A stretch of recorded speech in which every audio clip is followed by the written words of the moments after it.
Black Key Books presents The Wrath of Rivers by A.R. Knight. Performed by J. Ossing. Chapter 1. The River City. Wax, this Renewal, potential world savior, was broke. His satchel hung empty from his shoulders, blowing in the occasional Rana wind, and his guardians were little better. They sat, clad in the scratchy linen layers bought by trading their remaining Foti loot, around a gilded fountain. 6 small jets spouting into the chill morning surrounded a larger geyser, labeled for its home isle. Sweeping alabaster buildings played with sharp angles, banners declaring family names and businesses flew in radiant splendor. The square around them seemed not the slightest bit concerned with their hero's plight, the traders, workers, and families maximizing the dwindling days left until winter set on in full. And that was the problem. "Not a single one," Torny said, the bandit pulling up her knees and wrapping them with her arms as she sat.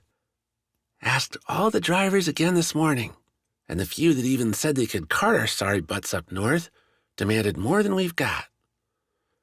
"Even when you promised more later?" Bliss signed, though the slapdash fingers suggested she knew the answer. "Guess the Rana only believe in payment up front." Torny shrugged, sighed. "You have anything stashed away for lunch, Wax? Or shall I—" That fade played to a suggestion Torny had been making the last 2 days.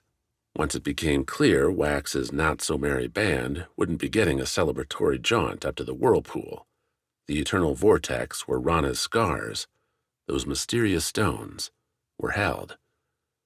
The bandit hadn't forgotten her former life when she joined up with Wax's group, when he'd accepted her ask to become a guardian, and now every need seemingly could be solved with a few light fingers, a few lifted purses.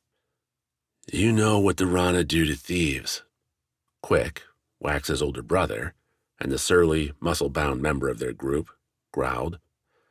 "They'll string you up or cast you into the sea without a question, as they should." "Only if they catch me." "Bet they wouldn't." "I'll take that bet."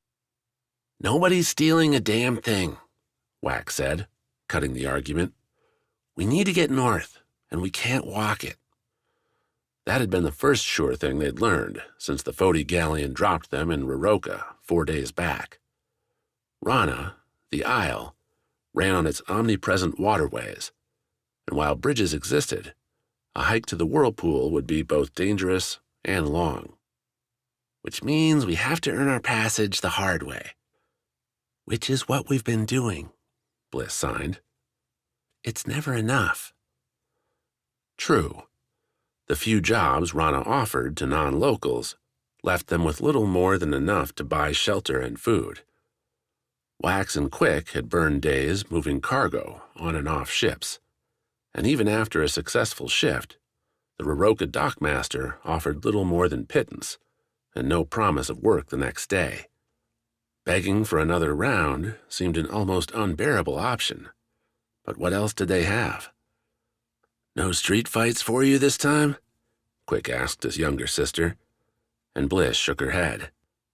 "None that I can find. Not that they let me into the places I'd think would have them." "This damn isle." Quick smacked a flat hand on the cool gray stone. "We could trade our weapons?" The Foti blade, Bliss's staff, Quick's gauntlets, and Torny's daggers? Might be enough to get passage, but fiends were everywhere these days.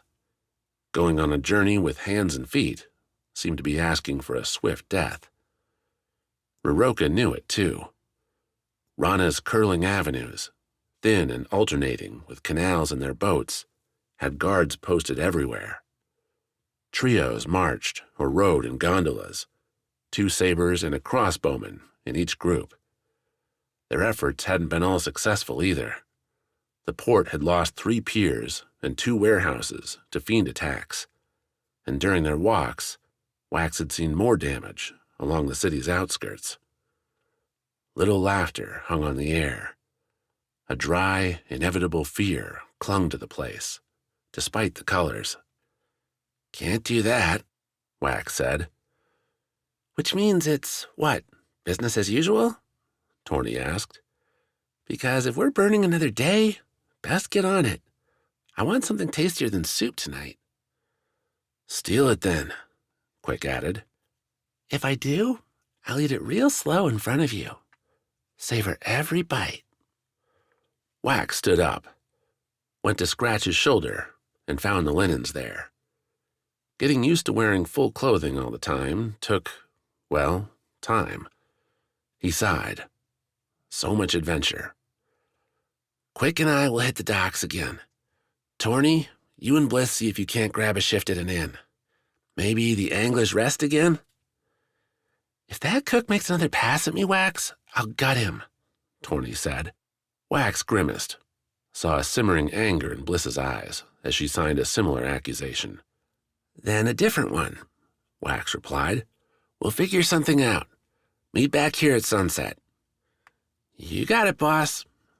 Torny snapped up, Bliss right along with her, and the pair broke right, heading deeper into the city. "Those two," Quick muttered, watching them walk away. "Torny's getting into her head." "With what?"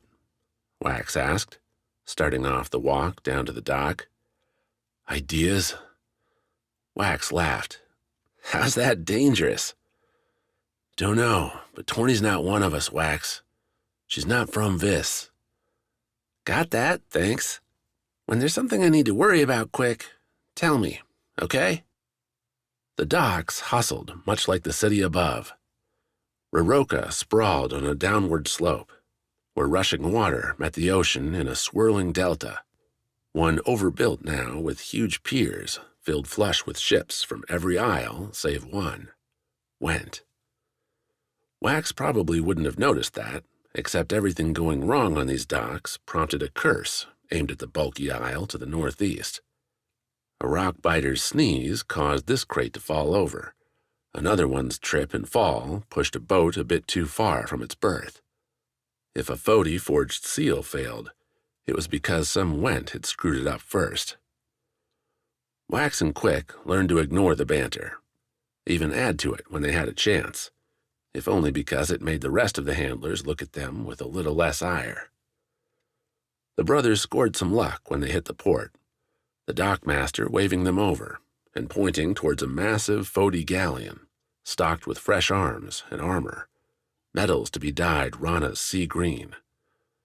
Crate after crate needed moving, and the two Vis had earned the right to shift the biggest, worst packages from the galleon's deepest holds. "Lucky us," Quick said. "That's right," the dockmaster replied. "Get on it." Wax didn't protest, held secret his own relief at the job. Simple labor had an added benefit now, one contingent on moving the same way for hours. Lift, walk, climb ramps, and set down near the carts that'd take the gear to Riroka artisans. Easy enough to do, without much thought, which left Wax time to listen to the whispers in his head. Two scars lay hidden on a necklace beneath his weathered gray tunic, a Vis emerald and a Foti ruby, though neither matched a true gem's sedate beauty. Instead, they pulsed with life, warm to the touch, and they talked like they had stories to tell. At first, Wax found their whispers interchangeable, a flurry in his head like a rainstorm's static sound. After days and nights, though, he'd teased out differences. The Foti scar meandered through its whispers, as if casting about and lunging for a phrase, only to wait, muttering, till the next idea came into focus. Its Vis counterpart adopted a more pleasant buzz, a continual chatter looping back on itself, a stuttering repeat building, after hours, to a rapid, chittering finale. As to what any of it meant, Wax had no idea. The words weren't in any tongue he'd ever heard, and the cadence, the pauses, seemed at odds with any language he knew. But the scars gave Wax other clues, like the Vis one did right now, skittering as Wax strained to get this next crate up the last ramp to the dock. As it did, Wax felt his tired muscles pick up their energy, a surge like the one he'd felt when swinging through the trees on Vis. A rush, but what the Skar provided wouldn't cost him later. When he sat the crate down, the Vis Skar receded to quiet, but his legs, arms, felt as strong as ever. Quick, meanwhile, breathed hard, his arms coated in sweat.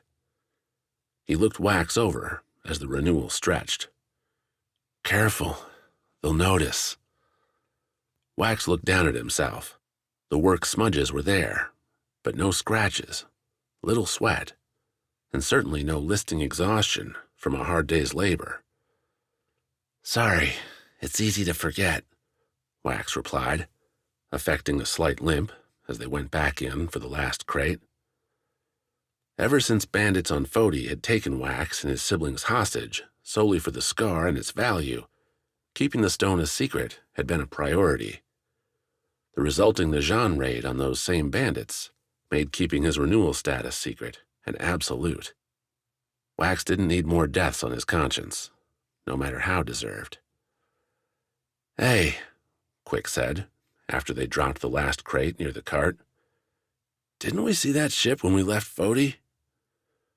The Kant's vessel Quick pointed to had an ethereal opulence, as if the ship deigned to dock, to touch the water.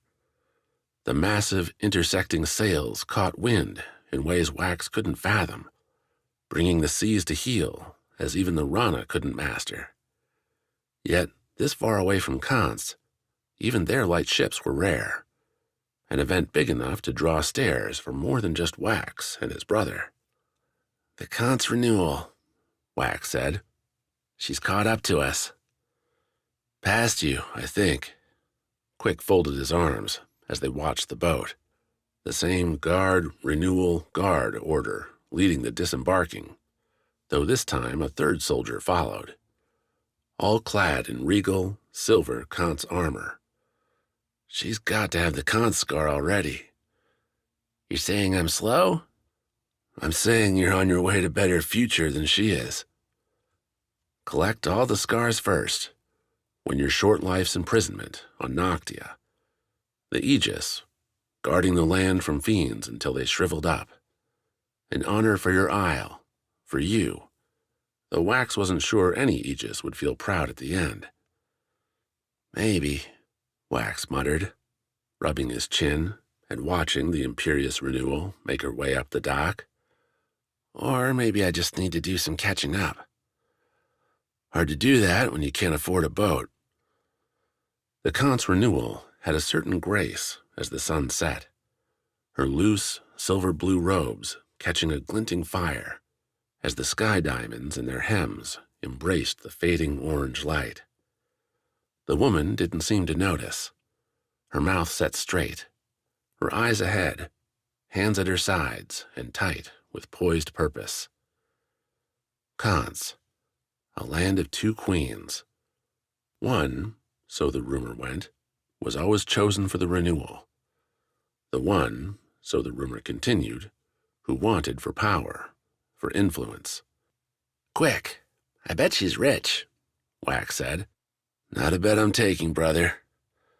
"No, but one we might be able to use anyway." Quick shook his head, turned to visit the dockmaster, collect their meager pay in the form of potatoes, grains, stacked in sacks behind the man. From the first, this quest had rewarded ingenuity, risk, invention. Wax had those, and he had a new idea. As the Vis Renewal took off after the Kant's queen, the Foti Skar snapped and churned its whispers in Wax's head. Approving, or so he thought. Chapter 2. The Frozen Road. Maena, Rana captain, commander of her own ship and leader of sailors by the dozen, wiped her nose on a dirt-covered sleeve as the wet wind whipped her dry, stringy hair into her face. The rest of her wasn't much better off, the weeks in the caves clinging to her as hard as the ropes binding her wrists, her ankles to metal loops on the rolling wagon. She shared the rumbling trek across Went's choppy tundra with the ones who'd followed her down into the dark below, or at least the last few who'd remained till the end. Svarde, the hulking Foti guardian, and his loyal ferrite sat in ponderous thought towards the wagon's front. Near them, Rasselbeck and Pennifer, two Rana fighters who belonged slitting Went throats instead of being held by the rock-biters, sat across from one another, spitting old stories. Dire laughter seemed their default mode on this fourth day crossing Went's massive isle. Several nameless prisoners filled the benches, ones Maena hadn't spoken to, and they shared her lack of interest, spending their time instead picking at lice and lost in their own half-frozen minds. At least they likely only had one. Maena shifted her gaze right, out the wagon's scant back. The Went prison train continued, another 4 wagons following them, and 5 more in front, all heading towards that Went dungeon known as the Pits. Then again, Maena might not even know when she arrived, since she spent so much time locked in a struggle with her own head. The fiend in the dark below had shredded her memory, siphoned away Maena's past like she might eat a snack.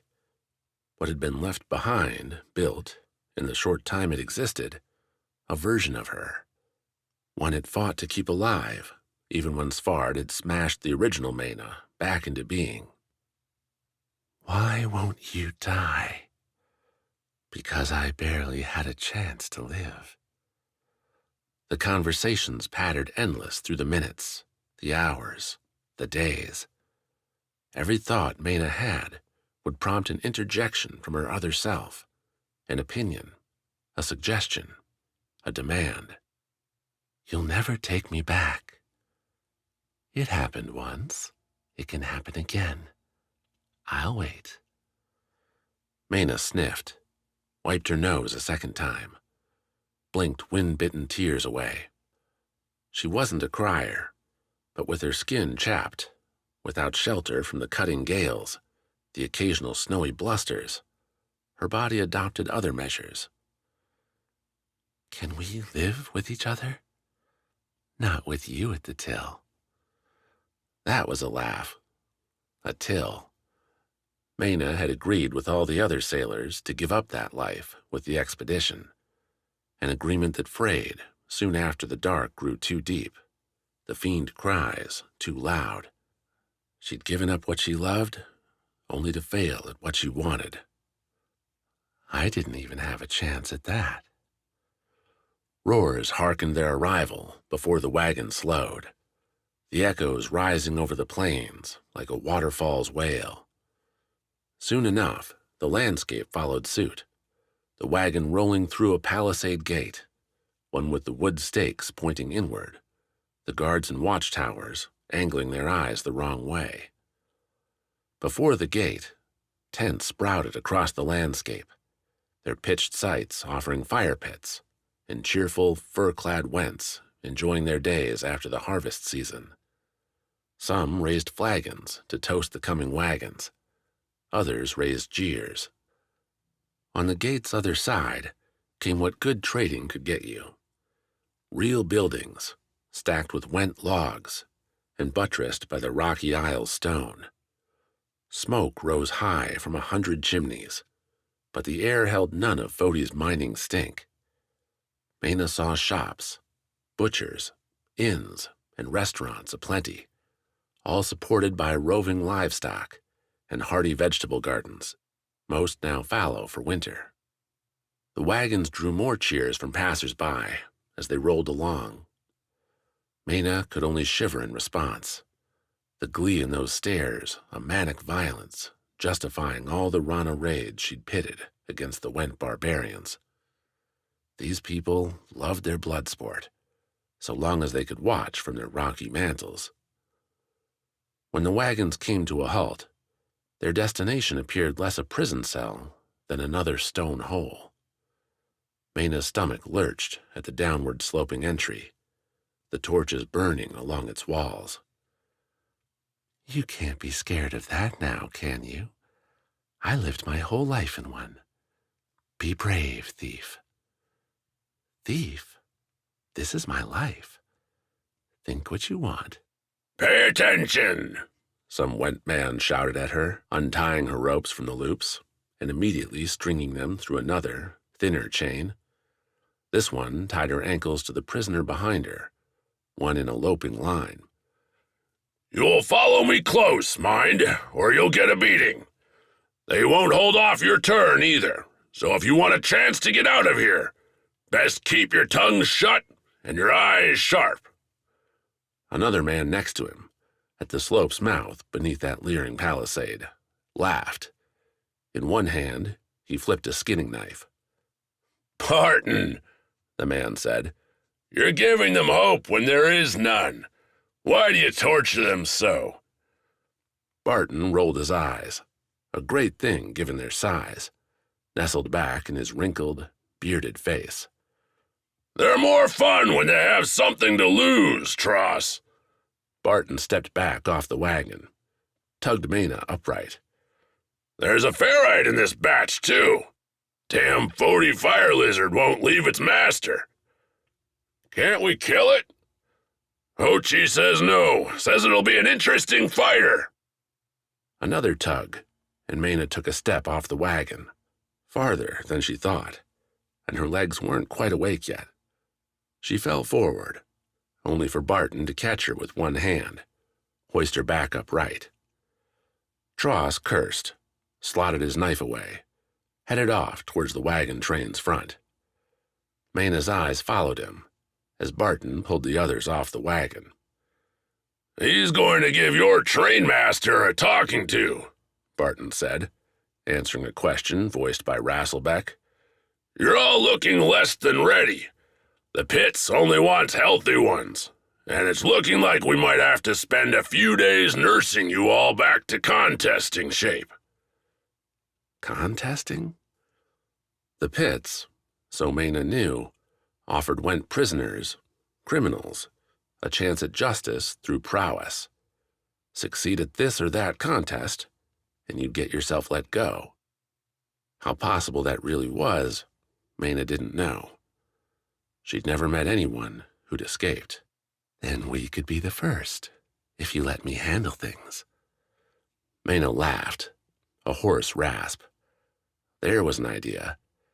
In her condition, tired, half-frozen, and with voices talking in her head, Maena would be lucky to survive crossing blades with a baby.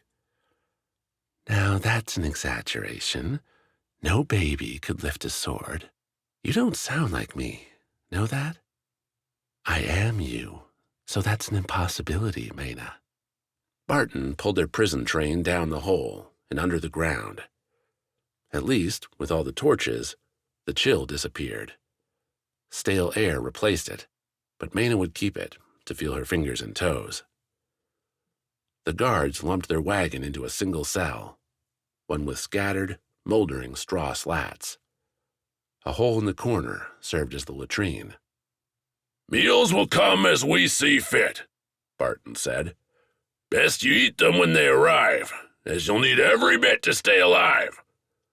He pulled the rope's end through a gap in the wood door, then tugged once, a single hard jerk.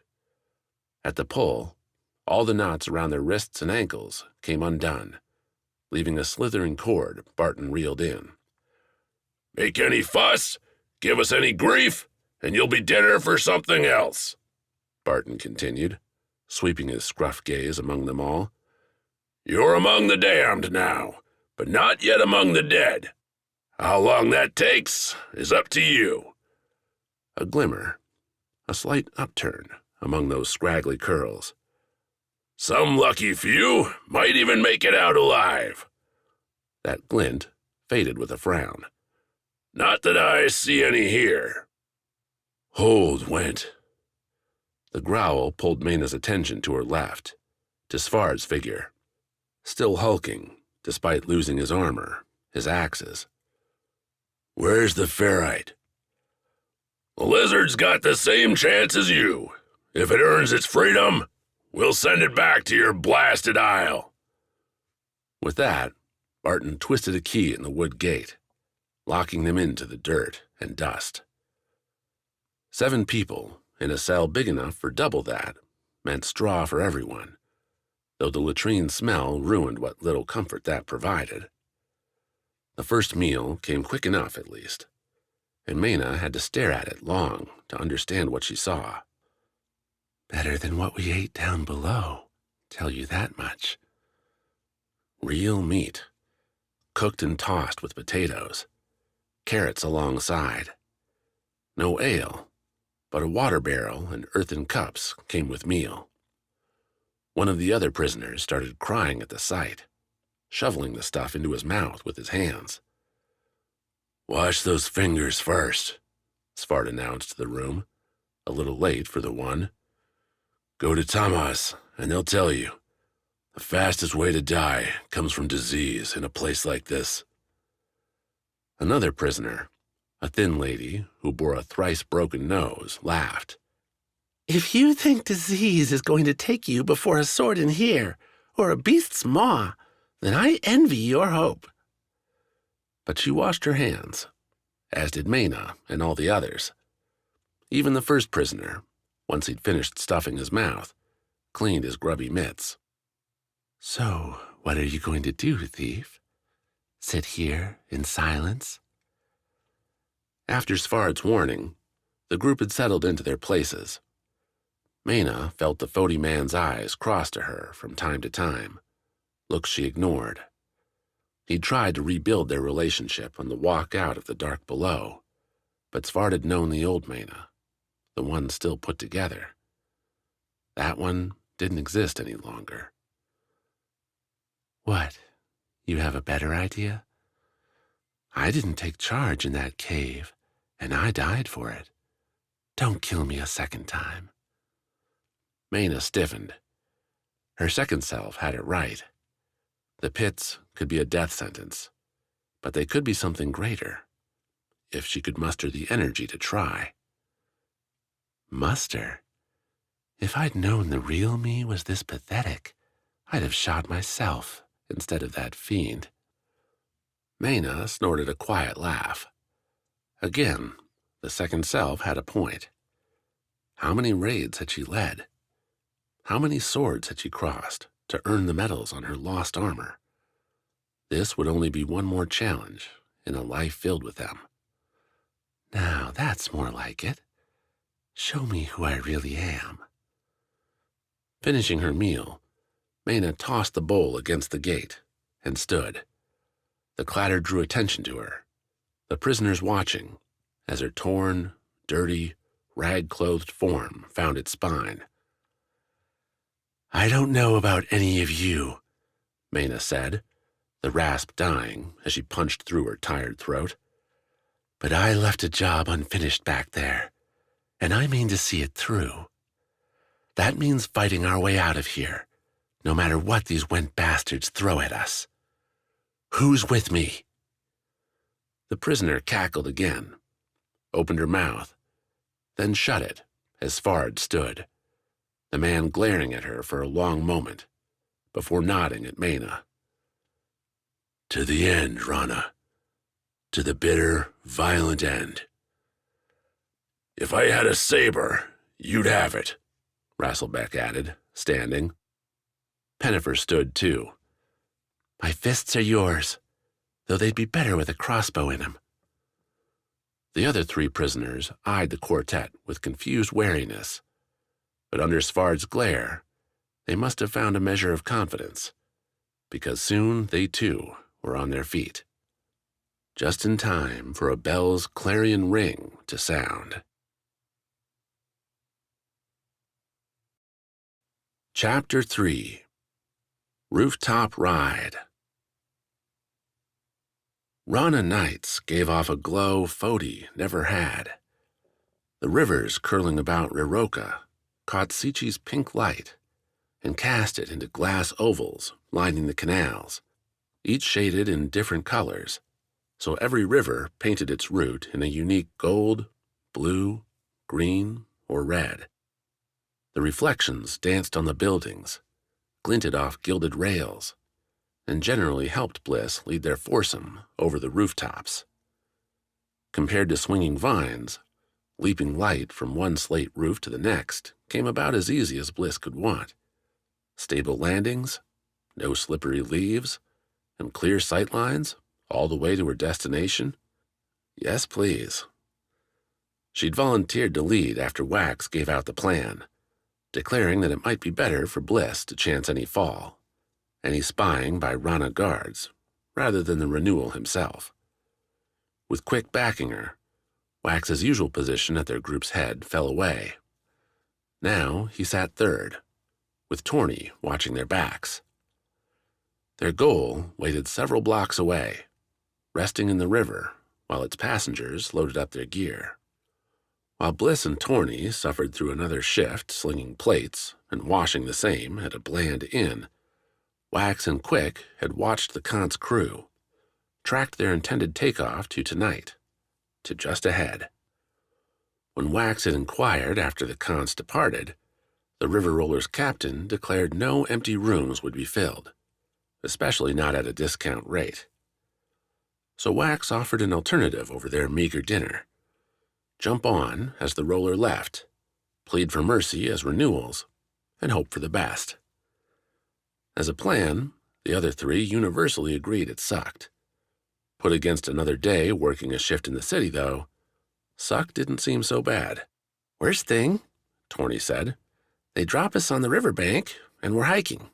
Not so bad. With winter on the approach, a foot-by-foot march through Rana's wildlands might not be the best route, but better to try and fail than sit here, wasting day after day for nothing. Bliss signed as much, and even Quick agreed to give the rogue option a try. Now, Bliss waited on a flat roof's edge, watching a Rana guard trio turn a corner half a block away, disappearing from sight. To get on from here, they'd have to jump a canal, a leap intimidating to anyone without much experience, hurling themselves into the void. Thankfully, Bliss had a staff. Watch me, Bliss signed, backing up several strides.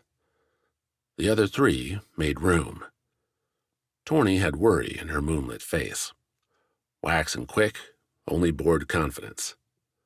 Below, golden glows showed the distance, a slight drop to the house on the other side.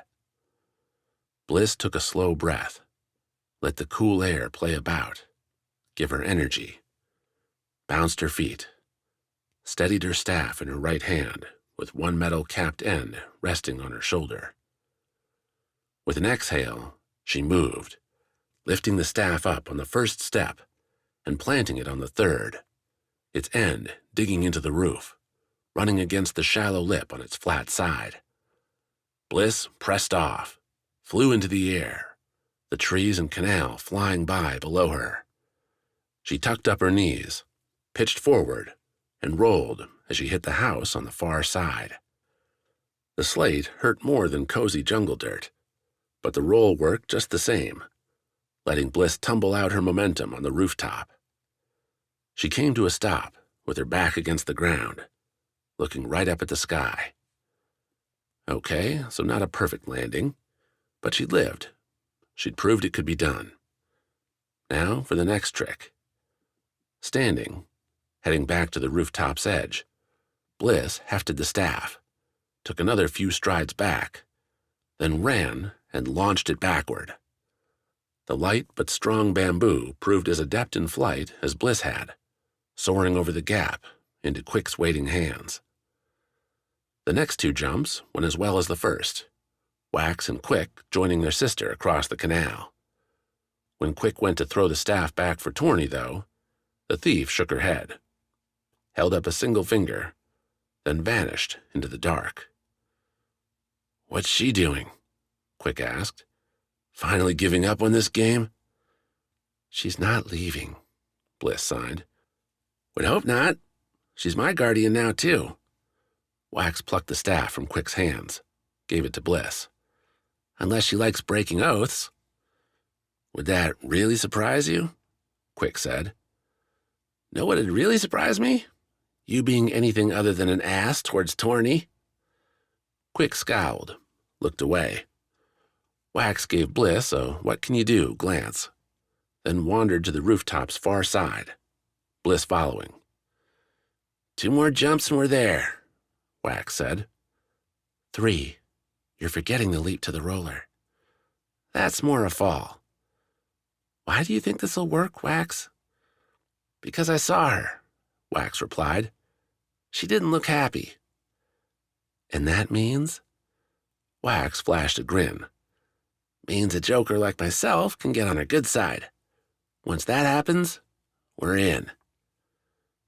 Torny appeared 2 buildings down, signaling the trio by holding up a long knife to catch the moonlight. How she made it that far without getting caught, without suspicion, was anyone's guess. But even Quick couldn't argue with the results. Guess we're playing catch-up, Quick muttered when he saw the bandit. She can move. The last few jumps went fast, with no more canals to cross. The houses, all built to hold Rana families and multitudes, offered landing space aplenty, and soon the group looked into a true Rana river, one wrapping the city's eastern side and continuing on north. A major artery, according to the maps Bliss had spied in the various inns. You're sure they wanted to leave now? In the dark? Torny asked as they looked at the empty, flowing water. The bank near them lit up in orange, spiral glass lanterns, spaced along a metal rail marking the city's edge. Few people walked it, both due to cold and, Bliss figured, the growing fiend threat. Any romantic or peaceful stroll might get interrupted by a spitting horror, something that clamped down on the joy. The captain told me I wouldn't be able to harass her tomorrow when I asked, Wax said, then gave a quiet chuckle. Told her I'd have enough cabbage to buy passage after my next shift. Think that scared her into telling me. Bet it wasn't so much the cabbage as the thought of you on her roller, Bliss sighed. Since when do guardians get to give their renewal crap? Since always. Wax's info proved right, not many minutes later. A churning rustle broke the river's babbling flow, the roller's large wheel scooping through the water. Sticking to the deeper middle channel, the roller rose up above the metal railing, its main deck offering room for scant crew and passengers aplenty. Small lanterns graced the ship's light metal sides, turning the vessel into an orange beacon on its way north. Told you, Wax said. That queen's not wasting time. Bliss frowned, reading the distance as the roller churned their way. The jump's going to be too far. We won't have time to do the staff again. The hope had been the roller's size would keep it near enough to the rail to make a leap viable. From here, though, it'd take all of Bliss's efforts just to make the ship's port side. As it was, she'd smack right into the wall, a promise already making her head ache. Then we do it my way, Torny said. The 3 turned, saw Torny unraveling a thin rope, with one end tied to her long knife. Bliss had noticed the coiled rope earlier, stuffed into Torny's satchel, but the bandit kept all manner of weird things on her person, had a habit of twisting away any questions asked. You make the jump, Torny told Bliss. Stick my knife in the side, and we'll slide down the rope to meet you. So that's how you did it, Quick said, motioning towards the buildings behind them. You threw this up and used it to... Nope, Torny shook her head. These buildings have handholds everywhere. Easy to climb. If you 3 could sneak worth a damn, I'd have said we could just run all the way here. Always liked Torny to slide an insult into an answer. Bliss? Wax asked. Think you can do it? Don't have much choice. Nobody argued with that, so Bliss set herself up with Torny's satchel, giving her own to the bandit. Again, the staff found its way to Bliss's shoulder as she measured the timing, the distance to the roller.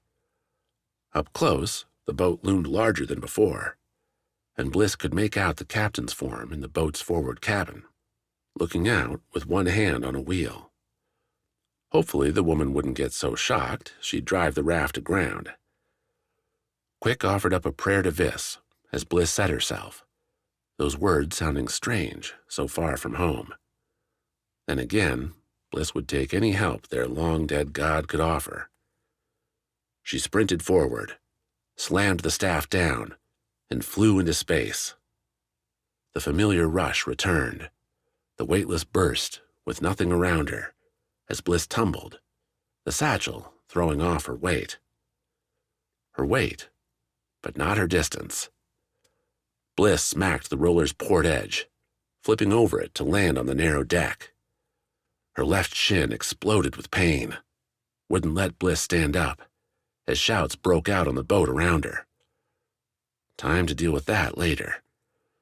Still holding her staff, Bliss leaned on it, planted its end on the roller's deck to get to a shaking stand. The rope bled out from the satchel, Torny and Quick holding its other end back on the rooftop, an end rapidly playing out as the boat shuffled on upriver. Bliss dug out the dagger, slammed the knife into the deck's floor. The move shook her left leg again, the staff's blunt end slipping and sending Bliss once more to the deck. Footsteps came her way, Bliss rolling to see a Khan's guard approach, rapiers already in both hands. Clad in full armor, looking like walking glass, the guard gave Bliss a narrow glare before tracking to the tightening rope. Oh, no, you don't. With her right hand, Bliss swung her staff. On the ground, with minimal leverage, the weapon did little more than bounce off the Khan's man's armored shins. It did, though, get the man's attention, a rapier point leveling at Bliss's face. "What are you doing?" the guard asked, his voice a feathered growl, as if the man wanted to be menacing, but didn't quite know how. "Hitching a ride?" Bliss answered. The guard blinked at her, then lurched forward with a curse. Bouncing off him, landing butt first on the deck, was Bliss's older brother and fellow guardian. Quick sprang to his feet, fists rising up, a wise choice to keep his gauntlets off now, and bellowing at the guard to keep his swords to himself. Not that the guard and his approaching friends felt like listening. They did, though, stop and shout as Wax followed Quick, making a smoother entry onto the boat. "Cut the rope!" came the captain's shout through an opened window in the roller's forward cabin. "Don't let any more on!" The first guard, standing next to Bliss, made good on the order, even as Quick moved to stop him. The rapier cut the rope, and off the boat's side, in the river's dark waters, a splash sounded above the roller's roiling motion. Torny. Chapter 4. Adventure's Call. Sawi read the design on her hand's back as she reached up and pulled the mango from its branch. Orange lines ran along her veins before spidering out, much like the tree she hung from now. Those lines marked her place in Kidai, her world, as vivid as ever today. Her rope kept Sawi suspended as she picked the fruit and dropped it into her satchel. A late harvest before winter's onset, one looking to be chilly by the last few nights. Wax, wherever he was, might even be seeing snow now. Wouldn't that be a thing, an experience? Vis only saw the white fluff on its tallest mountains far away to the east and west, nowhere Sawi would go. Not anymore. Sawi frowned as her eyes tracked from the tree to the ground, the grove not far from Kidai's western border, running up along the cliffs overlooking the ocean. Not so long ago, when she joined older gatherers to learn the trade, climbing the trees, taking the fruits, was a peaceful exercise, a chance to be at one with the nature Vis flourished. Now, hunters roamed the trees with them. They held spears, bows, sharp eyes, and tense frames. Soundless, save for timed whoops, cries giving the all-clear every so often. The first few days, those cries set Sawi's nerves aflame. She dropped fruit, nearly lost a satchel. But that's what happens when a fiend nearly kills you, or so her parents said. Or so the village elders pronounced the city, as more and more people straggled in from around the isle. The fiends had come, and they were making Vis a dangerous place. Maybe Wax had left right on time. Nonetheless, Kidai had mouths to feed, and brave faces to answer that call. Sawi did so, held herself to the oath the ink on her shoulders and hands demanded. She went out at dawn every morning with a hunter escort, picking fruit, herbs, grain, and mushrooms, stuffing satchel after satchel with what bounty Vis would provide. The results filled her stomach, brought happiness to plenty more besides, but peace never seemed to come with it. Then again, how could you find peace when the world seemed to be tearing itself apart around you? Sawi, her satchel filled and the sun getting low, shifted the satchel to her shoulder and let herself down, one careful foothold at a time. Wax would have just dropped, trusting fate and his instincts to keep him alive, and hit the rain-softened ground with her forage intact. She put 2 fingers to her mouth and whistled. Time to go home. Kidai buzzed a different tune when Sawi and her several hunter escort returned. Cooking spices, songs, and whoops from returning parties came the same as always, but an excited undercurrent ran beneath the familiar, its explanation lying in looks back towards the inlet. "A new ship?" Sawi asked a hunter who'd come back with her. The young man, they kept getting younger now, with so many wounded, shook his head. He'd been with her. How would he know? Yet what other explanation was there? Kidai and Vis, for all their soft pleasures, ran a regular routine. The seasons drove hunters and gatherers to rotating responsibilities, while families grew fat, creating the next generation. The other 7 Isles did their things, waged their tiny wars, and played their political games, leaving Vis and its all-important foods and medicines alone. So if you wanted to spark excitement in Kidai, the real verve, you had to bring in something truly new, like a ship, and not just a trading vessel, flush with Foti metals or Kant's jewels. Even Sawi couldn't believe it at first glance. She dropped off her satchels with the gatherers and joined the steady stream making their way to the inlet, many craning their necks to see just what would be coming off the docks. A Najan ship, and a big one. A blend of a Foti galleon size, with a Rana sloop slick lines, the black wood sealed with metal, carving an imposing line in the bay. The lone Kant's cutter sharing the bay with the big ship looked tiny, if beautiful, but no beauty could compare with a jungle day, so attention due that little ship was scant. Instead, Sawi watched Najan soldiers take down the big ship's riggings, tapering the sails, throwing an anchor, and tying off the massive ship. Sawi counted a full 4 decks from top to bottom, with 3 monstrous masts spiking as high as a jungle tree into the sky. What would such a ship want with a place like Kidai? The answer didn't come with those disembarking, though more questions certainly did. Several guards in full regalia, the curved volges and bladed rings along their backs complementing the purple, black, and gold armor. Heavy gear, enough that Sawi figured the trio must be sweating despite the cooler evening air. Their deckhand gave way to the ship's star, announced as such by his descent to the dock, followed by several robed scholars carrying books, satchels, and a large trunk.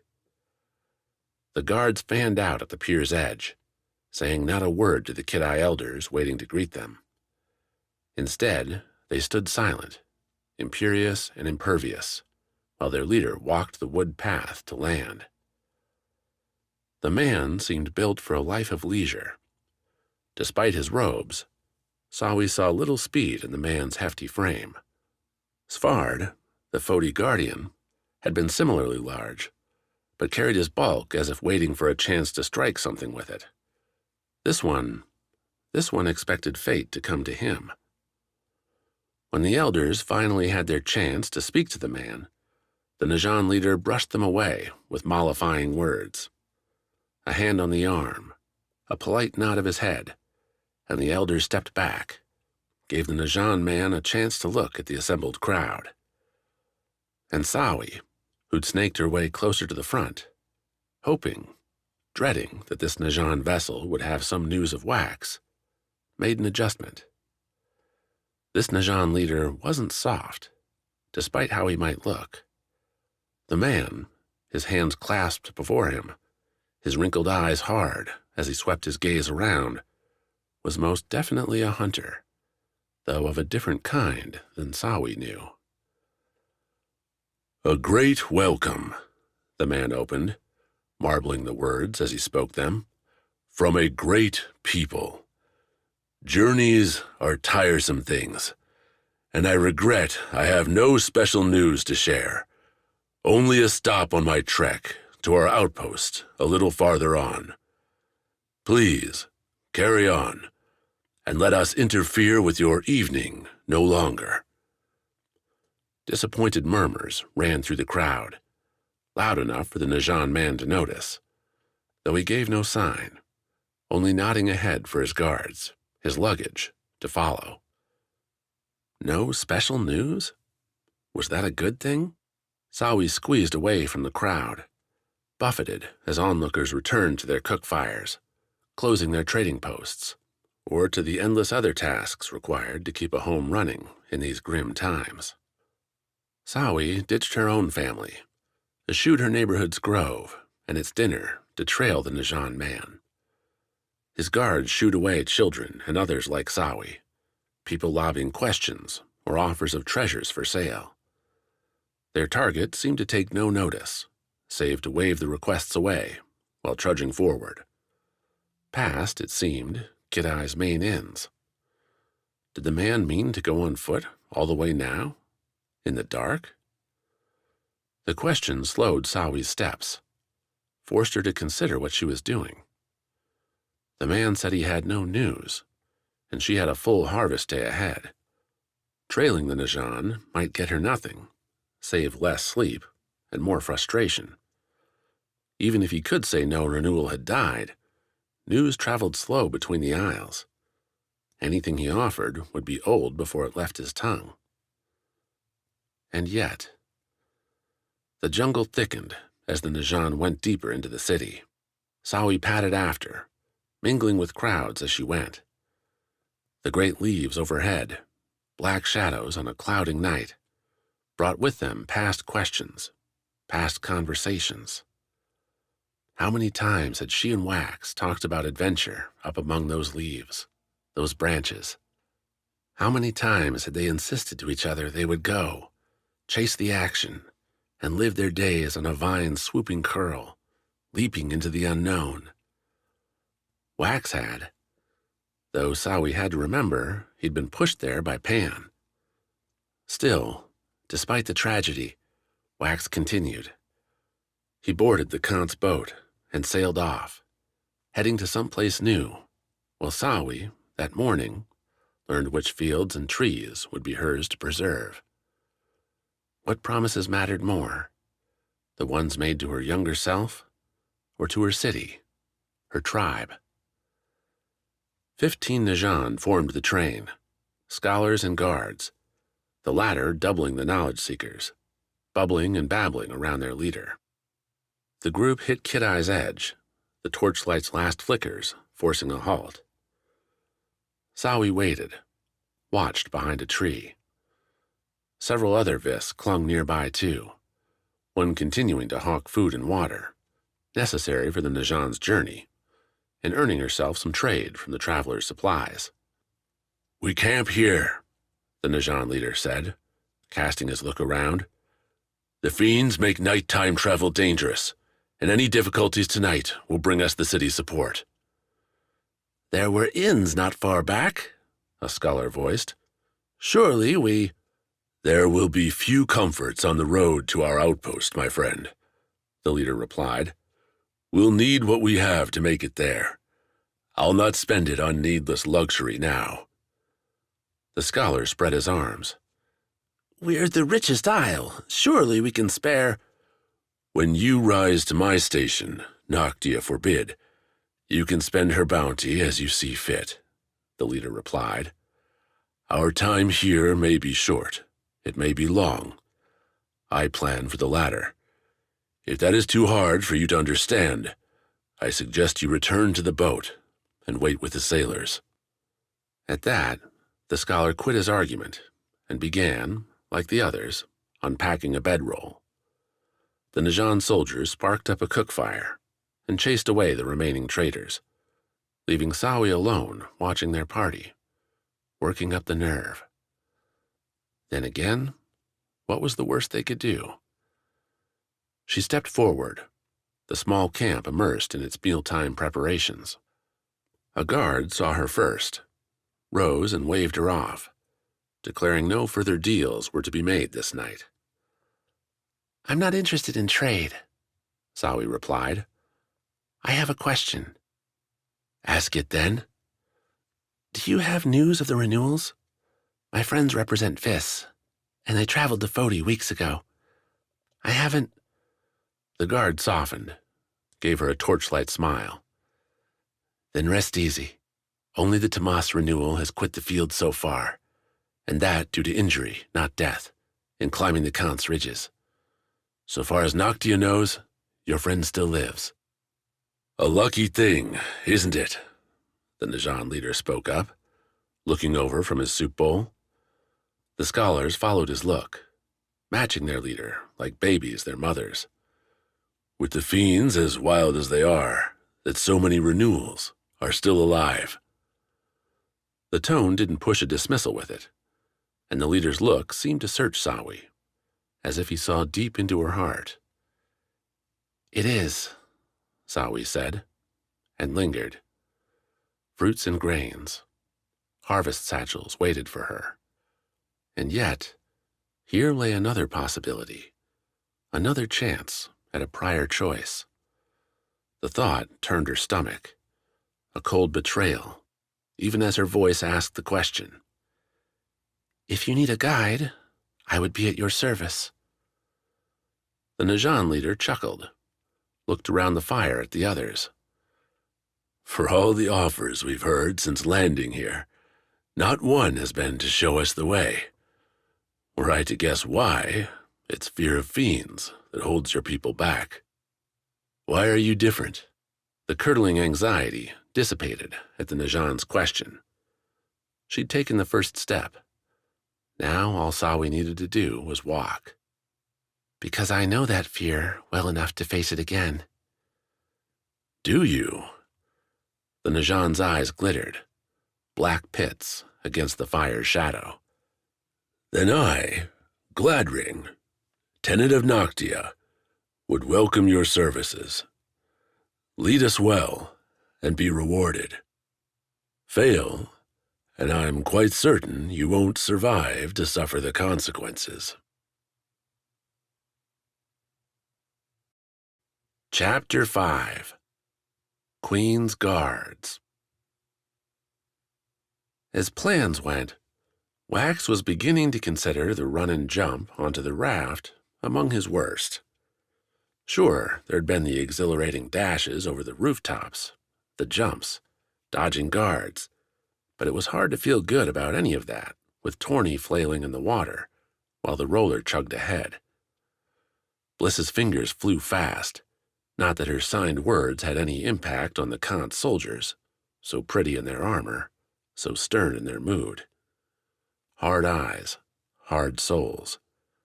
They ignored Wax's ask, too, just standing there, with blades drawn, waiting for some hidden signal. In another few seconds, Torny would be too far behind for that signal to matter. "She's our Renewal," Wax said, nodding towards the splashing form, more a blur now as the light grew distant. "You let her drown, Vis's hopes go with her."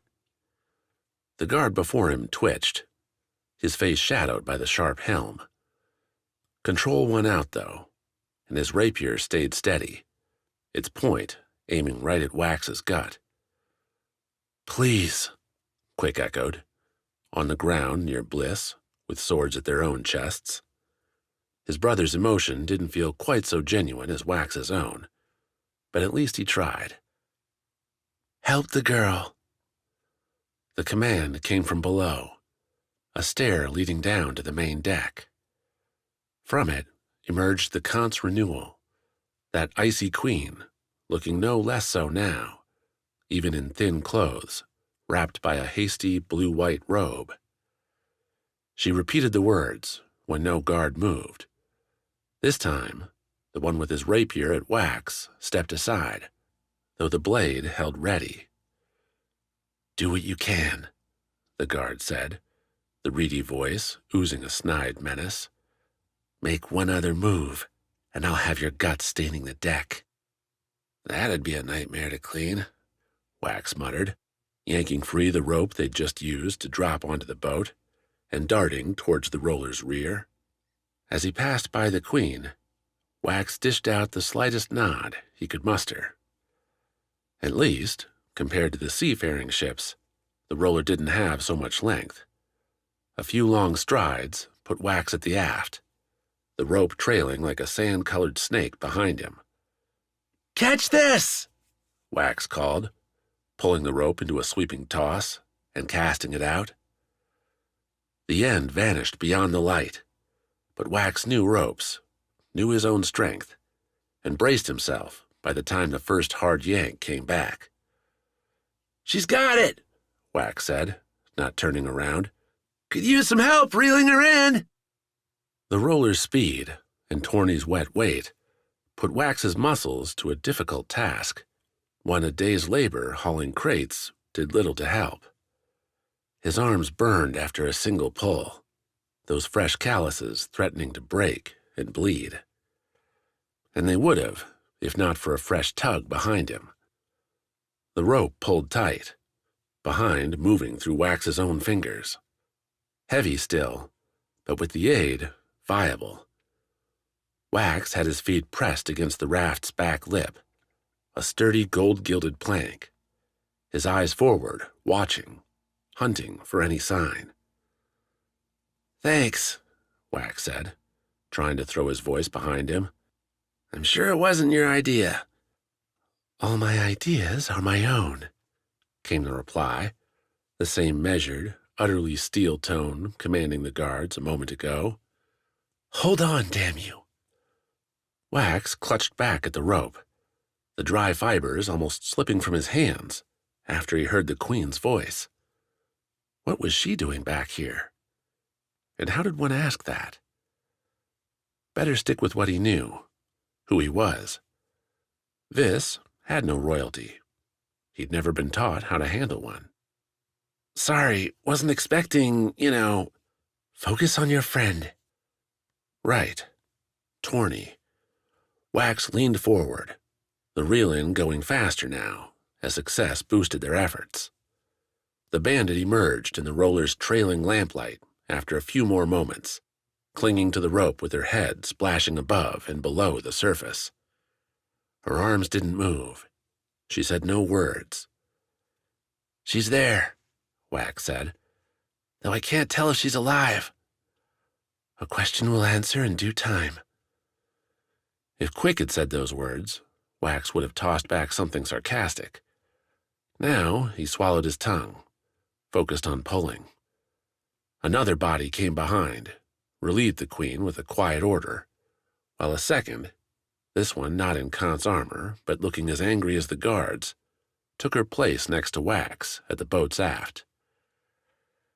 "You'll save her," said the roller's captain, "and then I'll be throwing you lot back in the river." "Makes the whole thing pointless, doesn't it?" Wax said. Snapping back at the jerk of a captain felt much more comfortable. "How about you let us go along for the ride, and nobody finds out you threw a Renewal overboard while Fiends devour us all?" The captain flushed, put her hands on the backboard, and watched as Torny's form caught up to the roller, started rising from the water. "Nobody's going to care, because no Renewal that couldn't pay for a ride's ever going to live to the end anyway," the captain said, before reaching over the side, grabbing Torny, and, with a curse, lifting the bandit up and dropping her sodden form to the deck. Torny's eyes fluttered as her 4 rescuers, Wax and the Queen, her guard, and the captain, leaned over the bandit. "Take it I'm saved, then?" she spluttered, water flicking out her mouth. "No, you've just found a different problem," the captain replied. "You let them get cleaned up," the Queen said, stating her words as if they were a fact and not a command. "Then bring them back here, and we will decide, all of us, on the right course of action." "Wise words, my queen," muttered the guard, as Wax helped Torny to her feet. "I'll have Aikido watch them while we discuss." "Who's Aikido?" Wax asked, while Torny coughed. The Queen only nodded. Aikido turned out to be the first guard who'd found Bliss, and he treated his rapiers less like swords than like his own arms. All was out, all was ready. The sneaky foursome reassembled themselves on the raft's bow under Aikido's watchful eye. Wax didn't have much to do, save confirming his satchel and the Foti blade had made the passage intact. Torny took the most attention, with Bliss helping the bandit change from her soaked clothes to dry linens. A difficult task, Torny said, when your every bone was numb. "What do you think they'll do?" Quick asked, flashing his fingers at Wax. "The Queen doesn't seem inclined to kill us," Wax replied, "though the captain wants us in the water." "Keep your words in the open where I can hear them," Aikido said, pointing a rapier at Wax's fingers. "There'll be no secrets here." "Oh, we were just calling you ugly," Wax replied. Those eyes narrowed again. Mere slits now. "You able to see when you're that angry?" Wax asked, facing Aikido full on. "Really, I'm impressed." "Brother," Quick warned. "No, I mean it. He's so squinted now." Wax chuckled, pointed at Aikido's right hand. "Look, he's trembling too." With his left, Wax sent a simple message Quick's way. "Be ready." Aikido shook his head, leveled the right-hand rapier at Wax's chest. Not a tremble in sight anymore. "You won't get to me, boy." "If I'm a boy, someone with your emotional imbalance must be, what, a baby?" Aikido took a step in at Wax, his right hand sweeping up, going for a backhanded strike. The guard's left rapier kept its point on Wax, leaving no opening for a dodge. Torny and Bliss behind blocked a retreat. Nothing stopped Quick from a free grapple. The Vis hunter snagged Aikido's wrists, pushing the man's right arm up around his neck and pinning the left to Aikido's waist. Wax drew his Foti blade, pointed the sapphire sword at the opening in the Kant's man's helmet. "Look at that," Wax said. "Guess the boy's in control." "You'll be dead in a minute," Aikido countered, as Quick backed him up against the roller's side. "How long can you swim in all this gear?" Quick asked. "I hear Kants can float on the wind. I'm eager to see." Aikido stiffened, the man's insults dying on Quick's words. Wax waggled his Foti blade at the guard. "Drop your rapiers, then we'll have a real negotiation." "He'll do nothing of the kind," The Queen, flanked by the remaining 2 guards and the roller's captain, strode their way. "You'll unhand my man now, Vis." "What'll that get us? Save a rapier to the gut?"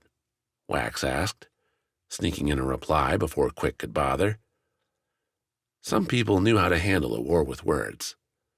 Quick, in Wax's experience, preferred his battles in more physical arenas. "It'll get you passage on this vessel," the Queen said. "Something I was going to grant you anyway, along with the use of a cabin below. Now, I think you'll spend the journey here, on the deck." Wax threw a glance back at Torny, Bliss, still pulling themselves together, not ready for a fight. "You're aware we still have this guy up against a rail, right?" Wax asked. "We could throw him over." "Then you would die." The Queen didn't narrow her eyes, didn't flush, did nothing save state the fact and leave it there. "Not negotiating, are we?" "Wax," Quick said, "take the damn deal." "Your friend—" "Brother," Wax sniped. "Brother, then," the Queen gave Wax a curt nod. "He's giving you good counsel. Take it." "You ever don't get what you want?" There, for the briefest moment in the yellowed lantern light, Wax caught a break in the Queen's iced poise. A quiver on the lips, a shiver in those pupils. "More than you know," the Queen said. She slipped a hand in her robe. It came out with a single, glittering stiletto. "Unhand him, or your life is at an end." The diamond point, long and narrow, angled towards the ground, but in her hold, Wax saw the Khan's windmaster from his first voyage, the one skilled enough in swordplay to accomplish any kill the man wanted. Maybe, just maybe, Wax could settle this one, walk away with all of them alive. "Deal then," Wax said, taking a step back beyond Quick as his brother released Aikido. The guard, though, didn't seem to agree to the terms. Freed, he angled his rapier at Quick and went for a stab, only to freeze the strike a hair's breadth from Quick's stomach.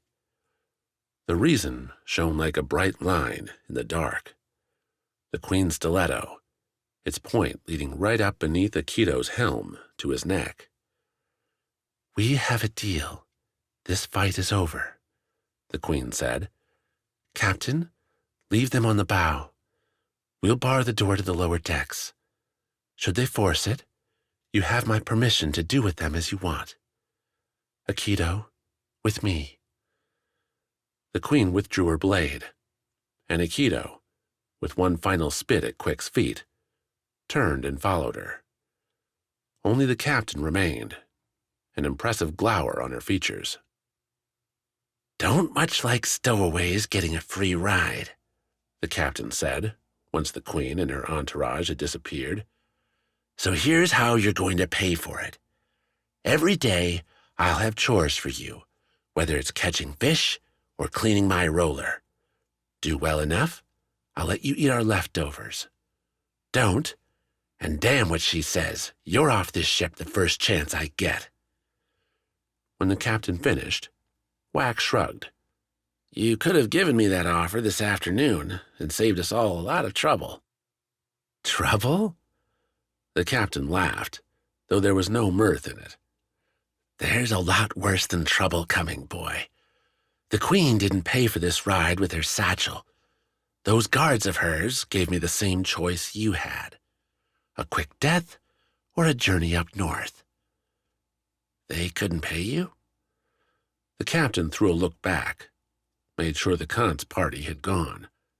"They could pay plenty, but the rumors coming from where we're going now, they say none of us are coming back. Not a damn soul." Chapter 6. Into the Pits. Barton had the grace to look, sound apologetic, as he led them from their cell. He'd claimed several days to get them up to health, to speed, but those were claims he had no power to enforce. The pits, it seemed, needed its newcomers sorted quick. That, Barton said, guiding the group through wide torchlit tunnels, and the afternoon's main events ended early. Why? Maena, at the front after her little speech, asked.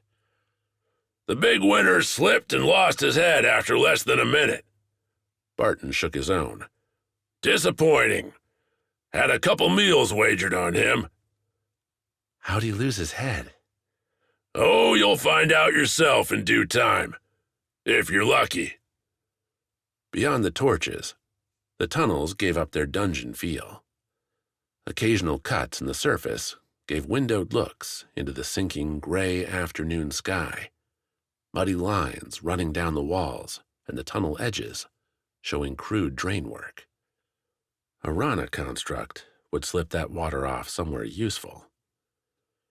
Prisoner trains passed them going the other way, some as long as their own, while others held only one or two. Hochi, the warlord who'd been waiting at the dark below's exit, claimed he'd captured all the Rana leaving their fiend-murdering expedition, but Maena had yet to see any old friends here.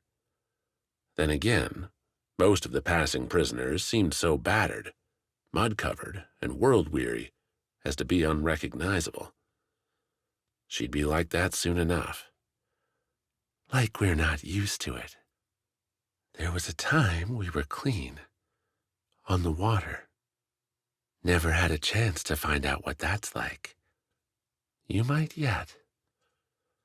All the fatalism creeping through Maena on the wagon ride dimmed during the tunnel walk, the meal before. She'd spent days with little to do, little hope, but now action's prospect brought some life into her sore, weak limbs. Maena kept her head high, rather than letting it sink into her arms. That's how I was when we went back for the Fiend. Guess how that turned out.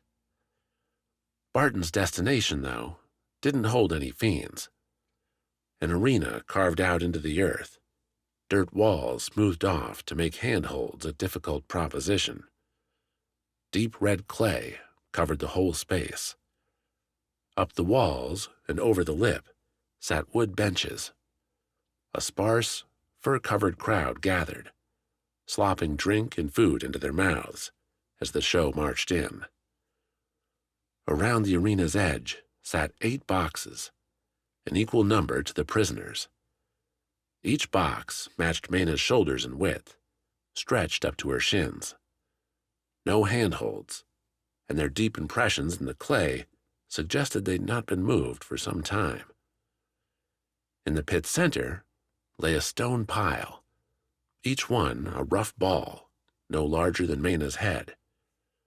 Gray and black, mottled with dirt and time, the stones had been piled in a loose gathering. Unlike the boxes, none looked well settled. Maena felt the tug on her hands, the rope tying them again falling away. She rubbed her wrists, easing full feeling to her fingers, while Barton called out the instructions. Get yourselves to a box, each of you. No sharing, neither, Barton said, louder than necessary for the prisoners, the audience getting the story too. You'll stand before it, your heels touching the box's edge. No cheating now. Barton chuckled, pointed to the man who'd shoveled his meal into his mouth. I know you've been here before, so no spoiling the surprise. Someone smart enough to get out of here, yet dumb enough to get caught again? The 7 Isles have all kinds. With me, Svarde muttered, coming up past Maena, giving her the slightest push. Place like this, best we stick together. I thought you were a loner, Maena countered, though she went with Svarde to the arena's far side. Tried that. Didn't work. My mission isn't over. Hers wasn't either. Despite the battle waging in her head, Maena could see the fiends all too clearly. The ones who'd taken. "Here's the game, then," Barton shouted again, as they all stood before their boxes, heels up against the soft, rotting wood. "In a minute, I'll whistle. Then it's a free-for-all. First two who get 3 stones in their boxes get the easy way out. Gets rougher from there." Barton drew his skinning knife, gestured out towards the audience. "Anyone tries to climb out, my friend up there's got a nasty pike to stick you with. Don't try it. Otherwise, do what you have to. It's worth it." Barton backed up to the arena's edge, slipped the knife into his belt. "We hit them hard," Svarde said. "I'll knock them aside. You grab your stones." Barton's hand went to his mouth, 2 fingers inside. A deep breath. "You play your game, I'll play mine," Maena replied, as the man's whistle sounded high and sharp. Svarde barreled forward, bellowing out some Foti battle cry and scattering cold clay everywhere with his bare feet. Maena took 1 step, then stopped, stared. "What are you doing? Trying to lose?" "Watch." The other 7, Rasselbeck and Pennifer included, made a frenzied dash to the stones in the middle. They bounded into each other, hands scrabbling, pushing and shoving. Pennifer had her leg kicked out, her head smashing into the dirt. The glutton met Svarde's shoulder in an ill-advised dive towards a stone and sank to the ground, dazed. Maena kept her eye on the cackling woman, whose box lay to Maena's right, watched as the sneaky lady snared a stone from the pile's edge and started with it back to her box. "We're going to lose if you don't move." Maena ignored her simpler self, saw Svarde emerge from the pile with a stone in either hand. The Foti guardian muscled free, stomping back slow towards his box. Rasselbeck and the other prisoner Maena didn't know had stones too, 1 apiece on the way home. Maena's target reached her box, grunted as she lifted the stone in. The woman turned back to the center and ran, arms flying wild, the familiar cackle rising from her lips. "And now we go." The Rana captain kicked into action, heading not to the pile, but to the other woman's box. Reaching down with both hands, Maena plucked the stone free, turned and lugged it the short way to her own box, set it inside. "Oh, that's a dastardly move." "Where'd you get that?" Svarde asked, and Maena noticed he'd come to her box before his own. "Put those stones in your own box, Svarde. I don't need your charity." Svarde looked like he was about to argue, so Maena pushed the man. That gave the Foti fighter a hint, Svarde stumbling along the right way, which let Maena survey the field. The cackling woman and Pennifer tangled with one another, an inadvertent mashing as they went for the same stone. Rasselbeck about had his second, free from the pile, a move blocked when the glutton, coming back to his senses, dove on the Rana fighter. The third prisoner, free to score his second stone, hefted it and went back to his box, 2 away from Maena's own. "Why are they all fighting instead of just grabbing the stones?" "Same reason I stole mine. Slow the competition, save yourself." Maena sprinted left, cut across Svarde as the lumbering barbarian headed back towards the middle. The prisoner lugging his second stone dumped it in his box, turned at Maena's approach, and threw up his hands in a coward's defense. For all her talk about getting out alive, Maena didn't let guilty feelings slow her down.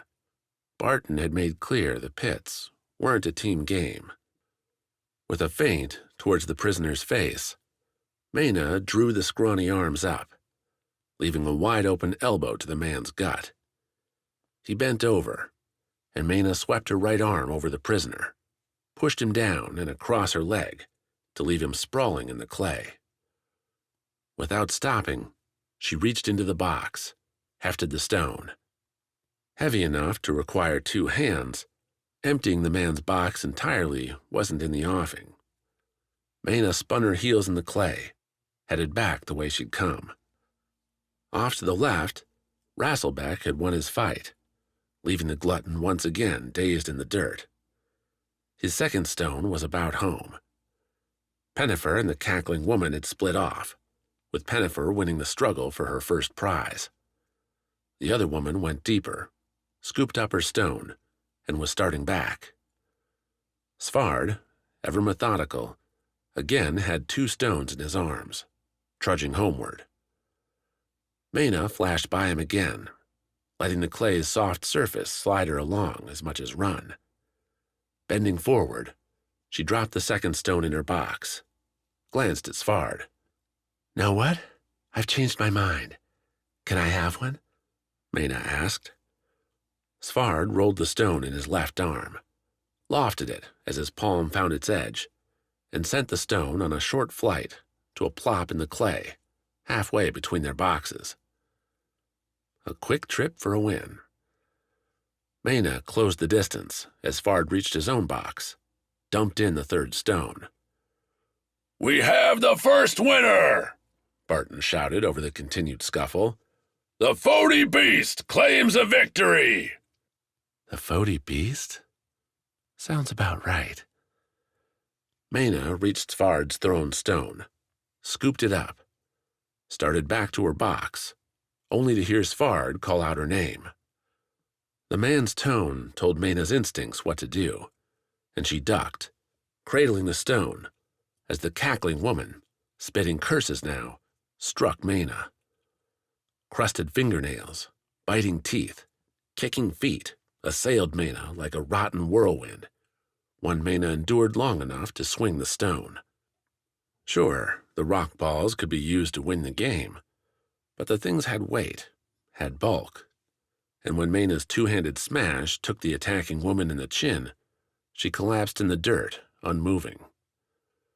With bleeding scratches and a bruised shin, Maena stumbled to her box, rolled the third stone in, sat in the clay. Noticed, for the first time, the furious yelling from the crowd. Curses, jeers, the angry spittle of bets gone awry at the last minute. "Hold!" Barton shouted, then whistled again. "Hold, my friends, my spirited competitors! The game is over. The Foti Beast was the first to 3, but as to the second, we have a dispute." Barton pointed one hand at Maena, another at Rasselbeck. The other Rana fighter, like Maena, stood over his box, 3 stones resting within. "We all know how ties are broken in the pits, do we not?" The crowd roared in response. "Exactly, exactly," Barton said. "Always a delight. Everyone else, clear yourselves from the arena. Yes, you too, Foti. This contest no longer concerns you." 2 more Went guards appeared, ropes in hand, at the exit. Long knives in their waists made clear what would happen should anyone get the wrong idea. Pennifer and the other 3 prisoners, with the woman Maena had knocked out getting dragged by Svarde, made their way from the arena. Rasselbeck gave Maena an almost apologetic look, shrugged. "Oh, this is starting to get interesting." Maena didn't share the sentiment. The crowd broke into a steady chant, one rising in volume as Barton strode to the arena's center, dodging the stones as he walked. The man held both hands up, wiggling his fingers as if to draw the audience into a frenzy.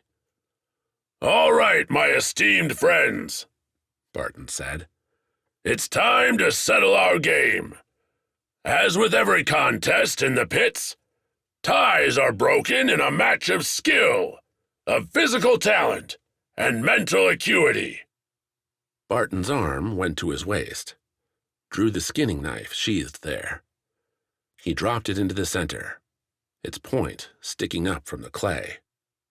You'll have to kill each other, won't you? Maena swallowed, tempered her breathing, kept her eyes on Rasselbeck. They'd been through how many raids together? How many seasons sailing the Isles? Now this I can get behind. Pure struggle. Let the best one win. Show me what we can do, Captain. Barton then put a hand to his ear, nodded. The crowd grew louder. A new sound slithered beyond them, magnified as something new shoved up against the arena's upper edge. A crate, and within it, a creature. One Maena knew. That's right, a rare find indeed. A ferrite, all the way from Foti, Barton howled. Once it's released, whichever one of you deals the killing blow earns your victory. Barton dropped to a chuckle. Let's hope one of you does. Barton made another slight wave, and the cage's door swung open. Someone lifted the cage's back, dumping the ferrite out the front into a rolling tumble to the arena floor. Kivy, Svarde's friend and their loyal guide in the dark, shook herself, snorted, and found Maena with her curious, sapphire eyes. Chapter 7. The Unlikely Prisoner. Free. If Bliss had one word to describe her life before hopping on this journey, that'd be it. Or close to it.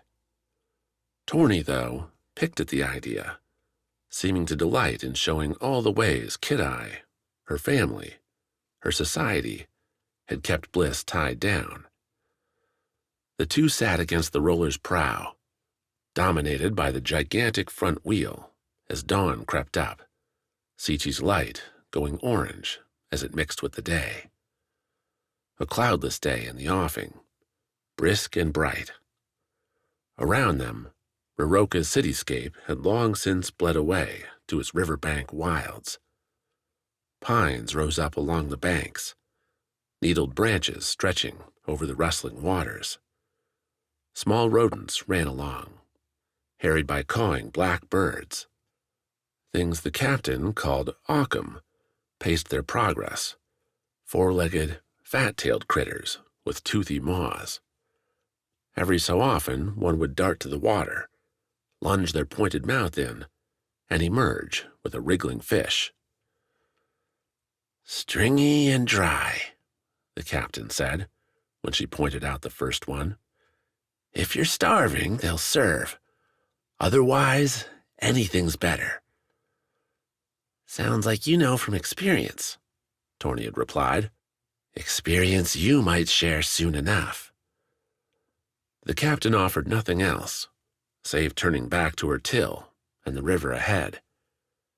Wax and Quick had been called aft, stuck back there to manage the roller's own fishing nets, the poles dredging bait in the water. According to the captain, they'd not had time to stock up the ship enough for the journey as it was, much less with 4 more mouths to feed. Scavenging would be in order. As if there's not any towns along the way, Bliss sighed. She and Torny, despite the hour, had their own job, cleaning branches and other crud off that big wheel, churning away up front. Bliss wasn't sure how it worked, what made it move, though Torny said it required a boiler, and explained why the captain's 2 other crew rarely made it up top. We stole the best jobs on the ship, Torny said, as they used a couple wood poles with sweeps on the end to snag debris. Bet they're not happy with us. Why wouldn't the captain stick us with the worst ones? Because if we botch this, the wheel gets a scratch. You mess up the boiler, the whole roller explodes. Torny, wrapped like Bliss in thick Foti linens, looked a bit like a gray mound with a stick flailing out. We've been churning all night and day so far, too. The captain wouldn't be able to keep moving like that without our help. In a way, knowing they weren't just leeches on the journey gave Bliss a boost. For all Wax's confidence in their attempted sneaking onto the raft, Bliss hadn't done much thieving in her life. As the captain said, it worked for survival, but if it wasn't necessary... You Vis must really keep yourselves in the dark, Torny continued. You've never seen steam power? I'll grant it's pretty rare, but hang out on any civilized isle and you'll notice it. Are you really calling Vis uncivilized? Torny had the grace to scrunch up her face, embarrassed. Her hair, tied back like Bliss's to keep the wind from smacking bangs into their eyes, showcased the bandit's forehead, smooth save for a slight red line running up from an ear to her scalp. Another scar with another story Bliss hadn't earned. You know what I mean. Not modern. Getting worse. Torny sighed. Look, I've never been to Vis, okay? All I have is rumors, what I've heard. They say your isle's a paradise, but that you're all weird. Not like the rest of us. Like the rest how? Torny stared hard at the wheel. They say you don't care about power. That makes us strange? You and Tamas, yeah. Do you care about power? Torny nodded. Not like being a queen or anything, but I want to control my life, protect myself, my friends. The bandit shot Bliss a certain look as she finished. Not knowing what to do with the sudden silence, the odd glance, Bliss swept her pole to the right, clapped Torny on the shoulder. Hey, what? Torny yelped, dropping her own pole to rub the spot. Sorry, I was trying to get a leaf you missed. Thanks, jerk. By midday, the pine forest gave way to rolling, thistle-coated hills and twisting waterways, the river joining and splitting off with others. Sometimes it seemed wide enough to swallow Kid-Eye. Other times, the raft funneled through such narrow canals, Bliss would find her breath holding as the captain maneuvered around a tight curl. Without the debris clogging the wheel, Bliss and Torny went back to help Quick and Wax manage the food supply, a task Quick attacked with delighted gusto. The hunter had given Wax charge of the poles, choosing to leverage a spear gun for himself. Took a few tries, but I've got it now, Quick said. Watch. Bliss stood next to Quick as he raised the weapon up to his shoulder, the rope hanging loose, yet ordered near his feet. Squinting one eye and placing it near the weapon's barrel, Quick sighted into the dark waters. After nary a few seconds, the hunter pulled the trigger, sending the spear flashing into the water downstream. Something splashed and wriggled while Quick set the gun down, took up the rope, and started to pull. Feel free to help if you're just standing there, Quick said, a grin plastered on his face. Bliss knew why. This was Quick's element, what he loved, what he'd planned to do since he could first walk around the jungle. The two reeled in the fish together, slapping it inside a thick chest near the back, one filled with fresh Rana ice. That, at least, the captain had been able to score before their departure the day before. Feeling better?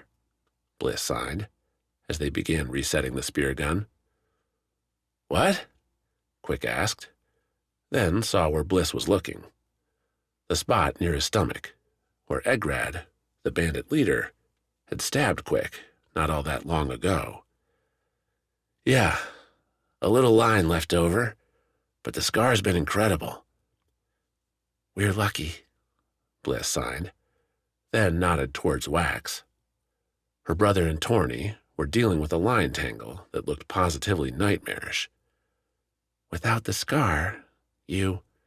Without it, we wouldn't be here if Wax wasn't trying this. I thought you wanted adventure. Bliss picked up a line, a ruffled feather. I do, but this is all so random, Quick replied. We get to Foti, know nothing, then get kidnapped. Repeat the same thing here, and now we're bottom feeders on a boat hired by another Renewal. Quick sighed. Maybe I'm just tired of getting thrown around. We're supposed to be saving the world, not spearing fish. Follow the tracks, not the dream. Quick chuckled. Okay, Elder. I don't think they were talking about renewals. How do you know? Guess I don't. Even so, you remember those Najan we were with? They understood. They gave us what we needed, helped us out. More, nobody gave them any grief. Yeah, because they're Najan. Everyone's scared of what they could do. Not scared, Bliss. They believe the Najan are their only hope. That's what we should be. Hope, strength, the future. Quick, spear gun reloaded, stood up with Bliss and handed her the weapon. Isn't that what you want to be? I'll settle for getting waxed through this alive. Seems like that might be hard enough. I'm with you there. Now, hold it like this, and you feel the stock here. Sleep wasn't hard to find that night for most of them. Torny and Wax conked out first. Quick took longer, laying on the deck. The captain gave them a few coarse blankets, suggesting their own satchels as pillows. Bliss, though, lay awake last, watching the stars. Save the chill, things felt good, and that feeling seemed alien. The last time Bliss could say she'd been at peace was back on Kidai, before the Fiends ever visited. Before the Renewal, Pan, and her own barely survived attempt to take out those monsters. But here, with the wheel churning away behind her, its rumble mingling with the river for some good vibrations, Bliss could let her staff go, could stretch out without needing to know who'd been posted on watch.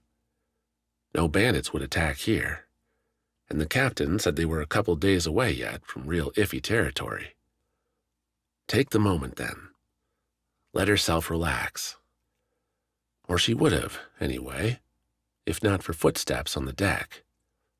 Quiet ones, but more than two. Heading aft. Bliss sat up, looked over, and saw none of the other three awake. Wax's soft snores lost themselves in the river's noise. Torny had her face mashed into her satchel, while Quick had a hunter's rest, the quick in, quick out sleep for someone who needed to snatch what he could from slim slumbers. A word cut the noise, not clear enough to make out, but the tone came through. Anger, irritation, maybe something harsher. The footsteps continued aft. Leave and let be? Bliss looked at Torny again. No way the bandit would take that. She'd say something like any information on the others was useful. Well, Bliss could be damn quiet if she wanted. Rolling up onto her bare feet, Bliss kept to a crouch. The front cabin had a lantern burning, the night crewman at the till, but the man had his eyes watching the water, not Bliss, as she moved around the corner to the raft's port side. The narrow walkway along the raft's side didn't give Bliss much cover, so she adopted a different stance. Standing straight, putting a bleary expression on her face. Ready to argue she was just finding a place to pee if someone found her. Still, she kept her walk quiet, noticed the stairway down had its door closed. But the words came again, cutting from the aft. And now, with the wheel blunted by distance and the raft's bulk, Bliss could make them out. I said I needed air. The Queen's iced tones. Only now they lacked the iron command Bliss had heard before. more frustrated, uncertain. You can't keep me down there all day. It's for your own safety. A different sort of iron speech here. A mother speaking to a child. Tones Bliss knew well enough from growing up. You'll do as we need, and the Aegis will be yours. And Kant's will be hers. Bliss reached the aft, kept herself pressed to the raft's inner wall, listened. Be careful what you speak, Highness, the guard said. You're a long way from home. Kill me now, Sylvan, and you'll seal your own fate. Then how about we both agree to be nice, and nobody needs to get hurt? Bliss went back a step. She wouldn't consider herself an expert on Kans, their politics, or how much of anything off Vis worked, but it seemed strange a guard would talk back to the Queen like that. And the Queen had said kill? As in, the guard would kill her? Excuse me, Bliss. Behind her, Wax pushed on past, forcing Bliss around the corner into the open. The Queen and Sylvan turned glares their way, though both ignored Wax as he refreshed his water skin from the barrel and kept their eyes on Bliss. What are you doing over here? Wax asked her, his skin filled. You're an idiot, Bliss sighed, turning on her heel and stalking back up front. Always account for fools, they said back home. Something Bliss needed to remember any time Wax was around. Chapter 8.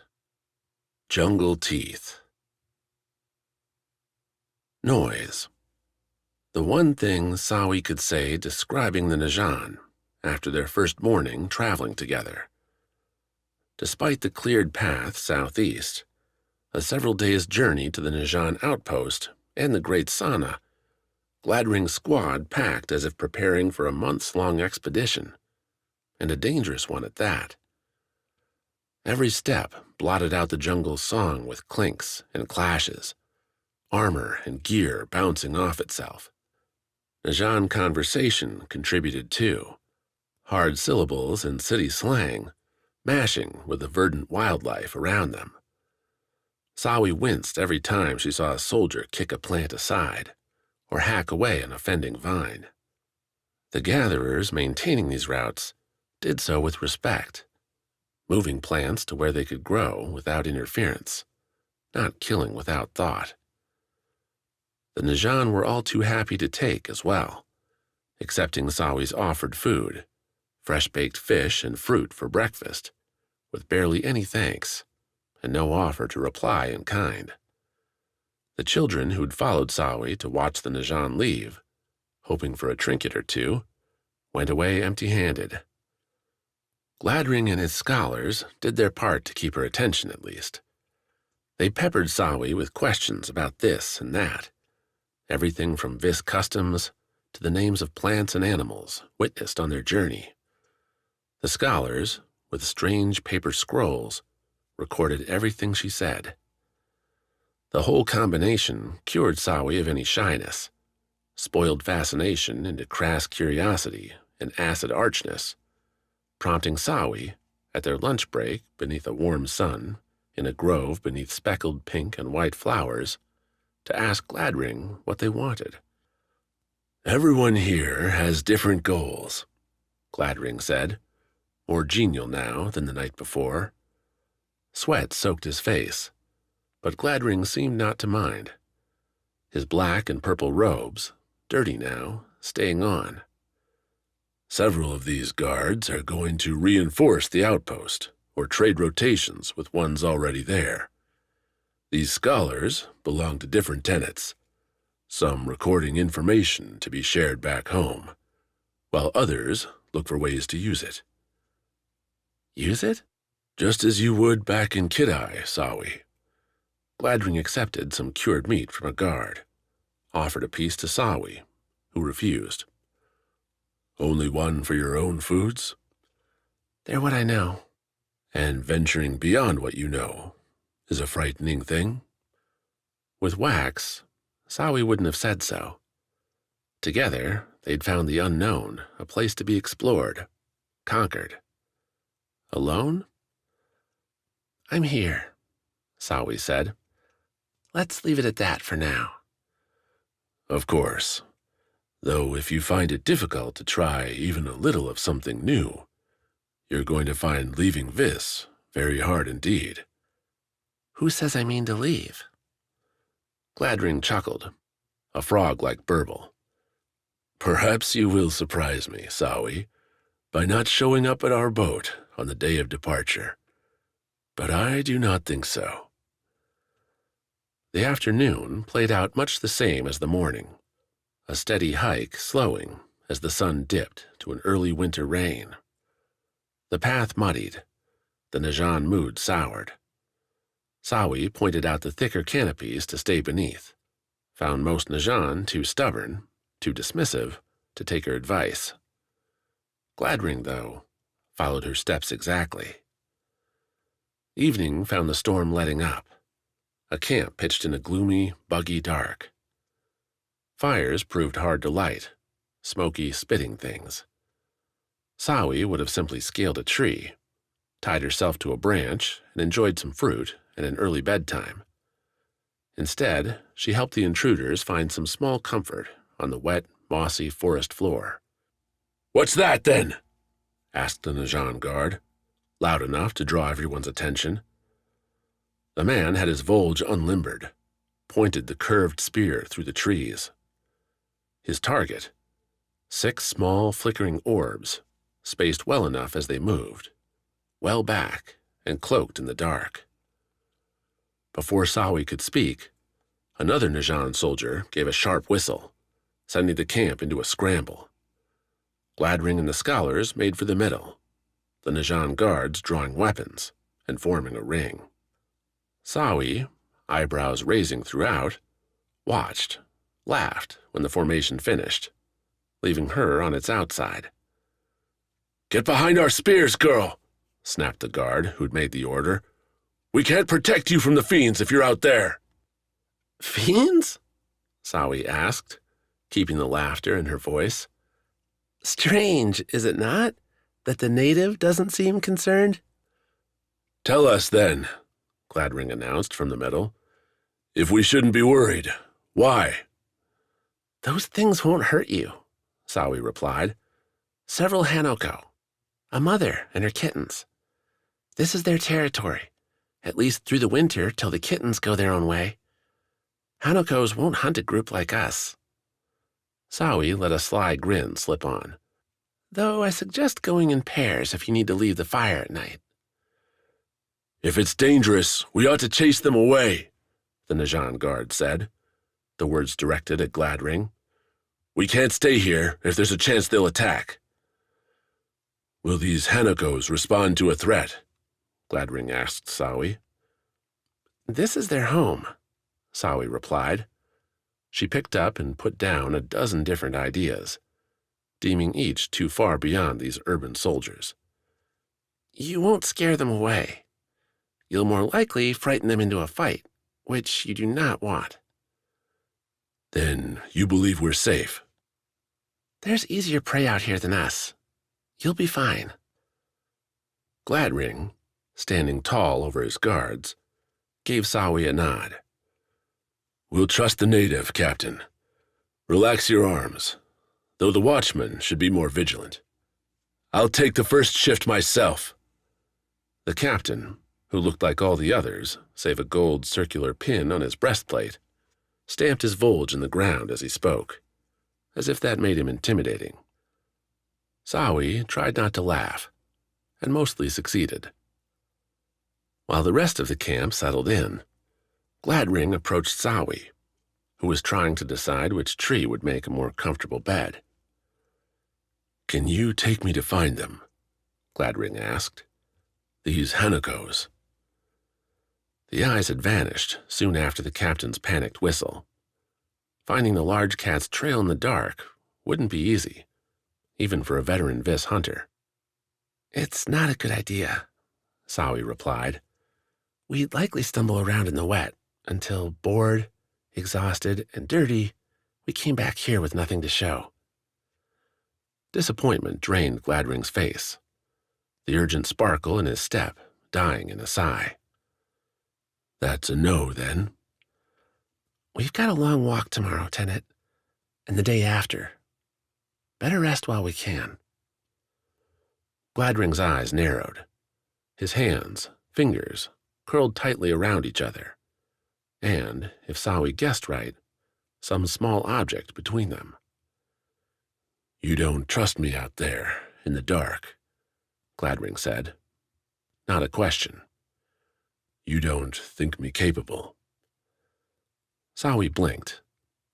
The man spoke the truth, albeit one she'd not put into conscious words till he himself said it. You and your people don't belong here, Sawi said. You're not at home in the jungle. It's not so dangerous to me, who spent every day of my life in it. But you? A broken ankle, a prick from a poisoned thorn? Is not your concern, Gladring said. Whatever you might think of the Najan, of me, know we are more than capable of handling your plants and animals.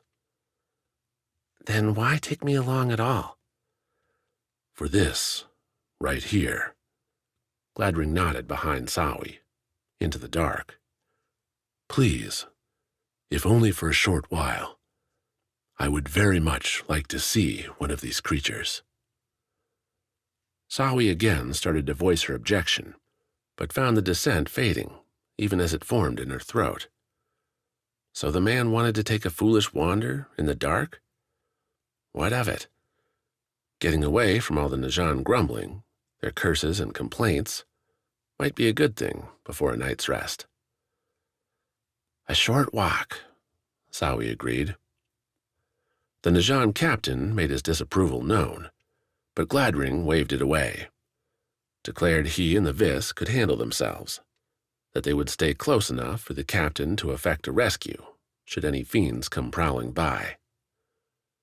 So, with the rain dripping, armed with her rope, and Gladring's form behind her, Sawi set off into the dark. A cloudy sky meant Sichi and the stars added little light, making the first moments away from the Najan fire a tentative exercise. Her feet bare, the climbing shoes tucked away in her satchel, Sawi used her toes, her fingers, her nose to guide her. Gladring followed, and Sawi found her estimation of the man growing as he matched her walk in near silence. No metal jangles, no curses, no loud breaths, only a quiet confidence coming from the tenant. Not all Najan, then, were alike. Something to remember. Putting the fire behind them, Sawi and Gladring ventured to where the Hanako's flickering eyes had last been seen. The cats could move lightly when they needed to, but Sawi found their paw prints easy enough in the muddy floor. Flattened leaves, ferns, and the sticky scent of Hanako urine marked the trail well enough. With her eyes adjusting, the absolute black became a shadowed world, gray lines mingling with one another. A few insects scurried in to investigate the pair, their numbers shrinking for the coming winter. Here, Sawi said, recognizing a weed to her left and reaching to crush its petals in her palms. Tiny pustules in the leaves broke to leave a small slime. Rub this along your face, and you'll be spared the worst bites. Gladring didn't protest, accepting the offer and spreading it on. Another mark in his favor. The man scored further points by not speaking as Sawi led them along the trail. She stayed low and soft. Gladring matched, and the two stalked the cats for longer than Sawi intended, the clues too clear to pass up. The den, Sawi whispered, almost breathed, when they came upon the huge fallen tree. It had smashed into another, the two crumpling together to form a shelter, one that would last several seasons or more. They'll be waiting in there, Waiting? Gladring asked. Not sleeping? Hanako's hunt is often at night as during the day, Sawi replied. The mother might be behind us already, waiting to see if we make a move on her children. But you aren't afraid? Sawi straightened. If we don't attack them, the Hanako will leave us alone. Again, there's easier prey. Unfortunate, Gladring said. I would have liked to see one up close. Now Sawi turned around. Why? In the dark, she couldn't make out the finer contours of Gladring's face, but read the rebuke in his tone. My reasons are my own, Sawi. I appreciate your efforts in bringing me here, but I'm afraid they are not enough.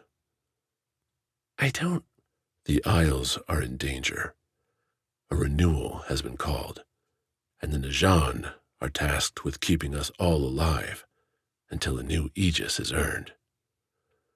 Gladring put a hand on Sawi's shoulder, gave the slightest shove back towards the Hanako den. To do my part, I must see one of these cats of yours up close. Now, if you would. The arguments against Gladring's idea were many. They played out, a frantic litany, as Sawi took the first step towards the Hanako den. If the cats found her a threat, they would dive on the pair. They would attack and tear her and Gladring apart. Yet Gladring had suggested a single provocation. A single Hanako up close could help save the Isles, could give Wax a better chance at success. How could Sawi say no? With her second step, she opened her mouth, gave a low hunter's whoop, the classic call when a catch had been found. A sound these Hanako would have heard, would have learned to fear. So Sawi wasn't surprised at all when the shadows before her moved, fast and quiet, save for a growl, loud and rumbling, from the trees above. Chapter 9. Spear Games. When Bliss missed the third shot in a row, Quick knew something was up. His sister, who'd burned yesterday with him in the rollers aft, becoming experts with the spear gun, didn't botch her aim like that. Ever since she could lift that staff, blow a puff into a dart gun, and send its needle into the tree, Quick's own father riled him by saying Bliss was destined to be the real hunter in the family. For all those muscles, his father said, she'd have you on your back and out in a few seconds' time. As every sibling must, Quick learned to deal with the digs, usually by joining the closest hunting party and taking out the frustration on his next dinner. Soon enough, he started laughing along with his father, both admiring her progress as she came back to Kid-Eye first with vermin, then game birds, and finally with the prized lumbering beasts ever harder to find on Vis. "I've got it," Bliss signed, as Quick moved to help her reload the spear gun. Irritation played into her fingers. "It's what I deserve." That irritation, though, didn't cross to her face, her eyes. Bliss's focus flashed constantly to her left, across the aft landing to the fishing nets manned by Wax and the Kant's queen.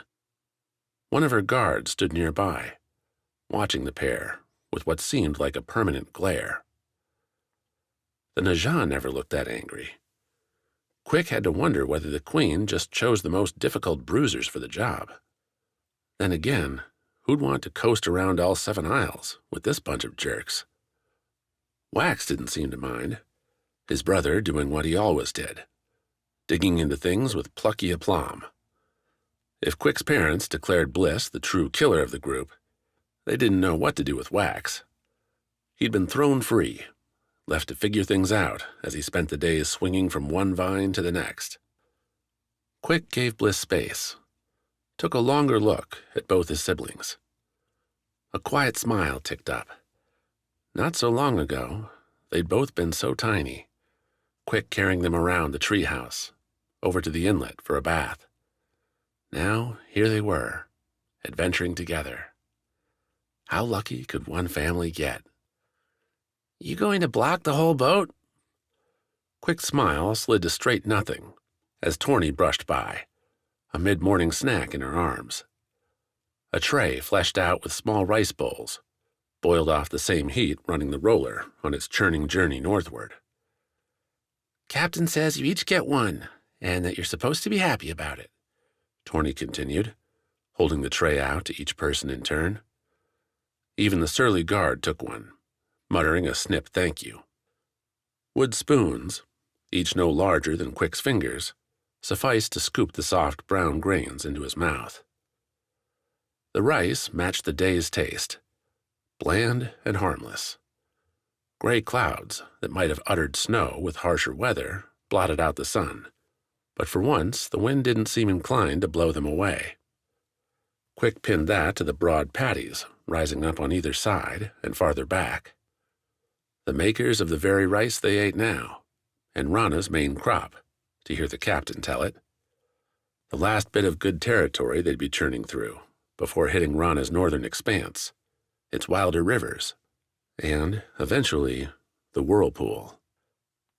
Like it? Wax asked, and Quick thought he was the target, but heard instead the Queen's voice in response. Fair, the Queen replied. I'll not cast a word against the food of the vessel I need, though. Scared the captain's going to dump you over the side? Wax laughed. She won't. The guard's interjection landed without humor, without doubt. The man scooped more rice, ground it in his teeth. She's been paid. She'll deliver. The Queen looked frozen at the words, a set stare towards her own man, broken only after Wax cracked some bad joke about delivering a renewal like him to the Whirlpool. A regular comedian, that guy, Torny said, finishing her own bowl near Quick. He's always been that way? As soon as he had a mouth, he used it to make us laugh, Quick said. Or groan, Bliss signed. Done with the spear gun, she set it against the boat's back. You two have a moment? Where else are we going to go? Torny asked, and Quick had to agree. The roller's size remained something of a mystery, as the Queen prohibited the Vis group, and Torny, from descending inside. Only luck had kept the weather nice enough to not force the issue, and the beautiful views kept Quick's wanderlust from taking control. But even so, he often lingered by the stair. The old urge to adventure, to explore. The one thing he and Wax had in common. Bliss shot another look at the guard, munching his rice. The man dined slow, given his constant looks towards the Queen. Protective.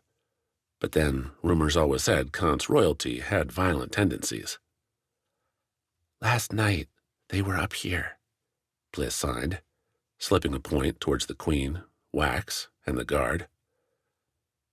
Wax? Quick said, only to catch a glare from his sister. Thinking she means this to be a secret, Torny muttered, though we'll need to keep up some charade.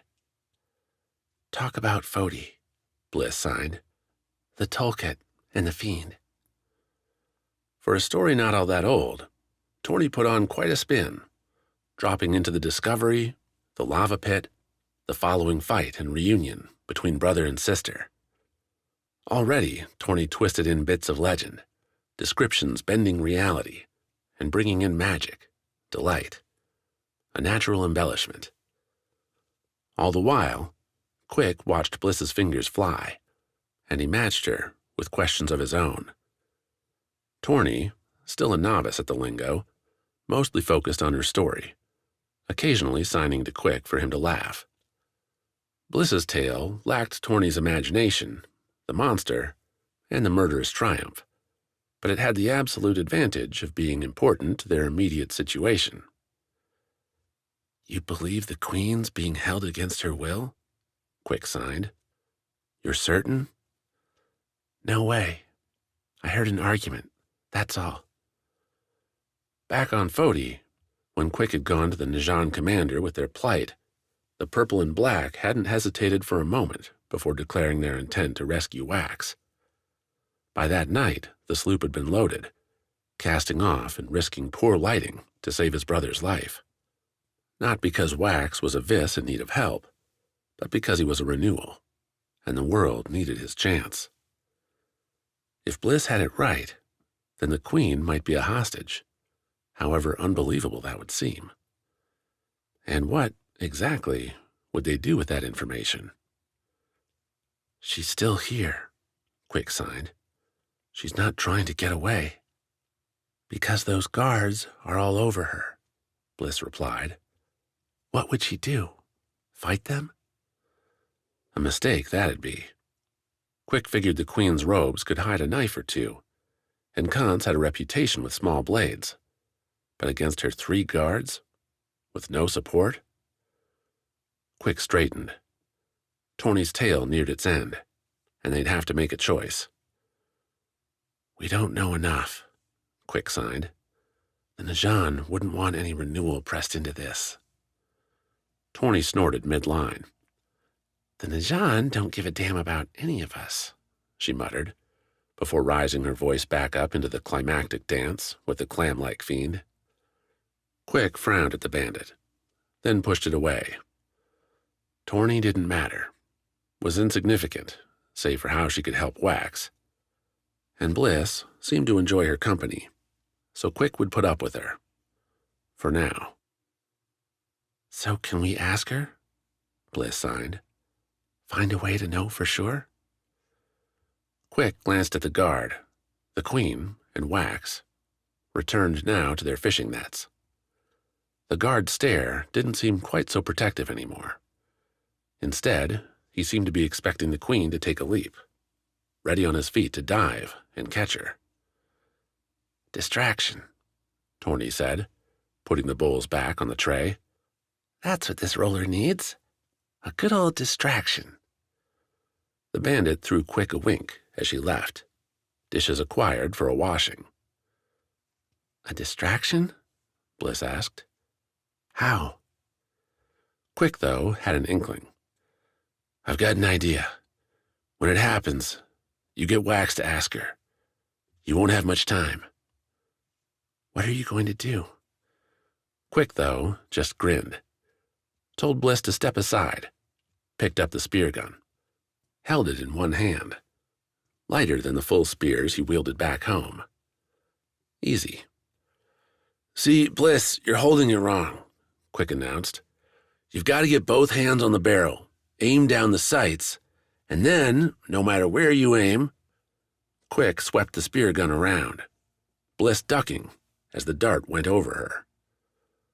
The roller wasn't an unstable ship, but she roiled and rocked with the river's running course. Rapids, rocks, and the simple churn inherent to every waterway kept the roller at a slight shifting, one Quick leveraged now to set himself off balance. He pitched back, yelping, and pressed the trigger. The spear gun fired, glanced off the guard's Kant's armor, and flew off the boat's far side. Watch your damn aim, the guard growled as Quick found his feet. I'm not some fish, you vis flower kisser. The hunter kept the anger down. Bad shot or no, the slur wasn't necessary. Nevertheless, the words gave Quick pep as he ran to the guard, getting up real close and inspecting where the spear had slashed. Nothing there save a slight dent in the guard's sterling silver shoulder plate, but Quick put on his best head shake anyway. Looks bad, Quick said. We'd better check with the captain to see if she's got something to help you. The guard tried to resist as Quick clapped his right arm on the guard's left, turning the man towards the roller's walkway. Won't take more than a minute or two, I'm sure, Quick said. And of course, I'll pay for it. My fault. Absolutely is, the guard said, trying to shrug Quick's arm off. If you've damaged my mail, I'll... The guard kept talking, Quick kept pushing, and Bliss went right by them, as Quick guided the guard around the corner. Hopefully, his sister could get some answers. Quick grinned. Of course she could. Bliss was the best. They'd all known it for so long now. Chapter 10. Savage Stones. A good captain knows her crew's minds without a word passing between their lips. A single look, like the one Maena threw across the arena to Rasselbeck, told her the man didn't plan on skewering her, told her the ferrite standing between them was safe enough as well. Rasselbeck would, no doubt, see the same in Maena's eyes. Not that Barton cared. The guard continued hollering his gross accolades, building Kivy up as a man-devouring monster, as liable to leap from the pit and snarf the crowd as eat the two combatants. With only Barton's old knife in the pit's center, what chance did these two really have? Left out were the odds Barton himself, strolling the arena's edges with waving arms, might prove a snack. If it would shut him up, I'd be in favor. Maena broke forward, sprinting across the arena towards the fallen knife. Dust blew up as she slid to a stop near the blade. Kivy seemed not the least perturbed, snorting once and taking a bite from one of the stone balls remaining in the arena's middle. Rasselbeck remained where he was near the arena's lone exit, with his arms at his sides, face narrowed and wincing. "A bold risk, leaving the weapon to your enemy," Barton cried, as Maena scooped up the knife, flipped it to a right-handed grip. "Perhaps he thinks the lizard might eat her now." Stay with me, Maena muttered to Kivy. I have a plan. Kivy snorted. Rasselbeck read her flicking knife and edged closer to the arena door. "The lizard seems placid," Barton said. "Perhaps now's the chance for a killing blow." Chase me, Maena muttered. Kivy cocked her head, stuck her forked tongue out to taste the air. Now. Maena snapped forward again, rushing Rasselbeck and throwing on the angriest scowl she could muster. Kivy read the intentions right, broke after Maena, scampering along the dirt floor. Rasselbeck proved he was no fool, sidestepped right against the door. Barton, proving he was, called out that there would be no escape. The door would not be opening, save to let the victor out. Gutting him already? Seems cruel, for all the help he gave us. You don't know what you're talking about. Hey, I've only been alive a few weeks. Maena barreled into Rasselbeck, the man's eyes going wide as he realized she wasn't going to stop. The two fell to the ground, leaning up against that grated exit. Kivy caught up with them, stopping short of the pile. Break the bars, Maena snapped at the ferrite. That's what you're thinking, Rasselbeck whispered, while Barton shouted out an imaginary stabbing, a fight for their lives. Ferrites eat rock, not iron. Kivy, though, seemed determined to prove Rasselbeck wrong. She went around their feet, towards the grated gate's corner, opened her maw, and took a snapping bite at the black wrought metal. Her rock teeth threw sparks when they collided, and the gate shook. We've got to keep them distracted, Maena said, twisting and throwing Rasselbeck off her, back into the arena. Come at me. Captain, time was I'd be down for a brawl. Rasselbeck rose, brought up his fists. Not feeling it now. Damn your feelings.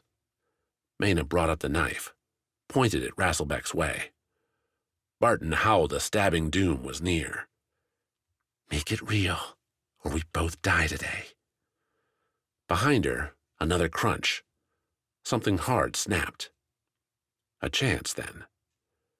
She dove in at Rasselbeck, leading with the knife, sending its point just wide of the man's waist, while Rasselback grabbed her shoulders, pushed her back into the gate. The iron dug in, rough screws scratching Maena's back. Kivy put in another bite, a slight look confirming the corner falling away.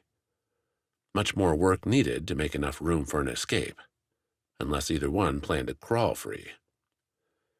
Rasselback released his grip upon impact, perhaps wondering if he'd actually hurt his captain. Instead, Maena took the opening, plunged her left, free fist, into Rasselback's stomach, doubling him over. "Pretend you've been stabbed," Maena said, slipping the knife into Rasselback's ratty tunic, cutting into the fabric, and maybe, just maybe, scraping his skin. The Rana raider knew his role, though, and played it well, pinning the blade to his side and stumbling back a step. Kivy crunched through another grate. "What's this? A gutting blow for the finish?" Barton crowed. "A surprise turn, the stab not of the creature, but of her former friend." Barton waved Maena forward, the captain accepting the offer for a slow walk. "Yes, you heard me right. She was her victim's leader, a Rana captain, now a lowly murderer for your entertainment. Yet such things we must become if we are to win freedom in the pits." Maena slowed at Barton's haphazard biography. Their Went captors had forced out cursory conversations with them all at the Knights en route to the pits, bits of background that seemed innocuous enough. Almost pleasant, the interest those scribes had taken in the dirty prisoners. Of course, it all led back to profit, to the show. Come on, Barton continued beseeching Maena. "Accept your glory, Captain, for you've earned it. Bittersweet though it may be, it surely beats lying in the dust, your guts bleeding into the dirt." Another crunch, another snap. Kivy munching away. Barton, for the first time, frowned at the ferrite. "It seems the lizard has a taste for our metal," Barton said, then waved a sharper cut to the guards up at the arena's edge. "Best put the ferrite back in her box, my friends, lest we have to shut this pit down for repairs." Barton put on a showy wink to the crowd, who laughed. "As if we would ever! A gate can easily be replaced with spears. We have enough guards to wield them, and if we ever ran out, surely any of you would jump at the chance." Maena reached his side, accepted Barton's hand as he held her wrist up high. The crowd responded with a mix of claps, groans, insults, and compliments. Spittle and ale flew, some landing on the pair. Barton took it all with a grin. Maena closed her eyes, looked away. "You came back for all this. Aren't you happy?" "I didn't choose to come back." Maena's other side didn't have a response to that. Instead, another snap drew Maena's look away from the awful rain, back to the gate. Another slot gone, the opening big enough now to get through at a crouch. Rasselback laid still. "Move." Maena tried to send the order, pass it along through some ethereal tie to Rasselback, but the man didn't budge. Waiting for some signal then. Some permission to abandon his captain and run. She could give him that. Mustering up her breath, Maena put her fingers to her mouth and whistled.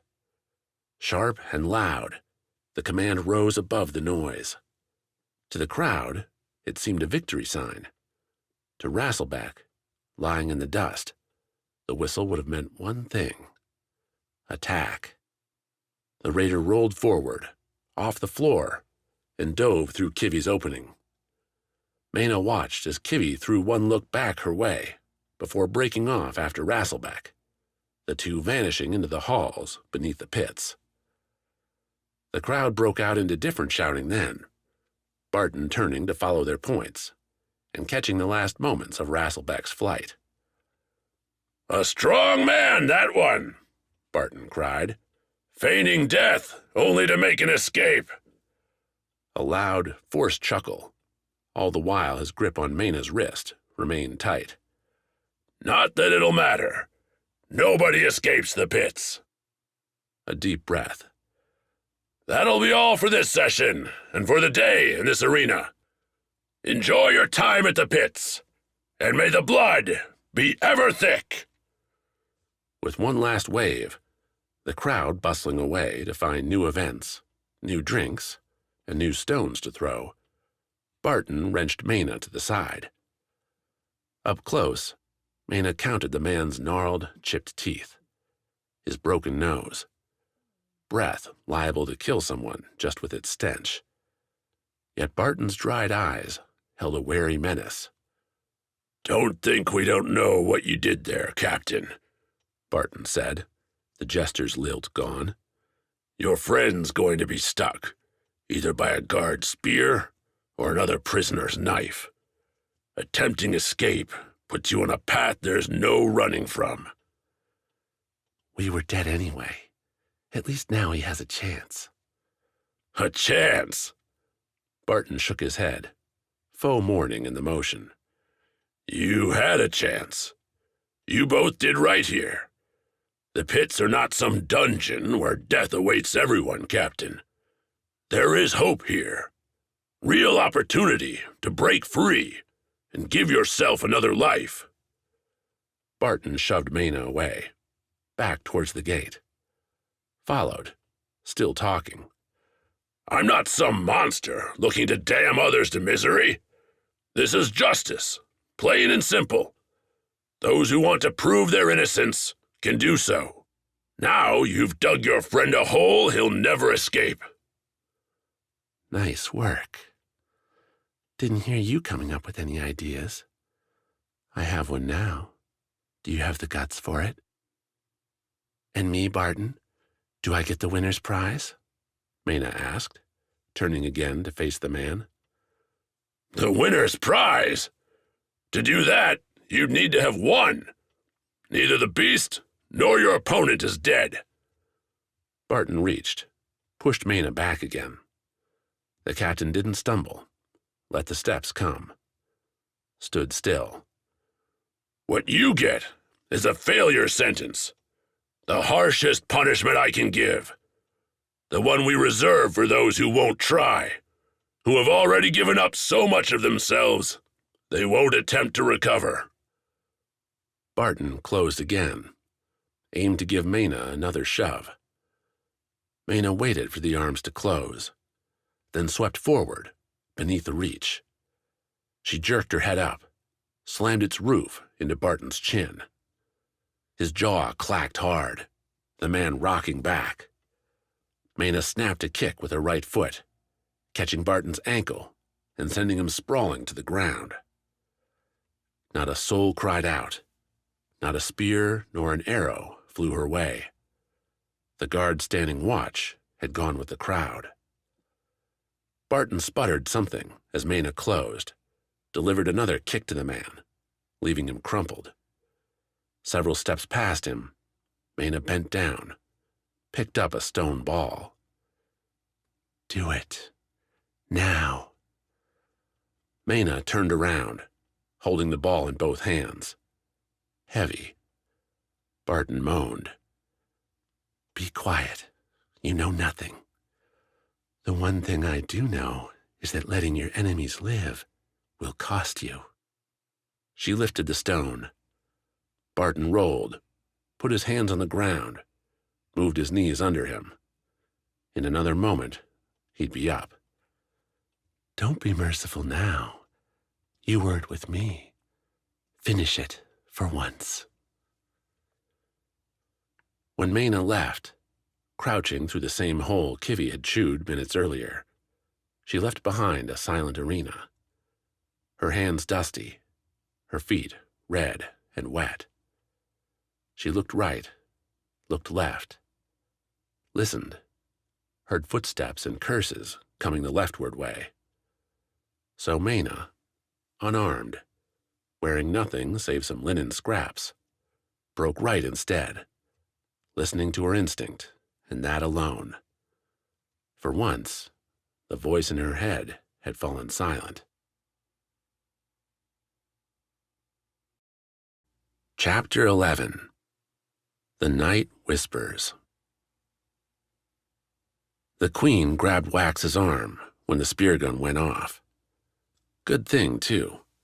The sudden sound, the bright flash as the spear went flying by, bouncing off the guard's shoulder, had Wax stepping back into the roller's aft edge. He overbalanced, would have fallen over if not for the Queen's quick hand, its surprising strength, as she pulled him back onto the boat. "Keep your cool," she said, as Wax steadied himself, motion erupting behind them. "I'm not your minder." "My minder?" Quick interrupted the question with an absurd line to the guard about his shoulder, some potential wound. In all his years, Wax knew Quick to be a caring man, but in a gruff, distant sense. No way he'd give a damn about some random Count's guard. No way, as Wax traced what had just happened, Quick would misfire so bad either. "You're not listening, are you?" the Queen said, sharpening her tone enough to cut through. "Sorry," Wax said, still watching as his brother dragged the grumbling guard away. "I'm trying to figure out—" Bliss popped between the two, her fingers flashing. Wax refocused, caught the symbols, while the Queen, her composure finally breaking, narrowed her eyes, creased her mouth. "I heard a guard last night, her guard, threatening her," Bliss signed Wax's way. "You have to ask her if she's all right." A question. All morning, Wax had been lobbing them at the Queen and receiving little more than dismissals in return.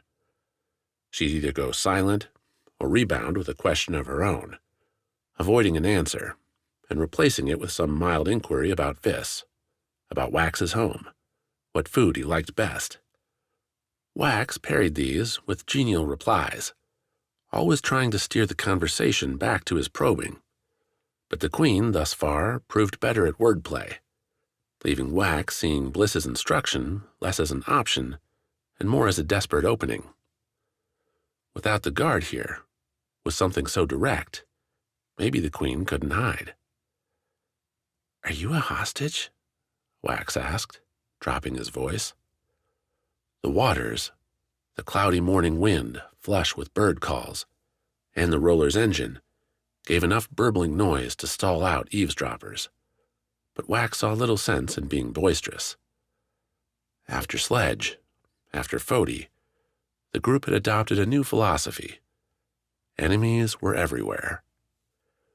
The Queen took the question like Wax took to his fourth ale of the night, with a sort of soft stupor, as though being confronted with this reality had no ready comeback, no skilled repartee. She said nothing. Bliss, frowning, signed to Wax again. "My sister says she heard you last night," Wax said, then blinked. "Wait, Bliss, is that what you were doing when I stumbled into you?" Bliss rolled her eyes. "Stop being an idiot, Wax, and focus. I'm not a hostage," the Queen replied, thawing from her stunned cell. "I'm a Kant's queen. My guards are merely looking out for me. That's all." Wax glanced at Bliss, whose frown only deepened. "She's lying. Don't mean to insult you, Your Majesty will do," the Queen said, backing off a step, a solid scowl breaking over her face. "And I'll accept one nasty remark, but not two. Keep your suspicions to yourselves. Stowaways, no matter who they might be, don't get to disrupt my ship. Ask again, and I'll have my guards throw you overboard."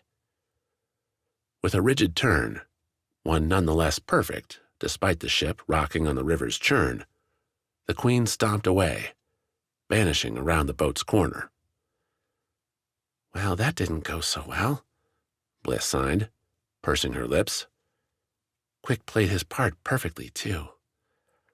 "I was impressed," Wax muttered, watching where the queen had been, trying to put her puzzle together and failing. All that morning, while she dodged his questions, she'd been casting the poles and nets like a fisherwoman who'd spent a life in the boats.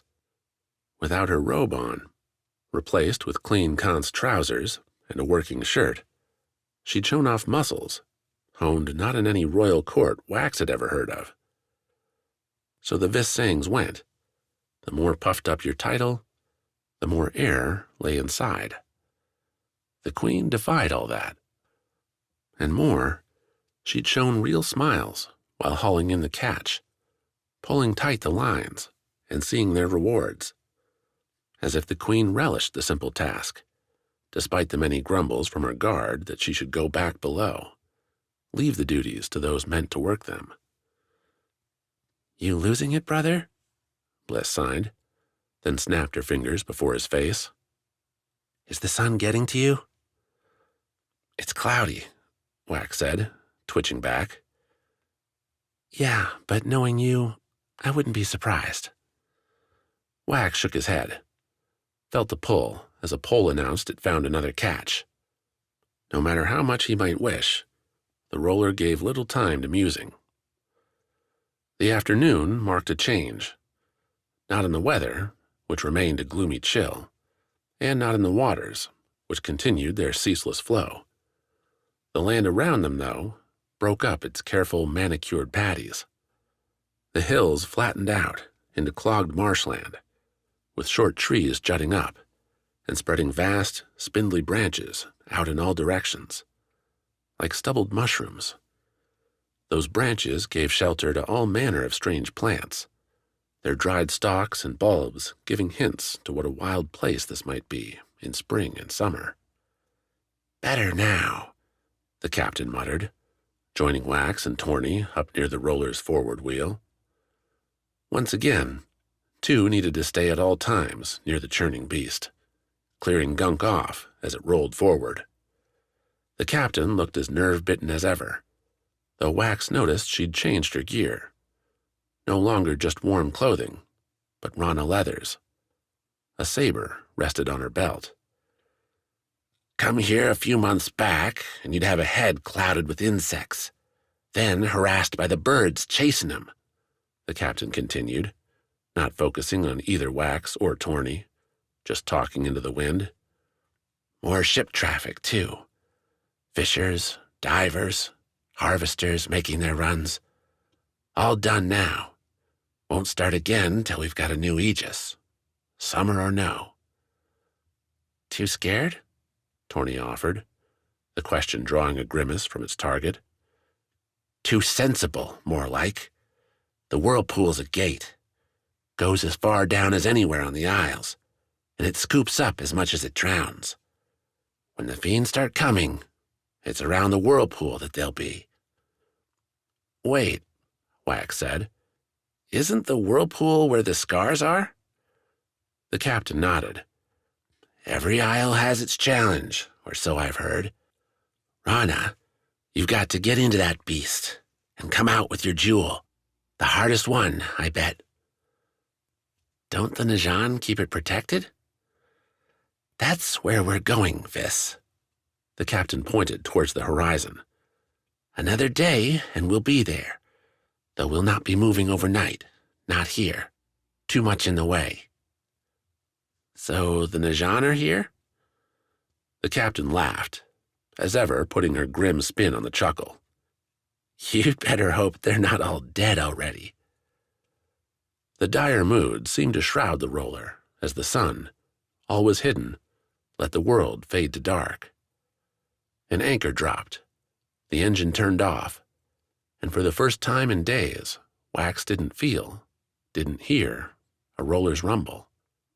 Everyone seemed to go quiet in response. The queen and her guards made no appearances, stuck below. The captain only opened the doors inside to dish out dinner. "Keep your weapons handy tonight," the captain warned, "and set a watch." "You're not helping?" Quick asked. "You let this ship sink, you're not getting where you want either. Don't let any harm come to her, and you'll get off alive tomorrow." Wax offered to take the first shift, settling in with his Foti blade. He missed the knife, unseen since the battle with the ferrites on Foti's lava flows. The two weapons had complemented each other. Now, in the ship's lantern glow, Wax turned his blue blade and watched the light. He'd barely used the sword since trading for it back on Vis. What an idea that had been. Protection. He'd managed one strike with it, the beetle in the Foti lava tube. All the rest, failures. Wax grinned. Not failures. No, just missed opportunities. Maybe Rana would give him a chance. Though how could one stab a whirlpool? The marsh didn't hold answers. Without the rumble, the few bugs couldn't compensate, leaving Wax largely in quiet. The clouds stuck around too, giving the night a closed-in feel. If Wax was one for ghosts, he might have claimed to see them drifting in the dark. Instead, he dangled his legs over the roller's edge, the blade resting in his lap, turned his attention to the two Skars, listened to their whispers. They grew as Wax focused, like a conversation turning to include him. Vis's Skar spoke in quiet, calm tones, while Foti's, in a manner like its birthplace, declared its thoughts in hard, short lines. What those thoughts were, Wax didn't know, but maybe, tonight, he could try to tease them out. Start with home first. If Wax wanted a speech, the Vis Skar didn't give him one. Instead, it spoke in repeated lines, the same 2 or 3 phrases, over and over again, in a language Wax didn't know. At first, Wax assumed the words were random, his hands resting on the Foti blade. He listened, found nothing to grab onto. Until some insect found its dinner on his ear. When Wax moved his left hand up, brushed the bug away, the Skar changed its song, lighting itself up. The Skar grew louder, more excited, like Sawi telling Wax she'd found a new sauna to climb. And with its thrill, the Skar seemed to work its strange magic, winnowing away the bite's pain, though the mark itself would take time. Different words, emotions, when the Skar found its purpose. It made a certain sense, though Wax wasn't sure what he could do with that knowledge. Store it away for later. Maybe, if he ever became the Aegis, someone could use it. Until then, he would listen to the Skar's chatter, watch the clouds, and wait for the chance to dream on the roller's hard deck. Chapter 12. Knives Among Friends. Sawi threw her arms out, gave a shout, not a scream. Determined, confident, despite Gladring's idiocy. She took not one single step closer to the Hanoko den, and the big cats came no closer to her. Those glittering orbs stayed within their tree-covered shelter, the mother also keeping her distance. Don't project weakness, don't provoke a threat, and the Hanokos would leave her alone. Calm in the face of disaster, Gladring muttered. Are all Vis like you? If you don't turn around and head back to the camp, I'll leave you out here, Sawi said, without turning around. And willing to threaten me? Well, this wasn't what I was trying to learn, but I will walk away happy regardless. Apologies for the ambush, Sawi, but I had to know. Had to know what? Sawi asked, stepping backward once she heard Gladring's rustle through the ferns, the mud. Whether you were a spy. Sawi tried to get Gladring to elaborate, but the tenant refused, saying only that Sawi had passed. The response did nothing to diffuse Sawi's rising anger, damn justified after being thrown to the cat's mercy.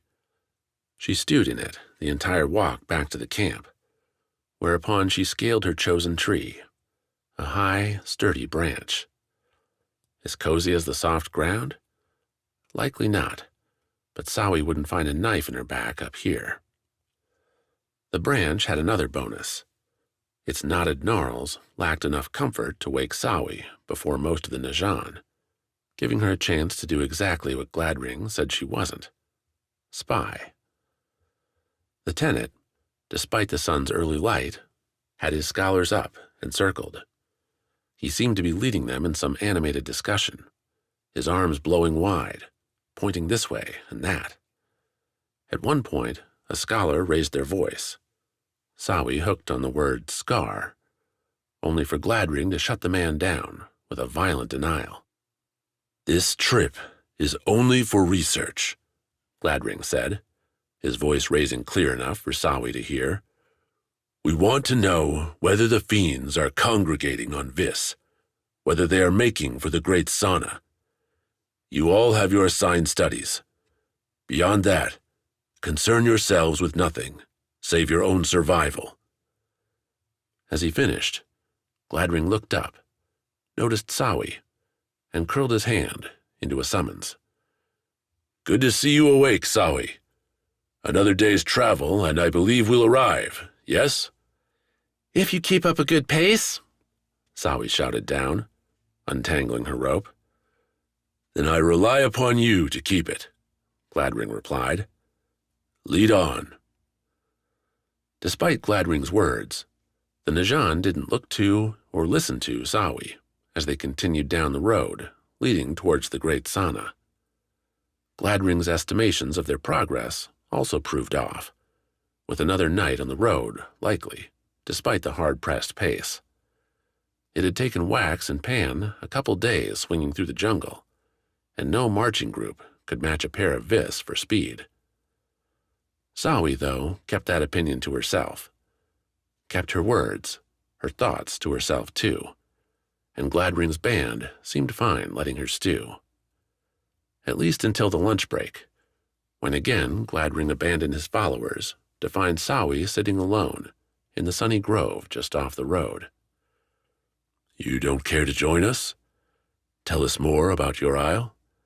Gladring asked, before pulling out some strange cracker and handing it to her. "A cinnamon cookie.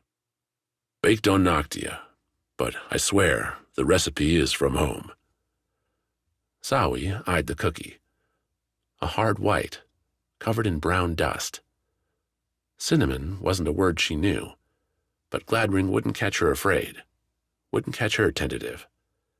She took it, ate a big bite, and had to lunge for her water skin to keep from coughing. The cinnamon meshed with the cookie in a burning, sweet way, a nutty warmth blooming as the cookie dissolved in her mouth. "I'll admit," Gladring said, reading Sawi's expression and coming to the wrong conclusion, "these are better suited to the colder climes." "The cookie is fine," Sawi said, the hasty water dripping off her chin. "What's not is you trying to get me killed." "As I said, you're not the first person I've met with secrets," Sawi said, recalling Svarde and the Foti man's many half-answers. "You're not the first to look at me, at my friends, and think we're simple people with nothing to offer save some fruit and a warm sun." Sawi stood, brushed off the cookie's crumbs. "I don't have to prove anything to you. I came because I was curious, and I'm staying because I said I'd help guide you. But I'm not your plaything. I'm not your example, your subject." Gladring seemed to shrivel up as Sawi spoke, the man's warmth fading to a stiff regard. She went from insect to enemy, and for a moment Sawi wondered if Gladring would order the Najan to cut her apart. Instead, Gladring reached out, took Sawi's hand with a swiftness she didn't expect. The grip wasn't aggressive, but soft, a friend's clasp. "My world is one of agendas, motives, and maledicts, Sawi," Gladring said, bowing his head just enough to add sincerity. Immersed in such things for so long, one begins to see schemes everywhere, even in places where they make no sense at all. Gladring nodded to the clearing's opposite end, farther away again from the Najan. Please, I would share something with you. Sawi crinkled up her face, was about to ask what required the slight walk, only for Gladring's eyes to tell a different story. Speak not, they said, and follow. Kidai and Vis, so far as Sawi knew, didn't deal in deception. Backbiting, schemes, undercutting and overwhelming your enemies with lies and surprise just didn't happen. The elders ran the Isle's towns and cities through experience and will. No elections, just a desire to show up and help. No rulers, just reasonable people. So when Gladring intimated something secret was going on, Sawi took to it with a neophyte's naivety. She spent the strides crossing the clearing, looking back at the Najan group, trying to identify what, exactly? An enemy? But wasn't Gladring the one who'd tried to get her killed? What she wouldn't give to be back among her sanas, the fruits and grasses. Have you ever taken a journey? Gladring asked, when they settled against another tree, its bark an earthy brown, the crevices cluttered with scuttling ants. Not the kind you mean. Gladring slid up a smile. I'm here for a specific reason, and I chose to bring several of those scholars with me. Yet, after I invited them along, I found double their number waiting at the boat to cast off, and more Najan soldiers besides. Gladring waited, and Sawi felt she was supposed to infer something from his words. What, that's not supposed to happen? She asked. The obvious, and even Sawi's fresh exposure to spycraft made it so, thing was that some of these hangers-ons had goals anathema to Gladring's own. What Sawi was supposed to do about that remained unclear.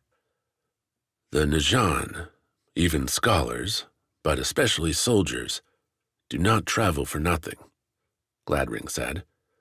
Their voyages, their loyalty, is for hire, and there are some who would very much like me removed. Several options presented themselves. Sawi chose none, instead going to the point.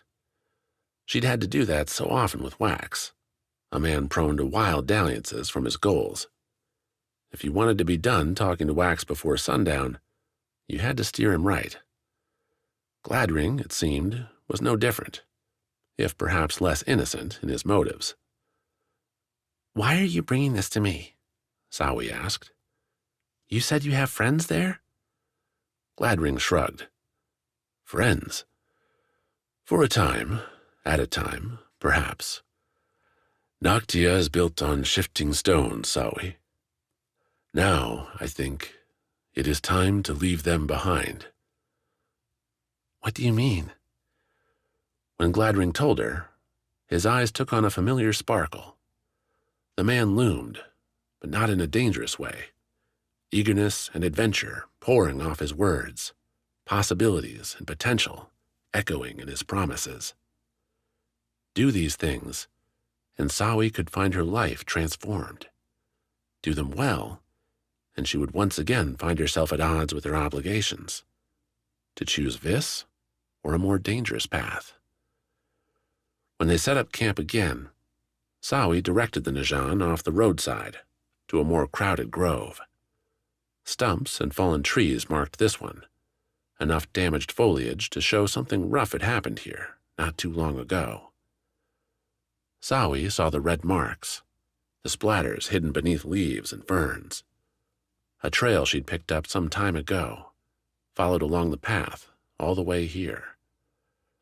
A traveler or some animal, captured, dragged, and devoured.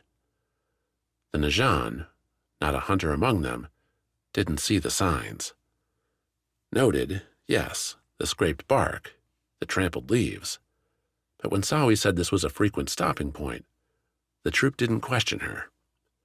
They lit fires, spread their rolls, and batted away curious bugs. Gladring didn't look her way once. Sichi came out early, the pink glow smattering among them when it could dodge the leaves overhead. As the Najan ate their dinners, Sawi slipped away, following yet more marks, knowing what she tracked and suppressing her fears. No predator native to Vis would leave such a trail. Gladring asked for a distraction, and he would get it. Otherwise, so he said, so Sawi surmised, the Najan would give chase. As she walked, weaving between trees and ferns, Sawi played with another idea, a possibility at first disgusting in its brutality, but attractive as she stalked deeper and deeper into the forest. If the trap wound up killing Gladring, then Sawi might be able to reap a different reward in returning his belongings, proof of what happened to the Najan outpost. More favor for Kid-Eye, for her, and no need to risk her life. Too dark? Sawi glanced up at the shadowed canopy. The Isles didn't allow for innocence these days. Not since Pan. Not since Wax and Bliss left, unlikely to come back. She'd made one choice to come this way, to follow Gladring. What happened next? Well, she would see how Vis wanted it to go. The Isle didn't keep Sawi waiting long. Beyond the jungle's nighttime music, a hard, gnashing grind interrupted Sawi's flow. She crouched, every footfall a ginger thing, her fingers guiding leaves and branches away with nary a sound. Her breath came and went slow, blinks a rare thing until she caught it. The fiend offered arms aplenty, mouths to match, on a long and thin body. A centipede, save with fingers and thumbs instead of its gripping feet. Bulbous eyes dangled along its body from springing antennae, each one glinting whenever they caught Sichi's light. The fiend lay in the pool, its hands scooping water up into the mouths lining its underside. As large as two men put side by side, the fiend wasn't as scary as some Sawi had seen.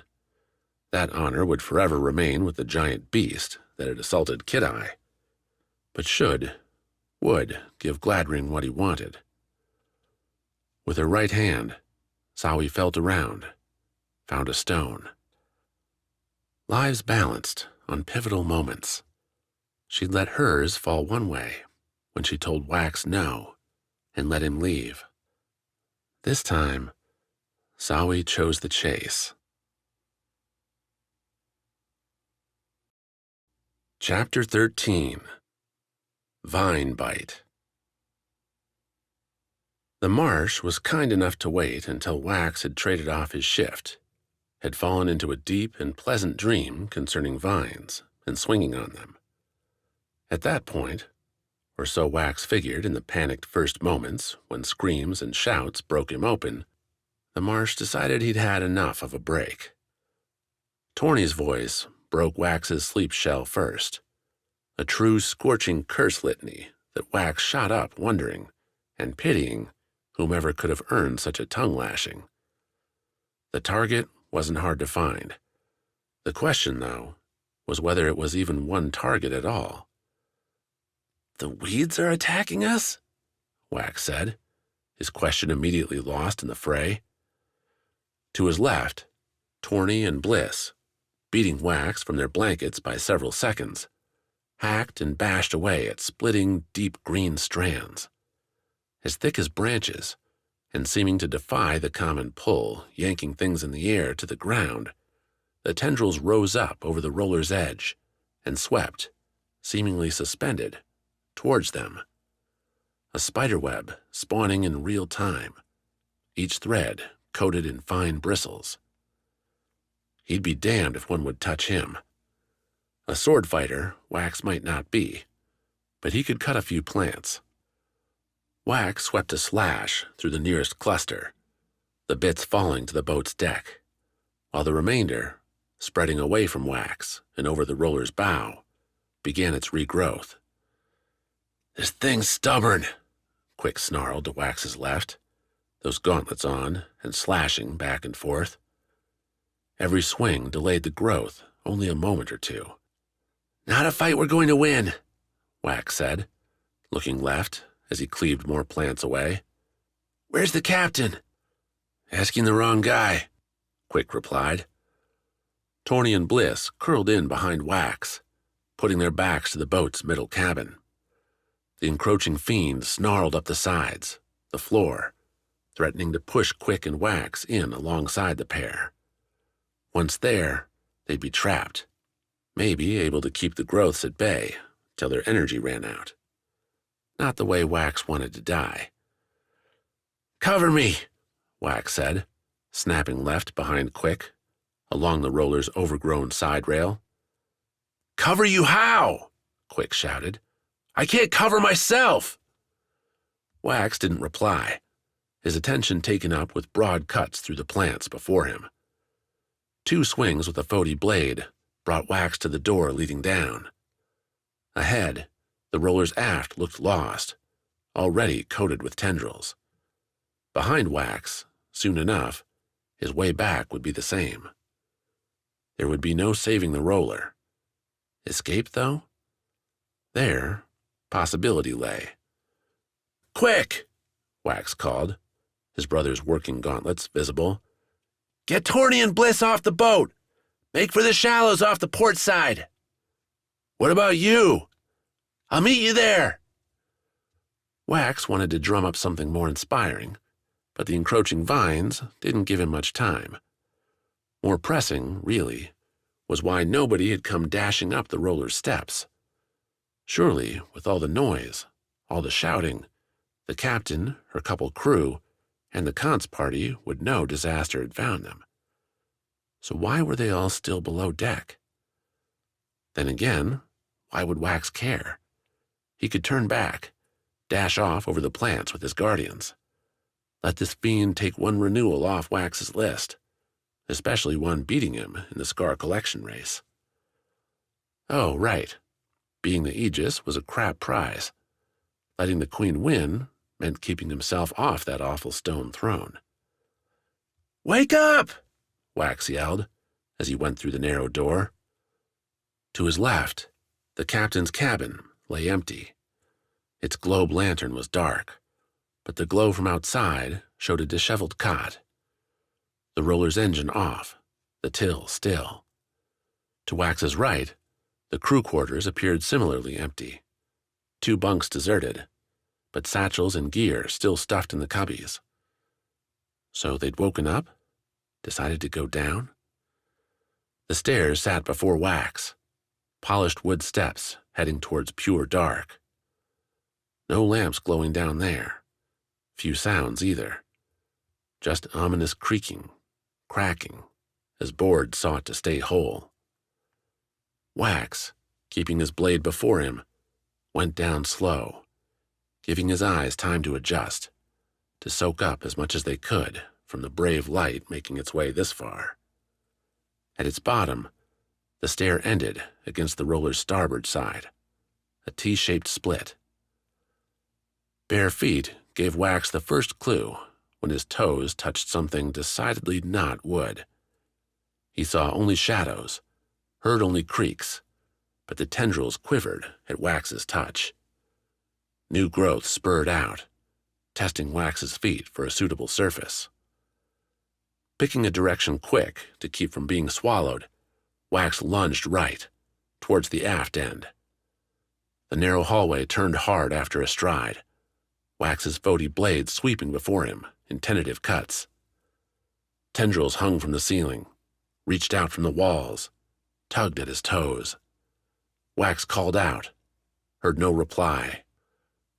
Yet he couldn't slash with abandon, for fear he'd strike some wayward guard, some roller crew. A signal, if it could be called that, came from the first room Wax passed on his left. Wax couldn't tell worth a damn where he was, save the Foti blade didn't hit a wall on a crosscut, cluing Wax into the doorway. A turn, a listen, and a muffled struggle emerged, blending into the roller's cracks as it died. "Who's in here?" Wax asked, stepping forward. His feet landed in more tendrils, but water too, the brackish swamp cold and slimy to the touch. So the fiend had broken up through the roller's hull. Wonderful. The struggle increased, and Wax traced the tendrils to the room's middle, near the thin bed. "I can't see, so sorry if I cut you," Wax muttered, keeping his feet shuffling while he felt out the first form. The legs, arms, and armor declared the captive to be one of the Queen's guards, and Wax might have left the man there, save the situation required allies, required desperation. The Foti blade cut clean and close, delivering an angled swipe up the guard's leg, near the man's chest, and Wax would have cut further, save for more movement to his right. A second, maybe a third body, all together, clustered around the bed. Guards protecting their queen, or killing her? The man he'd cut made use of the assist, surging up with enough strength to snap the tendrils cloaking him. "Cut them free," the guard rasped, as Wax made to do just that. "There's no time." "Well aware," Wax said. "Don't have a light, do you?" "The lanterns are all broken." Nevertheless, working blind, the pair freed a second guard, followed by, yes, the Queen, last among them. Tendrils closed in from outside, from below, but the guards found their form, swapping their rapiers for more precise knives, and using them to keep an opening, worked their way towards the room's exit. "Stay with the Queen behind us," said Aikido, the second guard freed. "We've one more of our own to save." "We'll be going to the exit, thank you very much," Wax replied, as the foursome hacked, tripped, and felt their way from the room. "You'll come with us," the guard started. "He'll do as he pleases, and I'll go with him," the Queen said. "Save the crew and follow us." In another situation, without the dark tendrils snatching and grasping, without the boards breaking beneath their feet, Wax bet Aikido would have overruled the Queen. His sharp breath said as much, but any rebuttal died as the other guard cursed the tendrils' growing progress, their thickness. "Come on," Wax said, tugging the Queen back towards the stair. Just enough light, a single pink beam from Sichi, gave them the direction. "They'll be fine." "Of that I have no doubt." Getting to the stair proved easy enough. Climbing it, though, wouldn't be possible. The tendrils had scaled the steps from inside and out, the vines bursting through and breaking the wood apart, leaving nothing more than a fractured tendril forest before them. "We're trapped," the Queen muttered. "Not with a vis," Wax countered, then flipped the Foti blade's hilt towards the Queen. They both bobbed there, keeping their feet moving so the tendrils couldn't find a hold. "You cut, I run." Wax wished there'd been enough light to see the Queen's face at his comment, but the shadows didn't give him that much. He did, though, feel her take the sword. "And after?" the Queen asked. "Just keep cutting. Now." The Queen swung the blade before them, slicing tendrils away from their face, opening a dire path forward. Wax reached, took the Queen, and lifted her. Not a full carry. The stairwell didn't have the room for that, even without plants clogging the way. But Wax kept her feet off the floor. The Queen at a slight forward lean so she could keep the blade working. "Here we go," Wax said, and the vis climbed.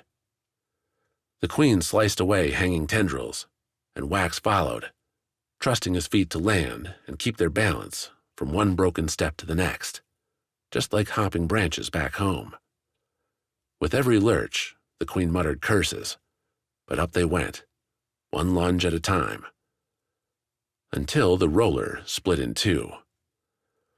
The aft and bow sides, nearest the climbing pair, tore away, angling at the sky and plunging their makeshift progress into the swampy sea. Tendrils fell and flailed around them, snaring Wax's hair, pulling at his clothes. "Swim!" the Queen snapped as they hit the water, its chill seeping right to Wax's bones. The beach, the Foti beach. The last time he'd felt such horrible cold, such muscle-numbing ice. Wax froze, his mind reeling back to that moment, those minutes suffering in such blank agony. Something slapped him, splashed him. Sichi's light poured around Wax, the roller gone. Before him, Foti blade in one hand and her eyes a pink-lit green fire, was the Queen. "I said swim, Wax," the Queen repeated, her voice colder still than the water. "Now!" His legs found their surge, pedaling after the Queen, as the tendrils beneath and around them struggled to keep their grip. Clothing tore, some plants left scrapes and marks on his arms, but together the two headed across the slime. No words, nothing save breathing, their arms and legs kicking. Ahead, grass and muddy mounds rose free from the water. Forms moved on them, a trio Wax recognized, that gave him further hope. "Here," Quick called when they neared, the chill in Wax's bones blending with a low fire as his body strained to keep him moving. "Got you!" The rope came out, scavenged with their satchels from the roller, and both Wax and the Queen rode it the last few lengths before climbing onto the muddy banks. Torny and Bliss, scooping dried grasses, leaves, and twigs into a pile, had a small fire already growing, one Wax and the Queen planted themselves near. Together, the whole band watched as the roller finished its life, the tendrils rising, encasing the whole ship in a plant lattice.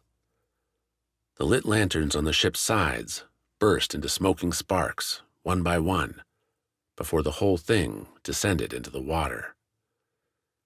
"Your guards," Wax said. "I don't see them." "Never count out a Kant's Queen's Guard," the Queen replied, her steel features giving no hint to mourning. "It's the captain and her crew I'd grieve instead." True enough. Wax gave a slow nod. Behind them, he heard Quick, Bliss, and Torny plotting their next moves. Something he'd concern himself with after a bit more time in the fire's warmth. Until then, Wax reached over, took back his Foti blade from the Queen's side. She watched him. "Thanks for saving this," Wax said, then hesitated. Could he really call her Queen after all this? Was there such a thing as nobility when they were soaked in muddy water, with little to their names save a few scars? "You can call me Yujo," the Queen said, seeming to recognize his struggle. The smile then, as small as it was, did more than her words to make Yujo real. Chapter 14. Victor's Price.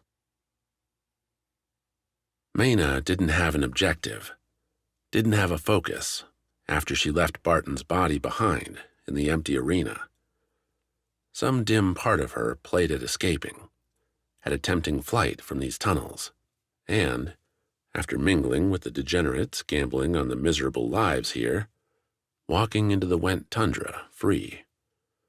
Free and alone. She turned right. Behind her, around the tunnel's curl, Rasselbeck and Kivy would be making their own try. The guards chasing them would no doubt surround the pair, drive them back at spear point to the dirty cell, even now approaching on Maena's left, her feet carrying the Rana captain on a slow walk ahead. Pennifer and Svarde might already be there, huddled against the dirt, waiting for another meal, another challenge. The others who'd shared their wagon ride, who'd been thrown into the contest? Dead, maybe, or ditched into some even worse game, Is that what has you so muddled? No. The Went pits were known. Nothing here surprised Maena. But you didn't think you'd end up here? Welcome to my little party. She'd spent so many seasons finding wheeling raiders, pulled them from their ships, rarely from their families. The types to go into the dark below weren't ones with deep connections, and wound up with nothing. Most of her crew was likely here, stuffed in amid Went criminals and other captives, slinging mud at one another until they drowned in it. How could Maena have failed so badly? Not all bad, right? I'm here now, and full of ideas. A voice in her head. Herself, carved different. Maena stopped. To her left, a split in the tunnel marched upward towards the surface. A gate there would be the only barrier between her and possible freedom. In her rags, Maena wouldn't get far before someone would take an interest. But even so... Look, I didn't let you come back to suffer all this self-pity. You didn't have a choice. I could have fought harder. You're a Rana captain, Maena. Act like it. That's simple, right? Get over the grittiness in your stomach and push forward. Find the saber's hilt and swing it. Metaphorically, anyway. Now you're getting it. A little more spilled blood, and you'll be fine. To do that, Maena had to find a different plan. No huddled masses, no simpering escape. A breakout, with weapons and people, overthrowing the pits. There'd be guards, but they'd be fat and lazy on their privilege, simple to push over, just like Barton. They'd... Rana! Bellowed a thick voice, pouring off the tunnel's walls. Maena half turned, tensing her legs in case she needed to run. It's time we had a word. The man requesting the meeting stood with 2 guards behind him. Trailing those were Rasselbeck and Kivy, another militant duo with spear points at their necks. Warlord Hochi, the one who'd rounded them up upon their return to the surface. Maena remembered the name from the man's aggrandizing speech, his layered animal skins coating every surface, a glowering dark face. Near black eyes, veering between slits and circles. A heat came off the man, the same sort Maena had seen in the most brutal warriors on her journeys. A body born for conquest. A tough time for him, then, with the Renewal, the Najan forcing a peace. You killed Barton, Hochi continued, approaching. The guards flanking him raised their spears, pointed them at Maena, but without malice. A clever ploy. I'll miss his gamesmanship, but he should never have let you get so close. No, Maena replied. I won't make the same mistake. Hochi folded his arms, showing off various bracelets inset with gemstones. Do you see these, Rana? Do you know what they are? Maena spat at Hochi's feet. She knew damn well what those were. Good. Some spirits left in you, Hochi said. I would have been disappointed if you'd left it all with Barton.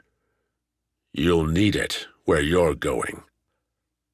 I'm not playing another game, Maena said, giving up on her half-turn and facing Hochi square.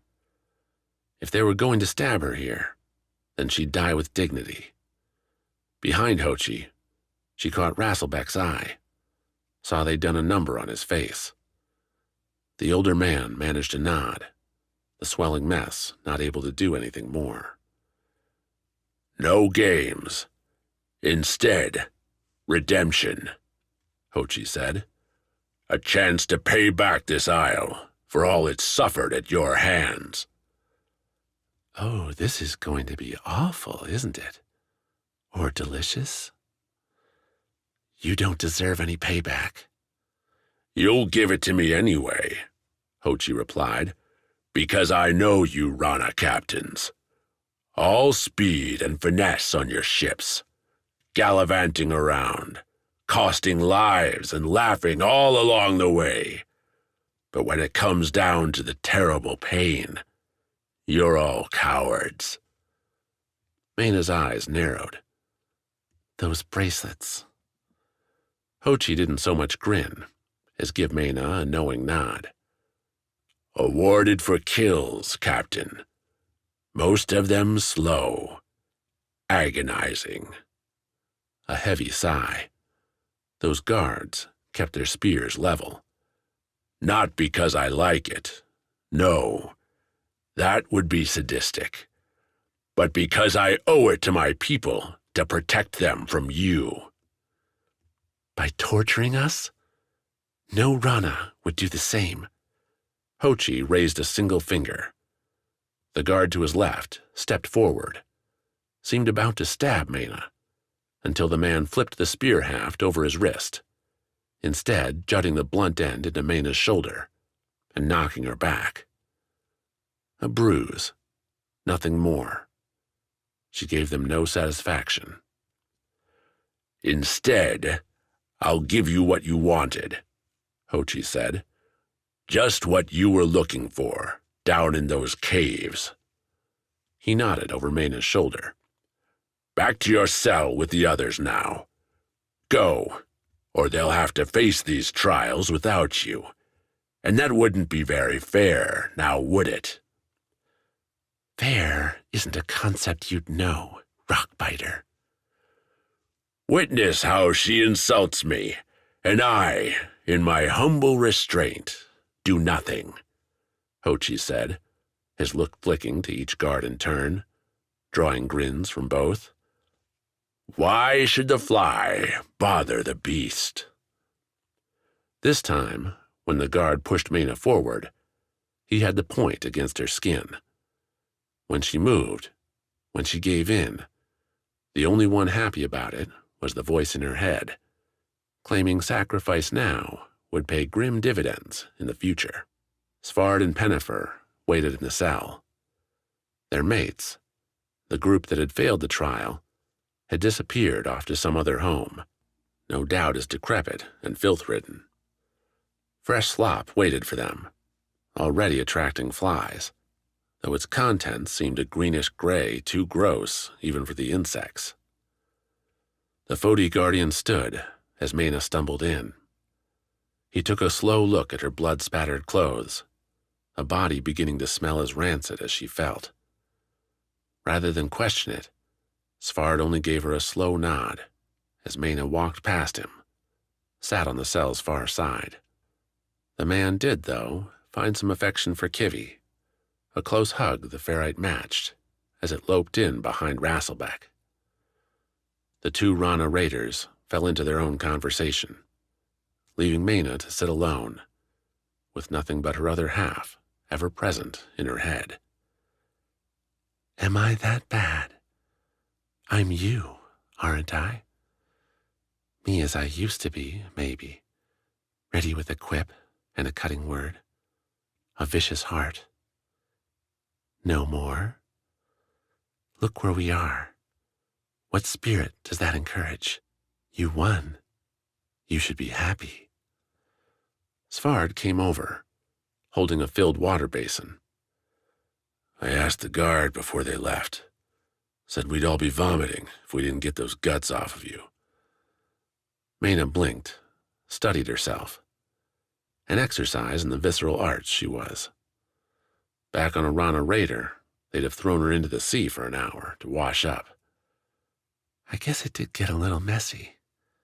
Did they give you a cloth? That they didn't, but Hochi promised new rags were on the way. How nice. Svarde sniffed, tore off part of his gray shirt, dipped it in the water. Maena held out an arm. The cool liquid came almost as a shock, running against her skin, sloughing off dirt and worse. Svarde could have used a bath, but the man spared not a drop for himself. "You've never seen the pits, then?" Svarde asked, getting between her fingers. "I'd never set foot on Went till our expedition." "Not with all your raids." Maena shook her head. "Seagoing, remember? The water's my home. Only when there wasn't any other way." The cloth torn up, Svarde ripped off another sleeve, moved on to Maena's other arm. Gentle, yet thorough. A strange quality for a rough Foti fighter. Svarde noticed her unasked question. "Ami, Katya, and I walked a long, hard road. More than once, we had to help each other through a hard spot. More than once, I couldn't use my axes to solve the problem." "Even if you wanted to." Svarde stopped for a moment, the dripping, dirty sleeve in his hands. His eyes went unfocused. Then he returned to the scrubbing. "No, there were many times the axes left my mind," Svarde said, quieter now. "You don't take a journey like that without becoming close friends or bitter enemies." Svarde didn't reply, finished the sleeve, and tossed it with the other rag. He reached for his shirt, but Maena ripped off her own sleeve first. "Already ruined, I know, but you might get more out of it," Maena said. Svarde nodded, dipped it, moved to her legs. Maena could have done this, and just a scant few weeks ago would have had Svarde spitted on her saber for assuming she couldn't keep herself clean. But maybe, just maybe, after so much trauma, after so much injury, death, and dirt, a little caring would help them both. The guard came with the promised clothes not much later. Svarde and Maena had little more than scraps left, ones they exchanged readily, along with Rasselbeck and Pennifer. The guard, after returning with another requested water basin, stamped his spear on the ground to grab their attention. "There's a reason Hochi is giving you all these favors," the guard said, practically shivering in excitement as he spoke. "When the sun is at its midpoint tomorrow, you will share the arena with another quintet. It will be a contest before our best audience, one as worthy of your reputation as it is those who you will be competing against. The winner will earn their freedom. Be grateful, get clean, and eat well." The guard chirped a chuckle. "It might be your last dinner." Rasselbeck flung a Rana slur at the man, and the guard only grinned in reply, before stomping off to find some other poor soul to harass. "Another contest?" Pennifer said, taking to the new basin to scrub her own scruffy self. "What, more stones to stack?" "I bet they'll have us running races," Rasselbeck said. "Kivy'll win it for us." The ferret snorted, went over to the rock wall, and took a bite. "Your stubby legs won't do us any favors if that's the line," Maena said. The cleanup job, her other half's continual prodding to lighten up, enjoy the violent life she could get, was nudging Maena from the darkness. "Maybe Svarde can carry you." "Won't be carrying anyone." Svarde stared at the ground, kneaded his hands together, though not of nerves. A warrior sharpening his weapons. "The guard's not telling the whole truth. Tomorrow's not a contest for freedom. It'll be a fight for our deaths. Only question is how." Chapter 15. Swamp Walk. The marsh felt like home. Bliss repeated the thought to herself as she lay amid the mud, watching the small creature trundle through the reeds, the pools. The fen back on Vis hadn't been one of her favorite spots, what with its stifling heat and infinite insects. But it had the same life, the loamy scents and sounds belonging to a natural place. Something Foti damn sure hadn't had, and Rana had evaded up till now, up till the point when the 5 of them had been cast off the roller and forced to make their way northward with only their guts, gumption, and good luck. At least, that's what Torny called it. Everything seemed to come back to luck with the bandit, as though skill and tenacity were just accidents, and fortune fate's true arbiter. Well, Torny would have to think differently after this one. The creature, about as long as Bliss's arms placed end to end, and dominated by a furry snout, scuffled through the plants, occasionally stopping to dig at some mud here, a grassy pile there, searching for bugs. Unfortunately for the beast, it didn't seem to have any suspicions that it might be the subject of a hunt. So innocent that, for a moment, Bliss felt sorry for the thing. But only a moment. A hunter, especially one needing a meal to make it through the next day's hard work, and a marsh march had a way of making the legs burn, the mind fog with effort, couldn't let compassion doom herself to an empty stomach. Bliss tensed, brought one foot up near her waist, and pressed it into the shallow mud, feeling it well up beneath her toes. Not much grip there, but enough for a flight forward. The creature closed within her staff's range, and Bliss launched, jabbing out with the metal end. A hit to the head ought to knock the beast out, give a simple success to the hunt. Instead, the mud failed her. Bliss's right foot slipped too far on the kick, letting her staff swing land woefully short of a killer jab, petering out instead into the grass. The creature jumped, flung out its legs, and actually flopped into the air. 4 legs kicked, buttressed by webbed feet, and upon returning to earth, the meal scurried away from Bliss. And right into Quick's gauntlets. Another rule of the hunt. If you could, set up an ambush. "Believe we're even now," Quick said, as they returned to the camp, filthy but happy with their catch, a satchel loaded with several prizes. Not all animals, either. Mushrooms still rose in the marsh, though winter had robbed any fruits and other snacks from the reeds. "Only because I let you get that last one." "Let? You missed." Bliss shrugged. "Maybe I did, maybe I didn't." Quick laughed. A good sound. One Bliss had been hearing more often in the couple days since the roller disaster. As if walking through the wilds restored the group. Jokes cracked up more than they had on the boat, and definitely more than back in Riroka. Smiles came, even on Yujo's face, confirming Bliss's suspicion that she held no love for her missing guards.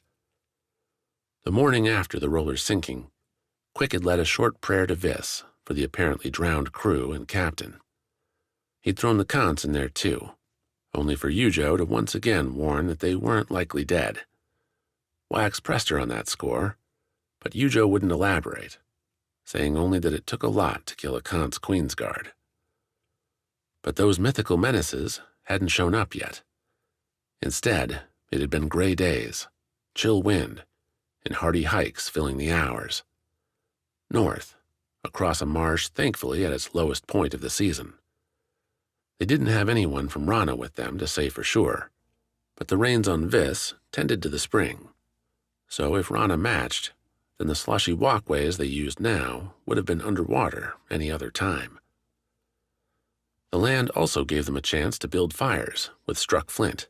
The mounds offered little room for bedrolls, but the Vis crew could sleep on soft ground without issue. Torny adapted, though her grumbling rose up every night as she curled into a slumber between the weeds. Yujo, in Bliss's opinion, had barely slept. She always volunteered for first watch, and more than once, on her own shift, Bliss had caught the queen awake and staring off into the sky, the horizon, as if some answer lay in the fogged dark. Not that it mattered. The queen was a rival, and while Bliss wouldn't mind her getting free from the guards' harassment, ditching Yujo off to deal with her own crises at the next town seemed like the best plan. Which was why Bliss frowned when, yet again, she and Quick came back to camp to find Wax and Yujo, heads together, going over how to keep the fire lit. "Whoa, that looks good," Torny said, jumping up from sharpening her long knife. "Can I eat any of it now? I'm starving." "Better cook it first," Quick replied, setting the satchel down. "No telling what these things have been around." "Good work, you two," Wax added, looking up as Yujo struck some feeble sparks into the fire pit. "True guardians." "Didn't think being a guardian meant making you dinner," Quick said. "Guess you thought wrong." Bliss let Quick prep the meat for roasting and went over by Wax and Yujo. The Queen seemed focused on perfecting her flint work, so Wax gave Bliss his attention when she poked him. "Are you best friends now?" Bliss signed, nodding past Wax to Yujo. "She's trying to live, same as us." Wax frowned as he signed. "What's the problem?" "She's your rival, that's what. You're the one who pointed out her trouble with the guards. I didn't mean to have her join up with us." Wax started to reply, but Yujo coughed, drew their attention. "If you're talking about me, I would hear it," Yujo said, setting the flint aside. "Nice work," Wax flashed at Bliss, as if this whole thing was her fault. "Sorry, Bliss is trying to tell me that we should be bitter rivals or something." "The scars? The Aegis? Is that what you're concerned about?" Yujo asked. Again, Bliss found herself starting to shrug, but stopped it. No, this wasn't a time, out here in this swamped crap, to go halfway. Instead, she nodded, sharpened her look. "It will be mine," Yujo said, as flat and certain as if she was describing the weather. "I have the lead, according to my informants." "Informants?" Torny asked from across the budding fire. "You have informants?" "From your own group, if I'm not mistaking you," Yujo replied. "Though why one of you is out here with these three deserves an answer of its own."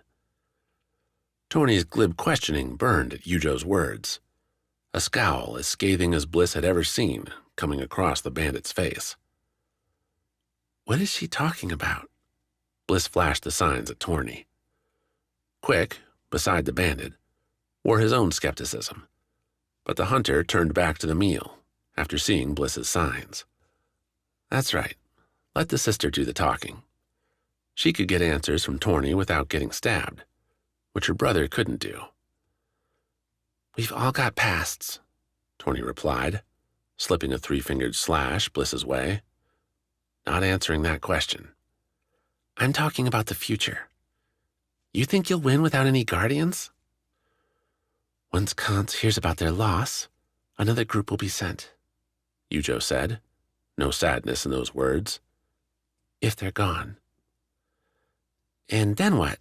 You get to continue on your merry way, snapping up scars without any effort?" Torny asked. "Hey," Wax interjected. "She's trying. She's here with us." "By chance," Torny snapped. "Without that fiend attacking, she would have just rode the roller right to the scar, had one of her guards pick it up, and flounce on to the next." "You talk like you know me," Yujo said, that ice turning to steel. "You thief, do not. Spit more slander, and I'll have it out with you. Right here." "Royalty against a ruffian?" Torny grinned. "I like those odds." "But I don't," Wax said. Her brother was ever the peacemaker. He'd often be the feud starter, too, but Wax seemed to avoid violence as much as possible. The guy always joked about being a hunter, but alone, Quick and Bliss figured the gatherers would be as likely to take him. Not that such things mattered now. "You should be all about it, Wax," Torny said. "That's part of the renewal game. Get the others out of your way." I'm your guardian. Let me do it for you. Bliss moved before Wax could react.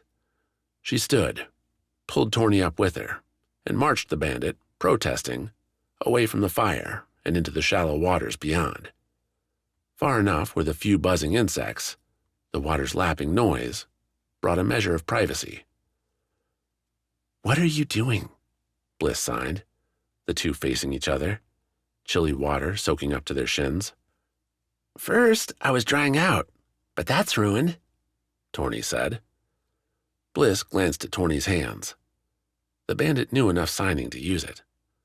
Torny, though, didn't seem to care. "She's picking at me," Torny continued, folding her arms, looking away. "Like she gets to do whatever her highness wants." "She doesn't. You're being a child." "Yeah, well, so what if I am?" Torny asked, still refusing to look Bliss in the eye. "That's me. That's who I am." "Is it?" Torny faltered at the simple reply. Bliss wanted to sigh. The bandit seemed so fragile, paper-thin, despite her ideas, her gadgets, her wide array of skills, that'd all be near useless back on Vis. "Wait." "Look," Torny said, letting her hands fall to her waist. "I'll go apologize. Smooth things over. Let Yujo carry on being herself. No more sassy me, okay?" "I don't care about Yujo," Bliss signed. "I'm asking you if you're all right." Torny hesitated, then curled up a slapdash grin. "Of course I'm all right. You smell what Quick's cooking up? Seems better than that toolkit." "Then what about the other thing that Yujo mentioned?" Another falter, but Torny found her poise after this one. Those arms came up, planted on Bliss's shoulders. "You want to know who I was, Bliss? I'll tell you. But not now. Not without some ale, some real food, and some dry shoes." "Promise?" "Promise," Torny said. "And hey, it might not be that long." At Bliss's questioning look, Torny pointed to the north, where the sky darkened, but not so much along one crescent line. "That's not a natural glow, if I make my guess," Torny said. "Bet you a whole night's rounds there's a town and a tavern there, ripe for our patronage. How about we get the others on board? Bet it's only a few hours' walk." In the dark, through a marsh known to have at least one nasty fiend in it. Bliss told Torny as much, broke the thief down, and together the two returned to the campfire, to Quick's delicious meal, and made no mention of the town. They'd come to it soon enough, and until they did, Bliss would listen to the frogs, to the wind rustling the grasses, and breathe in the campfire's smell with a smile. They were a long way from home, but sometimes just a little piece of Vis might show up anyway. Chapter 16. Trick Truth. Oh, what one rock could do. The stone, small and rugged, smacked the fiend as it splashed into the pond, an insignificant bump to a thing so large, but some animals didn't take lightly to an insult. Some went berserk, some made noise, some charged after their attacker. This fiend did all three, and more besides. Its centipede form erupted from the water when Sawi's stone hit, wrapping towards her with its antenna eyes, finding her in a snap. Sawi gave the monster a slight wave before spinning on her heels and dashing back through the grass. She waited till she heard the telltale swishes, the splatters, the snarls behind her, before calling out a warning.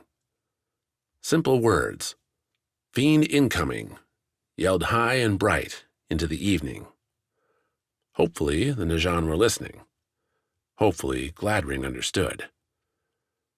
The sprint in the cave rose back as Sawi ducked under branches, slid past tree trunks, jumped over fallen logs and sprawling brambles. Back then, she'd gone by torchlight, a haphazard rush up rocks, without any idea of what lay behind, terror clutching at her throat, her hands and feet numb with the knowledge her death was imminent. Now Sawi ran with determination, a stone certainty that she'd picked her course. She'd not deviate now, no matter what came next, though she hoped the Najan could comport themselves well enough not to die. And if they didn't? Sawi broke through into the chosen grove, saw a Volge wall before her as the guards stared stern towards the woods. Behind them, the scholars stood, more than a few with flimsy knives. One held a crossbow, fiddling with the loading mechanism. Behind them all, the person Sawi sought, no fear on his face, only expectation. Gladring was ready. "It's right behind me!" Sawi shouted, cutting left towards the protection's outer edge. "A snake thing!" "Just get behind us," the Najan captain snarled. That she could do. Without drawing so much as another stare, Sawi curled behind the Najan formation, slipped past the scholars to Gladring's side. As she slowed, catching her breath, the fiend pushed through into the grove, leaves and brush flying with it. "Now," Gladring said, turning away as the Najan captain bellowed out a charge. The scholar's crossbow punctuated the order with a click. The fiend roared. Gladring pushed Sawi to the side, stepping off after her. Their satchels, Sawi noticed, lay right in their path, an easy grab on their way out. Gladring again proved his agility, matching Sawi's stride for stride, his robe snapping in the cool evening as they hit the path. Behind them, the fiend's gurgling roars continued, and while Sawi listened for cries of pain, none echoed after them. "Your soldiers are good," Sawi said, after a couple patting breaths, the light beginning to dwindle around them. "The very best," Gladring replied, sweat running through the lines on his face.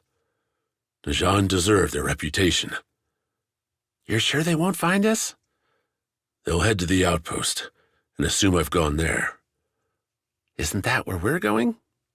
"Not anymore." Deception, according to Gladring, came in layers. Every one meant to test the target, see how much farther they could go.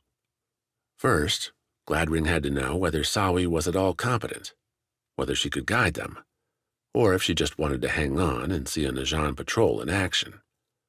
Then came the reflex test, whether Sawi could make it in the wild, what she really wanted. Sawi wasn't quite sure how Gladring figured on that last part, but whatever his reasoning, she'd passed, which pushed her to the next step, the escape. "Who did you trust?" Gladring said, as they sat, fireless, for a short break off the path. True night landed now, scattered clouds and a thick canopy, making everything a muddled gray and black. Gladring forbade any torches, trusting instead in Sawi's nocturnal navigation. "Was it me, or my guards? One of the scholars?" "If I went to them, you mean?" "I disavow the plan, of course. Accuse you of attempting to kidnap me, or something equally foolish. You would have been killed on the spot."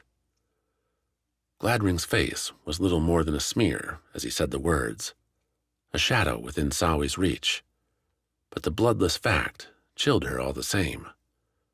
Never, Sawi had to remind herself, could she really trust this man, no matter what he said. Schemes within schemes, and most seemed to have her death as an early out. Was this what adventure really was? Had Wax found himself similarly trapped, running along an edge every second since he'd left home? "But again, you acquitted yourself with aplomb. That fiend, what a brilliant find. Not a one will doubt why we might have run off, A safe escape in the face of disaster. Gladring chuckled, a deep, rolling sound. And when they don't arrive at the outpost before them, they'll assume we've died or been lost. They'll search for you. Of course, and even find us when the time is right. Gladring stretched, massaged his legs. I must admit, the flight was one thing, but the prospect of an all-night's march is something I don't look forward to. We could try scaling a tree to sleep. No. Finality there. No negotiation in the man's tone. A chance discovery by my old friends, and this is all ruined. If one sleepless night is what it takes for this to work, then that's what we'll do. For what to work? Sawi, for once you dig for better answers, and I regret that I cannot give them to you. Not yet. Layers, you remember? Gladring must have been smiling, though Sawi couldn't see it. I can, though, give you our next goal. Modelan, your eastern city. Take me there. More whys erupted, though Sawi shut them up before they left her mouth. Gladring could have sailed right to Modelan. Going over land from Kidai would take several more days, would stress their gear in colder mountains near winter's onset. 1,000 other objections rose, killed by Gladring's next words. If you object, Sawi, you are too late, Gladring said. I have no doubt you could abandon me here in the dark, but if I lived, I would send the Najan to find and destroy you. If they find my body instead, they will do the same. There is no escape, save doing what I ask. Another breath. This will all be worth it in the end, I promise you. A Najan Tenet does not make requests idly, and does not do so without adequate remedy for those who help him. You will be rewarded, and well. With what? Sawi asked. What could I want that you could give me? I have... You already know, or at least have an idea, else you would not have joined us. Gladring stood, at least one knee snapping with the effort. Getting to Modelan was one thing. Whether Gladring would survive that long was another. Come, I'm ready for another leg. They pushed on another 2 hours. A fast walk, sticking to the path. At the right junction, a larger clearing where the Kidai road met another, Sawi asked Gladring whether he was sure what he wanted. We go left here. It's a long way, Sawi said. I've only gone once, when I was much younger. A trading trip. You remember it well enough? It's a road. I don't have to remember. Sticking a little venom in her words felt good. Gladring's commands, his manipulation, had begun to feel stifling, like she'd been put in some cage with no way out. It won't be an easy one, and there won't be travelers this time of year to help us. All the better. Secrecy is our friend, Sawi. She led him, going west and heading towards the jungle's edge, a steady rise to Vissa's eastern mountains. More tame than the west, but still a wild place. Sawi tried to pull the Isle's map up in her mind, the scattered dots marking the few towns beyond the Isle's 2 cities. Most lay west and south of Kidai, where the jungle grew dense and flush with fruits, medicinal plants, and more. Some scattered along the northern coast, fish and the Isle's few field-worthy plains making for viable homes. But along this road, little to offer. Mountain runoff made the soil soft, not quite a marsh, but not far from it. Creeks broke over the path often, dry now, or the route would have been all but impassable on their feet alone. Hanako tracks paced after smaller game, and Sawi felt eyes on them often, creatures making bets on whether the pair would live or die. What could be worth it? Sawi asked aloud, as night veered into early morning. Sichi held more sway now, dominating the sky and blasting its pink along their road. All this effort. Power, Gladring replied. Simply power, Sawi. Both acquiring it and keeping it from those who would wield it poorly. Power to do what? Shape the future. End the Fiend's scourge. Bring about a time of plenty, of happiness, of joy and peace. You don't seem like a man who wants peace. Judging me already, are you?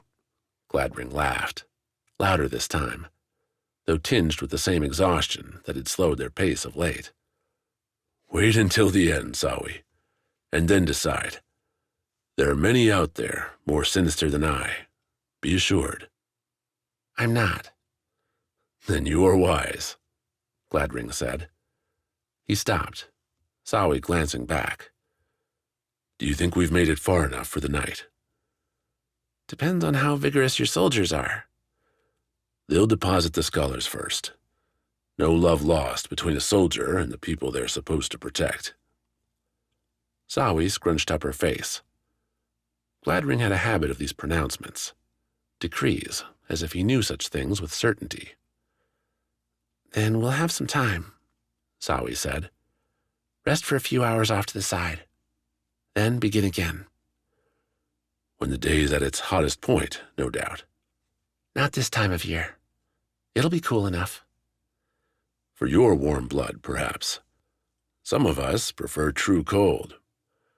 You came to the wrong aisle, Gladring. No, Sawi. I'm exactly where I want to be. Gladring settled in near Sawi, in a haphazard fern collection off the road side. Soft enough to lay down, the fronds doing well enough to hide them from passing glances. And, unless I miss my guess, so too are you. Sawi spent hours after lying there, staring up into the sky, knowing Gladring was right. Chapter 17. Shattered Rafts. Stay away and smile. Don't ask questions. Don't refuse. Respect them, but most of all, stay away. A mother's words to Wax about the Najan, repeated every time one of their ships docked on Kidai's shores. Their purple-black armor at odds with the Vis-green vibrance. Their scowls a poor match for the whooping song in the Isle's air. He and Pan would laugh often enough about the warnings, writing the Najan off as armed arrogance and little more. And yet, you couldn't remove the mystery. All that polish, all that gleam, an order so far removed from Wax's own life as to be tantalizing in its fashion. A different version of perfect. So Wax found his legs going a bit weak, his mouth stumbling open as the group closed in on the Najan outpost. Like them all, this one supposedly kept watch over Rana's Skars, providing a haven for renewals, assurance that Skars would be there when a new Aegis needed nominating.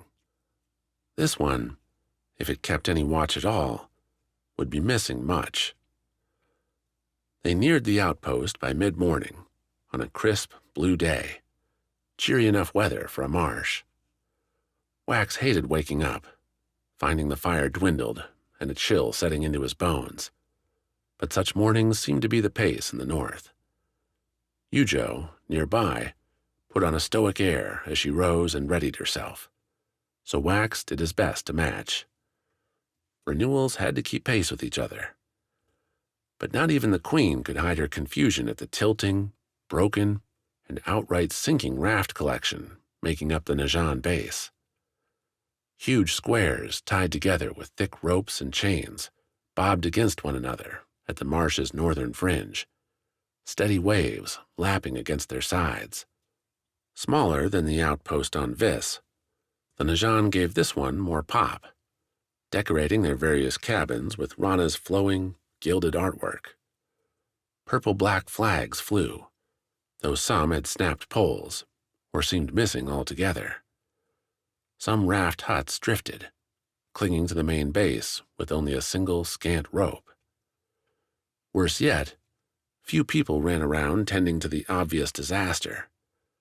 Instead, yelling, cursing in different tongues, poured forth from the small cluster's middle, where several rafts tied together merged their cabins into what looked like a bedraggled barn. "This place is an insult," Quick said, as they reached a shallow walkway leading from the nearest grassy mound onto the rafts. "Whomever's running it should be kicked out. The Najan should be better." "I'm sure they'll let you take over if you ask," Torny said. "You've certainly got the attitude." "Quick's right, though," Yujo said, as the quintet, with Bliss dropping to the rear, climbed the ramp. As good a scout as she was, most people they met would start with a hail, one Bliss couldn't answer. "This isn't how a Najan outpost should look. They're hurting." Nobody needed to ask what could cause this kind of damage, so nobody did. Instead, with the continued yelling, now drawing in a whole crowd, they walked on in quiet, stepping along soaked boards with rusted bolts, past battered homes and makeshift smithies, tool sheds, and growing huts. All the things you'd need to make a lively town, all looking one good push away from crumbling. If Wax wanted to tie what he saw to anything, the floating disaster resembled Kid-Eye after the Fiends' attack, when the city seemed one bad storm, one broken will away from collapse. "Not exactly comforting," Wax said, as they neared the center, still not a soul in sight. "What happens if a fiend attacks while they're all meeting?" "Guessing they've decided they have bigger problems," Quick murmured. "Either way, how about you and Yujo take the lead? We'll keep an eye out." "Don't want to get your hands dirty?" "He's being smart," Yujo said. "The goal is the Skar. If these people can't help us, then we take what we can and push on to the Whirlpool." Wax laughed. "Right, because we all know what to do there. Unless you have some secret knowledge that I don't, Yujo?" "Maybe I do." Wax threw the Queen a questioning look, one that went unanswered as they came to the askew doorway leading into the central building. A large, rounded roof structure, walls buttressed by mud on floating slates, its roof one of thatching and wound rope. The place, like the rest of the outpost, grasped for glittering Rana glamour and fell short. A single, weak Najan flag fluttered up on the roof's top, purple and black, a poor contrast to the icy blue sky. Heat poured from the open door, not in temperature, but in conversation, spitted voices resuming their arguing. Wax and Yujo, following Quick's guidance, placed themselves at the group's head and led the first steps inside. What had clearly been an inn's common room had been reshuffled, tables and chairs bundled together towards the center, where the outpost's scant occupants, Wax counted no more than 20, sat or stood around a center ring. There, over a raised metal oven wherein hot coals radiated an orange glow, argued a man and a woman, both in Najan purple and black armor. Weapons lay strewn about the building's curling outer walls, some stacked with care, and others tossed without regard. At the building's back, rickety shelves sat full, stocked with jars and sacks. Several hanging lines showed off smoked fish. "Apparently they're not lacking for food," Yujo muttered. Whether the pair in the middle heard Yujo or simply noticed the new arrivals, Wax couldn't be sure, but their argument broke off quick, their eyes, and, following them, the crowds, glancing at first with fear, then sustained suspicion towards the duo and the shadows behind them. "Who are you?" called the man. dropping his hands to his waist, where some simple dirk or other lurked. Renewals, Yujo answered before Wax, throwing on her regal tone, brooking no insults or counters. We've come to do what we must. Get passage to the Whirlpool and guidance on its navigation, so we can get our scars and continue on. The two centers glanced at each other before the man turned back to them. And you have guardians? How many? His voice leaked desperate hope, enough to put Wax on edge. He'd heard that hope before, back among the bandits on Foti. Enough to keep us safe, Yujo replied, walking further into the space. Enough, perhaps, to help us? The woman asked. If you haven't noticed, these are dark times. Dark times everywhere, Yujo replied. Can't you send word back to Noctia if you need help? By the time it arrives, if it gets... The woman cut off her speech, pointed at Wax, Yujo, and their group. How did you arrive? We would have seen a roller coming into port. Not if you were all sitting in here, Quick muttered behind Wax. Our roller sank. A fiend attacked and brought it down. We escaped. Yujo, though she wasn't tall, put on her imperious look and cast it about the room. You won't aid us then, even though our success would save you from your own struggles. Not a damn soul here'll live long enough for you to cross the other isles, the man said. My name's Castellan. She's Reth. We're all that's left of the Najan. Everyone else you're looking at are Rana locals, farmers, and fishermen who either lived here or came running for shelter. Now eyes shifted away, to the floor, the walls, the hot coals. Everyone in their own memories. You've come at our lowest, it's true, but Reth and I will hold to our oaths if you press us. We can guide you, though it'll mean the deaths of everyone here. Okay, Wax interrupted, as Castellan had his arms up, as if he was about to continue jabbering on. Time's burning away. We're all hungry. I'm as interested in hearing the story as anyone, but how about we break out lunch, and then you tell us what's up? Behind him, Torny laughed. The salted fish proved as tasty as they looked, especially when mixed with rice and delicious roasted reeds. The group gathered in the building seemed a tad relieved at Wax's suggestion, most taking the chance to break off, grab their gear, and filter out.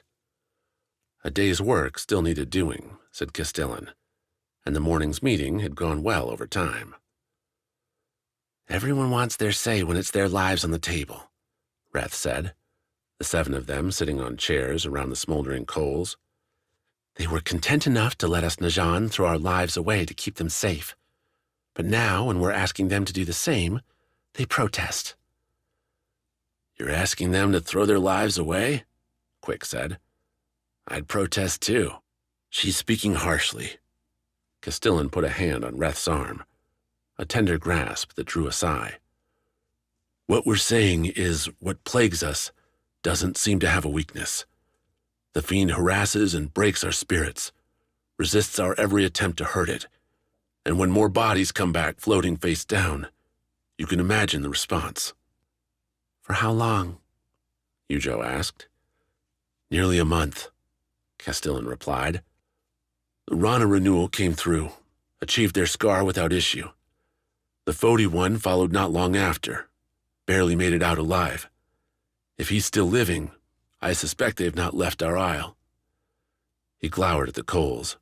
Since then, the fiends only become more aggressive. I think the Renewal's taking the Skars aggravated it, and as more of you arrive, it'll only become more dangerous.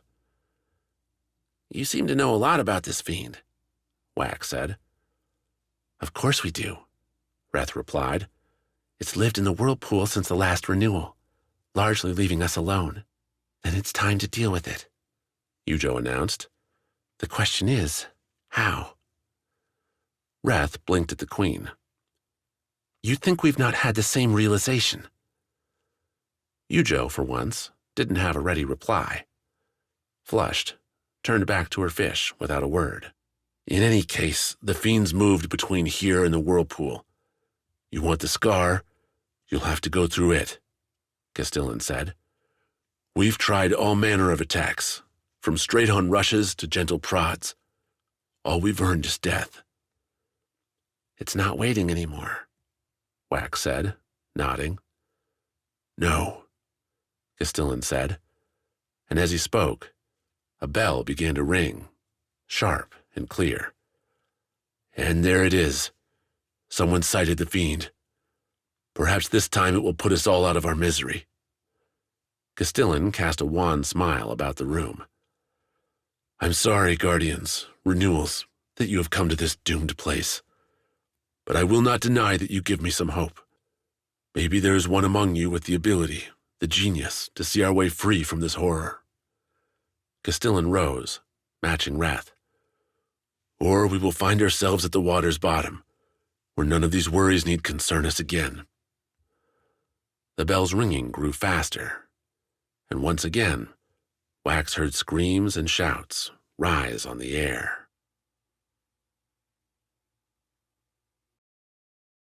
Chapter 18. Bug Bashing. A cold day. A blizzard day. Not that Maena and the others, fattened by an oatcake and warm goat's milk breakfast, knew it until they left the tunnel's torchlit warmth for their arena's blistering chill. Like the one with the stones, the wide circle left itself open to the air, its boundaries raised higher by the packed stands circling its sides. A difference played out opposite their entry gate, where a sealed black barrier looked to bridge two sections of smoothed earthen wall. The stands near the area, too, stopped their curving build to extend straight beyond their sight line. Audiences, to Maena's eye, looked back and forth. Multiple games to watch then. To their left waited a second gate, smaller and grated, like the one they'd walked through. Before it waited a guard, armored with more layers than Barton, and with a smile no less leering. The joy of bloodlust infected everyone around here. Ale splashed around Maena's head as she and Svarde led their group out into the pit. The honeyed warmth stuck to her hair, steamed where it hit the snow-coated ground. At least they had shoes now, patched sandals really, to keep their toes from going numb. Bit early for a drink, isn't it? Winter and went, no crops to farm, only entertainment from sun-up till the next sun-up. And you raided this isle instead of joining it? If you haven't already seen why, today might convince you. The leering guard, at their entry, with the gate out latching shut behind them, launched into the day's event. It matched, at first, Hochi's description. The Warlord pitched them a contest, one for freedom against another group who'd earned their way to this point. The discord began at that mention, one that seemed without evidence, as no other group stood before the five. Yet the guard proclaimed they were there, and the crowd roared as if such a match was in the offing. Not that Maena and the others weren't prepared. They'd spent the night around their low fire discussing tactics, Svarde and Rasselbeck at first leading the dialogue, before Maena found herself unable to resist. The Rana captain in her took the bait and ran with it, isolating their group's strengths and assigning roles. Svarde and Rasselbeck on the front lines, handling the first Fiends through, while Maena and Pennifer would scout out, look for opportunities to snipe. Kivy would roam, rescue anyone in trouble before backing off and repeating the same. Simple enough, but without more details, that was the best the group could come up with. After some fine-tuning, Svarde the true front, Rasselbeck staying back to watch for surprises, Maena urged them all to get what sleep they could. She had, in fact, slept soundly, save for the every-so-often replay of Barton's end filtering through Maena's dreams. Brutality's true cost. The pit offered them few weapons. Stones in the middle, several crude staves long since retired from more active use, one weathered sling, and a rock pile to go with it. "Yours," Maena said to Pennifer, while the guard continued on, preaching about odds, where bets could be placed, and the assuredly cheap price of more ale. "What'll you have, then?" Pennifer asked. "A staff will serve to start," Maena replied. "Then I'll take the first tooth I knock out. Captain, it's good to have you back." "Are you back?" Maena only grinned, forced but real enough for Pennifer to lope across the pit and grab her sling. Svarde and Rasselbeck each took a stone, the big Foti guardian picking one for each hand. The staff's grips were so icy, Maena nearly dropped the thing at first touch, before swallowing her pain and letting the numbness coat her palms. A little cold was nothing next to death's long chill. "He's done talking." The guard had indeed wrapped his speech, retreated over to the gate Maena and the others had entered through. The man's grin slipped now into a focused frown, one answered by a bell ringing somewhere nearby. At its noise, both gates opened. The guard slipped out the one, his exit replaced by several more appearing on the pit's upper edge, each armed with crossbows. Security, then, for both the prisoners and the fiends. "Here they come," Svarde warned. Kivi snorted, the ferrite making her way to the pit's left side. "Stand ready." The crowd, those delirious, drunk, dazzled people, roared overhead. Someone threw a half-chewed mutton leg into their pit, marring the snow with its first red. The fiends followed. 4, and fast, like skittering, wingless wasps. 6 skeletal legs, a deep ruby red, and connecting to sectioned bodies. Twin stingers rose off the monster's back ends, soaring up into the sky as the creatures left their tunnel at the hands of some chasing fire. Each one stood near Svarde's height, and all 4 sighted on the Foti man, stacked mandibles surrounded by beady eyes, snapping towards the guardian. Pennifer's sling fired first, a stone launching past Maena's shoulder and slapping into the first fiend as it sprang into the pit. The rock bashed against the bug's carapace, making not a dent, but driving the creature's attention away from Svarde, the Foti man belting out some chant about iron and stone. "First play of the day. Since when are you so cheery? After you've died once, doing it again doesn't faze you." Maena gripped the staff in both hands as Pennifer's victim threw up snow in its path around Svarde. The fiend seemed not to notice Maena, at least not until the Rana captain swung the staff in a wide, hammering arc right into the big bug's mandibles. If the carapace on its legs and body could take a hit, the mandibles proved less fortified. Maena's strike, a vibrating one rumbling up the staff through her arms, shoulders, legs, knocked the crescent spike clean off the insect's face, throwing it to the snow, where it quivered, black and seeping. The fiend cooed, a fluttering noise like a bird in the midst of a heart attack, and rose up on its hind legs. "Go for the mouth!" Maena yelled, Pennifer's second stone flying in and nailing the fiend's face, right where Maena's staff had struck a second ago. "Amazing shot. It's what she does." The fiend reeled, stumbling over its legs towards the pit's far side, unknown ichor flying from the stone's impact. "Kivi, that one's yours," Maena said, rotating to her right, seeing the 3-on-2 battle between Svarde, Rasselbeck, and the other bugs. Svarde himself had seen better fights. The man used his stones to block, batter, and drive away 2 fiends, while Rasselbeck ran, slipped, and stumbled around a chasing third. Svarde's success seemed soft, as the man bled already from several stings. As Maena started his way, Svarde, lunging in at the one on his left and delivering a wallop, took another gashing slice from the fiend to his right. Whether those stings held venom, Maena didn't know. Didn't want to guess. Svarde stumbled, his target recovering from the man's strike to make a mandible-led bite at Svarde's gut. Thankfully, staffs had a long reach. Maena lunged, slipping her grip to the staff's butt end to give it the farthest push forward. The bug's bite hit the staff first, crunched into its leading wood, and snapped it apart, leaving Maena with a shorter, but much sharper, stake.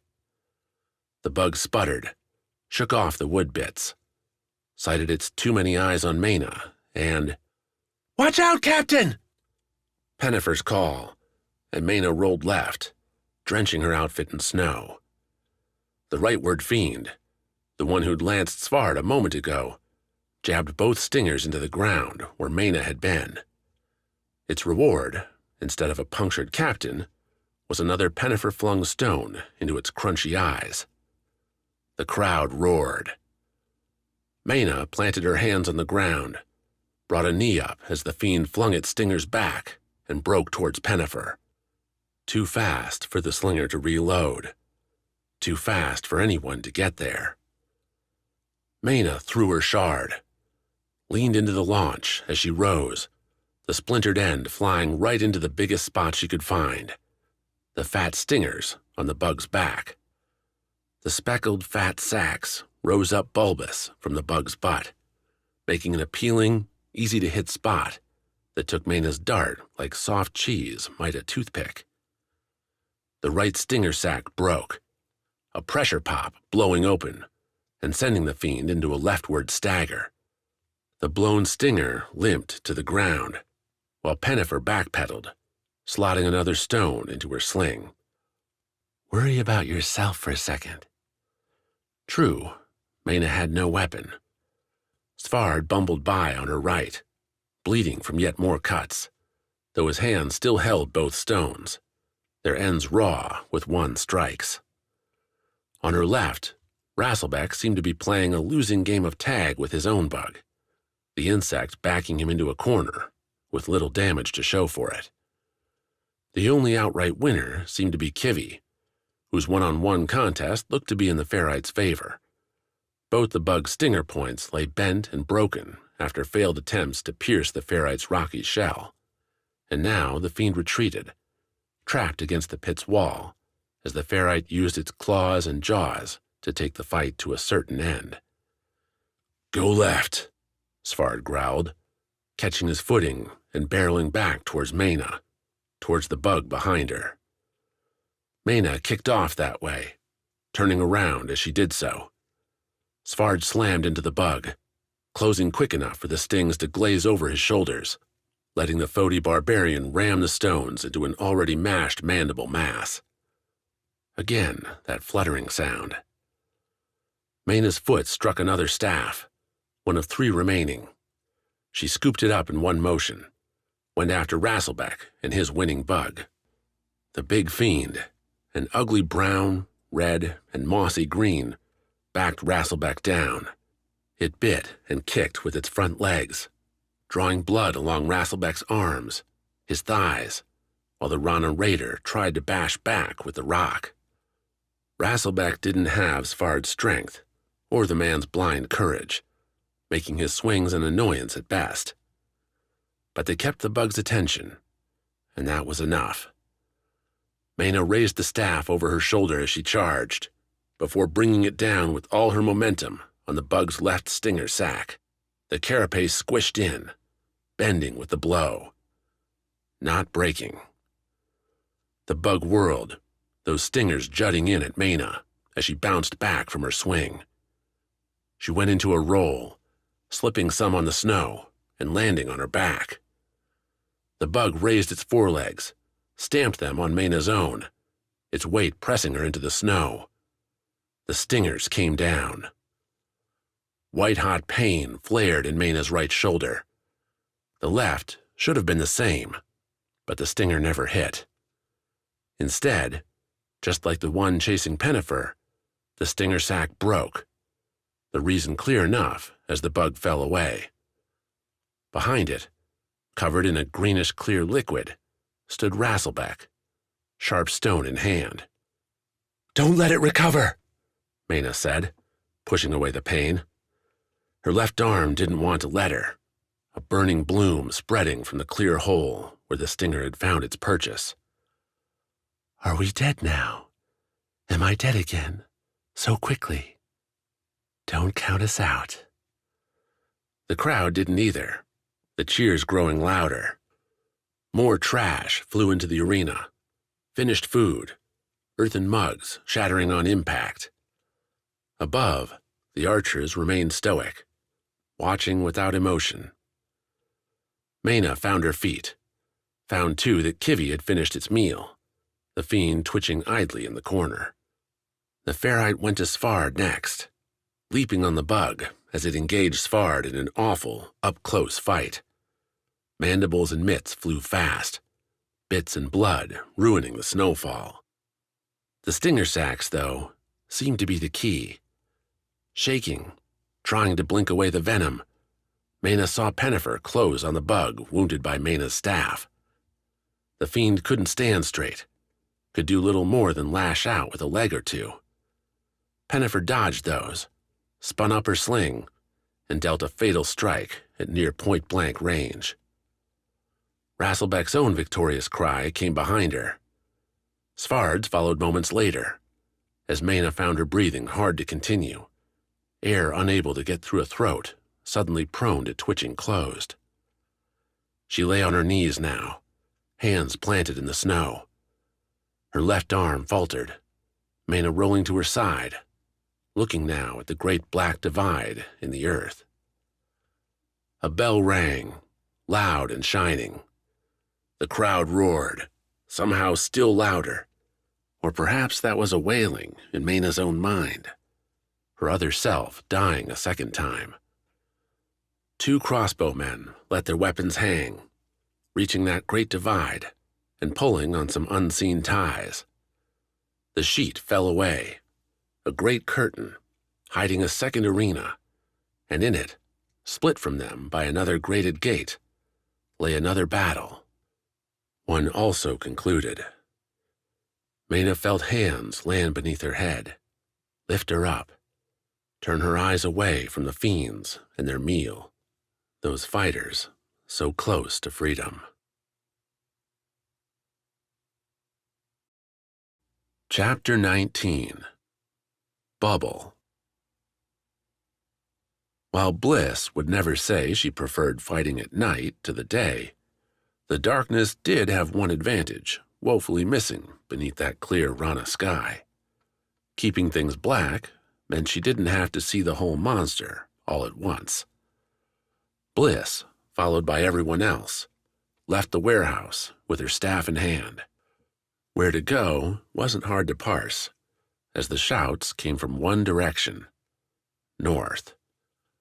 Wheeling that way, stumbling on the rocking raft, Bliss slapped her staff into both palms, ready to strike, to guard, to do what needed doing. What that was, according to what she saw, was finding a way to get about 1,000 more people here, preferably armed and ready to fire. The fiend rose up before the raft outpost like a wave, a gelatinous form whose skin, so far as Bliss could tell, resembled the sheen of a drifting bubble, radiant in the light and casting its blinding prisms everywhere. Looking away quickly became a poor solution, as the squelching fiend, with the hissing of 1,000 snakes, launched watery sprays out onto the buildings with the enthusiasm of a Vis child playing in the beach surf. The fountain struck and splattered, the film catching the sun's light and shining it, seemingly, right into Bliss's eyes. Torny's colorful curses, shouted as the bandit retreated back into the warehouse, described the situation pretty damn well. Torny could run if she wanted, though. Bliss was a Lyra, and Lyra didn't flee, especially not from fiends. Instead, slipping the staff into its back holster, Bliss made her way towards the monster. She used the buildings as cover, ducking behind flimsy walls and stacked crates whenever the fiend sprayed anything near her. The water gout simply rose and blasted from the water's surface, without showing any targets. Though that didn't mean the people here didn't try. Arrows and darts, rocks and random debris flew out at the fiend from the defenders and the desperate. Most bounced off. Some arrows, sharp enough, pierced the film, only to lodge there, wiggling brown errors in the fiend's otherwise perfect picture. "How do we hurt it?" Quick asked, surprising Bliss by keeping to her heels. She glanced back, saw the two of them were alone, having outpaced the others. Wax and Yujo, along with Torny, looked to have gone back inside. The Renewals not risking themselves made sense, though Bliss wasn't sure what good hiding would do. If this fiend wanted to destroy the town, it definitely could. "We've got to get a closer look," Bliss signed. "Okay," Quick said, as another rattling spray struck the shack they hid behind. "I see what you're saying, but that's not going to work." "Be creative." Quick gave her a frown. Bliss rolled away, dashing along the shack, thin boards ending in water a few steps to her left. Ahead, this raft ended in a jutting pier, a lone fishing boat struggling to keep tied to the roiling dock. Beyond it, many boat lengths more, lay the fiend's sweeping bulk. Could she leap that far? Bliss's calculation ended as a rounded, muddy red flap crested the water before her, the thing scooping the water back towards the fiend's body. As it did, the liquid mashed against the filament before, as the flap squeezed tight, launching out an arcing spray towards the outpost. The film landed, and Bliss heard a cry to her left, saw an archer covered in the stuff. It bore the man to the ground, the film sealing around him, making its way in his throat, his nose. The way this monster killed became all too clear. "I'm on him!" Quick shouted as Bliss started back to the downed man. "You worry about the monster!" Oh, she would. She was. Switching back to the task at hand, Bliss again kicked into a run, veering left and right with the rafts rocking. As she sprinted across the final portion, littered with toppled tools, sprawling rope, and other nonsense forcing careful steps, the fiend again squeezed the water into a spray, this one a short arc, aiming right for her. Bliss flipped her staff to her left hand and leapt, her jump carrying her past the raft's end and into the roiling, cold, green-blue waters. She struck and dove beneath the surface as the fiend's spray splattered the water above her. Bliss kept her eyes open, saw the fiend's film sink, the heavy bubbles descending towards the marsh's floor. A current found Bliss and yanked her with it, pulling her into the fiend, a vacuum Bliss couldn't hope to compete with. She clamped her mouth shut, tried to hold in air, and looked towards the thing sucking her in. Wider than the raft's main building, the huge fiend had a body going well beneath the water's surface. The curves above extended down below, save the section separating into those water-pushing fins. The monster's underside curled up into itself, pulsing like the jellyfish sometimes washing up in Kid-Eye's Inlet. That pulsing must generate the current, the one continuing to drag Bliss down, and deeper still, till the sunny day up above appeared as nothing more than dim light shafts cast through a miserable, swirling dark. Her lungs ached as Bliss felt the current change its tack, sending her not down now, but up. She'd crossed beneath the fiend's outer bulb, and now the monster was bringing her to whatever end awaited in its center. From what Bliss could tell, her vision smearing with the water now muddy as the fiend's pulsing sucked up all the dirt below, her destination looked an awful lot like a berry bush beginning to rot. But given her options seemed a choice between that rotting berry bush and drowning, Bliss kicked her feet hard for the surface. She broke the water into a stifling bubble, one filled by dripping, floating red. Apple-colored balls and strings clustered and broke, drifting together on long threads attached to the fiend's bubble shell, the ends spidering out against the skin. Around her, Bliss felt the water congealing, drawing up into those tethered masses. Was that how the fiend ate? Somehow drinking? The burn came quick, sudden, and all over. This had more than a few stinging insects, some wildlife that could, if pestered, spit a nasty acid onto your skin. And Bliss felt that now, everywhere. She sighted the closest red mass, cherry-like balls clustered together in a beating organ, and kicked towards it. Her hair started to disintegrate. Her nose screamed as water splashed up inside, thick and hot. Bliss kept her mouth closed, not knowing, not wanting to know what might happen if the stuff made its way down her throat. The staff gave her a path. She reached out with its metal end, plunged it into the red mass, and felt the soft stuff give way. The staff lodged in, the organ, if that's what it was, bending around it. With one hand, Bliss pulled herself up the staff's length, reaching with the other to grab a cherry. Warm to the touch, soft and slippery, Bliss dug in her grip, found the same mess dissolving her skin worked well enough to stick her to the organ. Another lift, and Bliss found herself clinging a length or two over the deadly water, dripping her own death. A caustic chill followed, Bliss holding to her rescue and breathing, just breathing. Her skin flared over with angry welts and worse, veiny ribbons running across every exposed patch, and, Bliss figured, everywhere beneath, too. Her eyes, her mouth, worked. Her arms and legs could move, though their every motion brought a scalding ache. Such was life for Alira. Yet life she had, and Bliss meant to use it. Inside the fiend, sound took on an echo. Water splash, the occasional shout from outside, the burble and churn of the thing's innards, all bounced around in a sonic smear.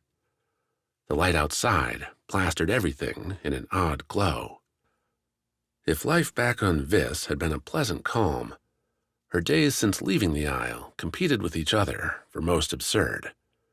So far, this one was winning. Okay, think like a hunter. Needing to kill a beast bigger and stronger than herself meant finding its weakness. Finding that fatal spot might take out Bliss in the process. The great bubble collapsing on her prompted a tight wince, but that would mean saving Wax, saving Quick, saving Torny. The quivering red she clung to now seemed focused on the water below, dipping down into it to suck up stuff dissolved by the fiend's acid self. Tubes, orange-yellow things branching out from the organ she was on to several others, strung out in various directions. Like her own stomach, sending its prizes all over the body. Bliss traced the veins, found two leading to smaller, pulsing pieces, one sharing shape and size and color. Destroying one, then, might not be the killing blow she wanted. Up above, though, waited a much larger, almost cube-like organ. Suspended in the bubble's center, kept there by stringing veins, coated in odd growths, like a log overtaken by mushrooms and moss. The organ seemed like the Fiend's centerpiece. Get up there, give it a good hit, and the Fiend would feel it. Who knew whether the monster would die? But if Bliss had only one option, and she definitely did, then this was going to be the one. The hunter moved with her hand and staff, driving the ladder into the organ every time she wanted a better foothold, a chance to get her breath back. Reaching the upward vein took minutes, filled with breaks Bliss had to spend closing her eyes, breathing slow, finding the strength for the next climb. She looped the staff onto her back, nearly lost it when the weapon slipped through a holster no longer there. Only in weak strands did the leather survive, dissolved by acid. New tactic then. Bliss tried jamming the staff into the vein. Unlike the organ, the stiffer skin didn't give, the staff bouncing off. Striking harder might cause the vessel to burst, and Bliss didn't want her only way up to get destroyed, much less some explosion drive her back into the deadly water.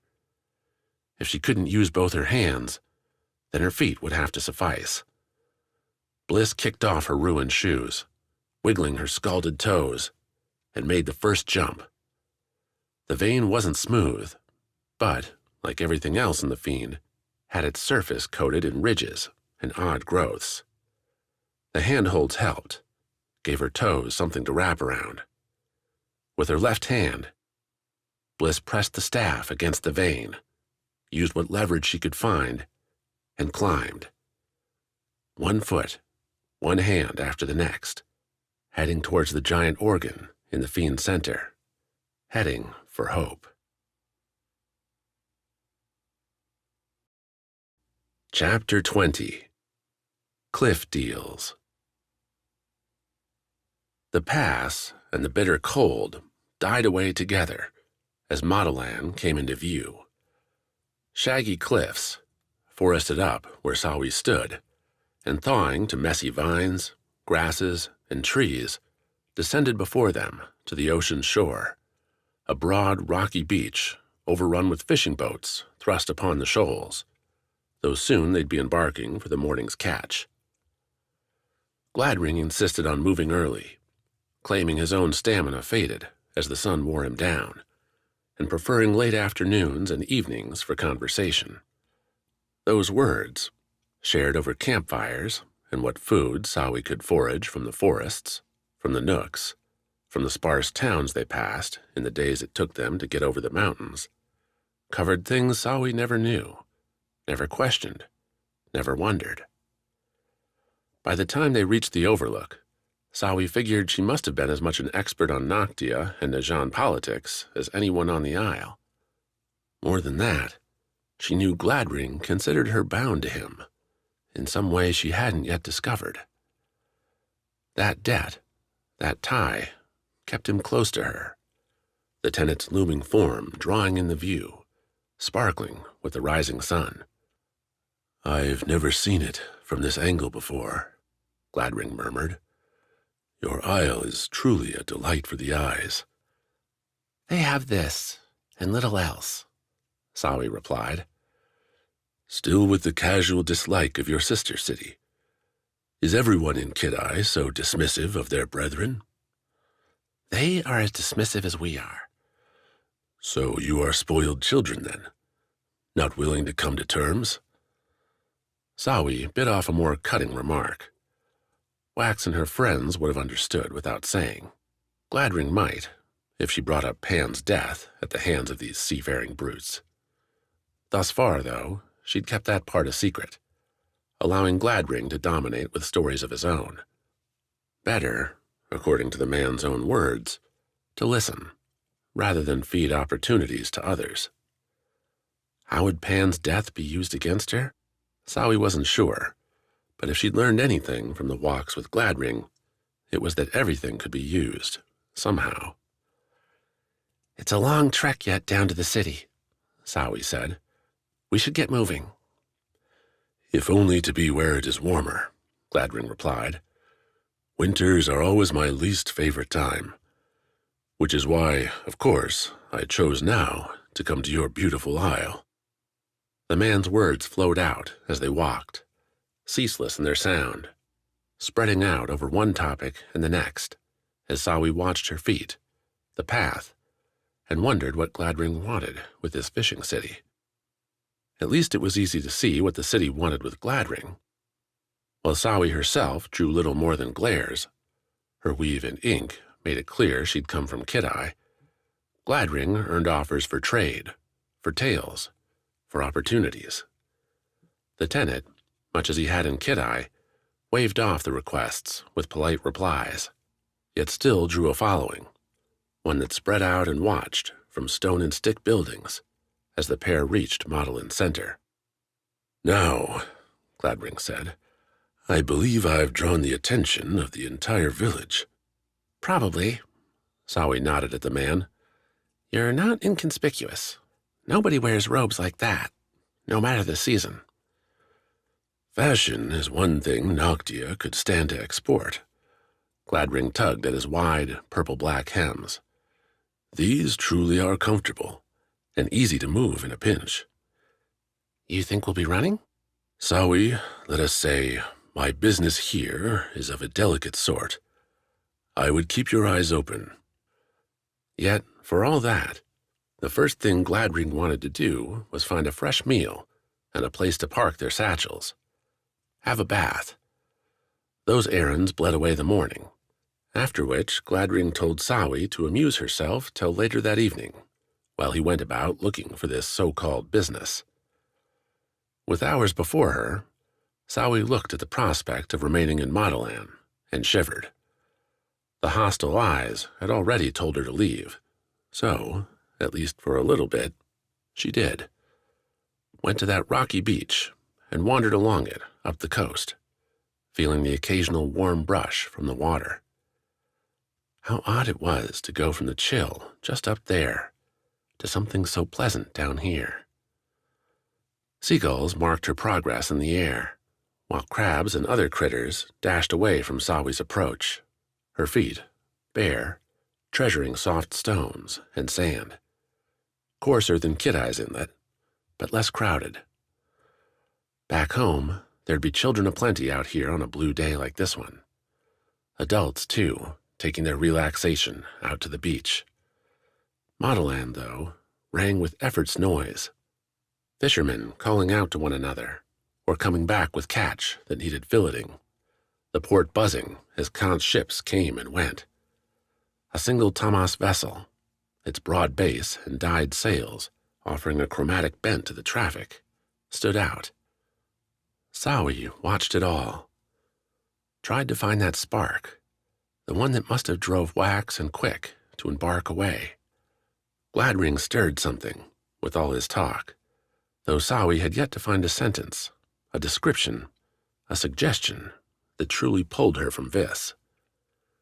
All of it sounded more grim, more gray, more liable to end up face down with a knife in your back or destitute, one bad day away from the gutter. Her eyes drifted to the mountain pass. A long way to go alone, but she could leave now. Be back to the last little inn not long after sunset.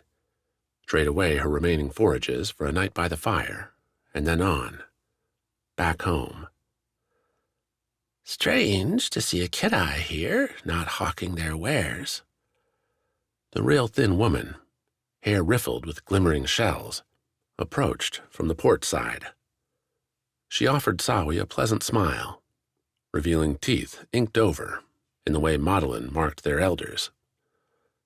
I wouldn't be here save for a job, Sawi replied. The Noctia man. Sawi let any surprise drain out into the surf, tickling her toes. Magdalen had size, true, but it didn't sprawl like Kidai. Word would travel fast here, and anyone caring enough to come out all this way and talk to her would want something, would know most everything there was to know. Do you understand who he is? The woman asked, after Sawi didn't reply. He's told me. The woman laughed, as tired and ancient as the waves crashing around them. So suspicious of us. As if Modelan has done anything to you. Your people killed my friend. Ha! Sawi treasured that little satisfied bloom, as the woman's eyes widened. There have been deaths aplenty with the Fiends, the woman said, caution creeping in. Yet I don't recall any fights between Vis's people, nor should there be. I would have said the same. Close to your heart, then. Sawi nodded, kept her eyes out to sea. The sun behind her now, casting golden shadows off the mountain onto the water. What do you want? Sawi asked. Has he made a deal with you? With Kid-Eye? I'm his guide, nothing else. Guide to here? No further? That's for him to decide. He owns you, then? Sawi whirled, planted her hand on the rocks. He doesn't own me. Sounds like he does, girl, from your talk, the woman said, baring those teeth again. Or do you have some say in the matter? Why do you care? A sniff. Because my city needs this man, however much it hurts me to say so. Sawi hesitated. Not the words she expected. The Najan ignored us. Noctia didn't care, the woman continued, until he showed up. Now we're visited. Not often, but more, much more. And the trade is bringing a new life to this coast. Sounds great. It is essential, the woman continued, but not everyone sees it that way. There are those that look at a debt to the Najan and feel trapped, feel they must be free, no matter what the cost. Any prisoner would feel that way. I would. Yet, Gladring is worth protecting. From who? These people? A faint smile. Nobody watches the old ladies, girl. Nobody cares where we walk. I'm telling you, Gladring has made a mistake coming back here. If you want him to survive, get him out of the city. Tonight. Now. Sawi started a shrug. The woman stopped it with a cold hand on her shoulder.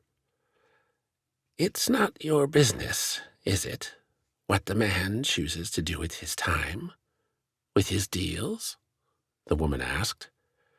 You are just his guide, and so be it. What sort of answer could Sawi give to that? In any case, the woman didn't seem interested in one, again drawing in her breath to speak. Then consider your isle and Kid-Eye. Consider what he means to it. Don't let the brash actions of a fearful few turn us into ashes. The Najan won't take a tenant's fall lightly.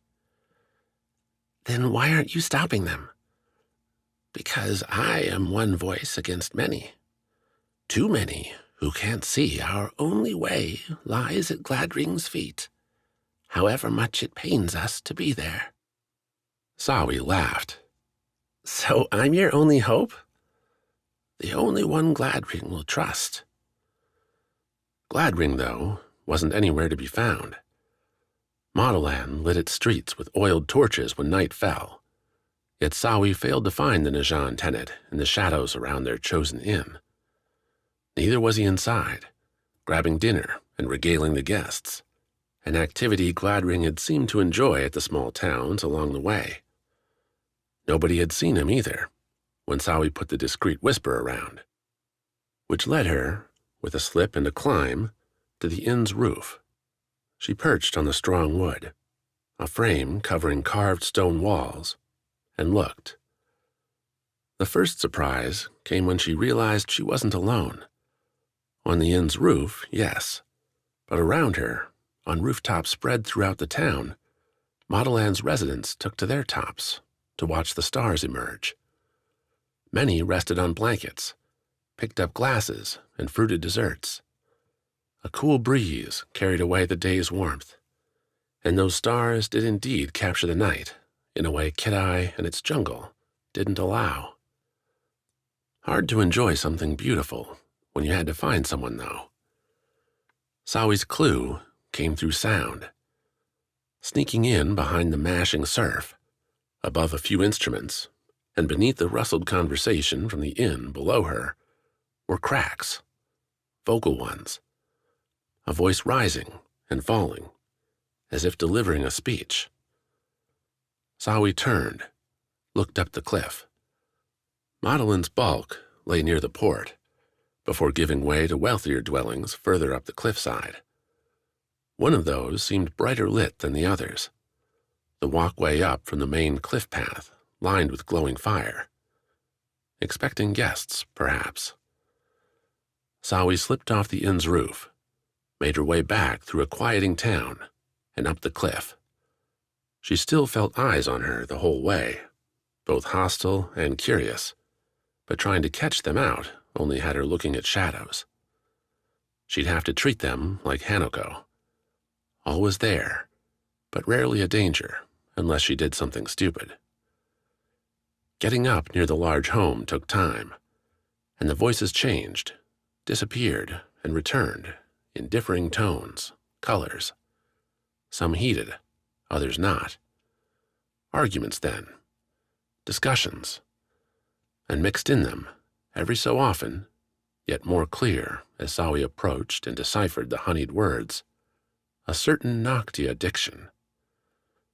She skipped the lit path, instead darting onto the rocks, letting her hands pick out every move with leading reaches, testing toes. The route took her beneath the house, and she rose to its level only when no torch seemed near enough to break the night's shroud.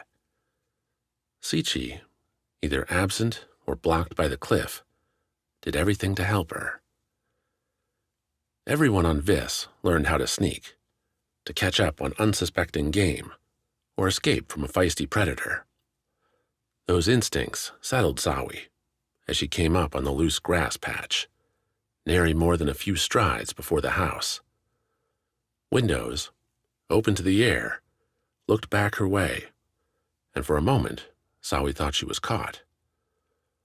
A moment passed in silence as she realized the voices, the light inside, came from the house's other end, the side facing the rock, from where nobody could see in. "Gladring," grumbled a man, sounding enough like Sawi's father, but not quite his age. "You've spent hours now trying to spin your way free. We've listened, but not a one of us agrees with you. Your word means nothing. Your death, or perhaps your traded life, could give us everything." Chapter 21. Foti's Gift. Quick and Bliss burst out the warehouse door, cutting right towards the massive bubble fiend. Torni went behind, her feet dragging, eyes searching. A thief looking for a sneak attack, some way to keep herself alive. At least, that's how Wax, fourth in line, saw it. He would have moved faster, too, if not for Yujo reaching out and snagging his clothes from behind, giving him a gentle tug, delaying even more till Castellan and Wrath muscled past. "You're the Renewal. Let your guardians do their job," Yujo said. "They're my family, not just my guardians." Wax worked himself off her grip, went to the door, realized Yujo wasn't following. "You're going to stay here? Really?" "You said it yourself, Wax. What's more important, us or a single fiend?" Wax wanted to throw up his hands, announce that it's damn likely neither one of them would be the Aegis anyway, that he didn't want to sit on a stone throne for years, regretting he hadn't helped save a life now, today. Instead, he said nothing, because Yujo didn't look like someone who could be moved. Her hands sat at her sides. Her feet dug in strong to the wood boards. Her face, the icy glare she did so well.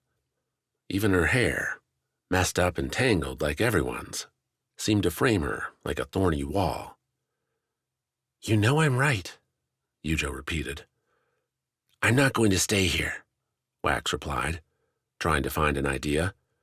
"Right or no, I'm going out there to help. Damn your purpose." Before she could say something more, Wax spun and dashed out the door, stopped nary a meter outside as filmy spray hammered the ground ahead, catching the slow-moving Reth. The greasy liquid dragged Reth to the ground, where it seemed to fold around her, trapping the Najan. By her face, the woman screamed. By her sound, nothing escaped the bubble. Wax drew the Foti blade, cut across the raft to Reth's side, and swept the blade's edge through the bubble. Like a fruit peeling back, the bubble opened, deflated into a sticky mess clinging to Reth. "It's burning me!" Reth gasped, changing up her shouts for something more useful. "Get it off!" Wax looked around, saw a rag pile meant for fish guts and worse, took one of the awful things and started smearing it across Reth, while she brushed at herself with gloved hands. Reth's efforts proved pointless, her gloves disintegrating as she rubbed them. Wax's rag, perhaps protected by the same fish guts it had claimed before, did better, sucking up the bubble. "Here," Wax said, handing the rag to Reth and grabbing a second one. Together, the two kept at it, wiping Reth clear enough to stand. She had her head shaking, skin lined with burn marks. "It should have hit us again," Reth said, drawing both her and Wax's looks out towards the fiend. The bubbling mass stood there still, fins moving to spray again and again, but the arcs chased someone else now, a larger form cutting between cover, making his way ever nearer. "Quick," Wax muttered, "though what he's going to do when he gets close." Though he searched, Wax couldn't spot Bliss anywhere. Castellan claimed a rooftop and a crossbow, launching the occasional bolt towards the immense fiend. As pointless a move as anything. "What else do you have here?" Wax asked Reth, as they huddled behind battered crates. "We don't have a weapon that'll hurt that thing." "We're a fishing outpost, a waypoint for renewals, not a military base," Reth countered. "Noctia barely remembers we exist between renewals." "Nothing? You've had the fiend living nearby for years and you've never thought about how to kill it?" Reth sighed. "Okay, not true. We've gathered oil, made it from fat, and it's all in that building." Reth pointed south, near the town's edge, "where it won't damage much if it catches fire. The idea was we'd spread it over the fiend, trap it beneath the oil, throw on a torch." "And you didn't try that. Why?" "Because the people who kept wanting to do it are all dead now. That's why." More spray hit close, sizzling as it smacked the crates. Reth cursed. "They took some and tried, days ago after the Foti renewal got hurt. Now the fiend's coming to get its revenge." "Fiends are dumb. They don't think like that," Wax countered. "Now that it's here, though, how about we give your oil a try?" Reth laughed, hunched back further against the crates. "Better to wait till it leaves. Live another day." "Wax," Yujo said, standing in the warehouse doorway. "I'm with you." The pair made it to Reth's chosen building quick, pushed open the unbarred door to find a sparse room, empty save for 10 or 11 squat barrels. Someone had painted a black drop, an outline of a fire on the sides. "So here they are," Wax said. "Now what?" "I thought you had an idea?" "Well, I'm more of an on-the-fly guy," Wax replied, frowning. "How heavy are they?" A single lift, Yujo giving a skeptical eye, showed Wax alone would exhaust himself trying to get one of these all the way to the Fiend, much less the whole number. Okay, new plan, Wax muttered, going back to the door, spying his solution resting nearby in the canal. A fishing boat, bobbing in the waves. There we go. You're going to, what, load this up with oil and ram it into the Fiend? It's not that complicated. Wax hefted the first barrel, carried it from the house, and set it in the boat. Don't even need 'em all. And how are you going to light it up, assuming you even get all the way to the Fiend? You're going to tell Castellan to do it with his crossbow. I'll jump into the water, swim away. Easy. Your confidence is surreal. Your lack of help with the barrels isn't. Yujo took the point, and together the pair lugged 5 barrels into the boat, nestling them next to one another. As they worked, Wax kept looking back to the Fiend, watching it spray and Castellan's continuing fire. Quick and Bliss seemed nowhere. Some townsfolk ran around, carrying rags and wiping off others caught by the spray. Maybe Reth spread the word. Still, the raft outpost continued to shake with every slamming gout. More than one building had already collapsed as the acid slime ate through wood, and the Fiend showed no sign of leaving. Maybe it wouldn't tire till everything here was dust. You know what to do? Wax asked. Castellan, shoot the boat with some fire, Yujo said. Got it. See? Wax pushed the oiled boat off its tie, down the canal towards the Fiend. Isn't this more fun? Just don't die, Wax. That'd just give you better odds. Yujo only frowned at that, then took off running. Wax hefted a single oar, stuck its paddle against the canal's edge, and pushed. He'd need speed, every second he could spare, to get this thing to the Fiend and live. The monster, at least, seemed preoccupied. Wax caught the reason as his oil-laden boat neared the raft city's northern edge.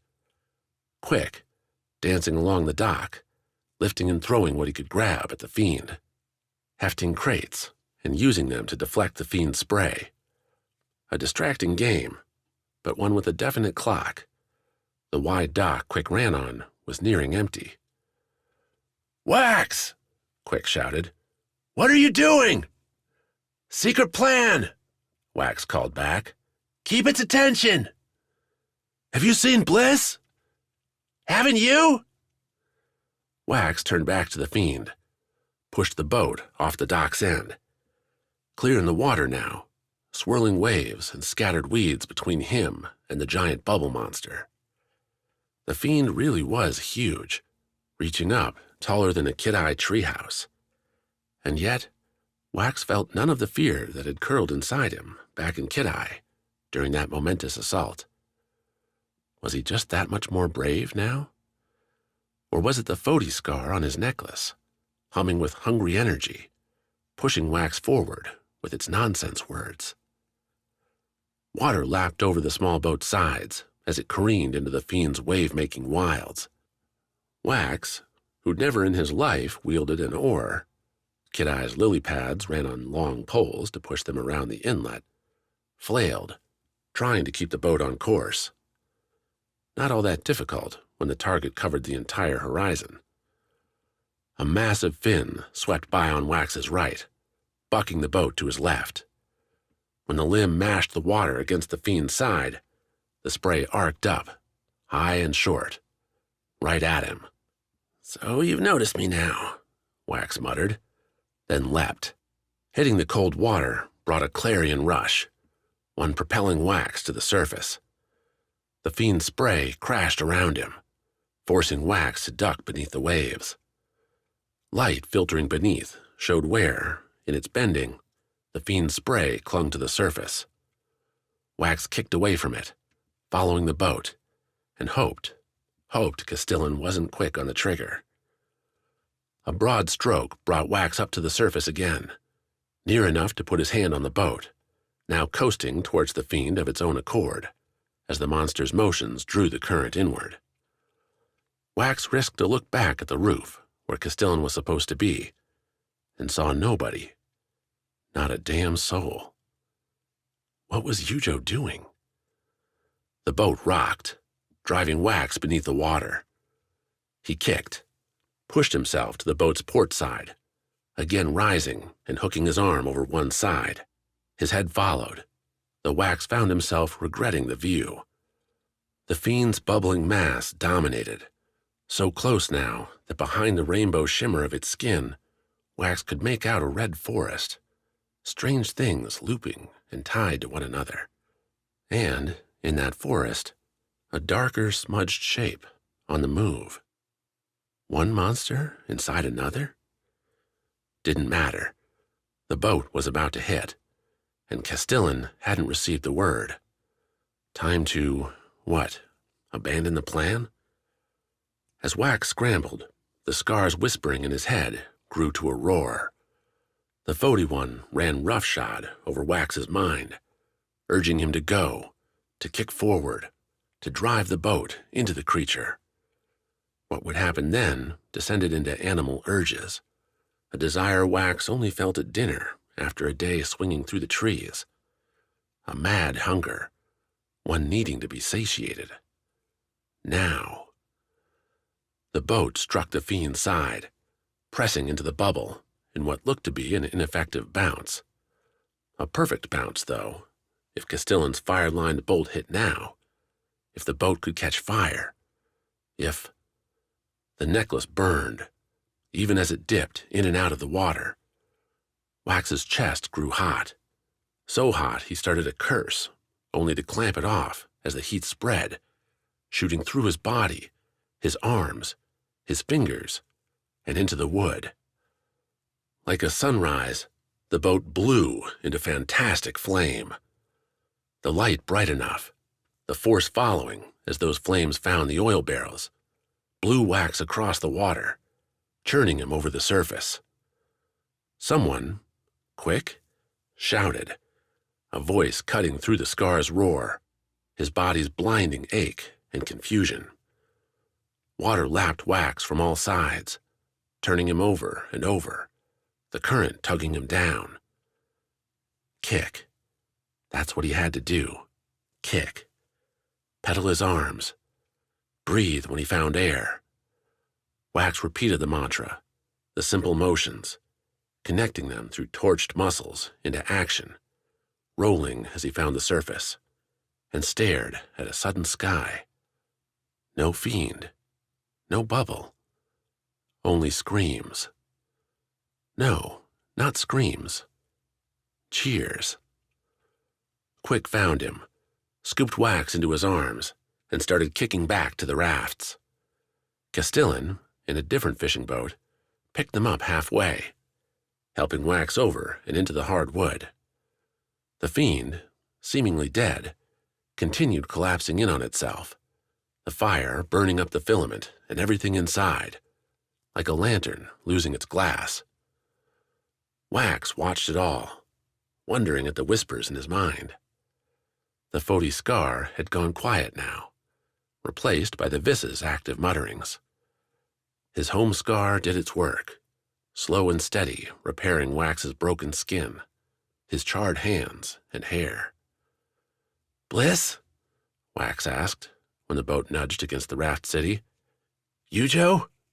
Where are they?" Quick, first off and turning around to offer a hand, took a deep breath. "Lost, Wax. Or dead." Chapter 22. Warlord's Word. The hustle came quick. Arrows flew down, striking the Fiends where they twitched, ending the bugs. Hochi, a full retinue with him, marched into the arena, took Svarde's bloody arm, and raised it high so the crowd could cheer once again. Through it all, Maena laid in the dirt. She had an armor for this, a defense ready to block away all horrors under the auspice of a job necessarily done. A requirement to be a Rana captain.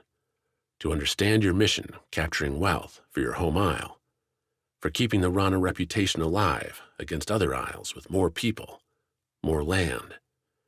With bad odds, you had to be vicious, uncompromising, a terror. 3 Rana had entered the arena, and with a Foti and a Ferrite for help, they'd won, damn it. They'd won. But you're not happy.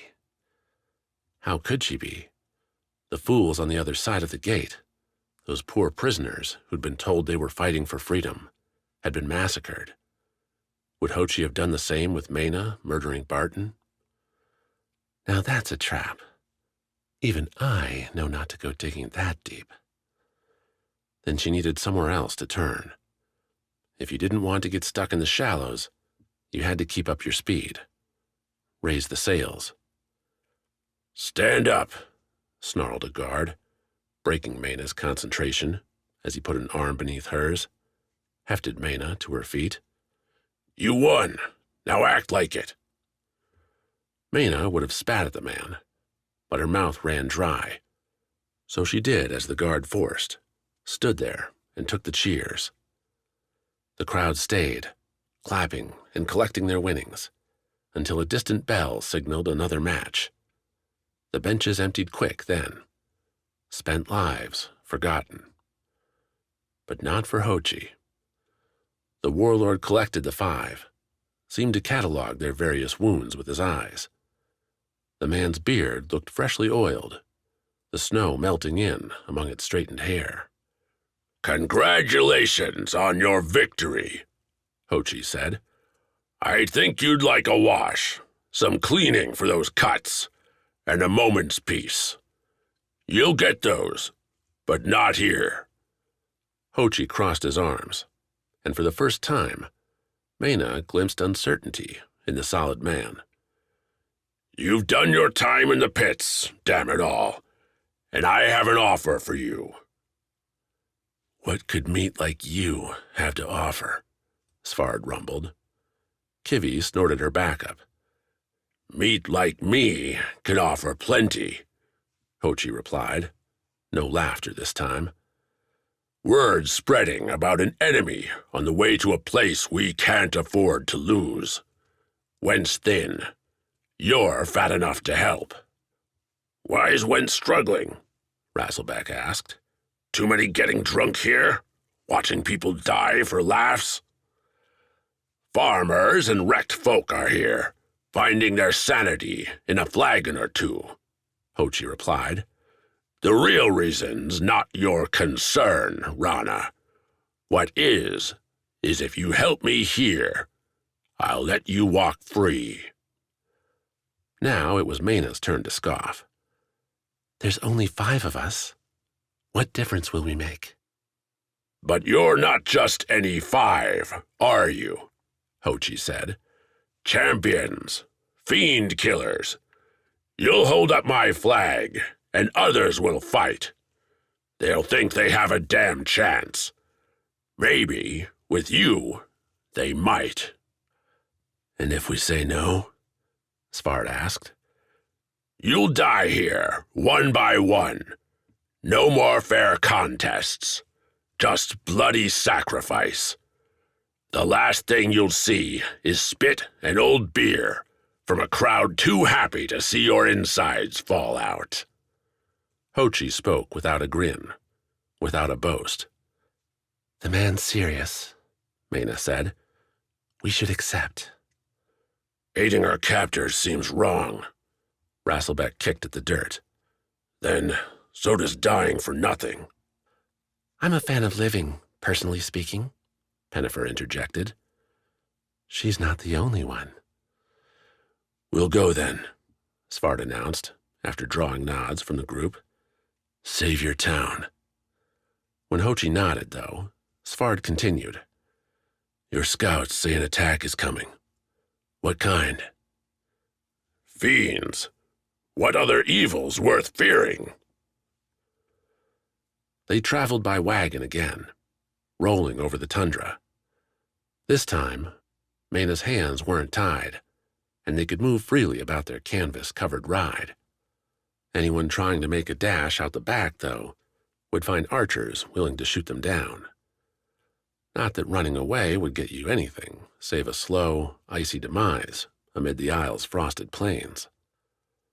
More wagons joined up as they went, intersecting with the train from passing towns, or catching up with further converts from the pits. Hochi had been right on that score. However the man phrased it, their legend drew more swords, fists, and bodies. As for her own body, Maena's healed slow, as did the others. Bandages changed, and the stories of how each of them had fared among the bugs started strong and gave way to further horrors, the desperation, the fear. Rasselback claimed he couldn't move so well anymore, that whatever had been in the Fiend's stinger sack had sapped his muscles of their burst. Svarde's new scars lit up in angry whites along his hands and arms, the man spending more time in stoic silence. Nothing, then, of the calm and caring Foti who'd helped Maena clean her own wounds before. Only Pennifer and Kivi seemed inspired to, well, inspire. The Rana sniper ran her words into songs more often than not, slinging out a gamut of sea shanties and drinking tunes, while Kivi scurried among them, venting her scales to keep them warm. She seemed the healthiest, with stones in good supply on the road. "And what about you? Am I driving you insane yet, thief? What part of me did you come from?" "Part? I'm all you." "Then you would know when to stay quiet." For once, the voice did. For once, Maena could shut her eyes and let the minutes, the hours, pass in peace. Or, at least, as much as possible, with those invisible eyes always on her, watching, waiting, judging. Talrin's hearth waited on Went's southern coast. Nestled in among rolling hills, coated with shaggy sheep, the city teemed with brisk industry. Not only the furs and meats from the animals, but, so Hochi said, technology. The Warlord moved between the wagons on the journey, taking time in each one to, so he said, inspire the prisoners for their coming mission. "This isn't about saving some farmers," Hochi said, "though that ought to be enough. Talrin's hearth is Went's best. Our heart, our mind, our might. Take notice." Maena had heard of the university, second only to the Najan's secretive place on Noctia for true scholarship. Rana and the other isles had trade schools, of course, places to learn truly useful talents. Only isles with too many people and too few opportunities could bother with something like this, a place to ponder what anyone with half a mind could decide for themselves. As Hochi continued on, blustering through innovations made and honors dubiously earned, the sheep gave way to ridged housing, earthen dwellings built into the hillsides and buttressed with rock. Those in turn shifted to stonework homes, stacked and mortared with some skill, as their train reached the city proper. Still, few offered a second story, and the streets, so far as Maena could tell, remained hard-packed dirt. Modern smells, at least, mingled on the breeze.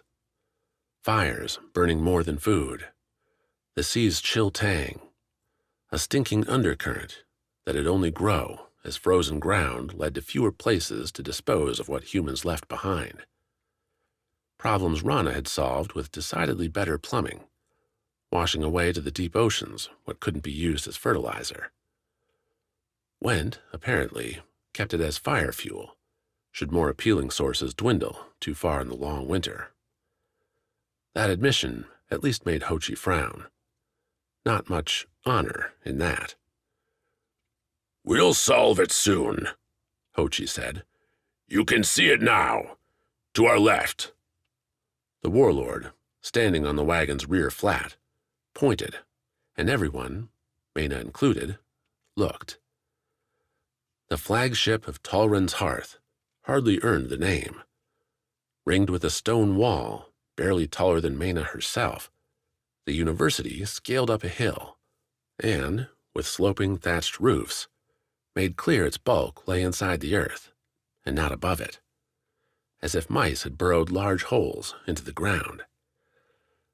"It's better inside," Svarde grumbled at the unimpressive sight. "Whatever you think about Hochi, the school is worth saving." "So I'm not surrounded by morons. Not entirely." "Wish I could say the same." Hochi just laughed. The prison train disembarked, not at the university, but at the docks. A commercial port, but a fortified one. Piers emptied of most ships, save a couple went galleons, prepping for an end-of-season run to Noctia. 3 stone towers watched over the loading, their tops crowned with hefty ballistae. Those went crossbows finding their giant brethren here. "Always wondered why we never raided this city," Rasselbeck said, as their went guards lined the wagon riders up in a long line. "Guess I now know." "Easier prey out on the seas," Maena agreed. To her left, Svarde and Kivi aligned, while Pennifer and Rasselbeck waited to her right. Went's always obsessed with big and strong. They tend to miss fast and clever. "That's okay by me." Hochi's planned defense seemed simple enough.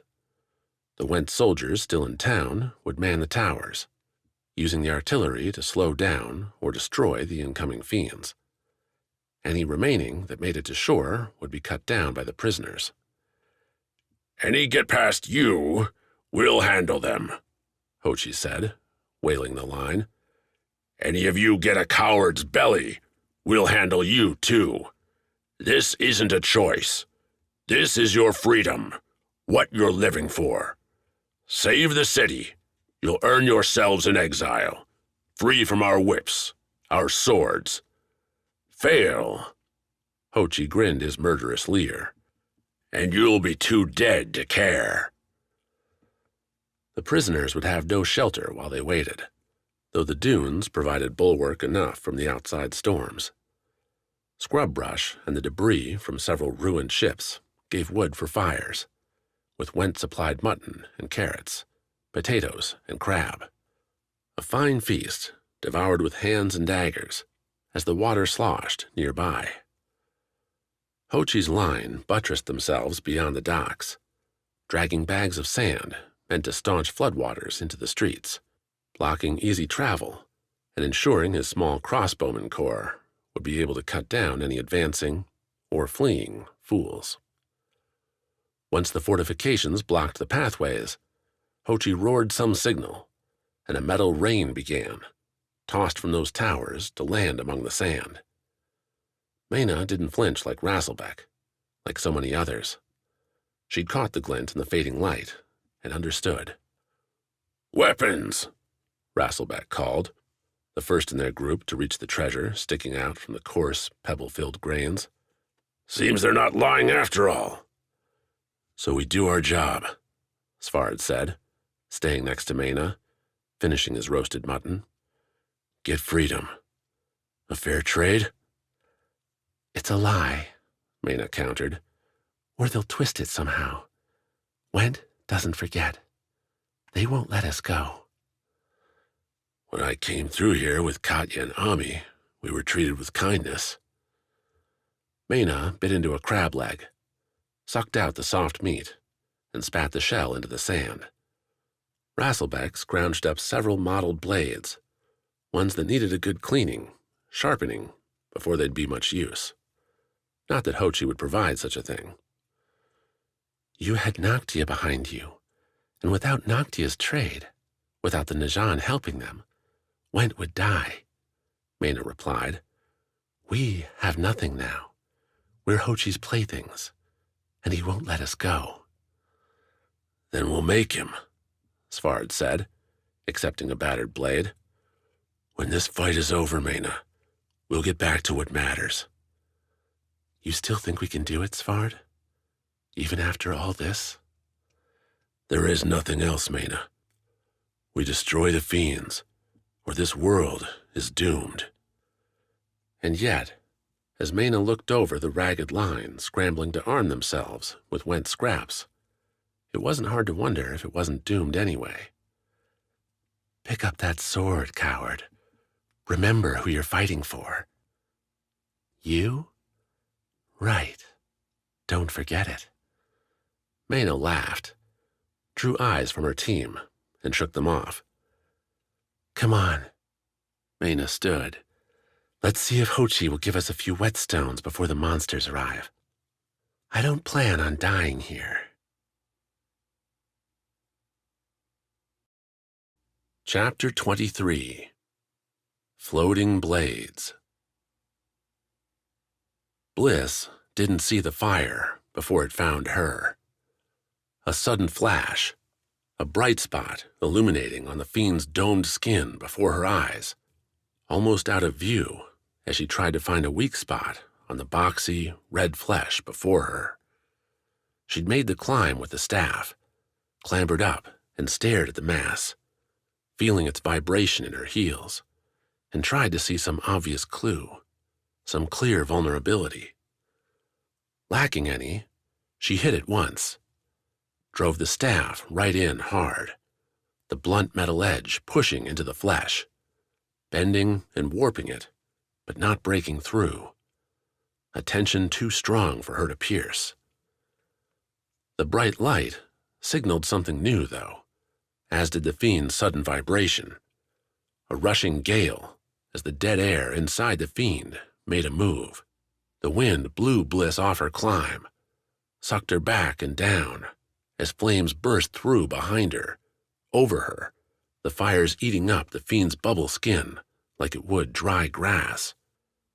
She held the staff, held it tight as she fell, because there was nothing else to do. Why had the Fiend exploded? What had hit it? These were momentary flickers, and nothing more. When Bliss struck the water, hard enough with the film to drive the air from her, the first ash and embers, as the Fiend's insides caught flame, fluttered along with her. The water lit up where they touched, the greasy film proving as flammable as it was sticky, slimy, and altogether awful. Trying to gasp, to draw in something, Bliss scrambled, splashed, as flames grew around her in a sickening version of what might have happened had she misstepped in Foti's grand forge. Not lava here, but nearly as bad, thick and hot and close, oh so close. The staff, unable to get through the Fiend's skin, found a target it could break. Bliss flailed, sent its metal end swiping through the liquid around her. The mottled gray iron broke the film, revealing the lake's thick green brack beneath, and Bliss rolled for it, those flames licking her as she dove. Submerged, Bliss's lungs reminded her she'd not yet recovered from the fall. Precious little air remained, her legs and arms using too much of it in panicked motion back towards the raft city. Or was she paddling farther away?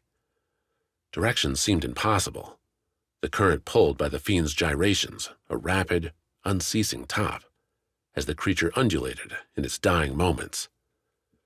Bliss found herself pulled one way, her toes and fingers sucked, only to be socked in the stomach by a rush back the way she'd gone. Somewhere in the mix, the staff blew away, torn from her grip as her fingers lost their strength, her eyes burning, her body beginning to seize. Up. That way she knew, if only because it bloomed like a glorious yellow rose overhead. The fire's work, and one she kicked towards in her last. A breach, a clarity, as water ran off her cheeks, her eyes, her mouth.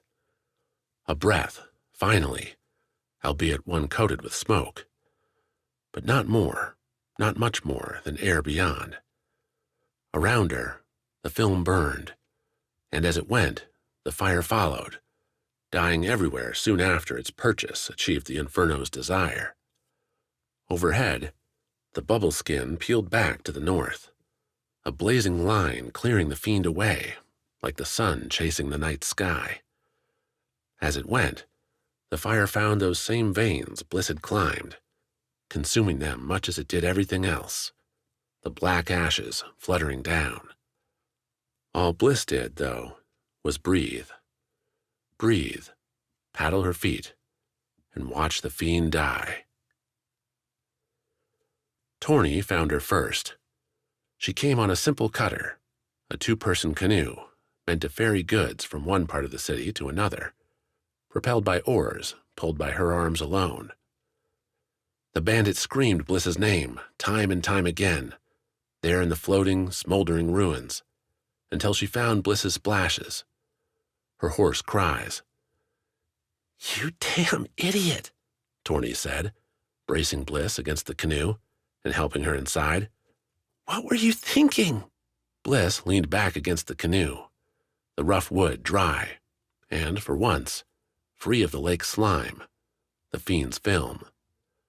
Her skin almost glowed, such an angry red, those lines crisscrossing her every surface. "I'm asking you a question here," Torny said, the bandit leaning over Bliss, close enough for her sharp eyes, her wild cropped hair to cut out the sky. "Why did you go alone?"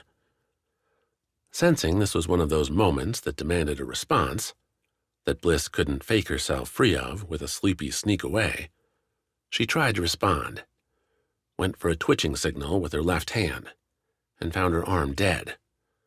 Not gone, no, but too tired, too shattered to make anything. So Bliss went with a confused, pained smile.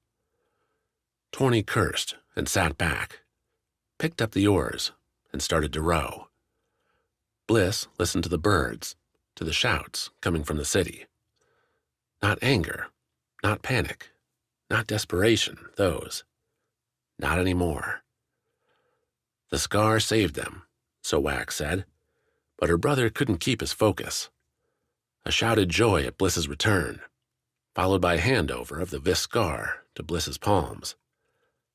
"Listen to it," Wax said. "It'll help you." Quick recommended the same, said he'd spent the nights after Egrad's stabbing simply letting the Skar whisper him to sleep. Felt like it wanted to tell me about every little injury I had. As it did, the wound stopped hurting. Beyond that, as Torny helped get Bliss set up in the outpost's lone inn, a place largely converted to a shelter in light of the fiend's increasing attacks, Wax and Quick didn't bother sticking around. "Yujo's missing," Torny explained, when Bliss finally managed to get the question across. "She disappeared while the fiend attacked. Apparently, she was right with Wax, but didn't come with him on the boat to blow up the monster." Bliss tilted her head and tried to ask more with her eyes. Torny, with a mug of ale in each hand. Bliss had motioned for one, and Torny refused, declaring she needed both. Bliss could have water, and water alone. "What was I doing?" Torny said in response. "The only damn responsible thing to do. Chase after you and your crazy self. I saw you go under and went hunting for a boat. By the time I found one, figured out how to use the oars." Torny glanced around, confirmed that while the inn had a few displaced people inside, none looked to be listening. She leaned in. "Bliss, I think I spun that ship in circles for like 10 minutes trying to figure out how the oars worked." "You didn't know?"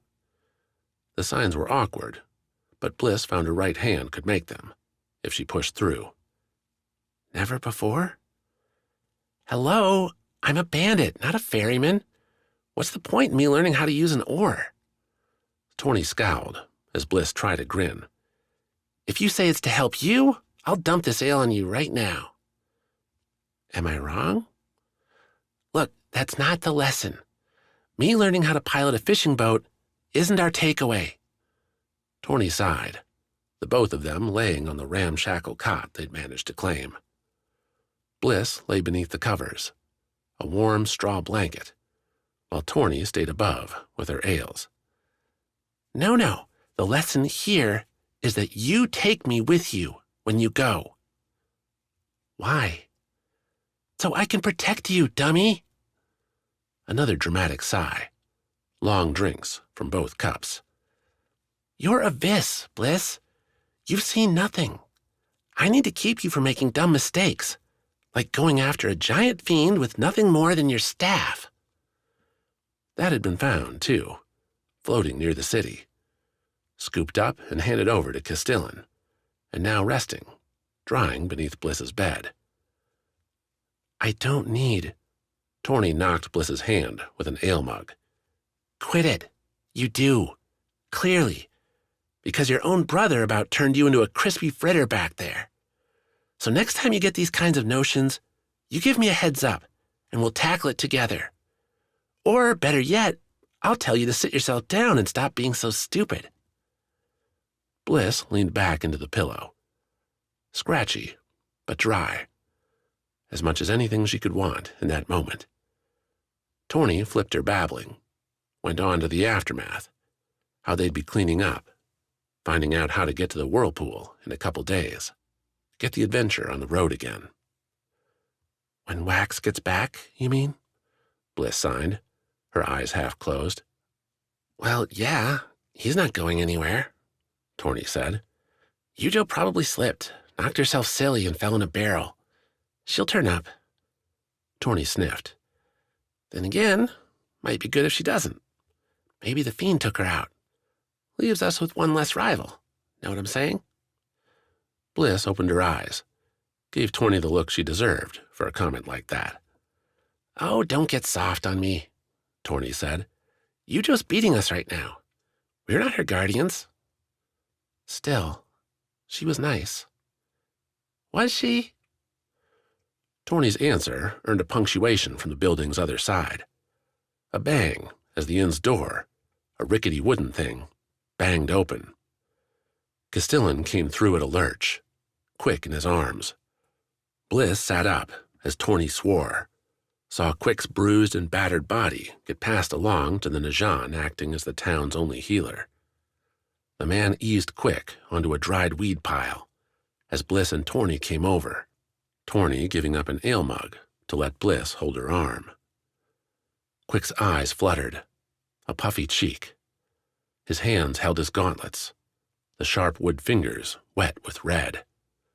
Red Quick himself wore, with cuts along his arms, chest, legs. Cuts too clean and sharp to come from a fiend's claw. That's not good, Torny muttered, as Bliss knelt beside her brother. While the healer barked for ointments, for bandages, Bliss took the vis scar from her own hand, put it in her brother's. Watched his breath ease quick, the flush around his features cool. Her own pain came back, the fading lines along her skin finding their burn. She could stand that, though. Could endure. Give me that, Bliss signed to Torny, who watched while chewing her bottom lip. The ale. Torny handed the mug down, probably expecting Bliss to take a drink. Instead, the vis set the cold mug against her brother's temple, its chill meeting what otherwise felt like a fever's rapid onset. Quick's eyes shot open, found Bliss's fast. Wax, Quick said. They took him. East, Bliss. You've got to find them. Find who?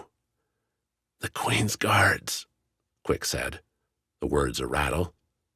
They're back. Chapter 24. Rock Run. Like any kids, Sawi, Wax, and the others had played games among the trees, sneaking up on one another in the brush, swinging by on a vine and giving a tap to a shoulder before dashing off. The fun melted days away. They all had their specialties, too. Sawi's being speed. She could move between those trees, those vines, with an alacrity none of the others could match. Wax, sometimes, could pull out a clever route that'd get him ahead, let him make the hidden scare, but put Sawi on a path between 2 points, and she'd be there before anyone else. Not that speed helped her, as she climbed inside the large Modelin house, nestled back against the cliff, with its grassy lawn stretching towards a steep drop. The speed didn't help, no, but the quiet did, placing her feet with the toes down first, so they didn't make the slightest sound coming into contact with the rock floors. The cool, rough-cut stone, hammered out with the blunt instruments Vis was known for, had enough texture to give Sawi stability, so when she leaned in, ears listening out for discovery, she kept her balance, planted both feet, her arms, her body, inside a small room. An empty, mossy bed lay to her right, stitched up on boards. Not the hammocks back in Kidai. Maybe too windy, too hard to make here. Random satchels, little crafts, littered the space, including some hung on the thatched bamboo walls. Stone for the outer shell, easier things for the inside. Too many projects, too few completed. Just like Modelin, to quit the effort halfway. The voices grew louder again, gladrings among them, protesting the argument Sawi had heard. Counters flew fast, followed by a scraping noise, something heavy being dragged across the floor. Sawi went to the room's sole exit, snuck an eye around the doorway. A central hall ran right and left, thin and stuffed with satchels, loose crates flush with fruits, vegetables, forage. To the right, the house's front door lay almost within Sawi's reach, closed, the wood in irregular fit to the square stone frame. Across the way waited a glow, the only one in the building, where the noises came from. What was she doing? The thought stopped Sawi cold, even as a different sound popped from the next room. A thud, hard and fast, followed by a spat curse from Gladring's mouth. What was she doing here in this Modeland mansion? Risking what would surely be a beating, possibly worse, if some Modeland law forbade her sneaking. This custom didn't take all too kindly to criminals.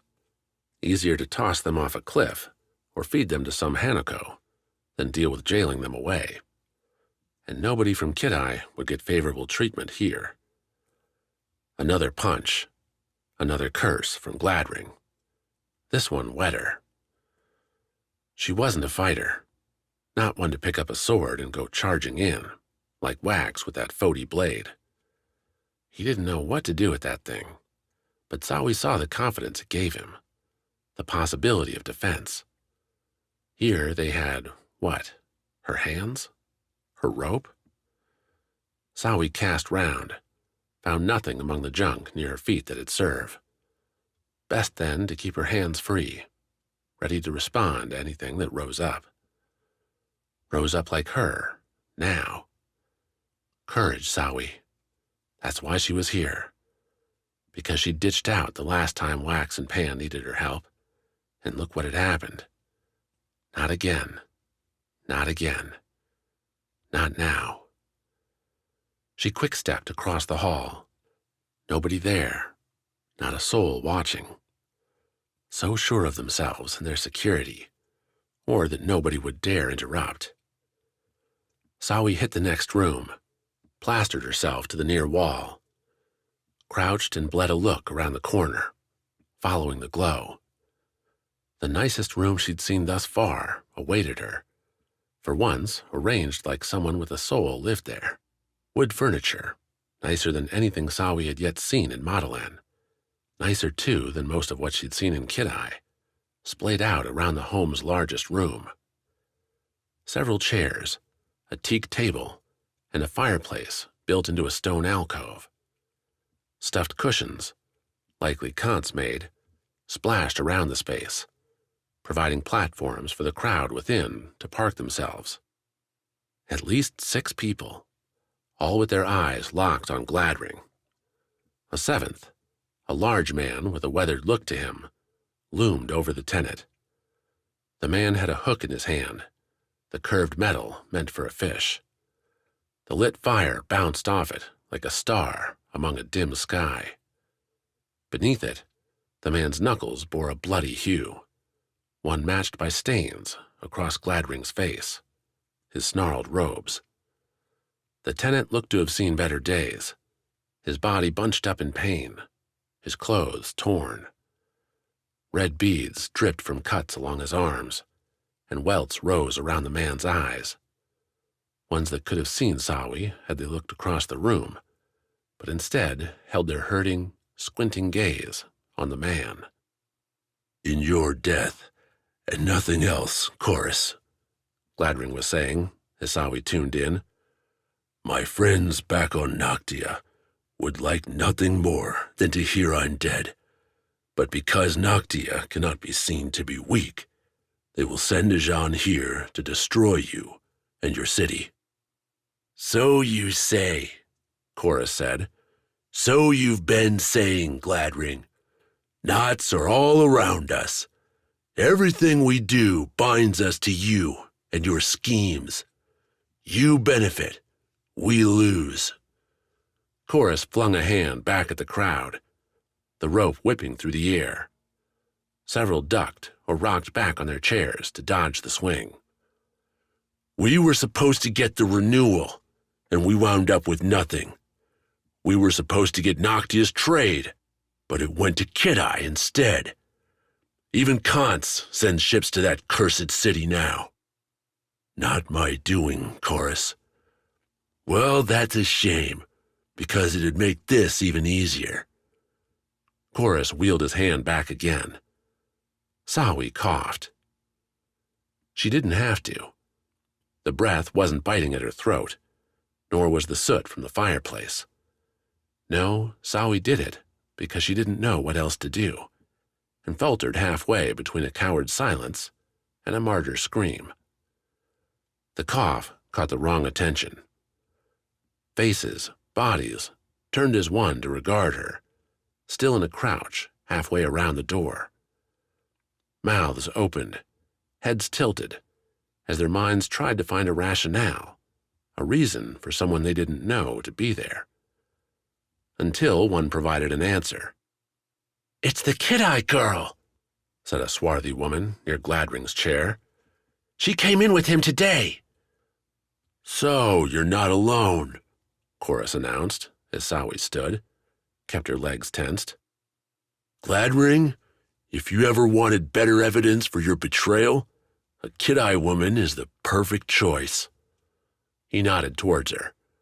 "Take her, another Noctia pet to ransom." Sawi spun, kicked off the stone wall, as chairs creaked and boots hit the floor. She burst through the bedroom, a spare hand catching the door on the way through and swinging it shut. The window became a narrow path through the trees, one Sawi dove through, dodging the walls and hitting the grass with a forward roll as she might a giant frond.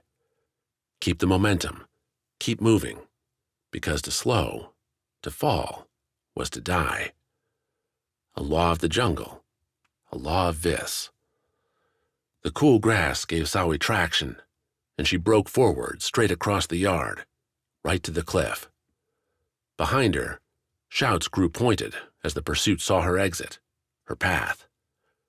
What they didn't expect, going by their exclamations, was Sawi's dive off the cliffside. Starlight coated her fall, air rushing around her, as Sawi, hands moving before she hit the cliff's edge, unwound her rope. When Sawi hit space, the rope trailed beneath her, waiting for a snap. One Sawi gave as she dropped, snarling the rope towards a narrow tree sprawling out from a lower ledge, one seemingly trying to reach the horizon rather than the sky. A path plotted on her way in, and now taken, the rope making its catch and looping Sawi hard to the right. A swing that'd end with her smacking back into the cliffside, if not for her second yank, a slight upward tug on the rope that released the sticking hooks on its end. Now she truly flew, whipping both down right, a speeding dart heading towards Model N proper, crowded buildings and few trees to make for a rescue. Nevertheless, Sawi didn't panic, couldn't freeze up. To do that was to die, and not in proper fashion. Instead, Sawi snapped her rope again, this time flinging it against the wall to her right as she tumbled. The rope bit into the rock, scraped it, jerking hard enough against her that Sawi felt her shoulder pop, its pain blending with the burn on her skin from the rope's hard brush. The pain found a partner when the rope's pull, slowing her, brought Sawi into a scraping run along the cliff wall. Her skin turned to fire. Sawi's right arm went numb, but she struck the next roof slow enough to avoid death.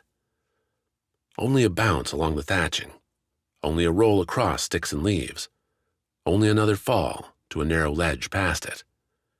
Sawi's rope left her battered hands as she struck, lying in dusty dirt, a harvested garden. With her face pressed against the hard soil, Sawi sought to breathe, to see if there was a part of herself not yet bruised. Her feet, her legs, scraped, yes, but not destroyed. Her left arm, too, seemed viable enough to push Sawi to a stand. The move brought with it a dizzy wave, Sawi's head suffering its own smack in the wild descent. Still, she sighted her rope, its end hanging over the roof. Her landing spot was little more than a shack, matching the smallest Kidai tree houses in size, and not at all for style. A sole window, no outlet for a fire, and dark inside. If the owner was gone, then that made at least a small mercy. Sawi tugged down her rope, tried to wrap it with her right hand around her waist, only for her shoulder to erupt in splintering, breath-stealing pain. Went with a crude left-guided wrap instead. Took a deep breath at the end, tried to find a note of hope in her survival. Gladring, taken, likely a hostage, or worse. What would she do now? Sawi's question took on a more immediate turn quick, as voices carried over the cliffside, ones coming closer. The pursuit hadn't quit, and they were near. Sawi flung a look behind her, to the ledge, another steep drop with few options for a swing. This wasn't Kidai. Model N wasn't built for her skills. But she had 2 feet. She could run. And Sawi, even wounded, even exhausted and scared, had speed. Chapter 25. Caught. The trail wasn't hard to find. A walk back to where Wax had left Yujo when casting off the oil boat, and there, breaking back into the marshes south of the city, bent reeds and lines in the mud. Boot prints leading from the abduction into the murk. A question presented itself then, with the light fading fast. Going after her now is going to be dangerous, Quick said, already slipping the gauntlets onto his hands. Wax noticed, nodded at the arms. But you've made your choice. I just know what you're going to do. Wax flicked a grateful grin. You think I can't walk away from a fight?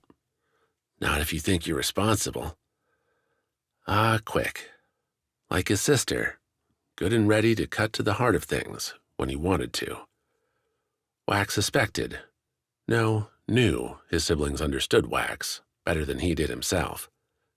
Good thing, then, they were his guardians, and not his enemies. Then what are we waiting for?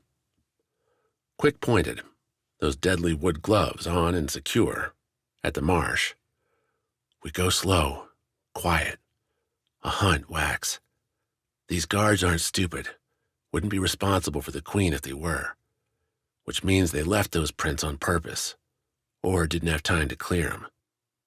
Whether the guards were moving fast or setting an ambush, Quick and Wax took a measured pace, slipping into the reeds and staying low. Wax had his Foti blade ready, still hurting some from the fire around the fiend, but stable enough thanks to the Skar. That and the lightning urge to keep moving, keep striking after Yujo. Because Quick had it right. Wax had left her there alone, and while Yujo seemed nothing if not capable, he shouldn't have been that careless. If that had even been his decision to make in the first place. Damn, this was turning out just like Pan. His friend had made the call to catch the Skar after Wax threw it, to run away down the Great Sauna with it, and risk the injury in the chase. Yujo had made her own choice not to go with Wax, to... There, Quick whispered, tapping Wax's shoulder. You can see the armor. Those Kant's plates, so glass-like and beautiful as they moved, had a nasty habit of catching the light, sparkling it like a diamond. Wax couldn't call himself an expert in warfare, but as a hunter, anything giving yourself away like that had no purpose. Well, no purpose save one, warning everything else to stay away. Circle them? Wax whispered. We need to make sure they're all around first. Quick suggestion came to prescience moments later, as the pair slogged through waist-deep water. Odd things brushed up again and again on Wax's legs, his waist, and he refused to think about what they were, and neared enough to see Blinth and Silverin, the guard commander, pulling a struggling Yujo between them. The queen, blossoming up a wild grin on Wax's face, undercut their every stride. She slipped in the mud, grappled with the guarding pair at every opportunity. The two Kant soldiers snapped demands at her to cooperate, to act her station, only to earn curses from Yujo in return. The queen herself was coated in mud, plants, and dirt in her clothes, her hair, and everything else. In short, she looked like a Vis hunter after a week in the jungle. She's got spirit, Wax whispered. Gotta admit that. Quick didn't reply. When Wax looked to his right, expecting to see his brother there, he saw nothing instead. Just the marsh water, always moving with creatures above and below, guiding the flow. Quick? Wax did a full circle. Still no sign. He drew the Foti blade, looked back towards where Yujo and her guards had been struggling. Saw nothing. Vanished? No. Not even a Kant's windmaster could disappear into thin air, which meant something worse. Sinking to his chest into the water, Wax sniffed, listened. Heard only the marsh's drips and drabs, a few distant frogs croaking out a futile search for bugs in the cold air.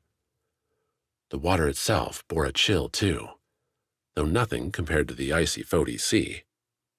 Wax ignored it, stepped slow onto the low rise where Yujo had been a moment before, pushed through several reeds. On the other side lay Yujo, back down in the mud and looking unconscious, eyes closed and unmoving. A mark along her face, near her temple. The monsters. I would say you have a choice, Blinth spoke, Wax whirling back to find the third guard rising up from the marsh water behind him. Had the man been submerged in there all along? Or was he simply a phantom? But you do not. Your outcome is the same, as is your guardian's. What'd you do with Quick? In the day's draining pale, Wax's sapphire sword more than matched the muck-covered Kant's armor, though Blinth wore it well and tall. Gauntleted hands rested near dual rapiers at the man's waist, each slotted into a slim sheath and ready for a quick draw. The Windmaster had shown Wax how quick a Kant's could go from nothing to deadly threat. Timing Wax couldn't beat, even if he ran straight at Blinth now, point forward. He'll live, Blinth replied. A warning to your other friends not to follow us, or you. The man kept any expression from his face. No gloating, no irritation. This was a duty performed. Wax had seen the same in the Najan back home. Drop the blade, Vis, or I will take it from you. Know what? I've lost this blade enough times, thanks. Blinth gave a slight nod. Brave, as a renewal should be. Stupid, as every Vis must be. A younger, dumber Wax might have jumped at the insult, might have taken his Foti blade in a big, winner-take-all swing at Blinth's face. Instead, Wax went for the mud. He kicked a foot, flung the wet earth up at the Kants, followed with a winner-take-all swing. A younger Wax might have, too, thought he had a chance to win an out-and-out duel. The wiser, older Renewal making his gambit knew he had no other choice. Blinth backed up as the sludge hit, a buying-time move that would have played better on level ground. The sloping marsh did him no favors, causing Blinth to slip, slide, waver. Wax's Foti blade cut close, slicing into the man's Kant's armor, drawing sparks and gashing through, splitting Blinth's breastplate. The guard swore as Wax, double-gripping the Foti blade, flipped his wrist and sent it back, continuing to walk forward. Until he flew to his left, smashed by something Wax didn't see. He tumbled, the Foti blade flying from his hands as reeds caught his fall. Wax's right shoulder ached, dirt crushed against his left cheek, and before Wax could reel his feet under him, a thin sword point pressed into his neck. Just kill him and be done with it, Blinth snarled. Wax wanted to turn and look, see who held him, but every time he twitched his neck, that sword point pressed in harder. He's ruined my mail. You ruined it, letting him hit you, Silverin replied. A Kant's royal guard, struck by a Vis? You should be stripped of your rank this very second. If Blinth had a ready reply, he didn't say it. What, you won't kill a renewal? Wax said, his voice mushed against the earth. Too mean for you? Noctia won't allow it, Silverin answered, simple enough. Die by a fiend, die by disaster, the world mourns. Die by our hand, and it's our necks that pay the price. Wax felt the sword lift, started to move, only to get a hand on his side, pushing him over and flat into the mud. Move again without my permission, and you'll spend the night unconscious. It's not your death we want, nor hers. Then what? The answer came with a search. Blinth replaced Silverin as Wax's prime captor, keeping the Vis pushed into the ground. The man's hands, freed from his gauntlets, performed a fast pickpocketing, delving into Wax's ruined clothes, and coming away with the necklace, the Foti scar attached to it. Where's the other one? Blinth asked, his breath hot on Wax's ear. Don't have it, you moron. The cuff came quick, splattered Wax's other side into the mud. Cold, yet somehow soothing on the aftermath of his burning assault on the bubble fiend. Where? Blinth asked again. My other guardian has it, Wax replied. Don't you know what the scars do? Blinth cursed, put his hand on the back of Wax's head, and pressed him deeper into the mud. He says he doesn't have it.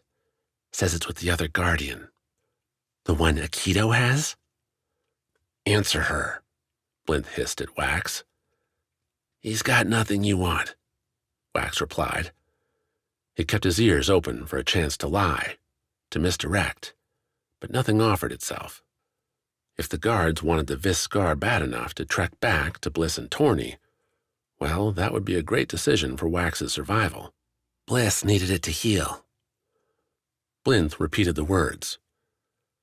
Then get off him. There's no going back to that outpost.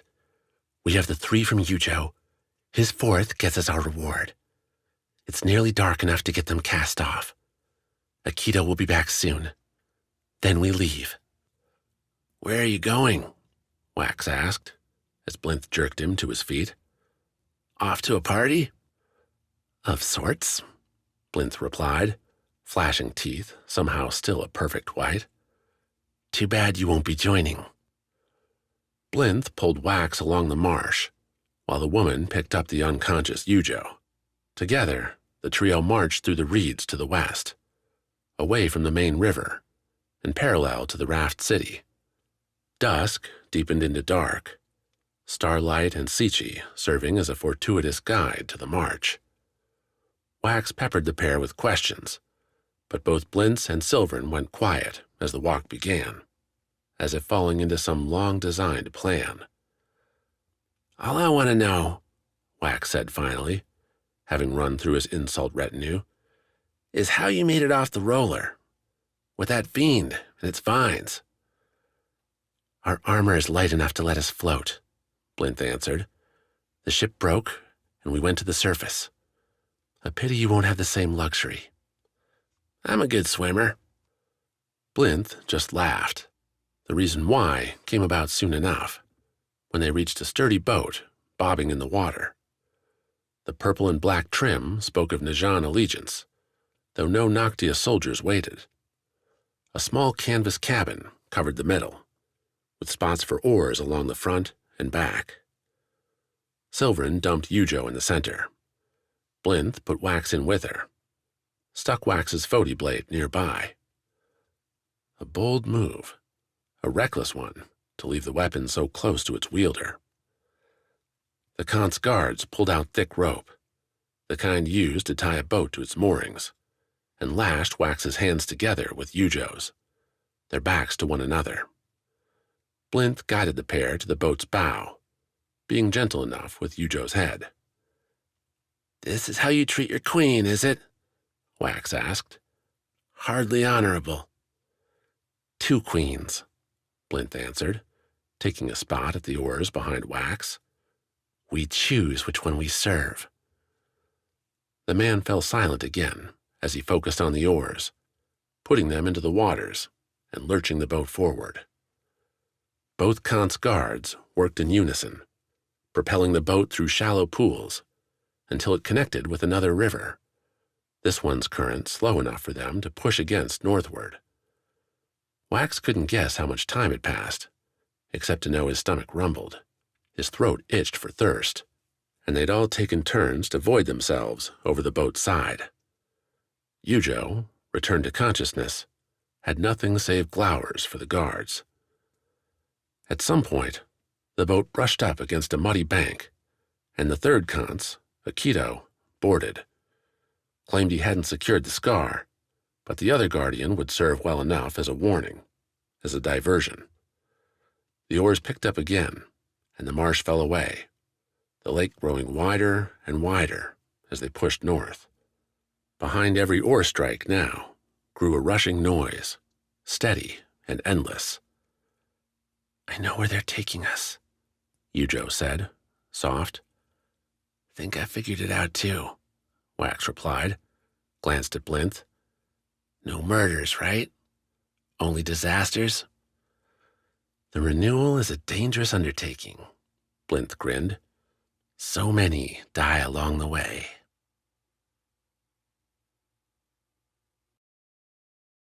Chapter 26. The Beach Bait. Nothing came the first night. Quiet waves and little else, save the city behind them prepping defenses and falling asleep. The prisoners, left to fend for themselves, curled up and slept in the sand, or sat with eyes on the horizon, watching and not caring whether anything showed up. These prisoners are useless. Kill a few, and maybe Hochi will reward you. Maena ignored the voice. She'd been working on it in the lonely hours, Svarde snoring nearby, the others around the smoldering fire. The cold wind, occasionally spiced with snowflakes, kept Maena shivering. Yet those bodily discomforts became a weapon wielded against the voice, blunting it, driving it and its growing madness away. She could take a loan out on her sleep, a practice she'd honed for a long time on Rana ships, slicing across the water with little help waiting. No second chances if a wayward wave or reef took your vessel and tore it apart. Sleep could come with calm seas, with a dock and a dry bed. For Maena, that comfort came during the day, with a cloth pulled over her eyes to shield the gray sky. Svarde stood watch. Other prisoners played games, found ways to hone their weapons. Hochi tossed along provisions, shovels to dig latrines. Said the Fiends must be taking their time. They did, at least till the second night. Hunched over their fire again, this time with fish and more, always more, potatoes. The group made it halfway through before a horn blew from the tower nearest them. Blasts followed from the others, rebounding around the foothills in a sonic cascade. You can see it. Svarde nodded past the fire, towards the ocean. White crests, shadows, shapes moving against the horizon, winter clouds obscuring what little light there would be. A loud twang sounded from the near tower, and a burning dart soared into the dark. A gold radiance getting brighter as it went, nearly reaching the white crests, before it exploded in a spark shower wide enough to cover the whole beach, and show that the enemy, the things crashing towards them, weren't fiends at all. The prisoners shouted, stood, Maena among them. The shadows racing in weren't monsters, but sloops, cutters, frigates belonging to a Rana fleet. In that flash, too, it became clear those ships weren't perfect. Ripped sails, gouged hulls, some chugging along deep in the water, with ropes linking them to larger vessels. If there's been an attack here, it's on them, Maena said. This is a trap. And not for us. Svarde picked up a broad metal blade. Get ready. We're not fighting our own kind, Rasselbeck said. No way. Rasselbeck's words cut off as another prisoner, arms high and mouth hollering, ran back towards Hochi's line, calling the Warlord a coward, demanding he help the sailors. Those words ended with a single crossbow bolt, the quarrel sticking out from the man's chest and driving him to the ground. The offer! Hochi's voice bellowed, beating down the waves, the clamor with its sheer force. Stands! Destroy the enemy! Win your freedom! Do not, and die! The ballistas opened up as he finished, the first long bolts lancing out towards the coming ships. Two missed, two hit home, blowing into a cutter pair and sending wood, bodies into the sea. Both craft lurched, listed. Another 15 remained, still barreling in. They can't mean to fight, Rasselbeck said, his hands hanging limp. There's no victory for them. Don't think they mean to, Pennifer replied. I think they're running from something worse. Maena nodded, the sick twisting in her stomach growing as the ships neared, the wounded on those decks coming clear, even in the dim light. The ballistae fired again, 3 hits now, the 4th sailing over its target into the water. The main frigate took the damage, the giant bolts hanging off it like some spiny growth. The artillery wouldn't get another shot. The Rana closed too quick, skilled sailing despite the damage, their wounded crew. Metal scraped around them, prisoners seeing their choice and making it. Do we fight, Maena? Svarde asked. You're asking me? Svarde didn't answer, but gave her a level stare that served as well. These were her people. She was their commander. An easy sacrifice for your life, Svarde should kill them, just like he did me. Svarde asked her for honor's reasons, but that would only go so far. The man had a goal, and he would do what he could to achieve it. Dying on this beach served nothing. Follow me, Maena said. We'll make it out, souls intact. Big promise, Pennifer muttered, but the three, and Kivy, trailed Maena as she made her way forward off the line, then left near a ballista tower's base. The stout door in had been bolted, sealed, but that wasn't her goal. Instead, Maena moved them around to the tower's front, putting them closer to the waves, the ships now seconds from landing, but blocked from Hochi's view. Keep your arms up, Maena said, but make no attack. Only defend, and maybe we'll make it through. And watch our friends die, Rasselbeck cursed. You knew that would happen the second you signed up for my crew. This is the price you pay for a chance at something better. Wasn't on any contract I saw. Maena snaked up her rusted saber, stuck its point into Rasselbeck's gut. The older man just snarled at her, didn't move, the stone tower at his back. Then do what you want, Rasselbeck. Throw your life away.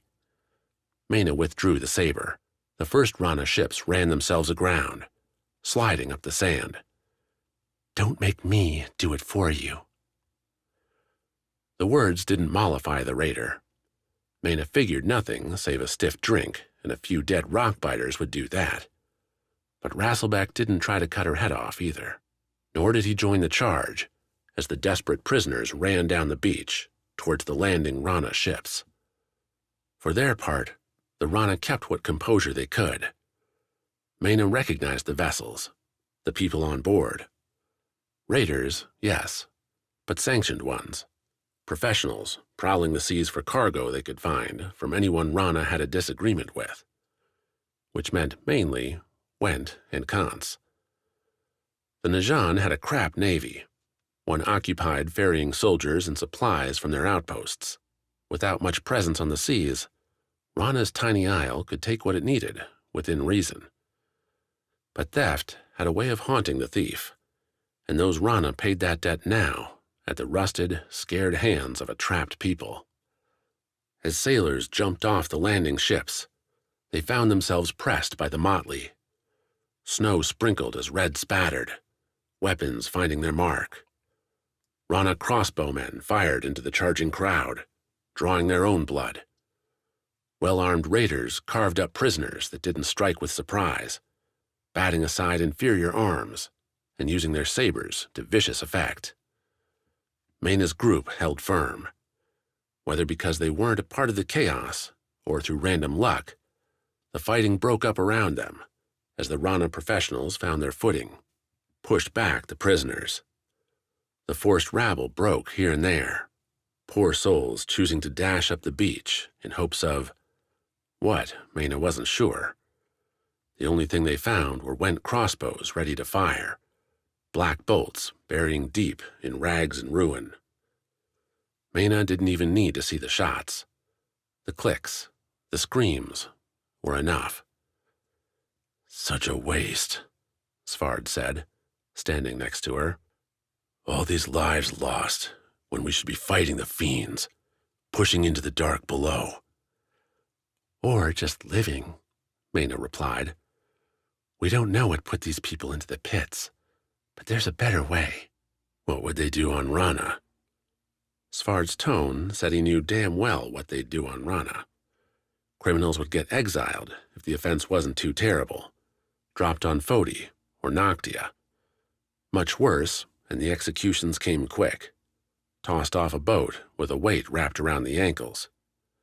Steal some food, and you'd find yourself doing forced labor on the rice paddies, cleaning fish for nothing more than a meal. Finish your sentence, though, and Rana would see you cleared. Foti's no better, Maena countered. We're all monsters. Foti's a miserable, blasted isle, Svarde replied. Thing is, so's every one, save Vis. There, at least, the people seem happy. Because they barely know we exist. The odds continued to turn worse for the prisoners. Rana flowed onto the beach, and Maena blinked more than once to confirm what she saw. Wounded sailors getting offloaded, dragged down boarding ramps in a hurry, and up onto the beach, while other Rana cleared the way with sweeping sabers, twanging crossbows. More Rana voices started to overpower the prisoner cries. The seafarers weren't making their own battle songs, no, but were instead shouting, begging the prisoners to back away, calling for the went archers in the tower, ones who, Maena noted, had yet to fire any close-range shots, to hold their quarrels.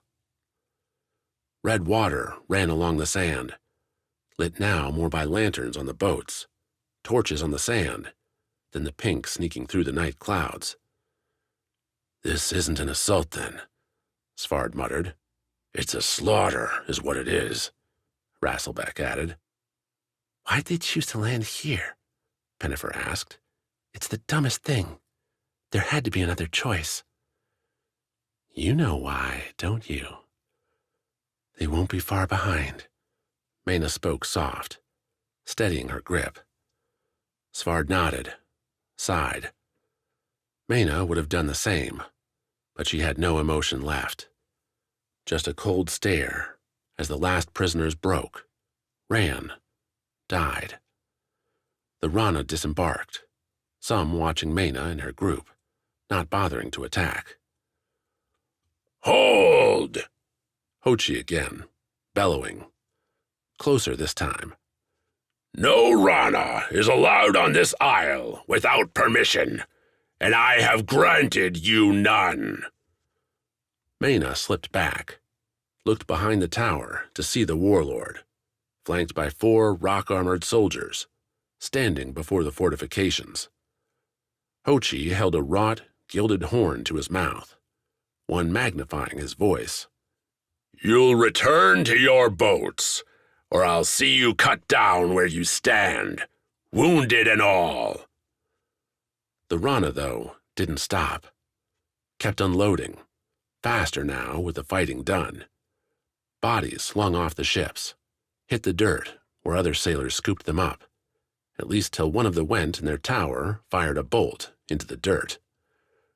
Cross that mark, and you'll meet the same end too many of our criminals did. The worthless bunch. Hochi laughed. Did you see your own friends as you cut them down? The pits were full of Rana. We gathered them all and brought them to you. I hope you enjoyed the reunion. The bastard, Rasselbeck muttered. He's baiting them, Maena said. They're tired, desperate. Hochi wants that to become anger, so they can die on this beach. Why? Pennifer asked. What's the damn point? Because he doesn't want to feed them when this becomes a siege, Svarde replied. Fiends don't siege. They might now. Maena gulped down Svarde's words, turned her eyes back to the sea. The Foti had it right. No ordinary fiend, even a group, would be able to defeat a Rana fleet like this.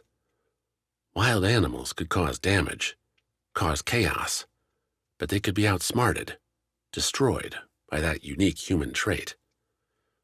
No Rana stepped forward to counter Hochi's demand. They didn't have to. The sea did it for them. Back out into the black, a quiet line grew against the horizon. Slow and building, heading steady towards the shore. Shouts started on the Rana ships. The Went towers passed back through the crowd into the city. A single ballista shot, the long lance streaking beyond the light to strike the wave with a crackling, clashing ring. An unnatural noise, one Maena and Svarde knew too well. Metal. The wave, nearly as tall as the towers now, parted, broke and splashed away to reveal a crusted-over sloping bow not a sail in sight.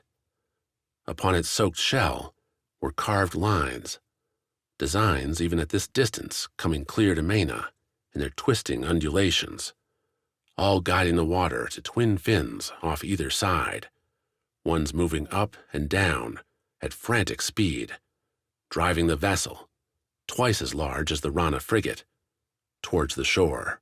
Kivi snorted. Svarde nodded. Now the real battle begins.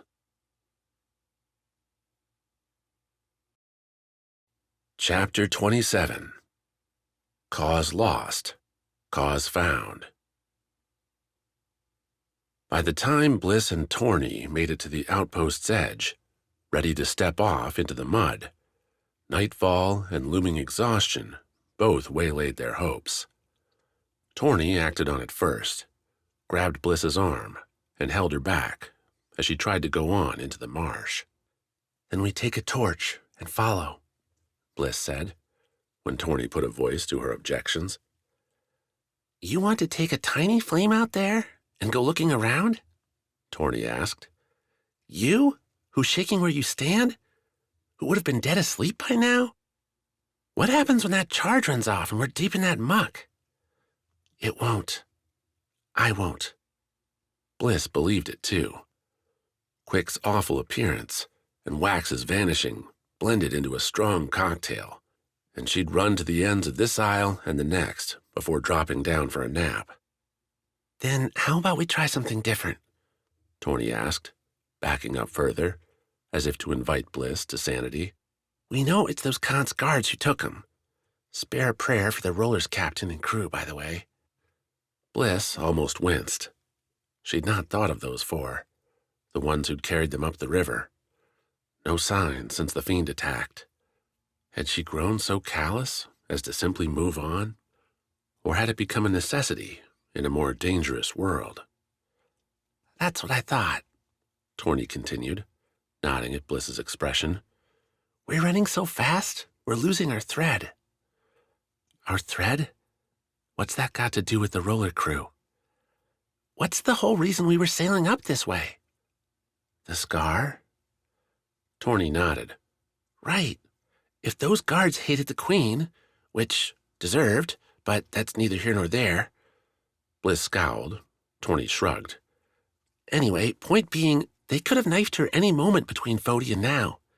They had nights with her in that roller where they could have done her in, and nobody would have known. Bliss glanced back to the marsh. Torny had a habit of getting long-winded, and every minute spent listening to her spout theories was one they could have burned sponging along the mire with an eye for Wax. Stay with me, Bliss, because I'm untangling this as we're talking, and I think I'm onto something. Bliss rolled her eyes, but sent them back to Torny. What then? I'm saying they want the Skars, same as us, which means if they've got you, Joe, there's only one place they'll be heading. Maybe they're taking Wax along for the ride. You're saying they're going to the Whirlpool? Think it's a better guess than stumbling blind through all that. A better guess, a better plan. Bliss flicked her fingers as she pushed past Torny, heading the opposite way. Could have said all that at the start. Did you miss when I mentioned I was working it out? Torny replied. She ran after Bliss all the same. At night, the damaged outpost hustled as those with limbs and life left struggled to get their homes rebuilt, or at least in a state of survival. The couple working hearths burned, cooking soups, the smell a nice reminder to Bliss as she ran that, once again, she'd be giving up a cozy night for one in the wilds. The thought almost brought her to a stop. If the Kant's traitors were taking the Queen and her brother to the Whirlpool, and if Bliss and Torny meant to follow and catch them, they needed one thing: a guide. Not a chance, Castellan said, half asleep in a chair back in the central warehouse, now serving, as every standing building seemed to, as an infirmary and inn. With Reth getting ready to go south with the worst of the wounded, I'm the sole Najan left. Can't be taking off in the night, even for your renewal. Isn't that your job? Torny asked, the two of them standing before Castellan with their best glares on. Isn't the whole point of the Najan to help the Renewals? Or are you a coward? We work for the Circle, not your Renewals, Castellan snapped, then softened. Not that I'm ungrateful for what you've done. Destroying that fiend saved our outpost. I'm not going to risk it now by leaving. Oh, what's going to happen? All your friends going to loot the place? Castellan sniffed. Maybe. He held up a lone finger before Torny could whip up another sarcastic reply. I think what you're doing is stupid, to try and go onto the lake at night. But there's boats aplenty missing owners now, and the skies are clear, so I'd say you have half a chance. Castellan sat up, leaned forward, like some ancient storyteller about to divulge a tale. You want to find the Whirlpool, grab your oars, and go north. You'll hit it. That's it? Torny asked. That's it. No secret password? Hidden cave? A switch to find and flip before fiends tear us limb from limb? Castellan flicked his eyes towards Bliss, who shrugged. Getting a clear direction only boosted Bliss's energy. Torny refilled their water skins, snuck some soup bowls out to the dock for the pair to wolf down before jumping in a halfway decent gray boat. Their chosen vessel had a couple seats spanning its width, a length about triple Bliss's own height, and enough room to store a couple more when the rescue, inevitably, came back successful. Thanks for coming with me, Bliss signed as they ditched the bowls, stepped into the boat under Sichi's pink light. I know it's been a long day. Yeah, I do know.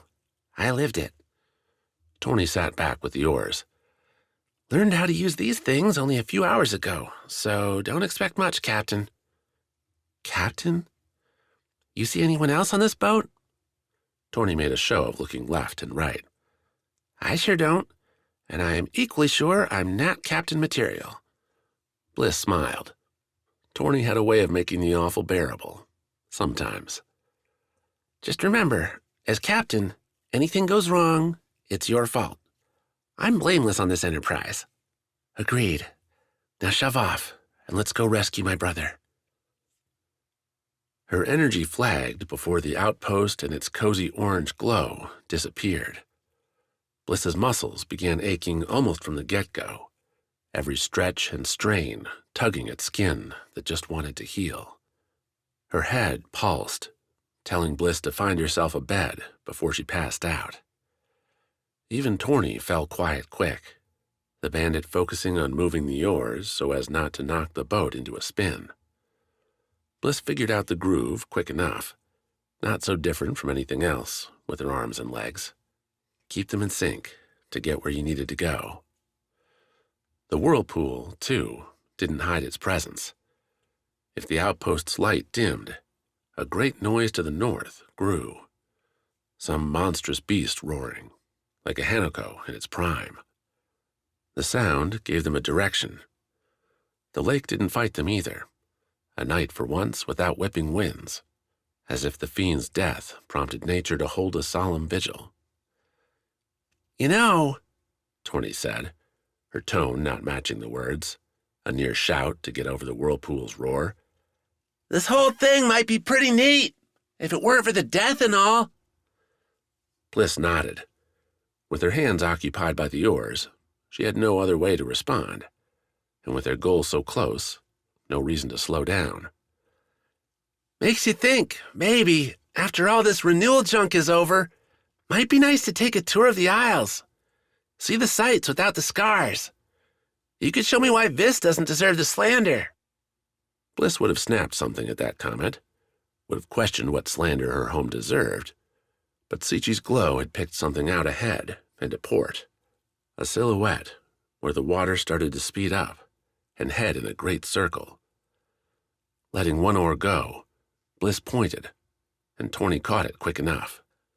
Of course they're going in, Torny said. If that's them, and who else would be as stupid as us to be out here, then we've got a haul, Bliss. They tried. The oars slapped the water hard, churning against the whirlpool's edge and its pull. The smacks loud enough that the boat had to notice them, had to see what they were doing. But the pair couldn't get closer, couldn't outfight the whirlpool, and Bliss's arms were about dead. "Hey," Torny said between smacks. "I don't think we've got this one." Bliss started her oars around again, only to feel Torny's hit the other way, slow the boat's spin. "We've got to save some strength to get out, Bliss, or that thing will take us down. They must have some anchor to stay that solid." Their target hadn't moved, though there'd been motion aplenty. Too far away, too dim to make out exactly what. And the whirlpool's din, now forcing Torny to holler just to reach Bliss a couple arm lengths away, made any listening impossible. But Bliss could see well enough when two struggling shapes, moved to the boat's bow. "Oh, what's this now? Is that your brother?" Torny asked. Bliss couldn't tell, but her heart, its sudden tightness, told her it was. Two shapes, armor glinting in the pink light, rose and went towards the pair, but the bound couple jerked away, falling over the side into the water. Torny cursed. Bliss wanted to scream, not in horror, but in anger, frustration. They'd been right. They'd known where to go, and still hadn't made it in time. That had been Wax, and now he was lost somewhere up there, buried in dark water. "Maybe he'll get carried this way," Torny shouted, but nothing more than pity lay in her words. Bliss didn't bother giving the bandit a listen, a look. She locked her eyes on the boat, one with oars springing from its longer body. The anchor pulled up hard, those oars hitting the water as the weight cleared, rocketing the boat towards them. Up till now, Bliss and Torny had kept their own oars moving, backing their boat up enough to the whirlpool's very edge, where the whisking current didn't yet threaten to tug them inside. From there, they watched the approach, the glint as moonlight found Kant's armor, Kant's blades. If Bliss and Torny bent their boat at the right moment, turned their oars, they might get a burst long enough. "No," Torny said, quieter, but the words cut through anyway. "We're not doing it, Bliss. Even if we could, we'd just die tonight. And I'm not ending today on a rapier's point. We're going back." Bliss glared Torny's way, tried to muster some counter, some clever plan to beat the guards, steal their boat, their strength, and go dashing after her brother. Instead, she saw truth in the bandit's solemn eyes, in her own aching limbs. "We turn now," Torny said. "We can leave before they know who we are, what we saw. We get back, we get rested, and tomorrow we do what I'm best at, which is revenge." Chapter 28. A Traitor's Town. Sawi stuck to the buildings as she descended into Modelland proper. The cliffs sported stairs now, rough carved steps that made her feet ache with every stride, her legs burning from the impact with the mountain wall up above. At least her pursuit slowed as it entered the city too, those chasing calls dying down to murmurs, as if to respect the night. Not that they needed to. Modelland seemed to defy sleep. The port below hustled with nighttime fishermen launching out into the waves or skimming the shore. Late deliveries scooted in, their catch and cargo rushed to baskets, crates, or cook fires. Those orange dots sent their sweet smoke up Sawi's way, bringing with it happier conversation, flutes and drums making music. Not all that unlike Kid-Eye, then, whose own evenings often descended into a soft party. A day alive on the Seven Isles was worth celebrating, an attitude Sawi would have adopted if she thought she might make it to see the next sunrise. Around her, cozy cabins made a calm labyrinth, one disorienting without the canopies Sawi was used to. How could these people like sleeping on the ground, away from the trees, and still call themselves Vis? Then again, going by what she'd heard, Modeland didn't seem all that interested in sharing culture with the Isle's other towns. Sawi's stumble pushed her in a general direction, her limping scampers across narrow streets, angling in one particular way, to the inn she and Gladring had reserved. Yes, Sawi figured it likely the people who'd taken Gladring would know where they were staying, but if Sawi was going to find help, the inn seemed a good place to start.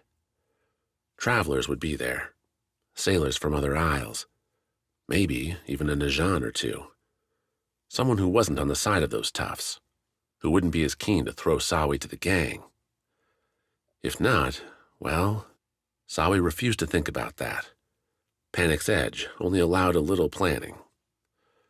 The inn's light wood door pushed in easy, Sawi almost falling inside as it swung open. A fire's warm crackle, glib conversation greeted her. A glance picked up somewhere around 8 people drifting among the few tables, wood cups bearing the fruit wine. As Sawi let the door swing shut behind her, more than a few of those eyes looked her way, noticed what must have been a rough appearance. "What happened to you?" the chef, innkeeper, an all-around matronly lady asked, coming out from the back with several more wine cups. 2 she set on a table. The third she kept in her hands, leaving its intended staring after her with an unasked question on his lips. Instead, the innkeeper shoved the glass at Sawi, who took it, along with the woman's arm, in hers. "Come on over here. There's a chair, and we'll get you seen to." The wine went down sticky and sweet, orange and perfectly cool to match the night. Sawi collapsed into the chair, went near enough to the stone fireplace to catch its warmth. A shiver broke out. A tear or two made threats, but Sawi blinked them back. Remember, Gladring's endless suspicion came to her. Trust is your enemy. "Tell me what happened," the innkeeper said, returning to Sawi's side with a wet cloth, one smelling of years soaking up wine spills. Nonetheless, Sawi let the coarse fabric wipe away the blood around her cuts. "I've a bath being drawn for you as we speak." "Thank you," Sawi replied. "We can pay for it." "I'm sure you can. Now out with it. What's gone wrong? And where's your friend?" Before she spoke, Sawi caught the quiet. The inn's crowd had fallen nearly silent, saved for a few mumbled words. She'd be telling the story not to the innkeeper, but the entire inn. Best make it a good one, then, as Wax would say. So Sawi weaved what she could, kept as close to the truth as she dared. A ragtag group after her and the Najan. She'd run after their lives were threatened, slipped and fell a few times getting away in the dark, the Modeland paths unfamiliar. And where was the Najan? Somewhere out there still. She'd gone to get help. "Up the path, you say?" the innkeeper asked, when Sawi had finished. "Near the top," Sawi replied, close enough to the house where Gladring was held. "Odd place for bandits to be," the innkeeper muttered. "Odd time, too. Scoundrels hang up their knives when the fiends come. Gets too dangerous to be out in the jungle." The innkeeper handed Sawi another cup of wine. "You sure that's what they were? Thieves?" "Near as I could tell." The innkeeper threw a look, a wave at a triple-set table, the one she'd stiffed on the wine earlier. The 3 men there, all looking about as tired as Sawi, nonetheless snapped up to their feet and made for the inn's exit. "They'll take a look, see if they can find your friend," the innkeeper said. "All of them can throw a mean punch, and I know Tock's carrying a skinning knife." At Sawi's blank stare, the innkeeper smiled. "Now, how about that bath?" The water kept the innkeeper's promise, its warmth softening Sawi's wounds, the dirt floating away. The tub sat in a large room at the inn's back, along with several others, thatched partitions giving the bathers some small privacy. Another wine cup made its way to the small table near Sawi's bath, though she'd left it untouched so far. The sugary drinks were already muddling her head. Was the innkeeper telling the truth? Was her sympathy, this bath, all an act to keep Sawi here? Or were things, as the woman down on the beach suggested, more split in Maena? Or was Sawi going to find a dagger slipped between her ribs tonight? That thought robbed the bath of its remaining enjoyment, prompting a fast stand-up, weave slip-on, and exit. Sawi went to her room. Gladring was kind enough to pay for rooms for the both of them, trading more Najan trinkets, and collected her rope, her water skin, her satchel. That last still had some heft from the fruits, mushrooms, and herbs she'd scavenged on the way across the mountains. As Pan used to point out, treasure often lay underfoot, so long as you paid attention. Things gathered, Sawi looked towards the small, square room's sole door. The innkeeper hadn't made any checks, and nobody had come calling after her. Waiting, perhaps, for the party to return, or maybe Gladring's captors had made their own appearance, changed some minds as to Madeleine's future. The window, then. Sawi tugged away the tight netting across the diamond exit. Big enough to squeeze through for her, not so if Gladring needed to make a hurried escape. Good. Maybe his enemies wouldn't consider the route. Sawi poked her head out, looked down. The inn's roof extended away from her, the structure's back rooms and storage billowing out into a star and torchlit square. Madeleine still hummed, but nobody pointed her out. First went the satchel, then the water skin. Sawi dropped them both with her arm hanging out the window, letting them plop onto the grassy thatching. Whether someone heard those thwacks and reported it, or Sawi's time had run out, a knock on Sawi's door prompted the Vis-gatherer to move faster, at least as far as her still sore body could allow.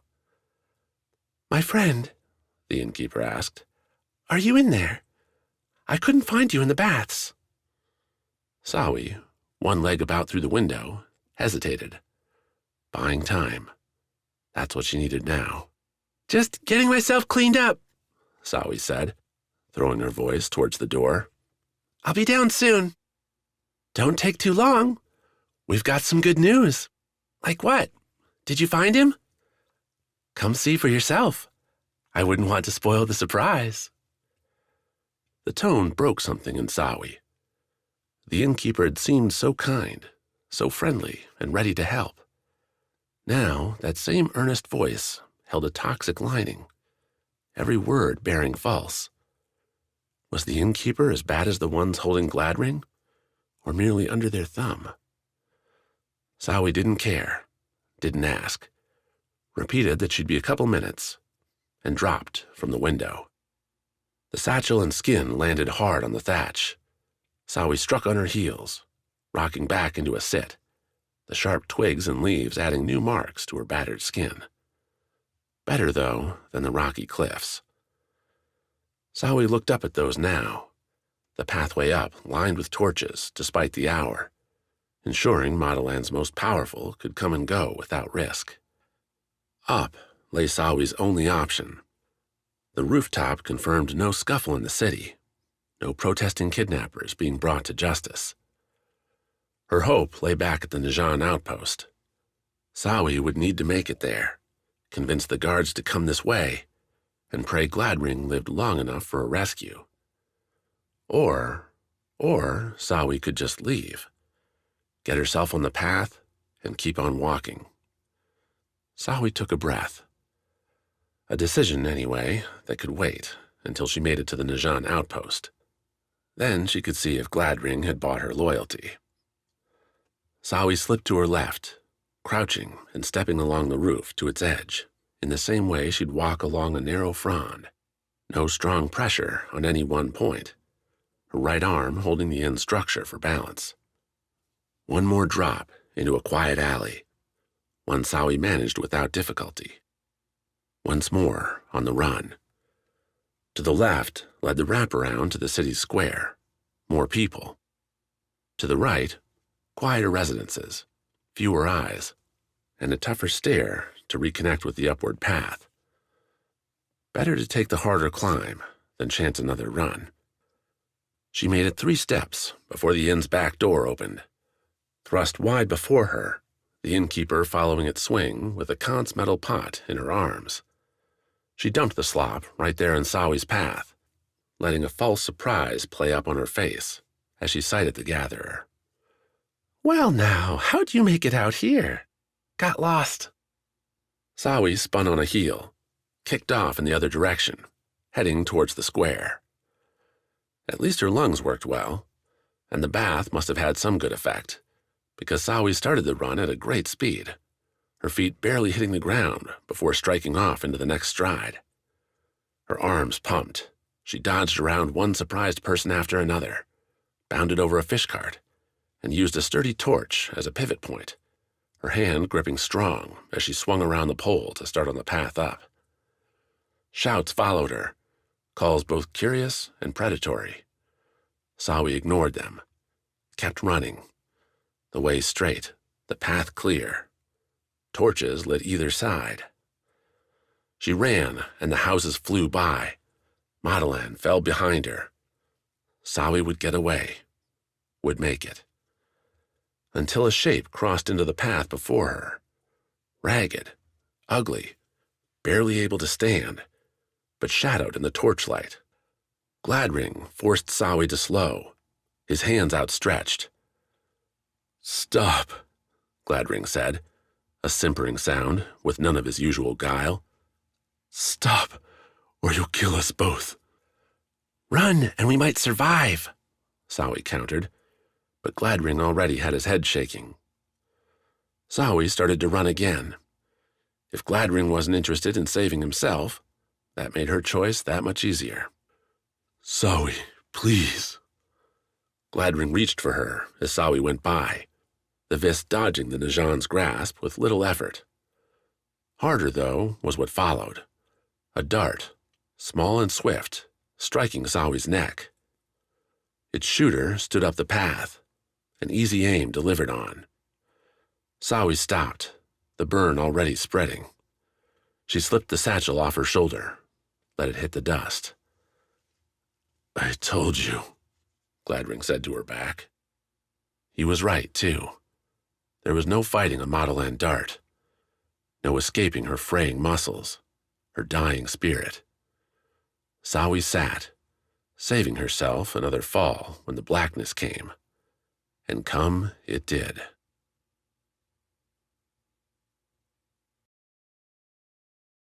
Chapter 29. Whirlpool.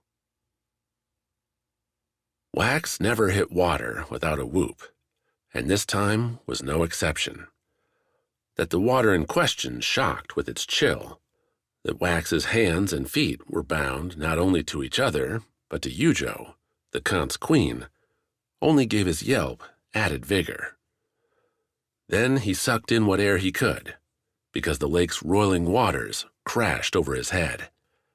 Yujo struck first, a motion owing to her steadfast refusal to engage with their guards during the rowing towards the Whirlpool.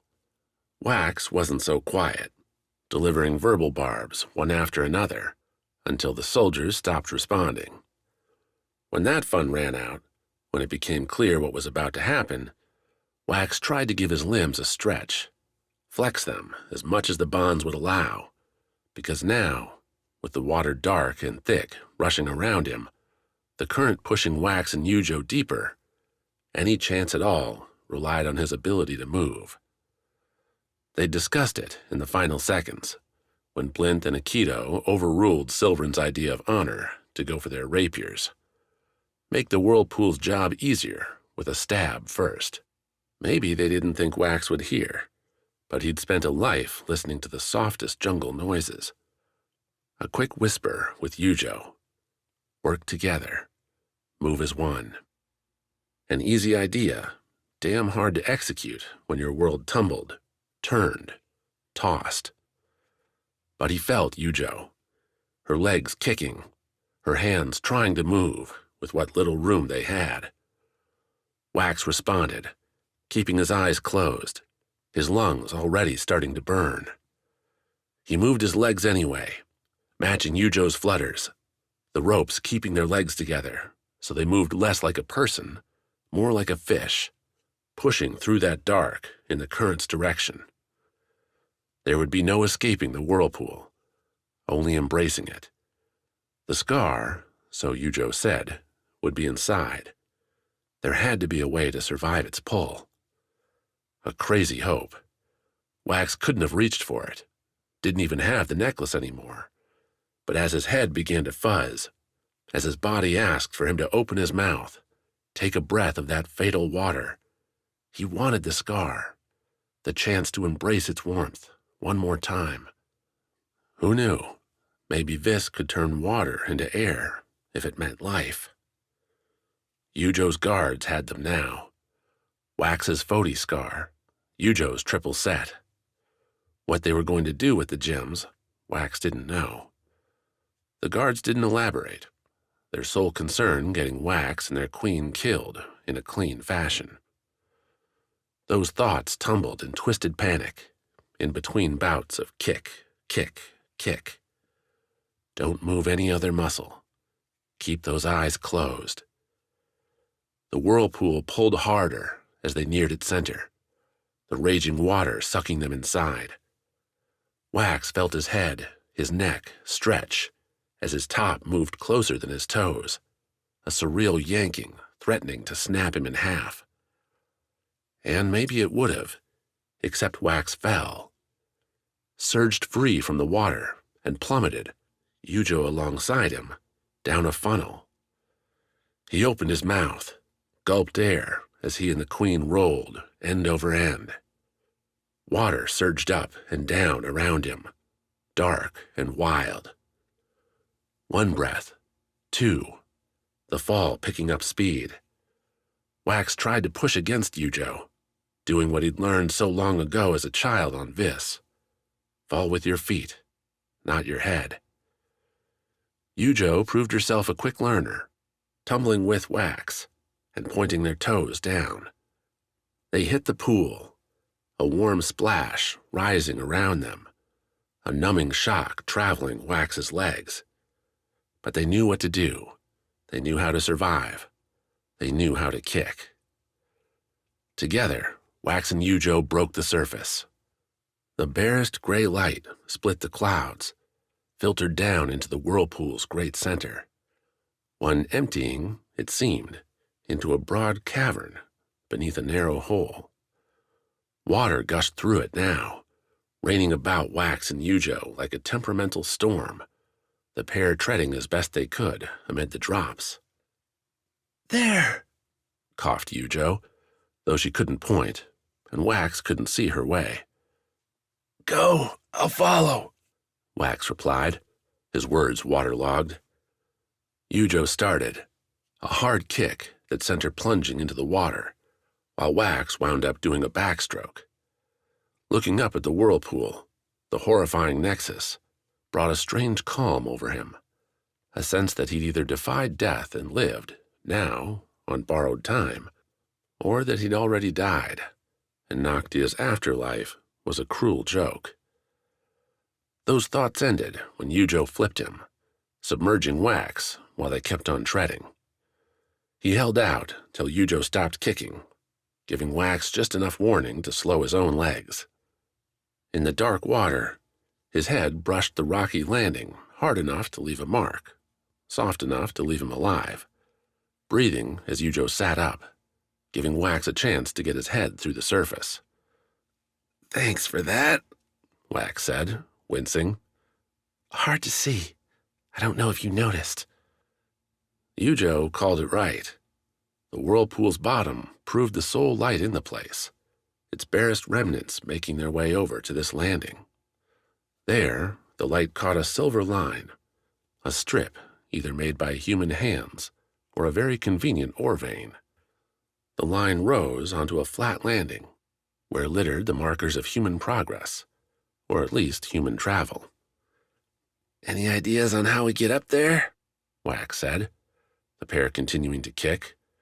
Or are we going to swim till we can't anymore? Haven't you ever been tied up before? Wax snorted, water leaking from his nose. No? Is that a thing on cons? Follow my lead. Yujo kicked to the left, then leaned towards the landing. Wax felt her guide their bound wrists towards the stone, whereupon she began rubbing the rope on the rough rock. I get it now, Wax said, wincing a bit at how dull the words sounded. Fray the rope. Free us. Good stuff.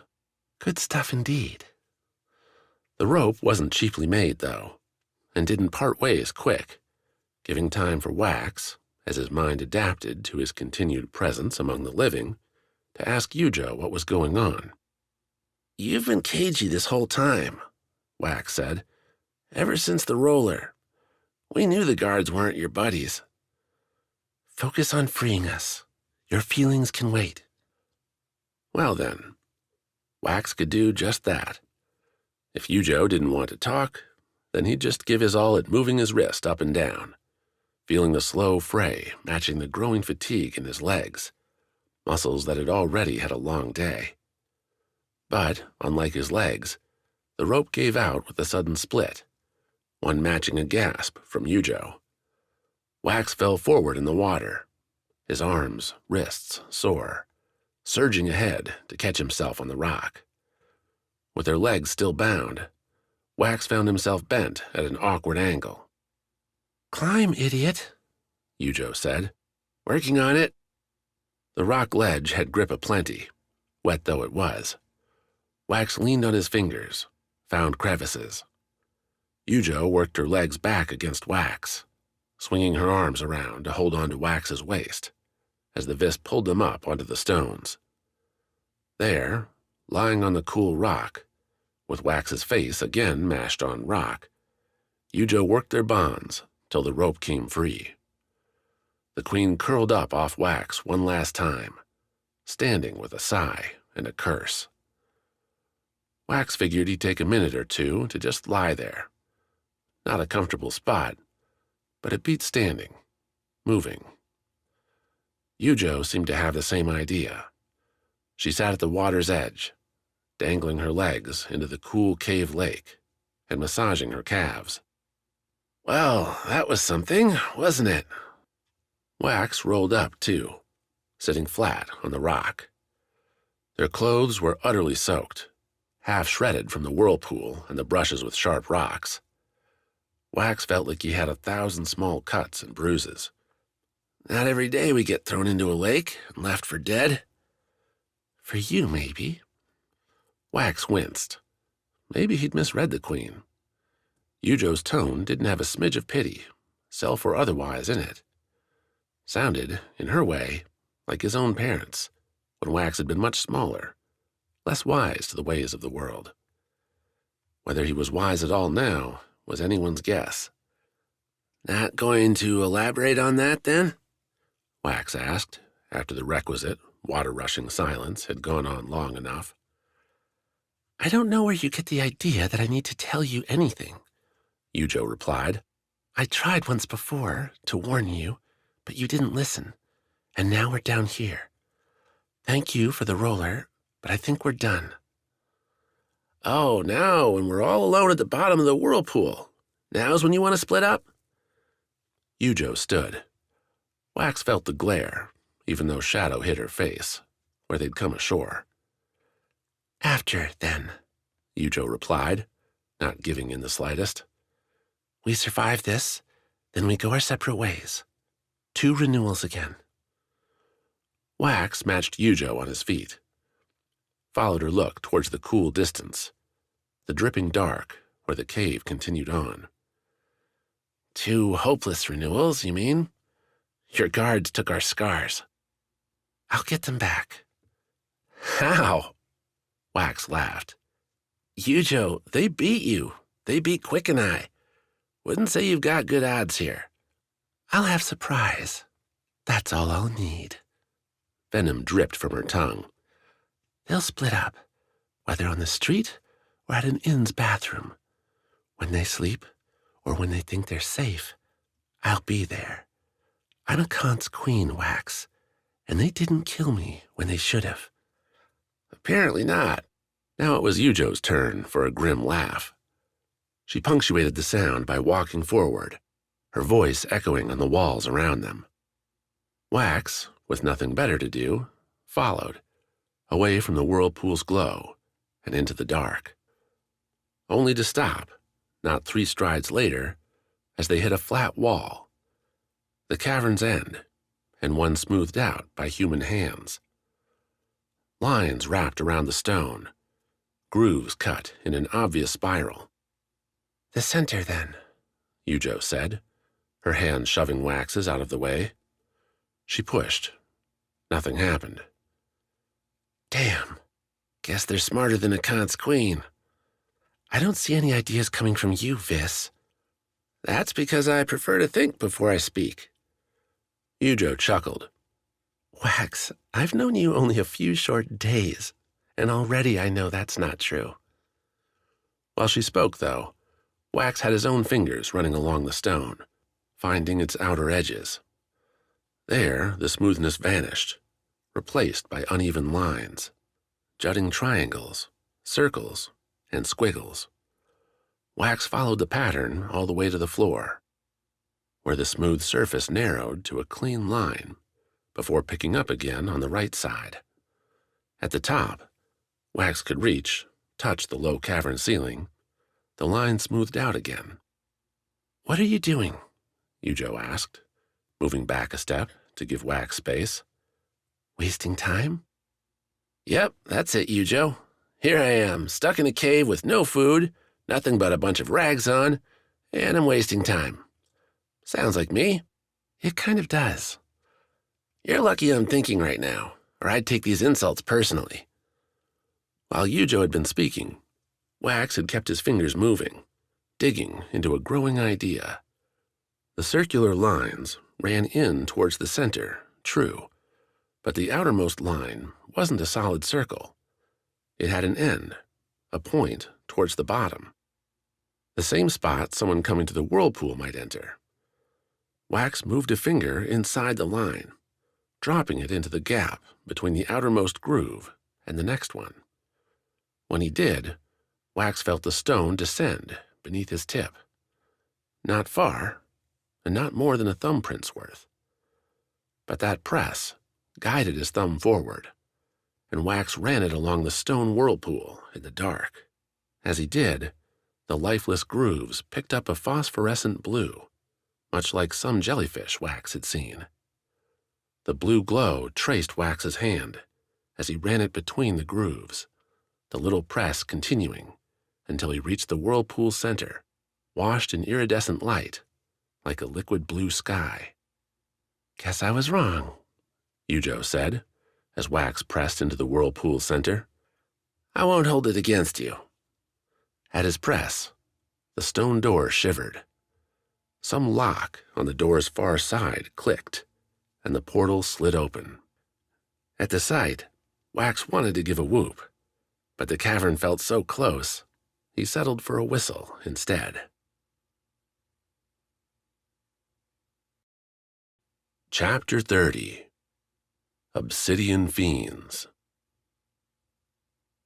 The vessel broke through a Rana sloop on its way to the sand, scattering the wood with wrenching cracks. New dunes rose as the craft's momentum collided with the earth. The ballistae had proven ineffective, at least so far as Maena could tell, though the vessel, now catching torchlight, bore deep cuts throughout its frame, as if someone hacked at it with a giant sword. The Aegis, Svarde answered the unasked question. The man had his weapons out, as fleeing Rana, the few other prisoners, streamed by them towards Hochi's lines. They might be different, but these are still fiends. Treat them as nothing else. Never seen a fiend in a boat before, Rasselbeck said. Maena kept them in the tower's shadow, not least because she couldn't discount Hochi deciding to murder them all. The crossbow fire in at the Rana, at the prisoners, had stopped once the Fiend vessel appeared, but a glance around their tower defense showed the flight halting at Hochi's sandbagged walls. Rana begged for mercy, for aid, for relief from what must have been a terror. Maena had been in her share of ship pursuits, chasing down slower prey, boarding and looting their holds. She'd been on the other side just once, her second time out, and the Najan frigate making chase filled every moment with a tooth-gnashing tension. Death only a few waves away. A storm had saved her then. The cloudy skies now, their snow flickering down in casual flakes, would do no such thing. Svarde's right, Maena said.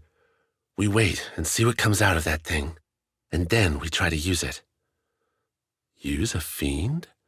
Bold. Bold, maybe, but better than being Hochi's pincushion.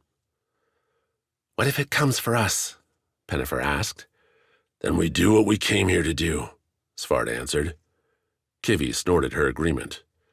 This is a preamble, nothing more. Beyond the continual crashing waves, a gradual silence fell over the beach.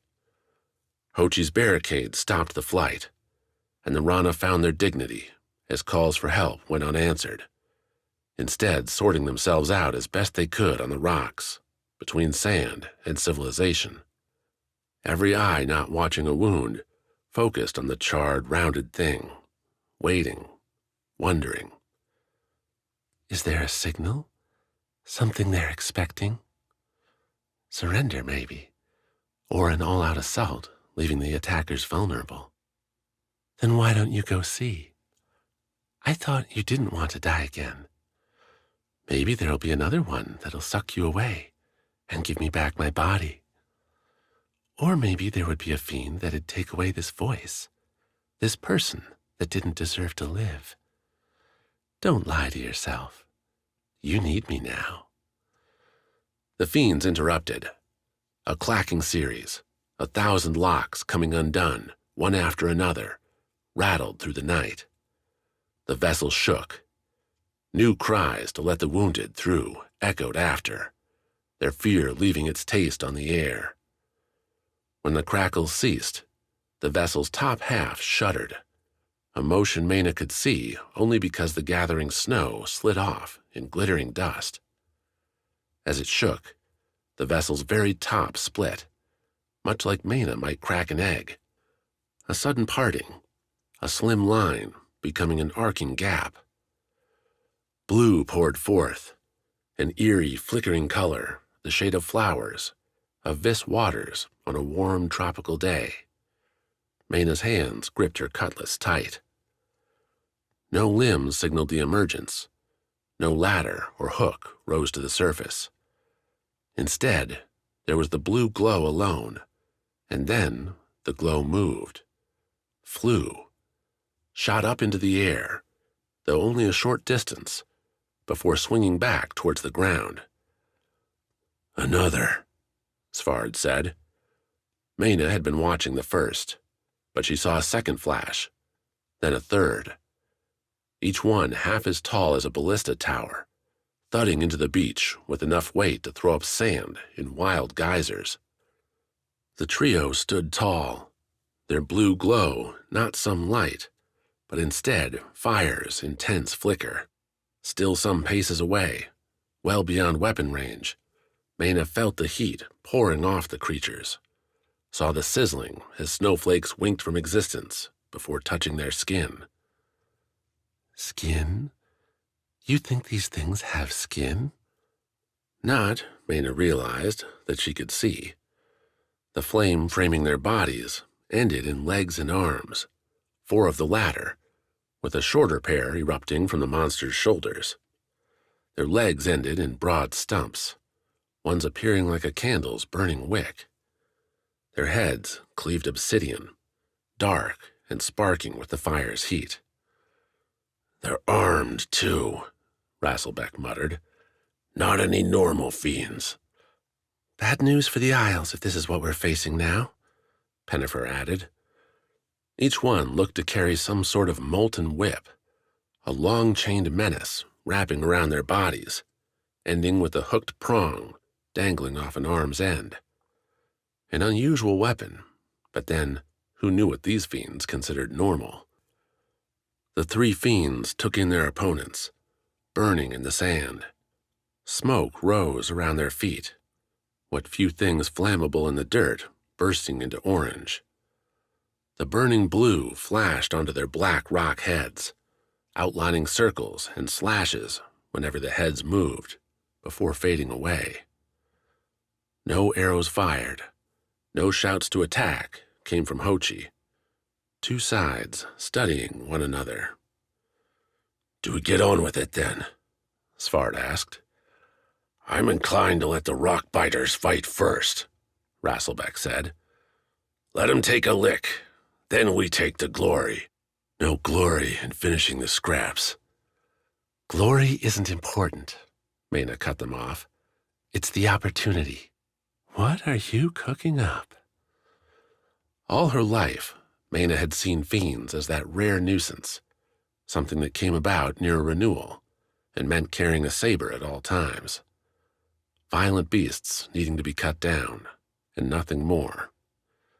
These three, though, they're not fighting, which means they're waiting for something else, Maena said. Yeah, an opening, Pennifer added. Then let's give them one. Either they kill us, or say they come in peace. I think it'll be the latter. Then you're not paying attention. Our raiders were running. They're wounded. Maena nodded. That was in the open sea. Now we have the advantage. I think these fiends see that. Maena started forward, taking a long step onto the sand. How she'd communicate with these monsters seemed an impossible question, but the idea was there. She had to try. Why? Simple. These things had come from the dark below. They knew what waited in its heart. Might know, then, how to stop the onslaught and bring an end to the terrible chain tying the Isles together. Or maybe they're just here to destroy us all. A risk she'd take.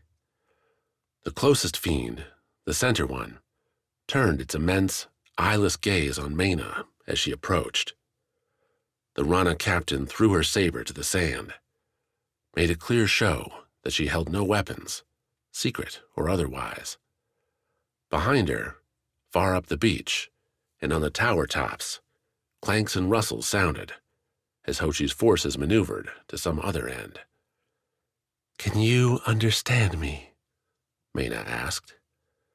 The fiend, those glazed outlines flashing up and around its head, over and over again, seemed to stare right through her. The heat this close had Maena wincing, sweat breaking out, still several strides away, too. How could these fiends survive? Moreover, how could they even interact? Maena figured the monsters would set a house on fire if they stepped inside, burn up a ship should they come aboard.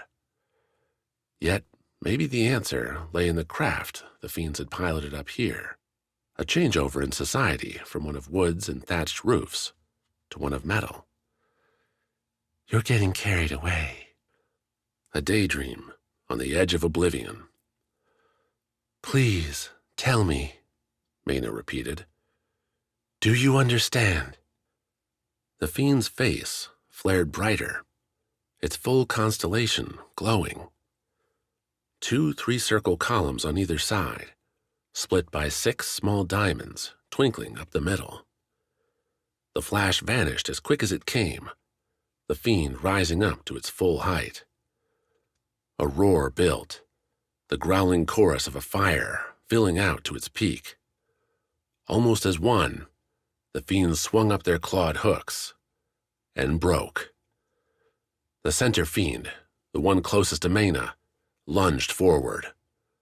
The thing would have buried her if not for Kivi, the ferrite darting faster than the fiend to knock Maena aside.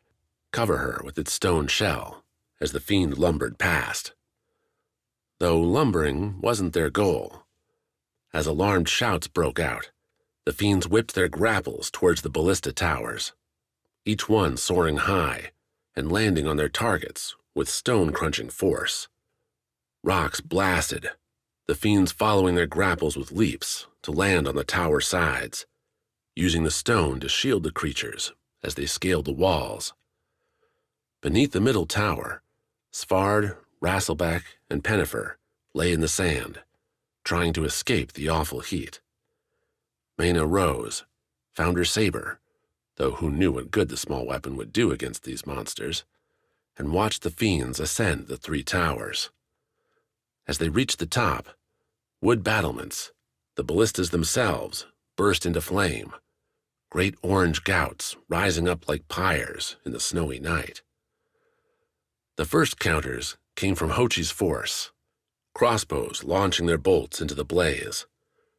Whether they hit, whether they hurt, Maena couldn't tell. The burning wet bodies diving off the tops told a different story, clear enough. The 4th ballista tower found its will, though. The guards rotated their massive weapon, a loud thwack sounding as an iron missile launched right at the nearest tower. When it didn't appear on the tower's other side, when, instead, the fire moved, a blue-burning fiend appeared, tumbling off the tower's side to land, missile sticking up like a grave marker, lifeless in the sand. Cheers rang out. Cheers that died a moment later when the 3rd tower sent a burning missile of its own, thrown by the fiend on its top, to slam into the remaining ballista and break it apart. Screaming, scrambles, and flame rained. The last fiend added to it, lancing burning ballista bolts down at Hochi's fortifications. Each one glowed orange as it whistled through the air, striking those sandbags and bursting them alight. Impossible to counter, impossible to fight. Maena looked up at their tower, the fiend at its top beginning its own burning assault. She glanced back towards the waves, the Rana sloops resting on the sand. A possible escape there, into the chill night. "We fight," Svarde snarled, rising up to his feet. "No running, Maena. We won't leave this town to die." Maena sniffed, picked her way over the sand to the tower's base. Kivi followed. "Caring for other people, Svarde?" Maena asked. "Unlike you." "It's the fiends I don't care for. It's the fiends that scare me," Svarde replied. "I won't let them do it." "How do you suppose we stop them, then?" Rasselbeck asked. "Unless you want to go toe-to-toe with one of those things." "We'll find a way." Svarde pointed an axe up towards the tower's top. "First, we need to get up there." "Kivi," Maena said, "open the door. Lead the way." "You're sounding confident." As the fiends continued their barrage, as Hochi's forces began a haphazard retreat and the first buildings caught fire, Maena found a smile. She had an idea, and for the first time in a long while, she had real hope. Chapter 31. Tracking Time. When Bliss couldn't sleep, she prepped. The outpost around her did much the same, the Najan and Rana using their sudden safety to rebuild a ravaged ruin. Bliss focused on her satchel, her water skin, her staff. Tony did too, though the bandit's constant looks Bliss's way said she didn't quite have the same urgency. Quick, oblivious and exhausted, kept sleeping. "It's not that I think we shouldn't go after them," Tony said, as the pair stuffed fruit and salted fish inside the rough woven sacks. "It's that we're outnumbered and, let's be real here, Bliss, outskilled." "Your alternative is what, then?" Bliss signed back. See if we can't get into the Whirlpool and find your brother? You saw him vanish. He's gone. Well, yeah, but maybe not the body. The scar. The Foti scar would have still been with Wax, sure. But what did that matter? Who cared if his chance at a... Bliss stopped, glared Torny's way. What, you want the scar to sell? Torny didn't bother looking embarrassed. Instead, her slight form picked up a stiff spine, facing Bliss straight on. I'm saying we're still alive, Bliss. If your brother's not, then we're not guardians anymore either, which makes us alone on a random isle overrun with fiends. We don't have a roller. We sure don't have the goods to pay for a ship off Rana. Torny spat to the side, through a narrow slit between slats. I'm not going back to work for another grabby innkeeper. So your choice is to loot my brother's body? What do you think he'd want, Bliss? He'd want his killers down there with him. Pack your bag, Torny. We're leaving at dawn. The bandit, at least, knew when to let an argument die. The two went back to their satchels, and, when those were full, fell onto straw mats. Despite the noise around them, the day's battle, the rowing, the anger and loss threw Bliss into a fitful sleep, one flush with nightmares and hot rage. Those dreams led to a cold sweat, a hard waking to fresh-cooked fish and roasted mushrooms, something Bliss had plenty of back home on Vis, something that'd always bring her stomach to life. Gratitude for saving the outpost bought Bliss, Torny, and Quick breakfast. Their older brother, despite the Vis scar, limped and looked unable to make a trek. Even the fire that came into his eyes when Bliss relayed the story dimmed at the idea of breaking south after a group already rowing ahead. Then wait, Bliss signed between bites. Look for Wax. This ought to get to say goodbye. Won't last that long, Torny muttered, and at the glares from her fellow guardians, the bandit shrugged. What? It's close to winter now. You won't get an easy ride down to Vis, and his body won't keep, even if you do find it down there. Better bury it here, and take a token. If you say the scar, I'm going to leave you here right now. Was going to say whatever you could find. Torny looked away, off to the east, where the marsh rolled into the large river they'd traveled on an eternity ago. You're being too sensitive. This is it. This is life now. It's grim. It's hard. Sentimentality just makes it harder. The day seemed to share Torny's perspective. A gnashing wind blew, and clouds kept up their cover. Snowflakes idled in the air, as if unsure whether to land. The water lapped gray and cold against the outpost. For once, I'm with Torny, Quick said. The scar might be useful, and it could buy us a ticket home. He put a hand on Bliss. And don't count your brother out. He's a tricky one. He was bound, and he fell overboard. But if they wanted Wax and Yujo dead, they could have killed them, Bliss. Could have put a block around their feet, or done any of a dozen things to ensure they drowned. Quick looked north, towards the Whirlpool. There's something we're missing here, and I'm not going to count Wax out yet. Wish I could have your hope. Then earn it. Find those bastards and get them to tell you everything. Quick flashed a dire scowl. And when they're done, do what they couldn't. Make sure they pay for it, Bliss. Torny snorted. Big talk. 2 young girls going up against 3 Kant's Queensguard?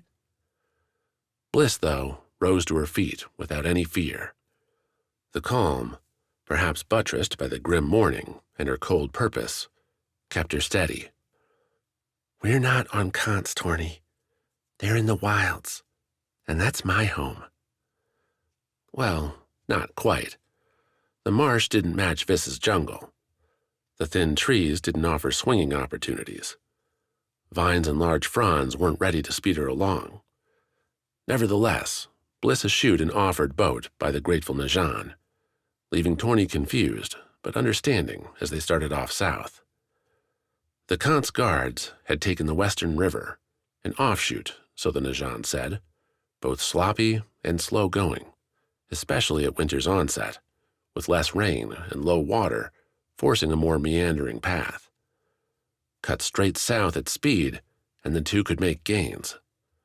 The marsh seemed to understand their purpose too, with the chilly weather hardening the mud, making their walk easy. Their clothes were, in a way, the biggest hindrance. The thick linens, upgraded from the light Foti versions back in Ruroka, proved able to get caught on any grasping thorn or bush. If the earth held their footsteps, the wind attacked their walk with vigor, blowing Bliss and Torny around and stumbling them into unfrozen ponds. Before long, their feet were soaked, and blisters followed. Torny voiced her complaints with the usual invective, hurling curses at the weather, at the Rana for not building a road through the marsh, and ultimately at the Khan's traitors for forcing this awfulness upon them. A comforting cadence, in its way. The first night came and went on a mossy rock listing atop a small knoll. While the Western River trickled by, Bliss and Torny settled down in their furs, pressing near enough to one another for body heat, as Bliss didn't want a fire. Who knew if the Khans were paying close attention, or what else a fire's light might bring? Fruit and dried fish sufficed, with Torny chewing on some particular weeds after the meal. "These?" Torny said, when Bliss pointed at the serrated leaves. "Try one." The burst came from the first bite, bright and fresh, enough to make Bliss's eyes pop. She gnawed on the leaf, trying to place its flavor, and finding no comparison. "Never had mint before?" Torny asked. "You can find it everywhere on Rana. A few other places, too." "It's not on Vis." "Yeah, I'm getting that." Torny laughed, leaned against the rock, and waved the mint leaves in the air. "See, Bliss? There's so many neat things out there you haven't seen. I could show you something just as cool back home." Torny nodded. "I'd like that. If, we make it through this murder quest of yours." "We will." A slight smile. "Wish I had your confidence." The next day boosted that confidence further. The Western River continued to refuse a straight track south, winding instead between islands and around clumping trees. Bliss and Torny cut straight through, the marsh dwindling as it mingled with more firm and fertile terrain. The first rice paddies, long harvested for winter, appeared, with lonely thatched farmhouses sprinkled in between. Actual paths upped their speed further, though Bliss wondered at the utter absence of people. A question Torny tried to answer by pointing out the harvest was done, and fiends were about. "Would you stay here alone all winter, not knowing when some monster might come crashing through your door?" Torny asked as they passed by a ragged barn. "I know I wouldn't." Back on Vis, the outer towns had indeed emptied, or been slaughtered, like the one Bliss found with Deshiva. Going towards the fortified cities made a certain sense, though Torny found her own advantage in it. "Look," the bandit said, as she went to work on the simple lock on a squat home's door near the day's end. "I'm sure whomever's house this is won't mind a couple guardians using it for the night." "So we're guardians again?" "When we need to be." Torny held up a finger when Bliss started to sign. "Don't you dare go giving up an advantage when you don't need to. There's no such thing as honor, Bliss. It's survival. That's it. That's all that matters." Bliss couldn't say she agreed with that, but she had to admit Torny's plan had merits. The house had real beds, food stores well beyond what the two could eat, consisting of rice, root vegetables, and the ever-present fish pickled in thick barrels. A stove made for hot food and a warm night, one Bliss filled by signing through Vis legends for Torny until the day's walk knocked them out. The third day's afternoon brought the sight Bliss was looking for. After the marsh, Rana grew hilly, with rice paddies climbing up and down the slopes. The western river ran around the rises, an inefficient slough south. From the top of one, Bliss spied the boat, the Khans making their slow way down. "No oars out," Torny noted, standing next to Bliss. A clearing day for once, though the sun barely seemed to touch their skin. "They're really coasting." "Why?" "Asking the wrong bandit." Torny snapped her fingers. "Wait, I've got it. They want to make it easy for us." "That makes no sense." "Sure, but if we don't have any other ideas, why not go with that one?" Torny's logic seemed flawed, but for once the bandit didn't act like they were about to be skewered, so Bliss let her have it. They sped on, vigor replenished at the sight. A small Rana town lay ahead, too, the buildings poking up, over, and around trees. A place, perhaps, for the Khans to stop for the night. They'd need food, water, vulnerabilities Bliss hoped she could exploit. The thought broke a smile. Look at her, thinking like the hunter, seeking weaknesses, making plans to catch her prey. Deshiva would be proud. They kept their pursuit near the river, popping up every now and then to catch sight of the boat, making sure the Khans did indeed make their way to a docking at the small town.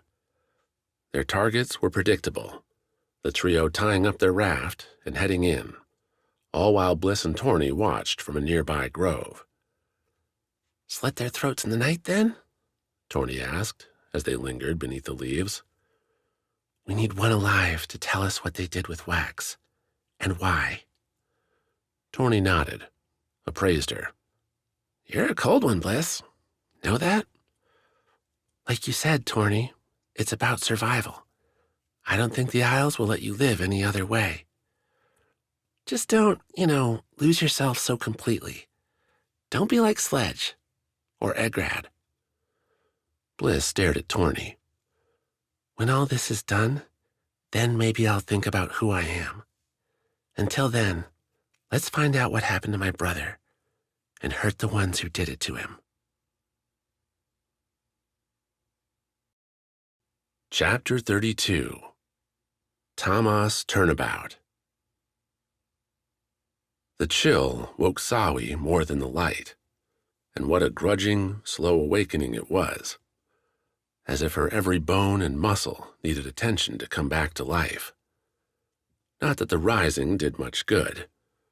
Rope bound her hands and legs, leaving her feeling the grass beneath her thighs and the rough stone at her back. The view had more to recommend it. A sweeping vista, the height almost dizzying to Sawi, who preferred her lofts with canopies all around, rather than the clear, sheer drop to surf and savagery. But Modeland's tallest cliff didn't partake in jungle fantasies, instead offering little more than skinny shrubs and a glaring group busy building something nearby. "She rises," Gladring said, the man sitting next to her, equally bound. "It warms my heart to see you alive, Sawi." "Strange, because mine's still cold." Gladring bore his bruises, scratches, and general rough handling like someone who was, somehow, used to it. No tears leaked from puffy eyes. He neither slouched nor winced, and a bloody lip stayed firm. His robes, likewise, kept a certain dignity, despite their rips and tears. Less dignified, grumbling to one another, with grimaces abounding, were the 5 Modeland men and women erecting what seemed to be a crane. A large bamboo cage sat nearby, its purpose not all that hard to guess.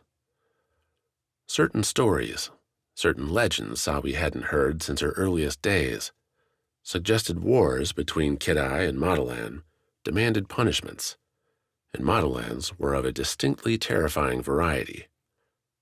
"What'd you do to them?" Sawi asked, keeping her voice low. Gladring might not know what she'd heard, and Sawi wanted to get his side, wanted to know how much he'd put her in danger. Why do they hate you so much? Misunderstandings and mistakes on my side and theirs. Gladring sighed, a heavy one that rolled through his whole body. Patience is always the first to fly when the fiends return. Yet patience kept Sawi quiet while the Modelan work continued.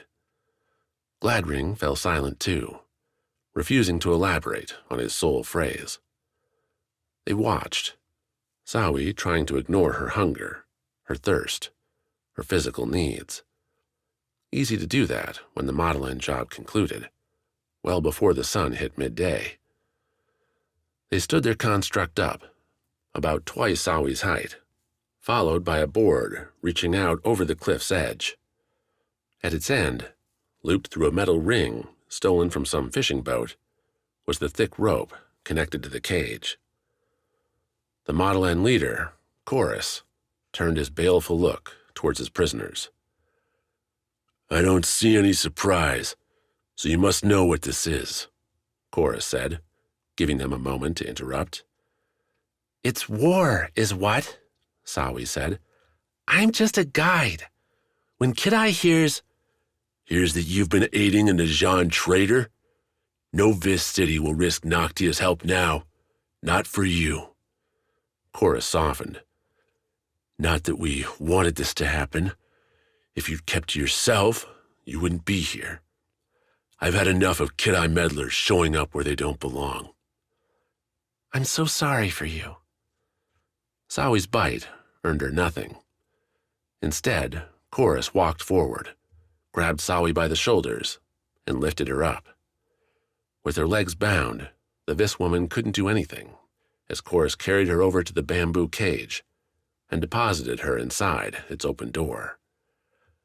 I can walk myself, Gladring said, when Chorus turned back for him.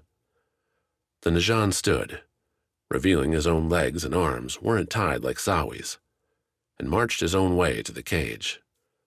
Sized about the same as a large bed, the two could sit, couldn't quite stand, without hitting the bamboo top, but it was room enough. Sawi wanted to ask why Gladring wasn't bound, but the question didn't have a chance to launch, as Chorus waved for the Modelan crew to set the cage swinging. You'll hang here until our demands are answered, Chorus said, as the Modelans tied the rope, raised the cage off the ground. It swayed from the first tug.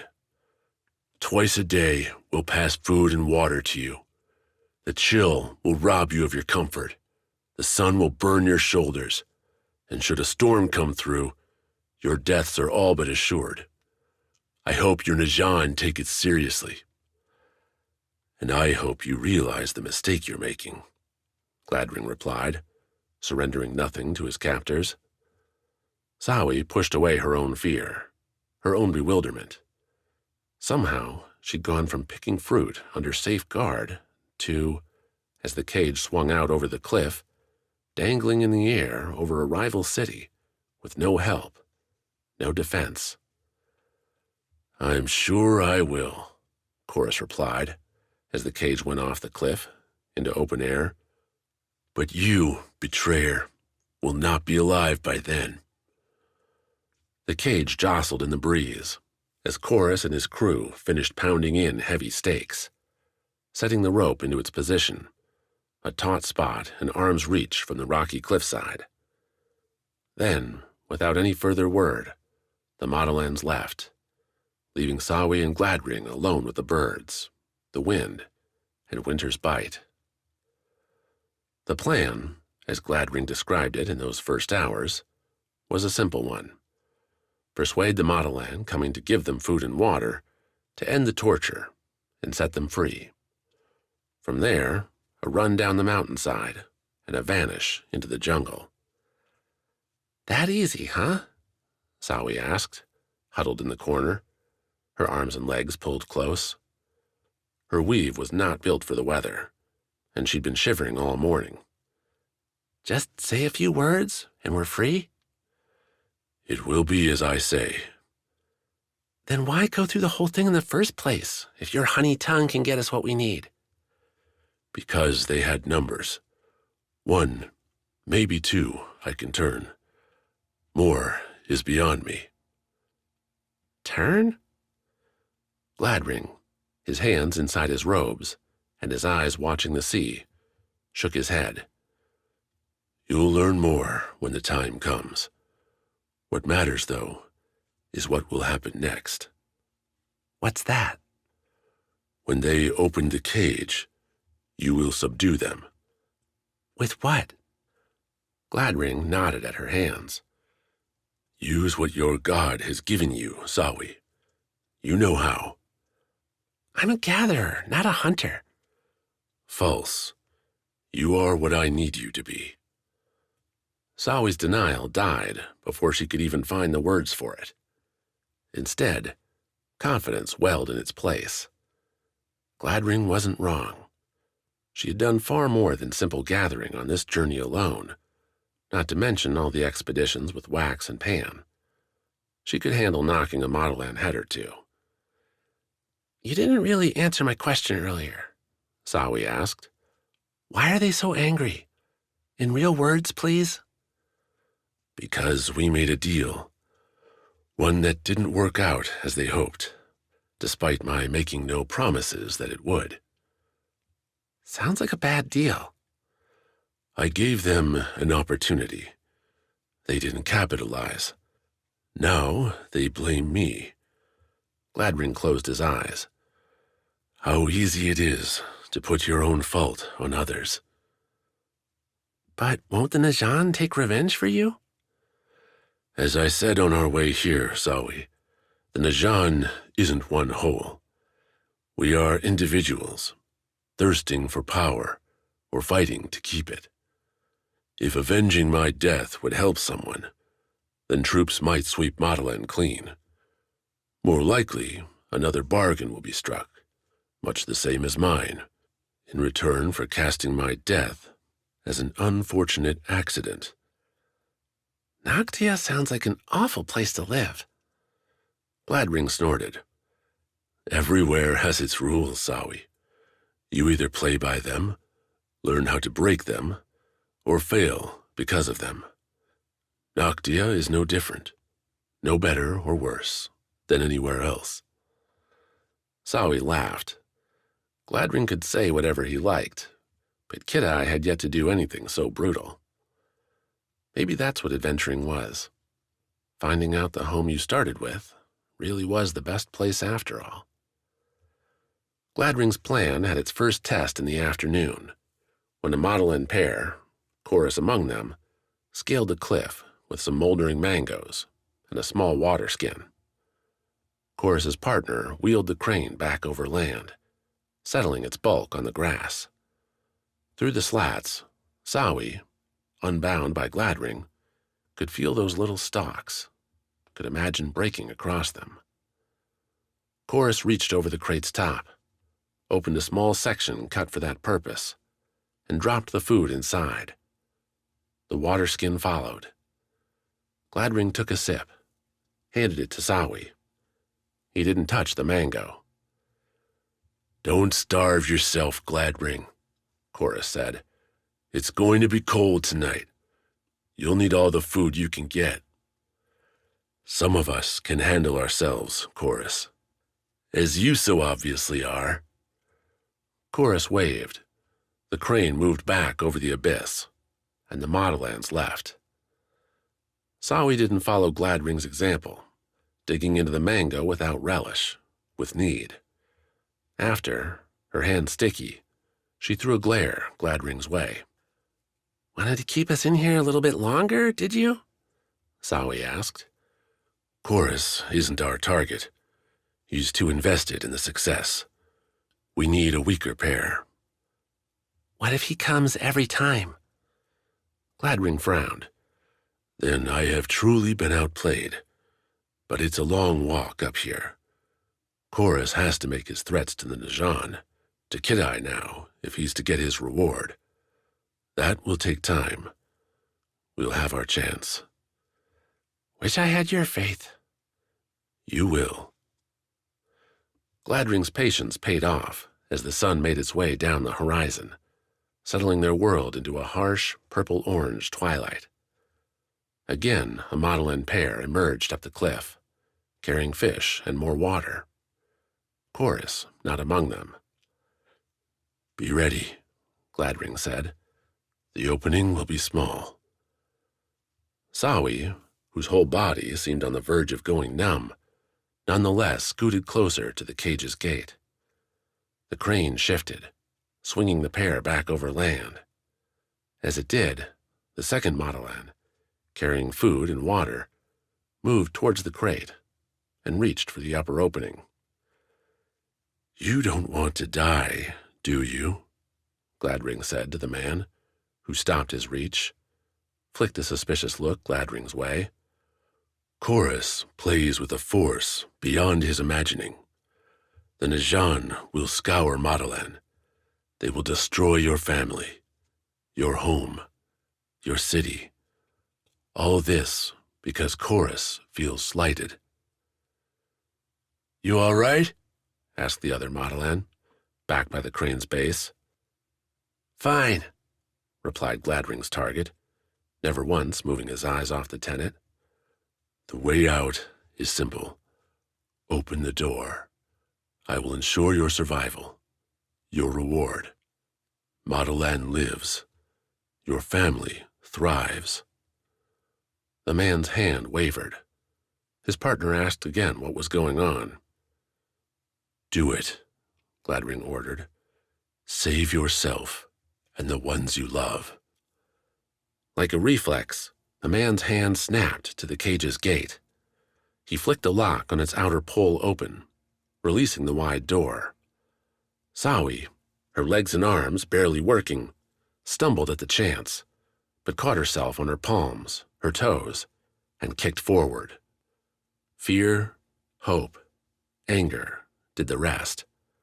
The Maena man seemed stunned by what he'd just done, didn't even get a hand up before Sawi tackled him, drove him back into a hard hit on the stone. Yelling, the second Maena came running up behind, a club held in his hand. The man didn't reach Sawi. Gladring, stepping from the cage, stuck out a long leg and tripped the charging enemy, sending him sprawling. Sawi tore the club from the Maen's hands and, at Gladring's nod, delivered what she hoped wouldn't be a fatal strike. Both their captors groaned. Sawi and Gladring scooped up the waterskins, the food. Sawi was about to break off running, but Gladring stopped her. Put them in, Gladring said. We'll dangle them over the cliff. From distance, they'll look enough like us to buy some time. Moving bodies should have been harder, but freedom gave Sawi energy, a rush not near spent by the time the crane once again swung its cage over the open air, not spent by the time she and Gladring ran down the cliff, beyond the grass, and back into the jungle's warmer, welcome darkness. Chapter 33. The River Skar. As if anticipating most travelers wouldn't have torches beyond the Whirlpool's sucking powers, the room beyond the spiral door offered the same glowing moss Wax had seen in caves on Vis. The purple-blue flora ran along a narrow path, expanding, after several strides made in awed silence, to a carved stair. Down those steps, in gouged lines, ran water, a glittering liquid that at first had Wax stumped. Silver veins, Yujo said, kneeling at the soft pool near the stair's base to inspect the deposits, a shimmering circle whose overruns trickled to the sides and vanished into invisible holes. Wax, look. Following Yujo's own stare, led Wax around the chamber, taller than his treehouse back home, and caught out the twinkling walls. Between the moss, the rock, wandering silver lines writhed, a fortune for Foti miners or Rana traders, but none had taken advantage. Because the Najan won't let them, Wax muttered. It's the same on Kant's. Our scars are near a whole nest of sky diamonds, but we're not allowed to approach. Yujo didn't look all that happy about it. If we could, so many of our stragglers could be helped. I didn't think royalty cared about commoners. Wax winced as he spoke. Sorry, that came off harsher than I meant. We don't have people like you on Vis. Yujo, if she took any offense, didn't show it. You know how Kant's chooses its queens, Wax? You know how Vis chooses its elders? Yujo laughed, the sound echoing off the burbling water, the whirlpool's distant roar. I don't, the queen said.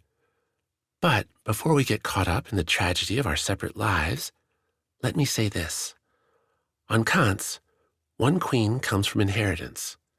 The daughter, if one exists, of either the current queens, is chosen when one dies or gives up her throne. The other, always, is picked from the streets. And you were that one? A nod. That's also why Kant's has a history of killing its queens. We don't see eye to eye, the other queen and I, and she apparently thinks her luck might be better with someone new. Yujo spoke the words with a defiant apathy, as if this was the way things were, so no sense in pushing against them. Wax, though, read a stiffness, an anger, and disappointment in the pose, something he'd picked up having to measure Bliss's mood based solely on gestures for so long. You would do the same to her, Wax said, if you had the chance. A flinted glare, a turn back to the watered stair. Yujo pointed towards the top. Let's keep moving. The steps held no secrets. A simple scaling to the top, their feet catching the running silver from time to time. As dust leaked in around his toes, Wax felt a mild grit, cold and pure. Who knew? Maybe if enough caught in there, he could sell the Rana shoes for a good meal. The leather itself would be worthless, so drenched, destroyed, and muddied by river, marsh, and whirlpool. But the silver?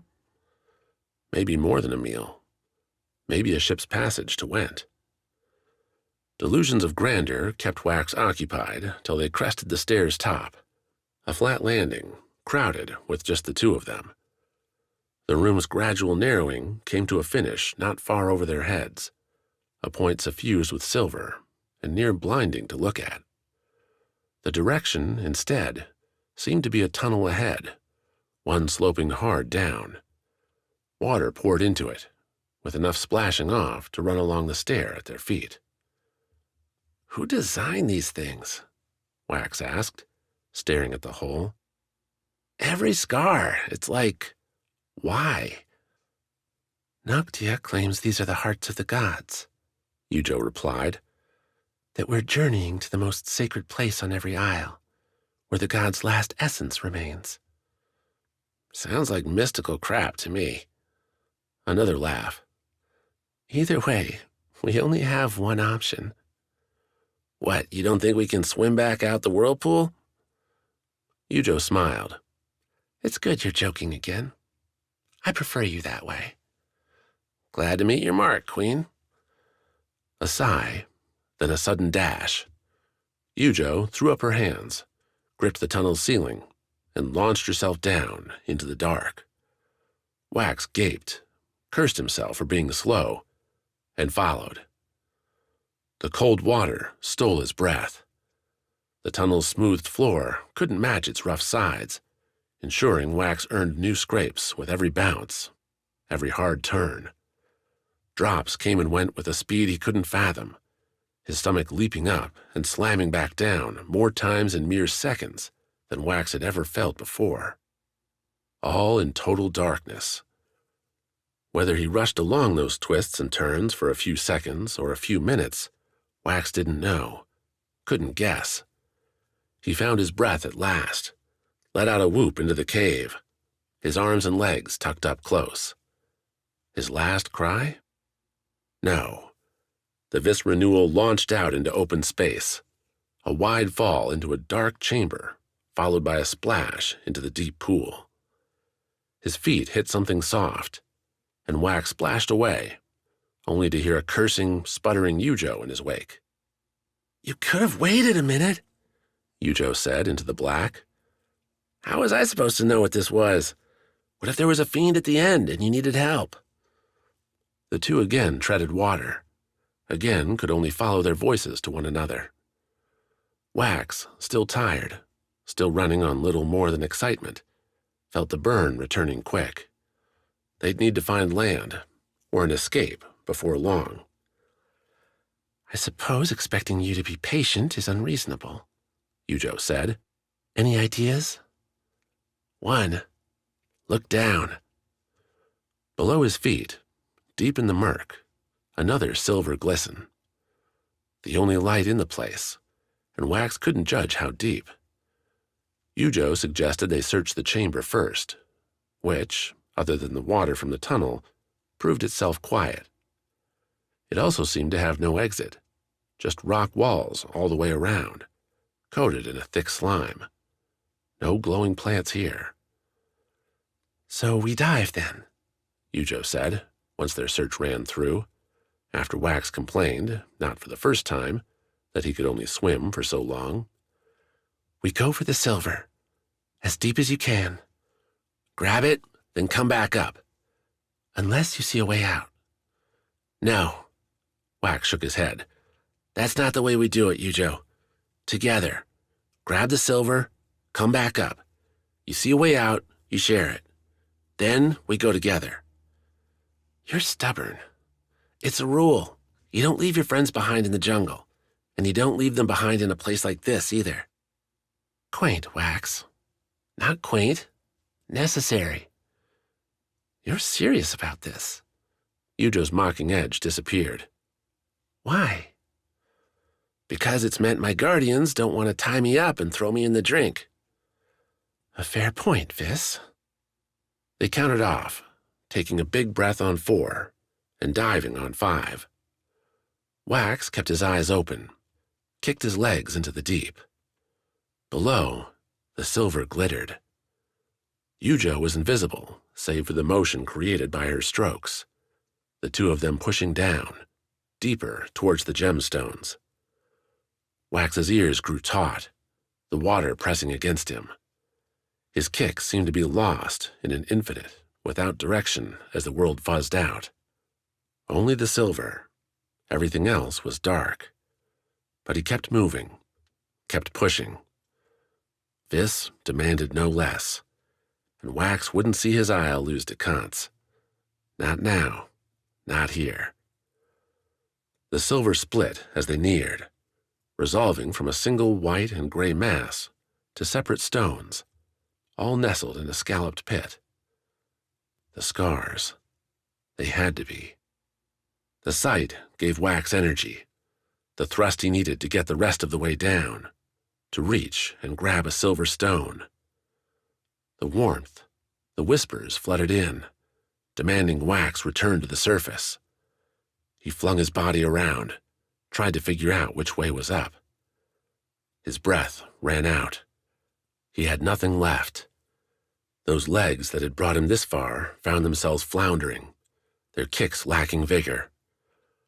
Wax had heard of people drowning, usually swimmers who'd gone too far out, been caught in the wrong current, pulled offshore till no strength could get them back.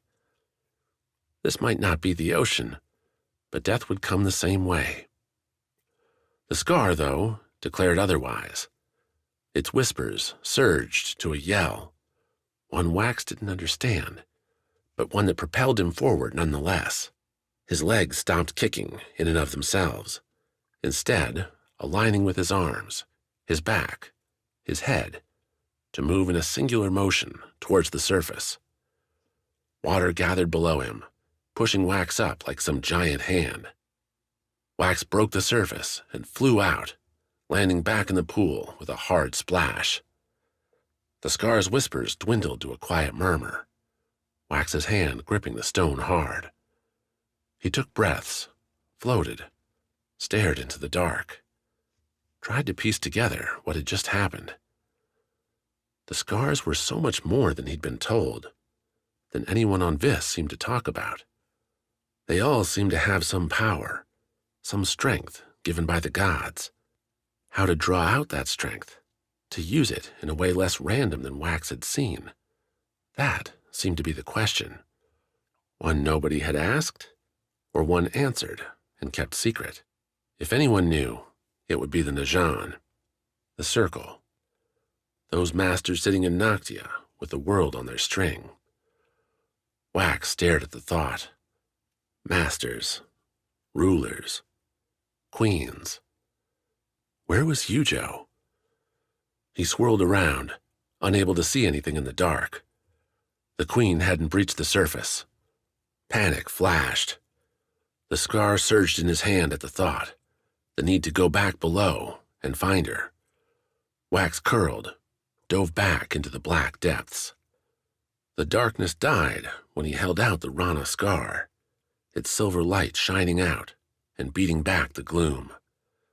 The answering glows came from deep below, yes, but also to his left, a soul light drifting amid the deep.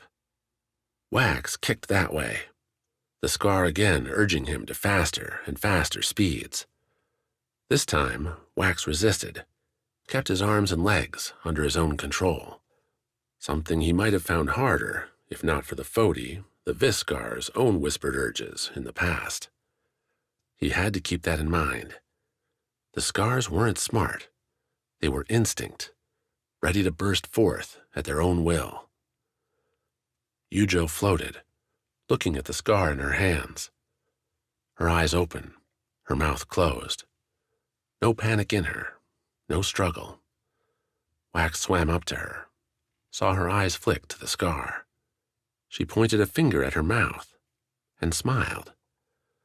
Then she opened her lips. A translucent sheen came over Yujo's mouth as she opened it, and Wax saw her lungs expand while not a drop seeped inside her mouth. Breathing underwater. As if jealous of Yujo's ability, Wax's own scar snipped and sniped. Its aim seemed obvious, so Wax opened his own mouth. At first, water ran in, but before he could take a panicked swallow, the surge stopped. Only air followed. Wax coughed once, twice, the water coming up and out his throat, but without being replaced. The first breath tasted ugly, metallic, unclean, but still air.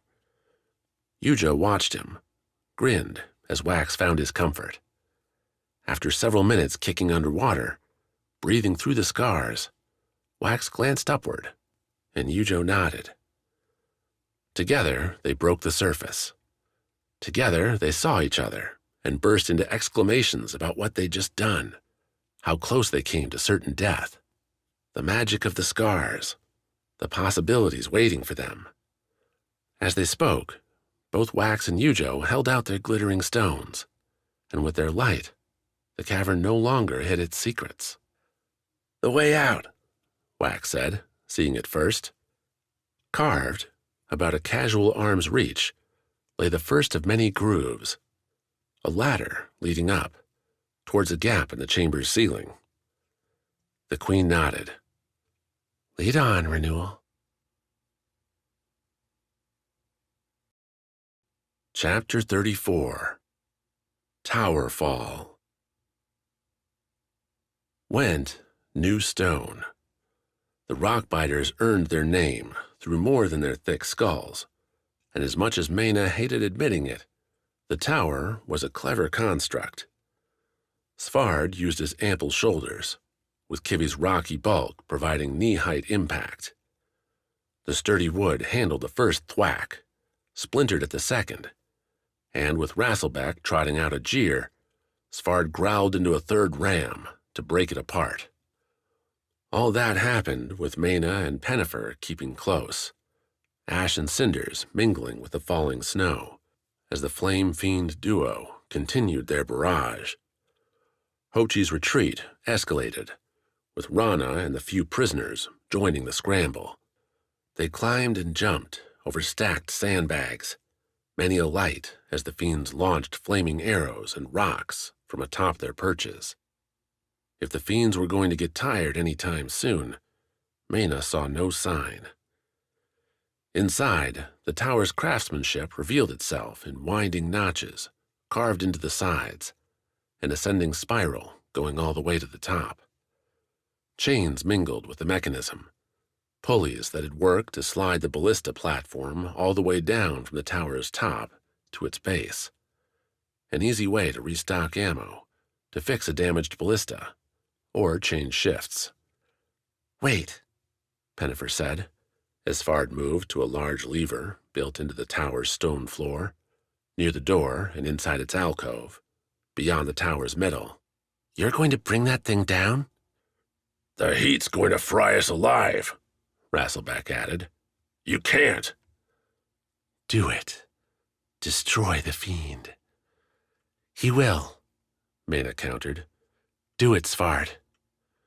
The Foti, grinning, pulled the lever.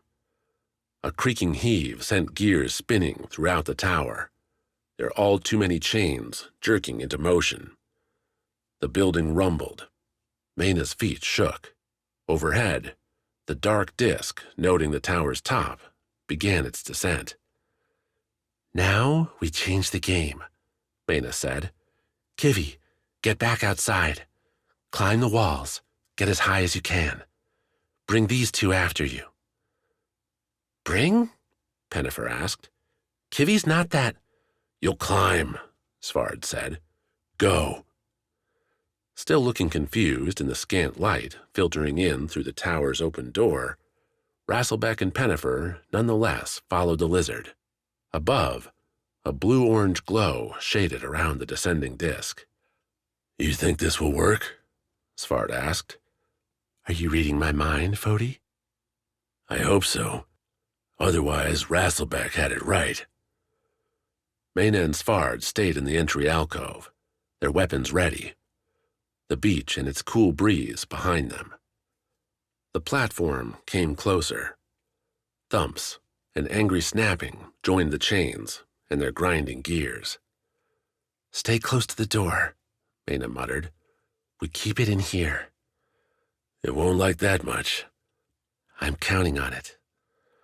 For all the anticipation, the platform fell faster than Maena expected. The air became a cross-section, a battle between chill and fire, every breath mixing the two into a scalding, freezing mix.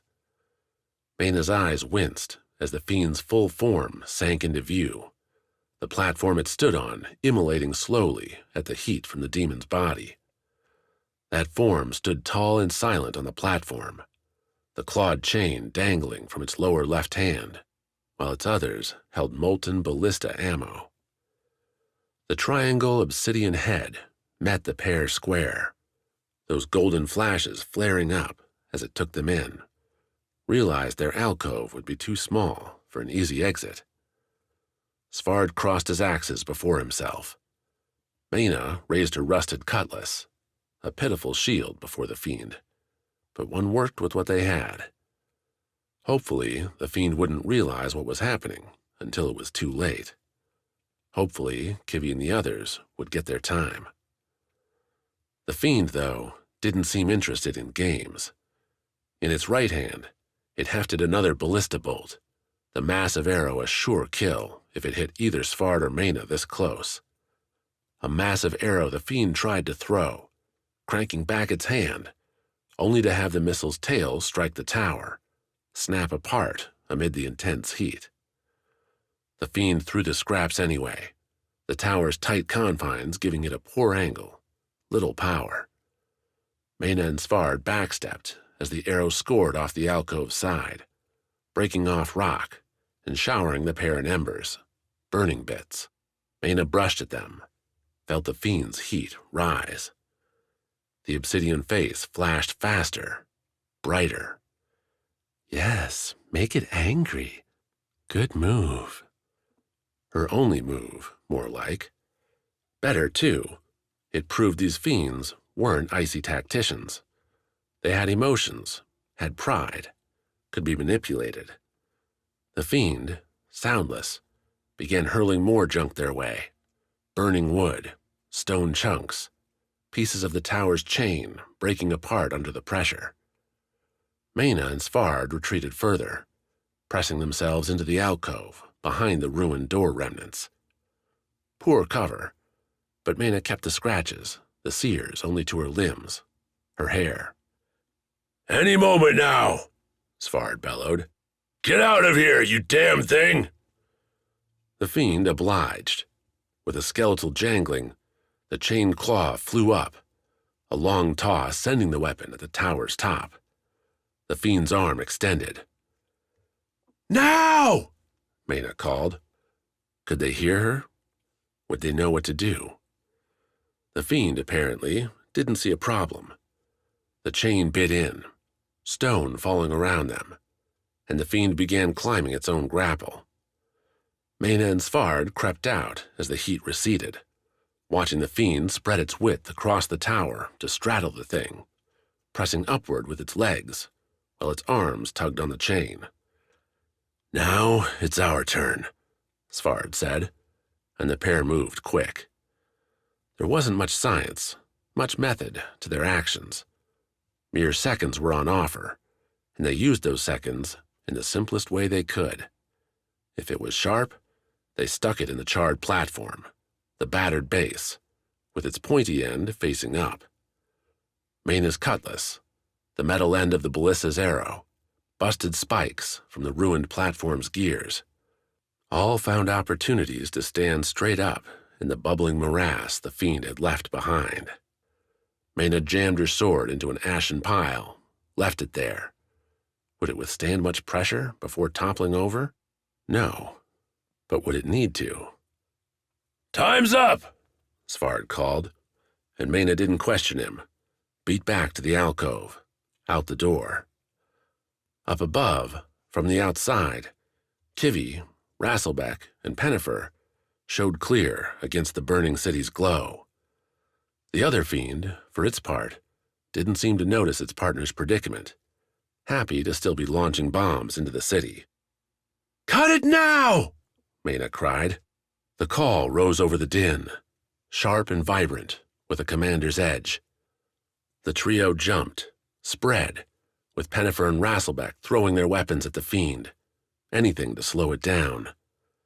Kivi went for the grapple, something Maena couldn't see from the ground. The ferrite's jaws needed a bite, maybe two. If they needed three, the fiend would have them. A single blue burning hand appeared on the tower's lip. A clang sounded, Kivi jerking back. Maena and Svarde rotated around the tower's base, keeping the ferrite in view. The tower rumbled as the fiend struck its walls from the inside. Still, the hand clung. Rasselbeck and Pennifer, empty, backed away, their looks trailing down the tower to the sand. A fall too far to survive. Kivi had no such fear. The ferrite scuttled over to the clinging hand, opened its jaws again, and bit down on the blue fingers. A single snap, with Svarde yelling encouragement, cursing the fiend and lauding the ferrite in Foti bellows, did the deed. The hand vanished, the tower shook, and the beach trembled when the fiend struck the earth. "Drop the claw!" Maena called up, Rasselbeck and Pennifer already moving towards the obvious end. The large grapple, still biting into the tower's lip where Kivi left it after snapping the chain, proved hard enough to pry off. Not that Maena and Svarde watched. They ran back to the alcove, the ruined door, sweltering. Facing them, a hand and head trying to force their way through the door, was the fiend. Where blue fire had been perfect before, now dead patches loomed, spreading white flakes across the fiend's body, or what little of it they could see. "A human bruises. These fiends turn to ash," Maena muttered, as Svarde tossed her a scrap axe. Not that the weapon would do much good. Even wounded, even attempting to burrow its way free from the tower, the fiend remained too hot to near. Instead, the pair did what Rasselbeck and Pennifer had done before. They threw their weapons at the monster. Let the rusted iron fly through the air to bounce off the hand, to nick the head. The fiend stopped at each impact, that obsidian stare regarding them with what Maena could only feel was utter loathing. "It's a damn hard thing to kill," Svarde said, the pair again retreating, bringing strides between themselves and the fiend.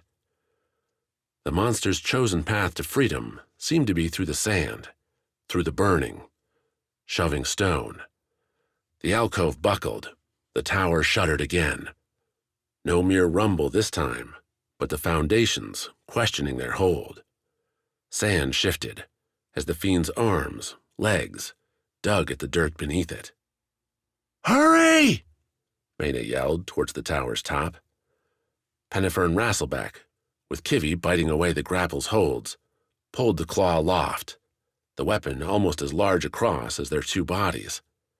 For a striking moment, the two lifted the thing as if it was a trophy, before casting it down, those jagged prongs aiming at the fiend, into the tower's burning abyss. If the fiend hadn't made much of a noise before, the claw's strike gave Maena a withering hiss pop, like a campfire hitting sizzling steam within a wet log. The fiend's face, the outstretched arm digging towards them, shivered. The fingers twitched once. The head leaned forward, burying its face in the alcove debris. The ash white followed. Pennifer cheered. Rasselbeck and Svarde let curses fly. Maena allowed herself a smile, a nod that the plan had, for once, worked out as she'd hoped. Kivy, between Pennifer and Rasselbeck on the tower's top, opened her vents. The orange glow steamed out into the night, a victory light. "Got 'em," Svarde said. "One down, one left." They turned towards the last fiend, atop its tower, expecting to see the monster absorbed in its bombardment. Instead, the blue-flamed fiend seemed to be done, seemed, instead, to be staring at them. With its left hand, the fiend reached, snapped off a sturdy stone from its own tower's top. Bracing itself, the monster leaned back. And Maena knew what was about to happen, her feet beginning to give her distance, even as she screamed for the others to get down, to get away. The fiend launched the stone, its tumbling mass a shadow in the night. The rock struck their damaged tower with a muffled bang, rippling the structure, sending all those beautifully molded lines crumpling.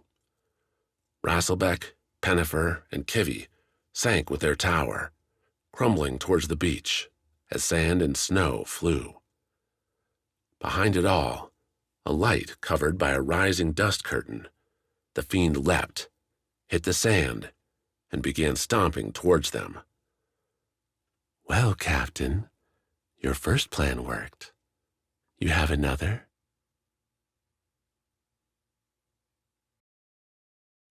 Chapter 35. Common Criminals. They stalked. They watched. They waited.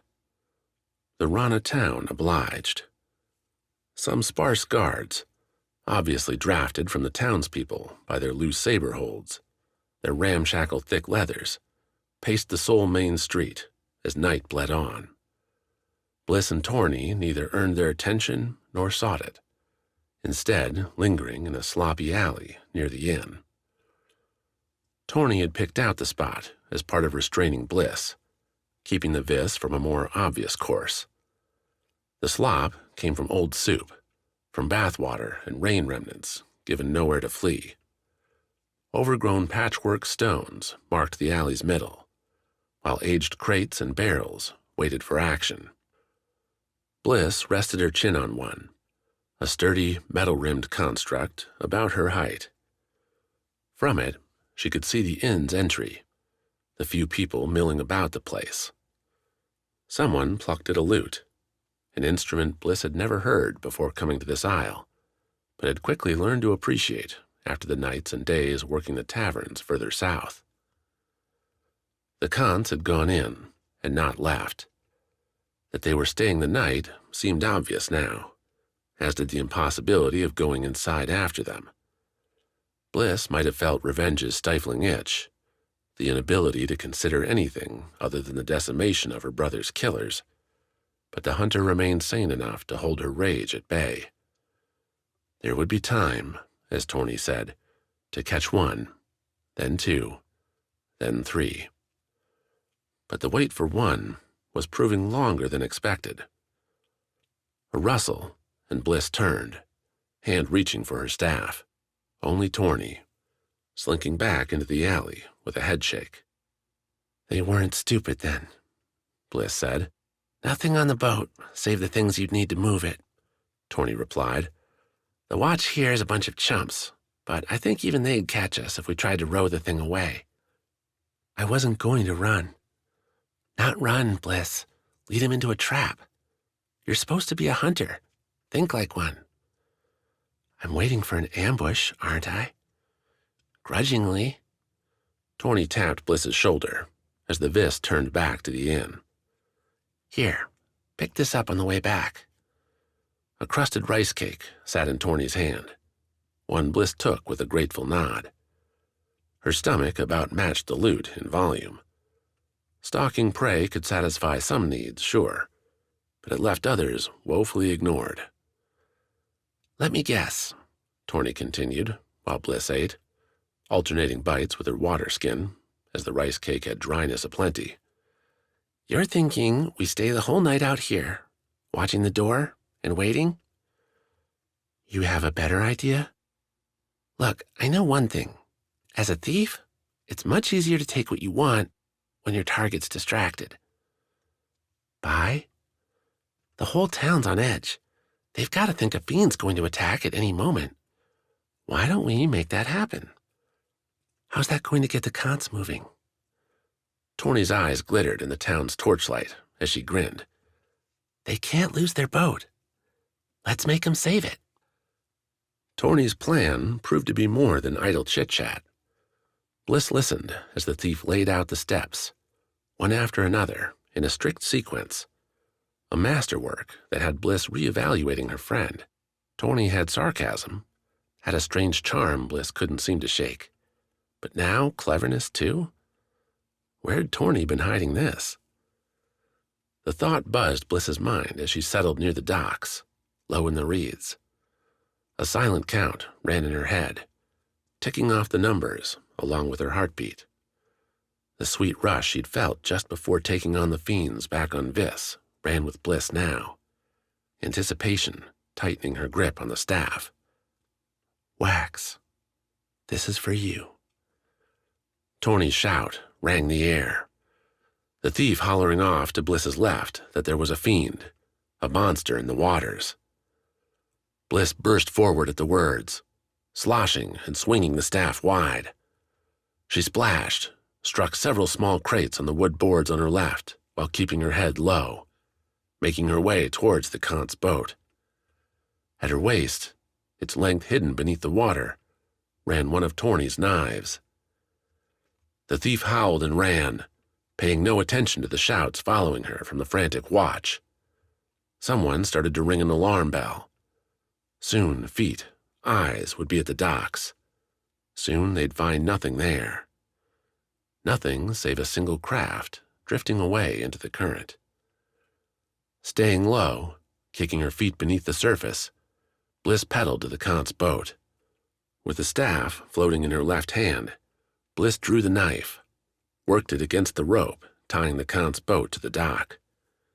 Its threads frayed, though the water made the cut slip, the knife not biting.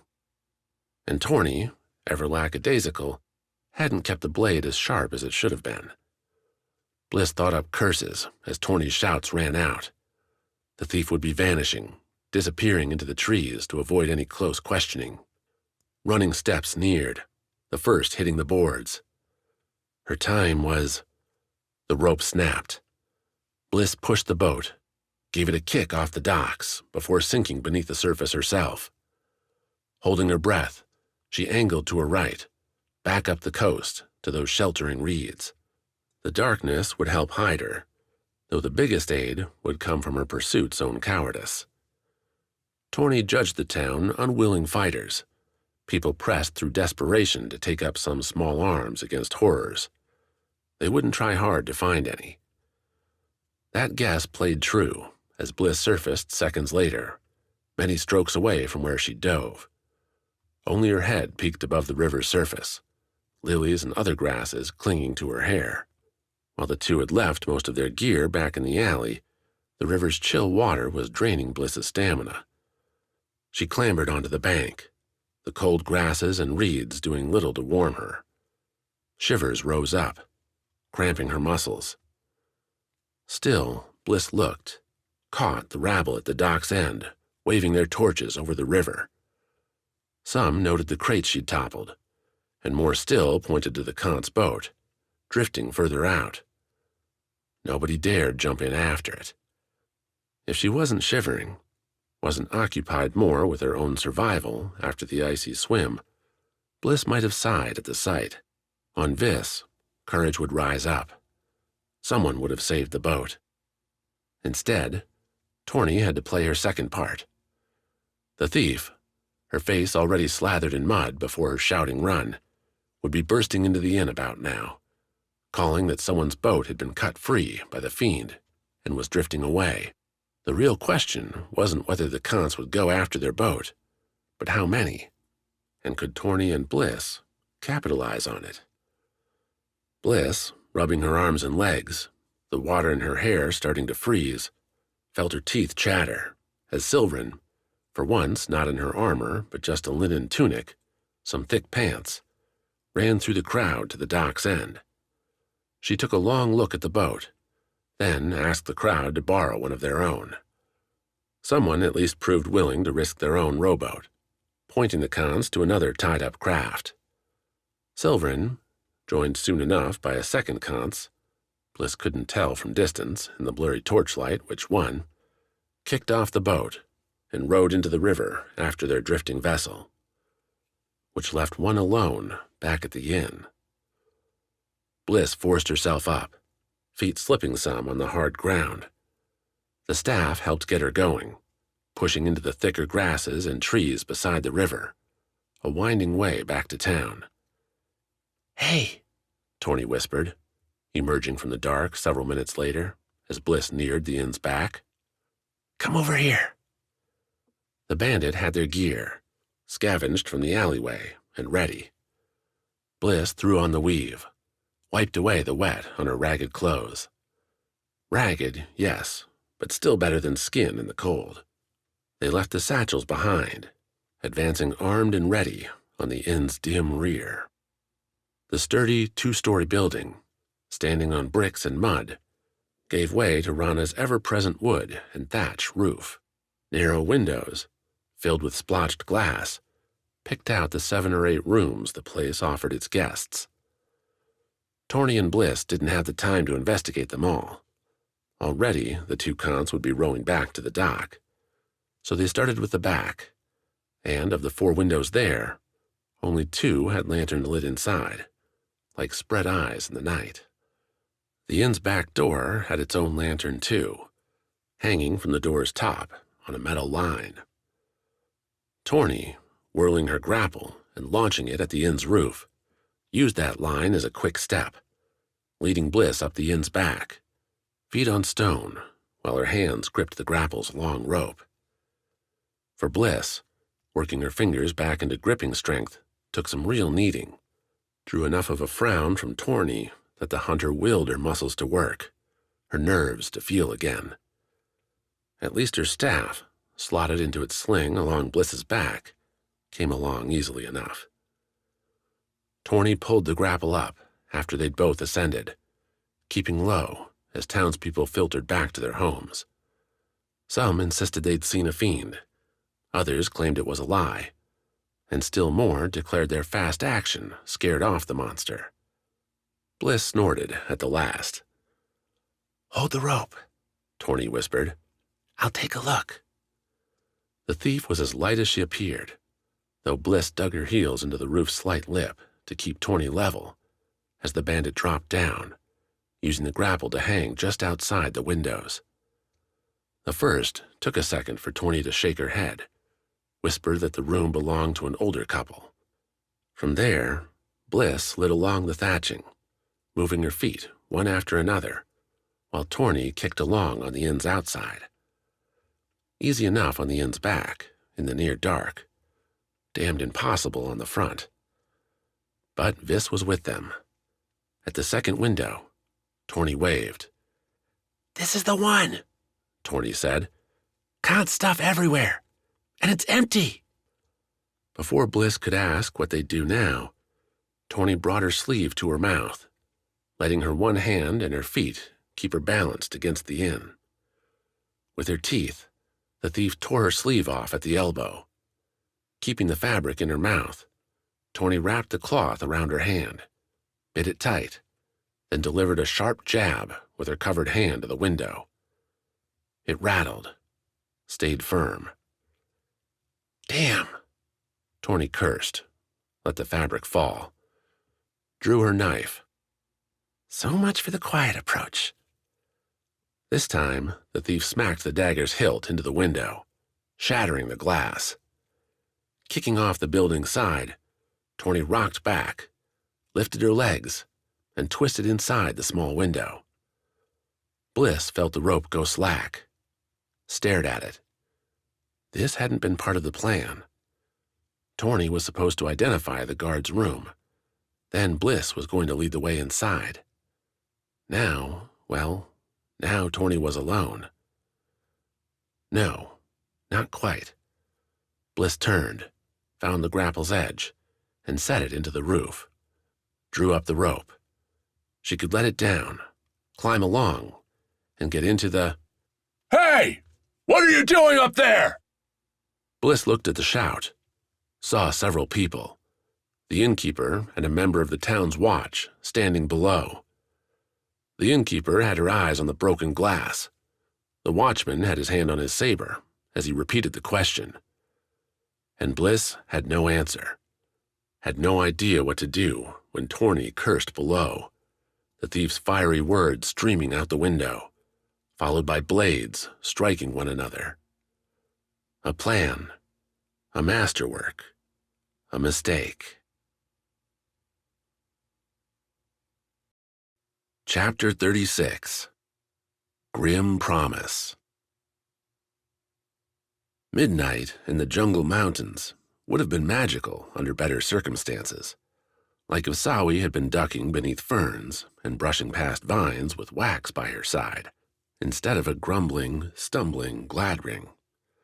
However smart the man might be in Noctia's political playground, he struggled in the natural one, and Sawi spent as much time turning round to help him over some root or leaf pile as she did keeping them heading in the right direction. "Always have a point to walk towards," Sawi said, when Gladring asked her how she could navigate the dense forest. "Pick a tree, a mountain, anything that isn't moving, and walk at it. It's the first thing we learn." "Why?" "If you don't, you'll find yourself walking for hours in a circle." Sawi clambered over a fallen log, turned to guide Gladring between its gnarled branches. They were both sweating, despite the cool air, though at least the insects weren't so bothersome. A small blessing. "Every young Viss learns that." "A difficult lesson for those on a smaller isle." "Maybe you need to get out more." Gladring chuckled, sat on the trunk with his hands on his knees. "My friend, I have been to every one of our 7 isles. Just, perhaps, not this far off the path." That choice, though, had been strategic. Chorus and his Model N gangsters would doubtless be searching for the escapees, and the easiest way to look would be along the sole road journeying from the cliffside city over the mountains and down towards the Najan outpost and Kidai. Instead, Gladring wanted to stay hidden, at least as long as they could.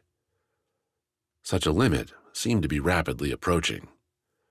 Sawi gauged her own body, ravaged after the previous night falling across the cliffs, a day spent dangling in a cage with little food, and now an evening fueled by flight's rush.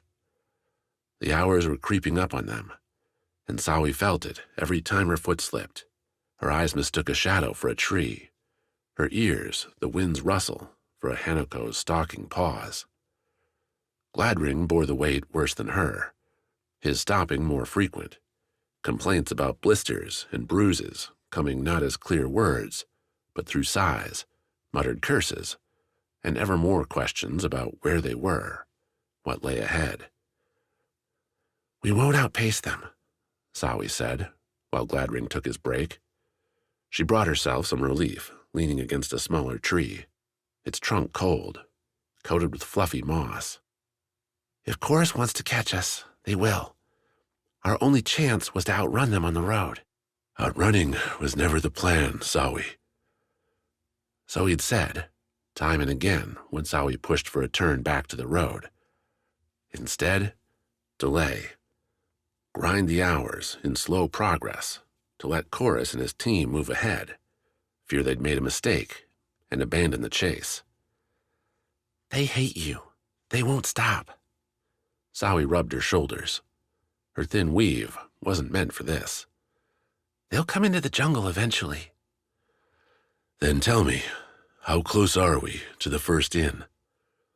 Sawi flicked her eyes up to the sky. Clouded. No help there. Not that she knew this route well enough to gauge their place. She could only use the time they'd been traveling, the distance they'd gone down from the Modelin cliff. "An hour, maybe 2 if the jungle stays this thick."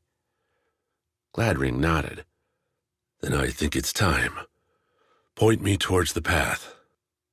"Point?" "I want you to head to the inn, as fast as you can," Gladring said, picking up a sparkle, a life. The kind Sawi noticed whenever Gladring found something tasty to sink his mind into. "If my friends are at all what I think, you'll find them there. It's been long enough. They will be looking for me." "Friends?" Sawi tilted her head. "I thought you said the other Najan were your enemies?" "Depending on the situation, they can be either one. That, though, is not your concern. Go to the inn. Find them. Bring them along the road to me." Gladring stood, brushed off dirt from his hopelessly torn robe. "If I evade Chorus, then we are saved. If not, then my friends will effect the rescue." "Why?" Gladring waved her off. "When I have more breath, a mug of ale, and a crackling fire, I'll explain it all to you.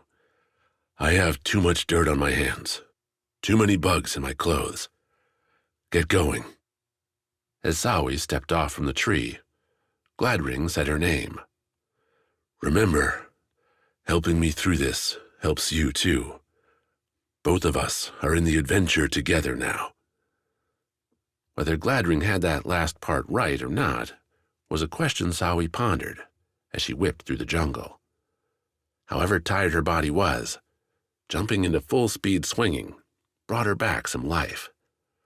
Vines and ferns opened their ways to her, letting Sawi leap through pink-gray shadows, grappling thick plants, and slipping along giant leaves. She wanted to whoop. Wax would have, but kept her voice quiet, embraced the jungle's night, and gave nothing away to listening ears.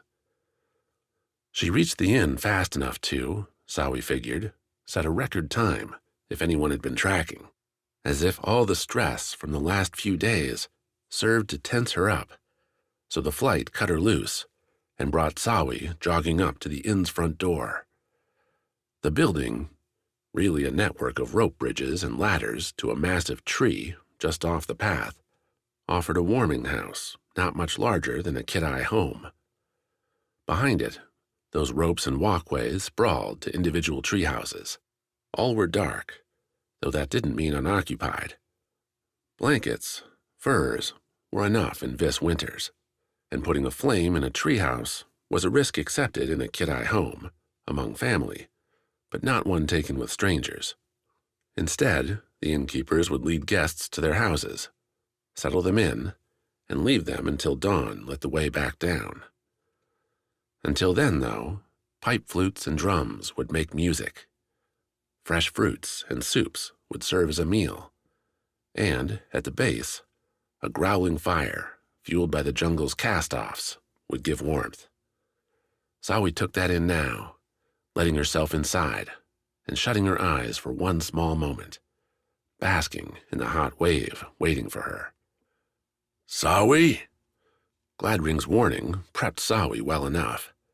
She didn't jump at her name, didn't shy away from the person saying it, the Najan guard captain. The man, with 2 other Najan by his side, sat at a small rounded table. Their chakrams and volges rested nearby, though the trio looked too exhausted to lift them. Wood cups that would have held fruit wine sat stacked on one another at the table's end, waiting for another round. A promising state for Gladring's would-be rescuers. Sawi dished the story out fast, clipping it to a simple betrayal and subsequent flight. Scars and planned deals stayed well hidden, and when Sawi arrived at Gladring's imminent danger, the trio wobbled to their feet. "You hardly look like you're ready for a rescue," Sawi said, watching them struggle to get their chakrams on their backs. Najan are always ready, the guard captain replied, mustering up a half-assed grin. Nothing on Vis can handle us, even a few rounds in. Sawi blinked, thought about pushing that remark. Instead, she held her tongue, already learning Gladring's lessons. The Najan left behind some cured jerky to pay for their drinks, a delicacy the innkeeper accepted without complaint, and the foursome ventured back onto the path. Sawi's lids felt heavy, her legs more so, but the fire gave her enough to keep on going. Just a little longer, and after the Model N bunch were scared off by the Najan, she could collapse in one of those tree houses and find some sleep. And Sawi had little doubt Chorus and his jokers would be scared off. Even a little shaky, the Najan still held a majestic threat in their armor, their gleaming weapons. They jangled as they walked, heavy boots padding into the path's stiff dirt. The captain pestered Sawi for more details, and Sawi gave them, suggesting the Modelans weren't warriors, just fishermen and woodworkers, frustrated they didn't get the renewal, wanting to take it out on Gladring. Like so many others, the captain laughed. Gladring has a way of making enemies. I'm seeing that. Don't let his golden tongue get to you, Sawi. The man's always scheming. He'll use you as long as he can, then leave you behind. As if those words could surprise her now. He said as much. The spider telling you about his web as he weaves you into it, the captain replied. Keep your guard up is all. Make sure you have a way out. Then why are you trying to save him, if he's so terrible? Duty. Nothing more, nothing less. The other 2 guards muttered their agreements. We're Najan. He's a tenant. Our jobs, our families, rely on keeping him alive and safe. Besides, Gladring's games are above us. We're not the flies he's trying to catch. Should she mention Gladring's suspicions? The question hung in her mind as the steps continued, as the path wound into a rocky pass. The clouds broke, Sichi's pink rays dancing between the shadows, marking rose lines on the ground, highlighting, halfway down the pass, Gladring's form, and Chorus standing above it, flanked by another Modelan. The pair turned as Sawi and the Najan came forward. The guard captain whistled, chakrams flying off the trio's backs and into their hands. He pushed Sawi off to the right, clearing their view. Modelan, the guard captain announced, any fuzziness from the wine long gone. Step away from the tenant. Leave, and we'll forget we saw you here. Chorus folded his arms. Sawi gaped at the gesture. The man wasn't running? Him, standing there in little more than a fisherman's garb, with a short club at his waist, bent for bashing in a lively catch? Had the Modelan lost his mind? And Chorus's partner, too, also standing up straight and baring teeth. Were they asking for a slaughter? The defiance threw the Najan guard, too. The man's mouth worked for a second before he found his duty, brought the chakram to his side, ready for a slinging throw. The other two Najan stepped to the path's edges, forcing Sawi up onto the sides, clearing their lanes. "This won't end well for you," the guard captain said. "Last chance. Leave the tenant alone." Gladring, for his part, looked up. His face, splashed in pink, bore fresh batters. Bloody pools splashed the stone around him. "Help me," Gladring said, his voice a hoarse struggle. "Come and take him, if you can," Chorus barked. Called out, the Najan did as they were trained to do. The three stepped forward, arms pulling back their chakrams. Something whistled past Sawi, then another, and a third. Rocks flying from behind, striking the Najan hard enough to rattle their armor. Turn them around. Softer missiles followed. Small darts Sawi knew well, fired from a Modelan quartet that had left the trees behind them for an ambush. The darts hit home, striking necks and cheeks. The Najan reeled, stumbled, fell. Their muscles shook. Froth and spit ran from their lips as the Modelans dashed up and relieved their enemies of their weapons. Sawi watched, frozen both with exhaustion and shock. Even if she could scoop up a Volge, what could she do with it, besides die? "The prize is yours," Gladring said, his voice climbing into the quiet air. "Ensure nobody finds the bodies, and I'll keep your secret." "And your end of the deal?" Chorus asked, bringing the tenant over as the Modelan stripped the Najan. Every armor scrap, every knife and satchel came off. "You'll get the trade? Your city will be richer than ever before," Gladring replied. Sawi, sitting on the stones, could only stare as the pair spoke, as if what had just happened had been a mere game. "Noctia and Tamas both will offer their boats to you." "No lies?" Gladring pointed at the Najan trio, left in little more than their underclothes. The Modelan loaded their spoils into several large satchels, the armor an awkward fit, but tied on nonetheless. A long journey back, but none looked tired at the prospect. "There are some debts I will always repay, this among them." Gladring held out a hand, and Chorus pulled a small satchel off his belt, put it in Gladring's palm. "Modelan's time is coming, Chorus. Be patient a little while longer." Gladring kicked once at the guard captain's head, knocked it to the side. "And ensure these three are never found." Chorus's eyes glittered. "Hanukkah will handle it." He looked over at Sawi. "And her?" "She's with me. Part of our deal." Chorus nodded. "Done, then. Don't disappoint me, Gladring." The tenant offered Chorus nothing more. Instead, came and sat next to Sawi. The Modelan continued their work, arranging their spoils, with three breaking off to drag the drugged Najan off into the jungle. "Does it disturb you?" Gladring asked. Sawi, gulping, tried to find her voice.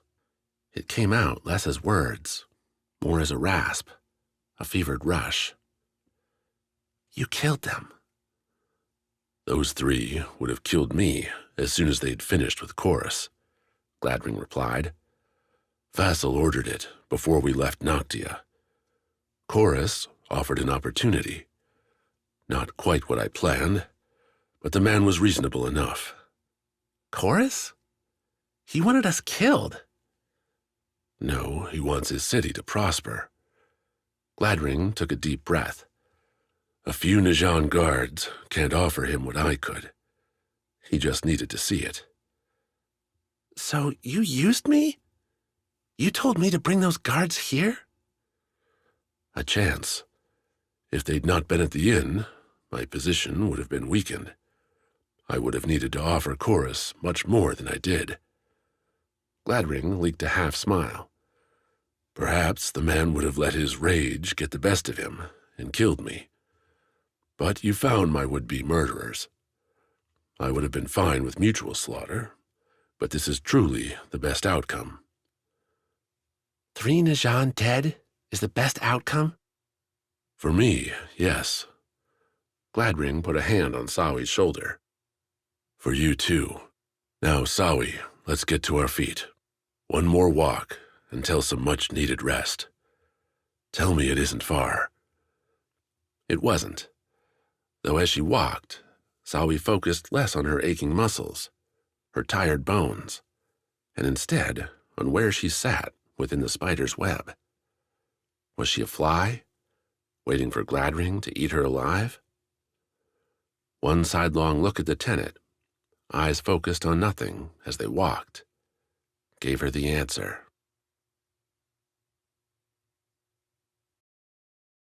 Chapter 37. Wet Rescue. Sleeping on wet, mossy rock turned out to be both necessary and devastating. Wax and Yujo climbed the rough ladder from the Skar cavern up, and then up some more, their hands gathering scrapes and blisters aplenty by the time they rose from the small hole onto a small, flat island. Yujo gauged them north of the Whirlpool, gauged, too, that several hours had passed since the Khans threw them off the boat. No rescue waited. To the south, a direction easy enough to estimate with a flowing current rolling around them, the Whirlpool's great bulk churned. Their island spread a few strides in every direction, sloping down to the lapping waters. Moss and a few scant weeds dying in the winter's chill were their only partners. Well, that and exhaustion. Wax sat down first, when no other route presented itself. Yujo followed. The cavern had blocked the outside wind, had given some shelter, and now they had neither. Soaked clothes offered nothing, and the river water carried even more cold. "We'll freeze to death," Yujo said, her teeth starting to chatter.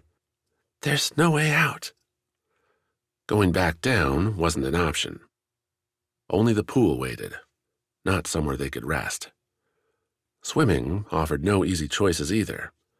South, towards the outpost, meant outpacing the Whirlpool, a prospect so impossible Wax wanted to laugh.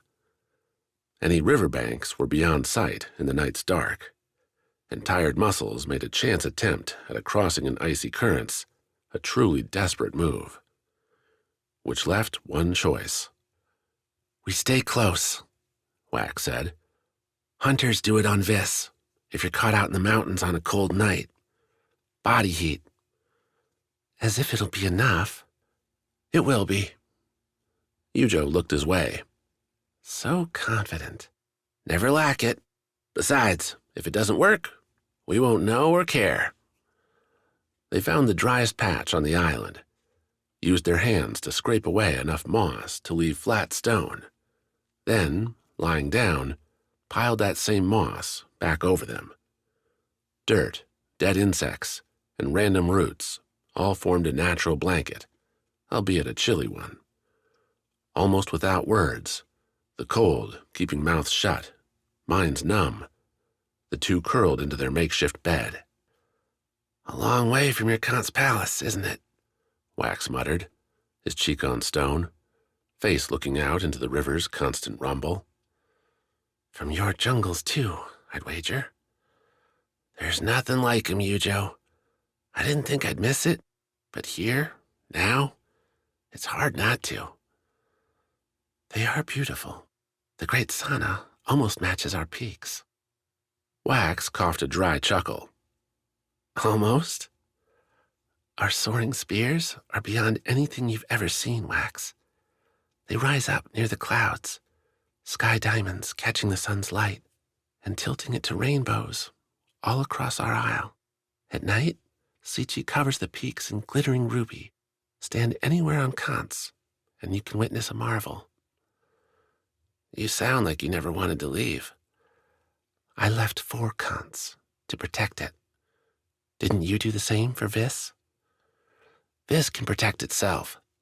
I'm doing this to keep a promise. To who? A friend, Wax started, and when Yujo asked for more, he plunged in, talking about Pan, their adventures among the ferns and the vines, until his voice ran hoarse, until the soft, steady breathing against his neck told him Yujo had fallen asleep. It didn't take him long to follow. Morning came with an aching back, sore muscles, and a stomach in dire need of food, but morning did, at least, come. Wax blinked open his eyes, found the sun high up in a brisk sky. Yujo stood nearby, looking over the water. Their clothes remained damp, but no longer quite so cold. The sunlight helped too, scant as it was, as did the Rana Skar, clutched in Wax's hands, and warm to the touch. Shaking off the moss, Wax joined Yujo at the island's edge. Her stare went south to the Whirlpool, and, beyond it, to shapes moving on the water. Boats? Wax asked, then bent to drink some of the river's water. A bit perilous to sip directly from the river, but better than dying of thirst.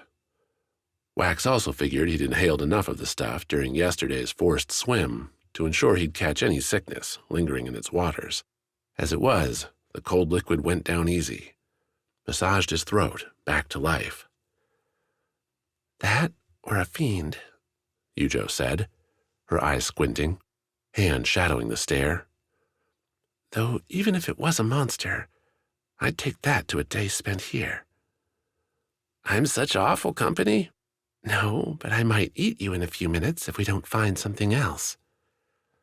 So quick to cannibalism? Wax asked, his own look going to the rushing water. Clear enough at the surface, but the coming chill, the Whirlpool's proximity, meant any fish had gone missing. Nothing lingered near enough to grab, the depths too muddy to see deep. No improvised hunting. I'm ahead of you in the Renewal race, Yujo said, shrugging. I think that means you have to give me a leg. An arm, if necessary. Official Noctia rules, is it? Very much so. Well, before you take a bite out of me, why don't we try waving, shouting? Maybe they don't see us. Aren't you Vis all about your cries? Wax stood, stretched. Just listen. The whoop came easy, loud and happy.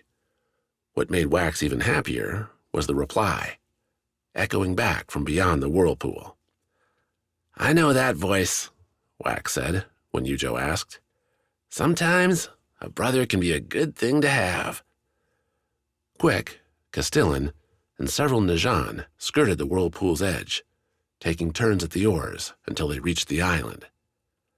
Yujo and Wax indulged in the water skin, the food-stuffed satchel on board, telling their story beneath blankets while the rescuers rowed them back to the bustling outpost.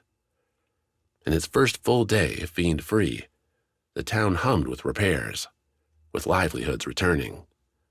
Smoke rose to the sky, the air moving from the river's clean wet to the outpost's hot, industrial taste.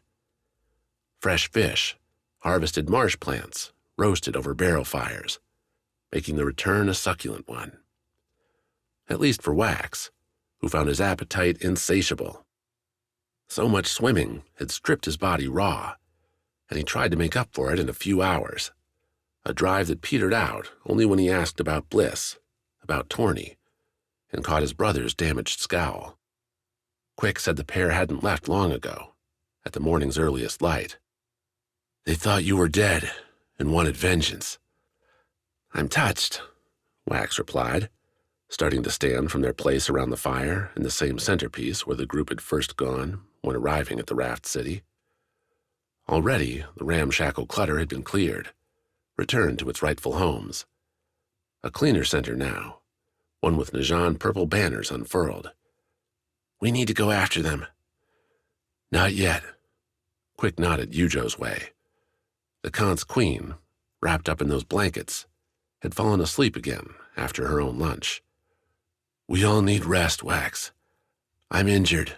You're exhausted. So is she.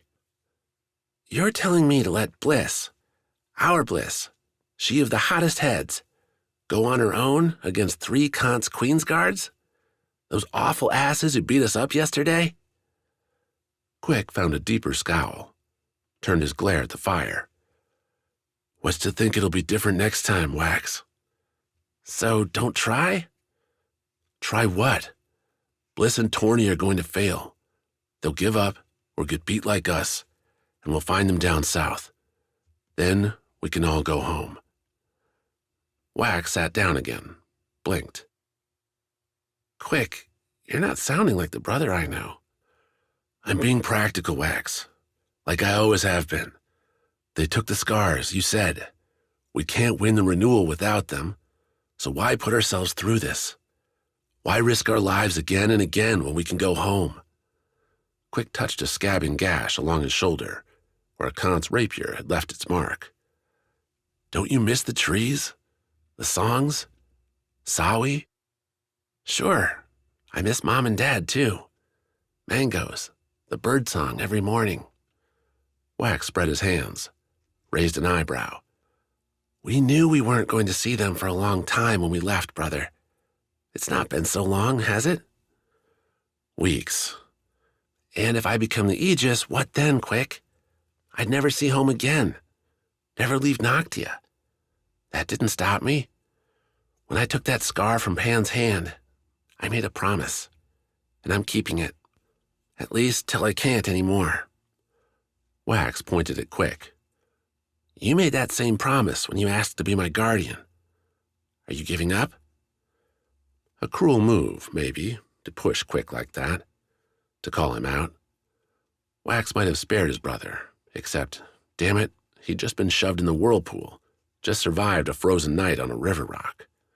Going through all that, only to throw up his hands and give up, wasn't something Wax could do. Not yet. Then what, Wax? What do we do? Quick asked. They have the Skars. A blanket flopped to the floor. Yujo stood, eyes hot. We take them back. Easy to say, hard to do. They're heading south. They'll need a boat, and my captain won't give them mine, Yujo said. Not if we beat them to it. She swept a look from Quick to Wax and back. When they're trapped, we take what's ours. How? Quick looked down at himself, the wounds. They'll kill us. They fight like soldiers, Yujo said. The way I see it, there's no soldiers here. We don't play by their rules. Wax nodded, and even Quick didn't look quite so glum. We have to find Bliss and Torny, too. We do that in the city. If we move fast, we'll beat my guards there. They only have a small boat, and they don't know the waters. Your sister and the bandit will show up later. Our reinforcements. If they're not caught first, Quick said. If they're caught, then we'll do what you did for me, and save them. The Queen took a long, deep breath. Come on. There's still a few hours of daylight left. Let's find ourselves a raft and get going. Chapter 38. Making Glass. Svarde hurled a rusted axe at the fiend, the flimsy metal going up in a green burst, without making the monster so much as twitch. Beneath its feet, the The sand melted to glass, the shimmering kicking up the flame's reflection, broadening its glow, until Maena seemed to see nothing save an immense candle trudging towards her. "Run?" Svarde asked, both stepping backward on the dunes, the sand getting more loose as the flattening waves grew distant. "To where?" Maena replied. A firewall raged at their backs, Hochi's fortifications turning into tinder, a blaze likely to burn half the town behind. Ahead, other than the sea, sat the crumbling tower, and within it, Rasselbeck, Pennifer, and Kivy. No rescue offered itself. The fiend made plain their fate, wrestling its clawed chain free and looping it in lazy arcs over its head. Another moment, maybe two, and the weapon would be in range. Maena didn't like her chances of surviving a strike. "Then we stand our ground," Svarde answered, the stoic guardian flattening his stance, doubling his grip on the remaining axe, as if the thing would help. "It gives him courage, something you could use." Maybe, but Maena didn't have something to grab, something to hold. Her hands caught snowflakes, and nothing more. The fiend smashed its foot into the nearest dune, plunging its fireball into the mound and scattering the molten glass. With the step, the fiend threw its left shoulder forward, whipping the chain towards Maena. Fast for some, maybe, but the strike had distance, had bulk, had nothing on a swift saber's swing. Maena jumped to her right, the clawed hook slamming into the sand and missing her with space to spare. As Maena rolled with the fall, hands and feet trying to get enough leverage to stand, the fiend yanked its weapon back, dredging a deep furrow. "You alive?" Svarde called. "And well," Maena answered. She found purchase, stood and put herself into a run, dashing forward as the fiend, content with its position, swung its weapon again. Maena dove, the flail launching overhead, a poor show. "Well, they've never tried to hit you before." This time, Maena had the sand's number. She tucked into a small dune's side off the dive, using its upward slope to stop her momentum, rebound back to her feet, and felt an idea. The shard stuck her wrist, a small gash, but a useful one, fresh and hot, right from the fiend's own presence. "Right!" Svarde's yell, off to her left, and Maena obeyed with a soldier's speed. The flail's clawed head swept back through where she'd been, recoiling its destruction along the sand. Maena scooped her hand with a sidestep, gripping a loose pile. She ran to the dune's top, Svarde yelling at her to stay down, and felt the fiend's heat blast her. Several long strides away, the eyeless Obsidian regarded her with its implacable golden fires. "Eat dirt," Maena muttered, at once upset with herself at the line's lack and exuberant at the idea. She threw, the sand losing cohesion as it went to strike the fiend, more as a cloud than a ball. The dirt sparked, fizzled, and melted, the black glass sticking to the fiend amid its fires. The monster stopped, its flail's spin dropping to the dirt as it regarded itself, or at least seemed to point that dark rock face down. "What did you do?" Svarde asked, scrambling near. Though not so close, a single lucky shot could nail them both. Always pragmatic, the Foti warrior. "The sand." Maena scooped up another, threw it. The second cloud followed the first, sprinkling into the fiend's skin and sticking. Enough now to break through the fiend's burning shell, black Mars on its beautiful, horrifying body. "Into glass," Svarde murmured. "It could work." "Break!" Maena shouted, moving right, heading towards the ocean. And away from any reinforcements, I might add. If Hochi wanted to help, he would have already done so. The Warlord would be hoping whatever remnants still lived outside his burning wall would weaken the Fiends, distract them, buy him time. Maena would destroy it instead, and buy her salvation. The Fiend crackled, dredging up its flail again and following Maena. She glanced back as she ran, trying to time her dodge, and fell on a crab's hole. She pitched forward, stuck in sand. Wet, thick sand. The Fiend advanced, the flail swung.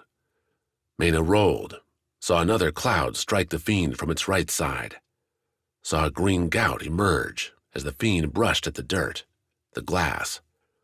The flail again dropping, as Svarde threw his other axe into the monster's weapon arm. Distractions. Vital ones. This time, when Maena scooped her hand through the sand, it clung together.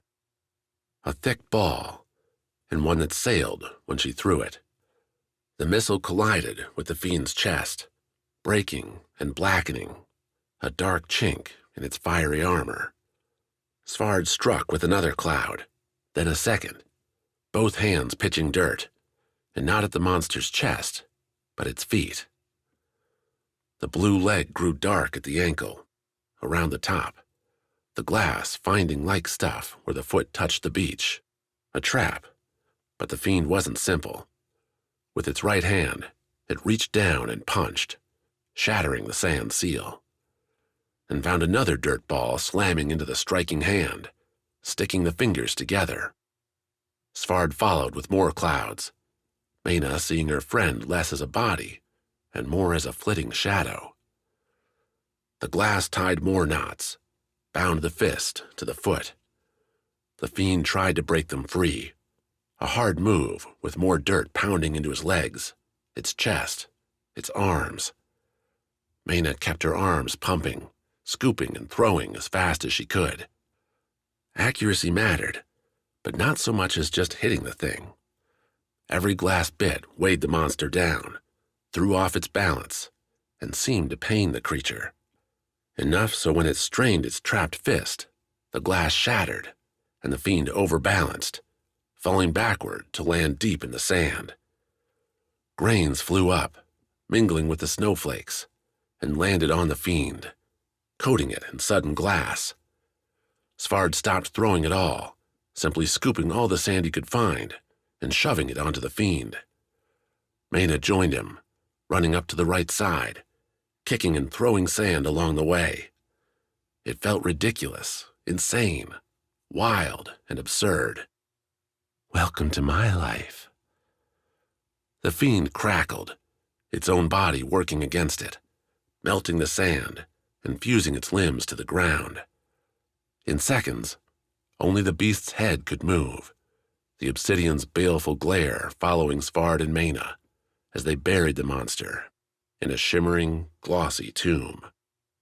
Even with the glass in the way, getting near enough to the Fiend to shower sand on it struck Maena with more heat than she'd ever felt, the very air seeming to lash against her skin, steal away any breath, and force her eyes shut to keep them from boiling. The only spot with any relief was the thing's head, the Obsidian blocking the flame, a lone barricade whenever the Fiend looked her way. "Stop," Maena said, after one last toss, fusing the monster's neck in the shimmering, deep brown glass. "Not all of it." "No?" Svarde asked, on the monster's other side, body a sweaty sheen. Both had ashen ends where their hair had come too close, caught a spark. Their clothes, what little they had, sizzled on the edges. Maena's own skin crawled with a red ache, but they lived. "This thing came from the dark below, Svarde. We have it trapped." Maena stumbled back, legs drawing down as the battle's thrill faded. "We might be able to learn from it.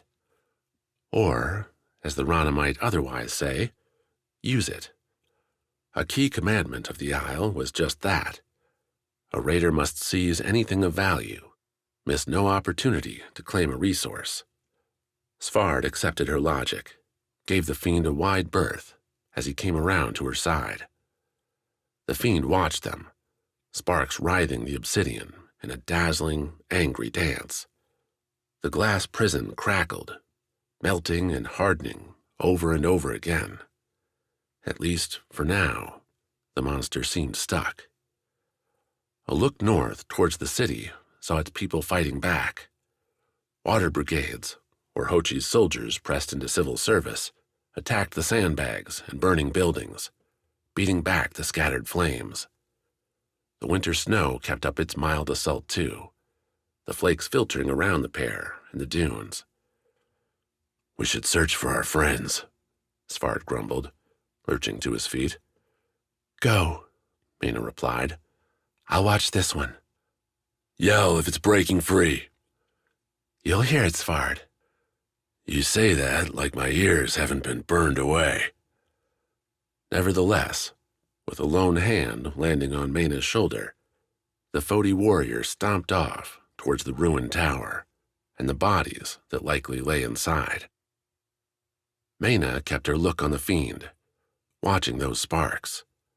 Fascinating in the night. "What do you think it's saying? Free me?" Weapons. A vessel. These fiends were far from mindless. Svarde had fought smoke creatures when they'd first come to Went. Fiends organized and, so the man had said, able to speak in a vague form. The memory thief below also worked with more than a predator's instinct. And don't get me started on those awful eyes. What was so different this time? Why were there so many fiends reaching beyond the snarling savagery that had been their status for so long? "What are you?" Maena asked the monster. The spark stopped. Pure black rock looked at her. She repeated the question. A single burning line, white gold, carved up the obsidian center. The spark went to the stone's absolute middle, glowed for a long second, then burst into 7 motes. Those 7 spun around the smoldering center in a lazy arc. As they moved, the motes began to dim, while the center, again, grew brighter. Until, with an orange flash, only the center remained, hot and alive, until it too disappeared into the stone. "Well, what do you know, Maena? You might have been the first to talk with a fiend." "You understand me?" Maena asked, trying at the same time to press what she'd just seen into her memory. "You know our words?" This time, though, the fiend offered nothing, only its dark stare. Maena, again, repeated the question. The fiend did not respond. The glass crackled, melted, cooled in its endless cycle. Maena tried one question after another, a barrage with everything she could think of, while the snow began piling up around her. The fires in the city dwindled, the people gaining the upper hand. Behind her, Svarde called out every successful extraction. Kivi, Pennifer, Rasselbeck, wounded but alive. The fiend did not answer. Till dawn threatened, her throat long parched, the questions only rasps. Maena asked, and still the monster didn't reply. Only when Svarde, returning to her side, pointed out that the glass no longer broke and crackled, did Maena stand to see the reason, or at least one, why the obsidian stayed dark. The fiend's fire had gone out, and all that remained were its massive, charred bones.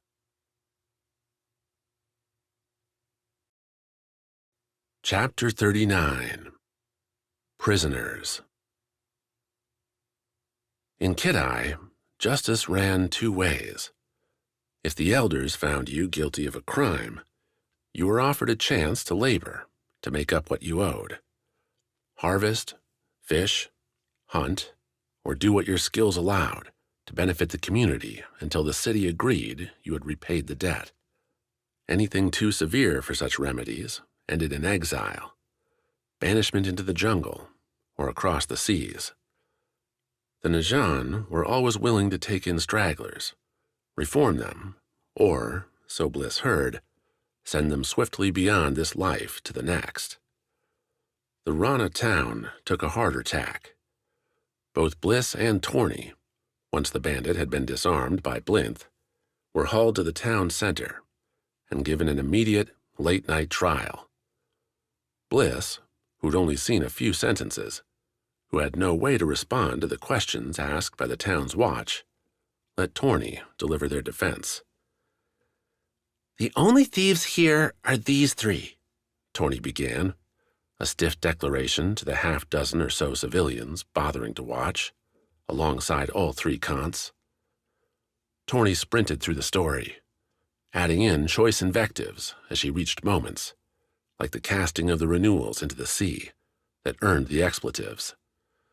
The bandit impugned character, wound up the tale with the dire consequences of killing a would-be Aegis, and ended on a plaintive note, asking the town to understand they were merely trying to restore honor, as guardians, to their slain charge.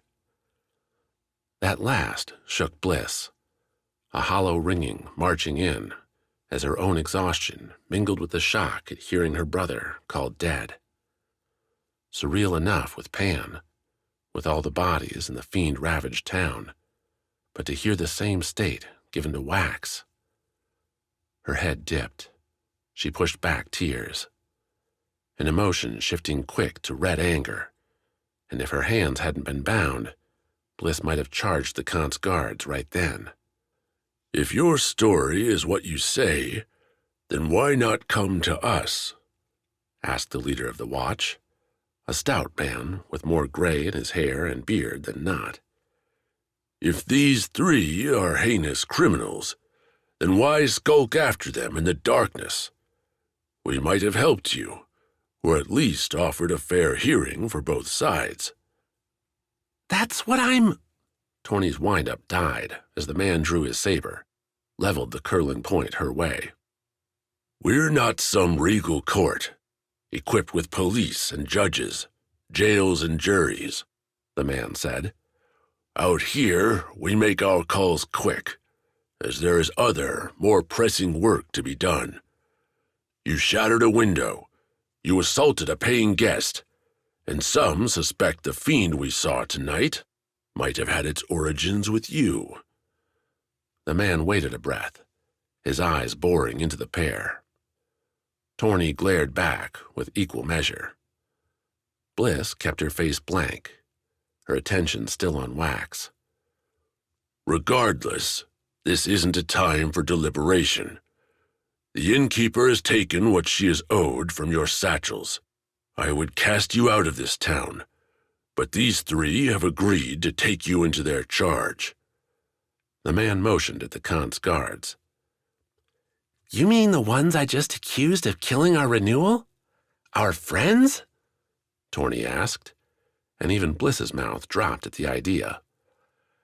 "Accusations only," the man sighed, "and they have offered to pay for you, a trade we can hardly refuse." To his dismal credit, the man didn't seem too proud at where the trial was heading. "They've promised to take you south to the Roroka, where you can press your claims in a place where they'll matter." "They'll slit our throats as soon as you're out of sight," Torny countered. The Khant's trio, throughout all this, kept their faces stern, their voices quiet. Even when the town's leader looked their way, hoping, perhaps, for some refutation of Torny's remarks, they shifted not one bit. Iron and strong. "They will not," the leader said, straightening. "We have one last traitor who would have waited until spring to make the journey, but who can go with you in the morning. Her boat will follow yours, and should your bodies find the water, justice will at least find these three." At that, at last, The Khan's resolve cracked. All three sent sharp glares the leader's way. Blinth even dropped his hand to his rapier, though Silverin twitched her own hand and stalled the draw. Agreed, Silverin said, though we won't forget these last additions. Weariness suffused the leader. I assure you, I don't care. Between fiends, the winter, and people like you, the Isles are fast becoming a place I no longer wish to be. Akito and Blinth stuffed Bliss and Torny, hands tied, into their boat's bow. Neither, pressed against one another, back to back, could find much comfort in the hard wood. The cold air snuck around and between them, too, their shivering at least giving a measure of warmth. Their captors, with one staying aboard to keep watch, returned to the inn to snatch what sleep they could. Torny didn't bother. Like Bliss, she worked at her bindings. Unlike Bliss, she gave up soon. They're done too well, Torny said, the bandit's head lying, like Bliss's, against the ship's forward rail. The boat bobbed in the tiny bay, given over to the town's docks. These aren't ones we'll be escaping. Bliss wanted to tell the bandit to keep trying, that to do anything else was to damn themselves to a quick death. No matter what the leader said, the Khan's guards could kill the two of them and any following idiots without much effort. So she tried, rubbed the ropes against each other, against the wood. The knots had to fray, had to give, had to. The knock woke Bliss up, her head banging against the wood rail, as the other two Khan's guards loaded up the boat with fresh provisions, their own satchels. Torny's curses rose with the bird song, too, the bandit lighting into the guards. Shut it, said Silverin, finally. You called it right, Rat, when you said we were going to slit your throats beyond the town. Keep up the talking, and we'll do it anyway. As if you won't, you wind-spitting murderers. Silverin took a long stride over to them, while the other two cast the boat off the dock. She bent down, clad in her glittering Khan's armor. A gauntlet hand reached out, snared Torny's ragged shirt, lifted her up from their narrow stick. Say that slur one more time, and I'll gut you right here. Silverin's other hand made its way to Torny's throat. We didn't outright kill your renewal, because we're not the devils you think we are. You and your friend don't fall under that protection. If I snapped your neck and threw you overboard right here, nothing would happen. That traitor, she won't say a word. Your bodies would be picked over by whatever sad fish swim in these waters. By sunset, only your bones would remain. So choose, Rat, whether you want to live another day. Torny started to move her mouth, gathering up for a spit. Bliss shoved her elbow into the bandit's side. An awkward move, but anything to get Torny to reconsider, just once, making their captors mad. A quick death here wouldn't get Wax revenged. Why? Torny croaked. Why bother leaving us alive? The woman flicked an irritated look back towards the town. Because I think that man meant what he said. Because we're Khans, through and through, and word will travel. Reputation matters, Rat, though it might not to you. Stay quiet, and maybe we'll even let you live. Keep talking, and I'll not give you another warning. Maybe it was the prospect of life. Maybe it was Bliss's ribbing. But Torny held her tongue, kept her mouth shut as the day wore on, as the Khan's guards rotated turns at the oars, speeding down the river. The following traitor fell behind, all but disappeared. Yet the Khans didn't kill their hostage pair, fed them, slipped water skins to their lips, and all the while Torny kept her insults quiet. At least till night fell, when most boats would have sought refuge and a camp on the river. Instead, the cons kept up their rotation, the ship cruising down the thin, winding water, always heading south. Bliss had spent the time nursing her own anger, toying with revenge, mingling it with breakaway daydreams of home, of a life spent without swords and solemn oaths. "It's easy to be brave when you have nothing to lose," Torny whispered, stars glittering above, water lapping at the boat's sides. "I've spent so long there that it's habit, you know?" Bliss offered a shrug, something that had passed through their touching shoulder blades. "When Wax died, and you started this little crusade, I fell back into that habit. Kill him or be killed. But that's not the way it is, right?" Another shrug. "I mean, there's still a life out there. Maybe not as guardians, but what you told me. Going back to Vis, showing me Kid Eye. That can still happen. When she had me by the throat, that's what I thought about, Bliss. That's what I say going away when you shoved your damn pointy elbow into my ribs." A nod this time, hair brushing hair. Torny had it right. Vengeance was a must, but if Bliss could keep herself alive in the process, well, that would be nice. Would be ideal. "So that's what I'm saying. You and me, we see this out. Maybe we get off this boat alive, get onto another, go home." Bliss hesitated, waited for Torny to come round to what really mattered. When the bandit didn't, Bliss shook her head, heard Torny's soft laugh. Okay. We kill these bastards first, then home. Right?" A nod. A promise. She started working the binds again. Chapter 40. To the Sea. Riroka, Rana's southern metropolis, gilded and flush with returning raiders hunkering down for a winter's reprieve, welcomed the Najan boat with little more than a murmur. The river piers, largely emptied as ships slipped into dry dock, seemed stunned to see another craft coming in from the north, much less one from an outpost little seen, little heard.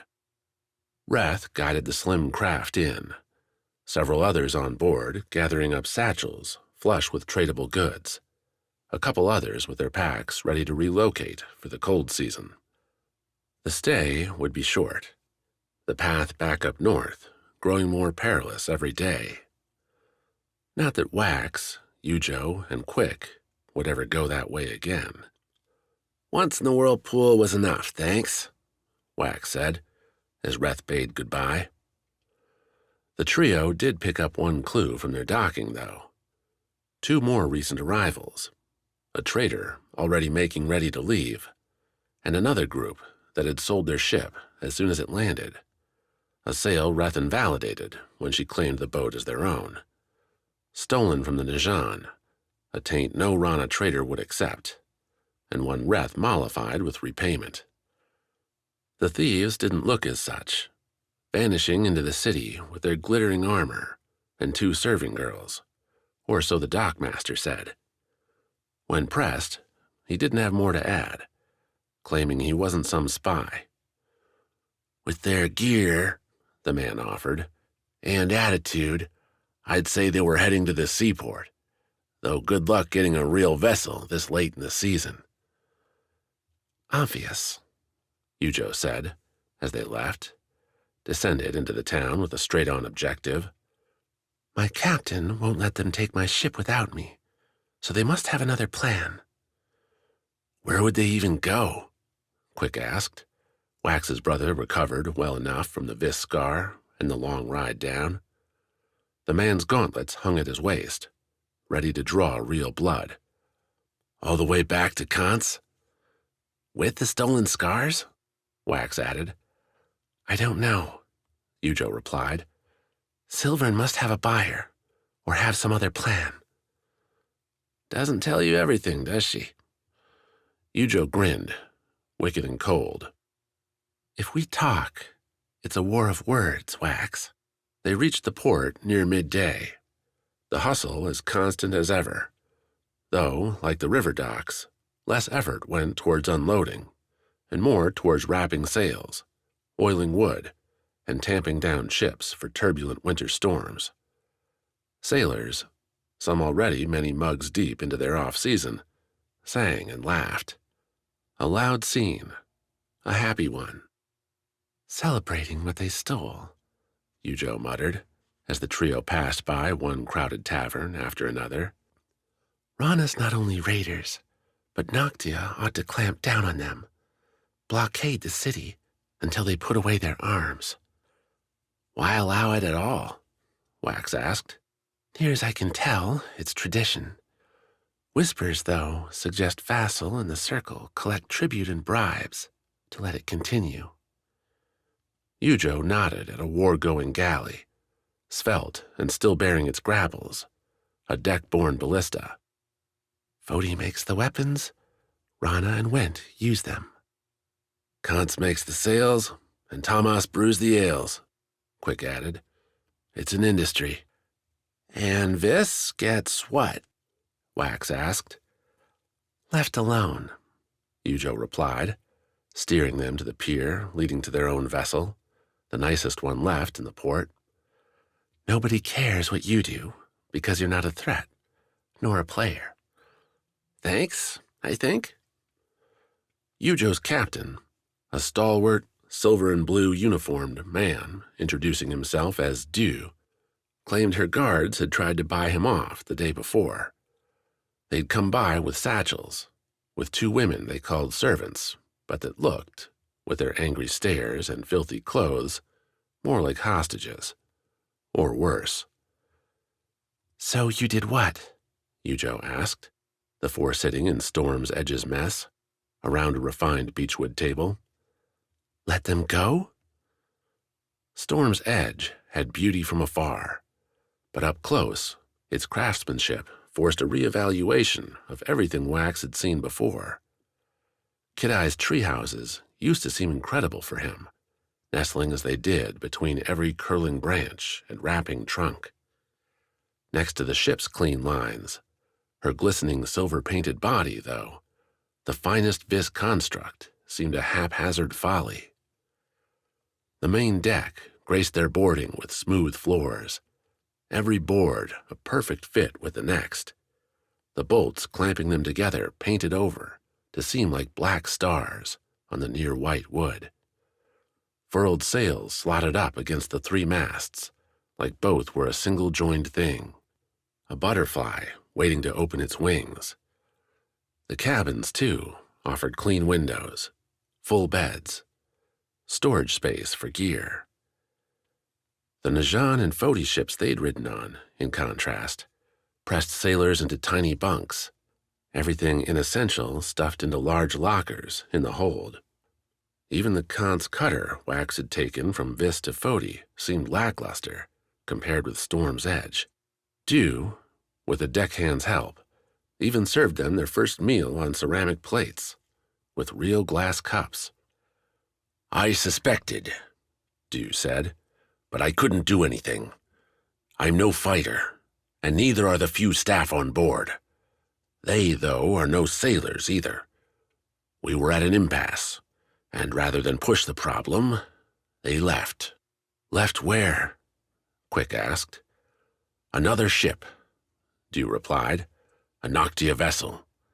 Some traitor scalping the last of the raiding valuables, I'd expect. Squeezed them on board. Dew forestalled the next question with a raised finger. They set sail quick in the afternoon. Faster, I'd expect, than the Noctia wanted to. They'll be moving. They'll be reckless. Wax read the look in Dew's expression. As reckless as you can be in the northern seas this time of year, Dew replied. The first ice floes are already in the ocean. Any journey now takes risk, and a fast one doubly so. But we will ask it of you anyway, Yujo stated. Dew nodded. Went is close enough. Their western ports will still be open for another few weeks yet. We can leave tomorrow, well provisioned, and... We're leaving today. We're going after my men, Dew. The traitors? Let them go. We can deal with them when you return to Kans. At Yujo's angry look, Dew asked for more, and the queen gave it. With the Skars stolen, there would be no victory. No need to go to Went. And if you won't sail, Wax added, we'll find someone that will. No Noctia can outsail you, right? Yujo said, words everyone understood to be a challenge. Dew met the queen's stare with one of his own, a look that continued past Yujo and out the mess's rear window, one looking past Rana's port to the gray sea. A chase now risks not only my life, but everyone on this ship, Dew said. There's a fair chance the Noctia vessel has already met an unpleasant end, one we would never see. Dew flicked his eyes to Wax and Quick. I am sorry about your guardians and the Skars, but adding more tragedy won't bring them back. Are you refusing me? Yujo asked. Because if you are, then I order you to leave this ship. I will go into one of those taverns and find a sailor good enough, drunk enough, or dumb enough to do what you will not, and we will try. Dew snorted. Then you would die. A problem you seem pretty able to prevent, Wax said. Either way, the day's going. Your call, Captain. A curse ended the meal and set Storm's Edge to sail. Daylight's last hours gave them a good start on the chase, the winter winds catching the Kant sails and sending Storm's Edge flying over the waves, often literally, with the ship's barest bottom kissing those white crests as it zipped along. Quick, claiming exhaustion, retreated to his cabin and collapsed.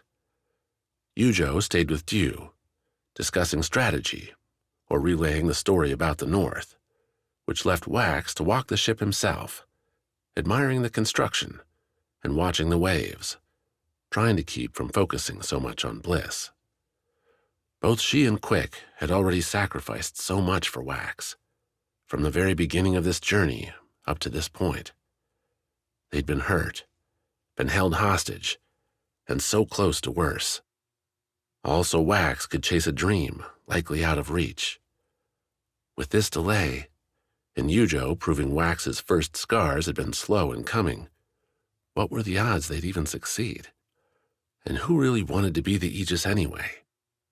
Stuck on that stone throne, getting assaulted by fiends.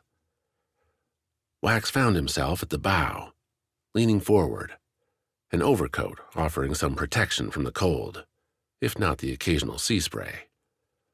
The water flicked his face, nestled in his hair, the sun hidden by clouds as it set behind him. A revitalizing mix, one burying his doubts, one by one. Questions? Yes. Wax could have those. Needed to, or else he'd be swinging blind, so confident in his next vine that he'd fall to the floor. But doubts? Hesitation? That'd kill you just as quick. So no, Wax could thank his siblings, could love them for what they'd done, but he couldn't doubt their decision. Couldn't doubt his own. He'd keep on trying to be the Aegis, keep on pushing against anything standing in his way, because that's what the journey demanded. That's what he owed Pan. And damn it, that's what Wax wanted. He didn't go inside till the ship slowed, settled in a calmer part of the sea.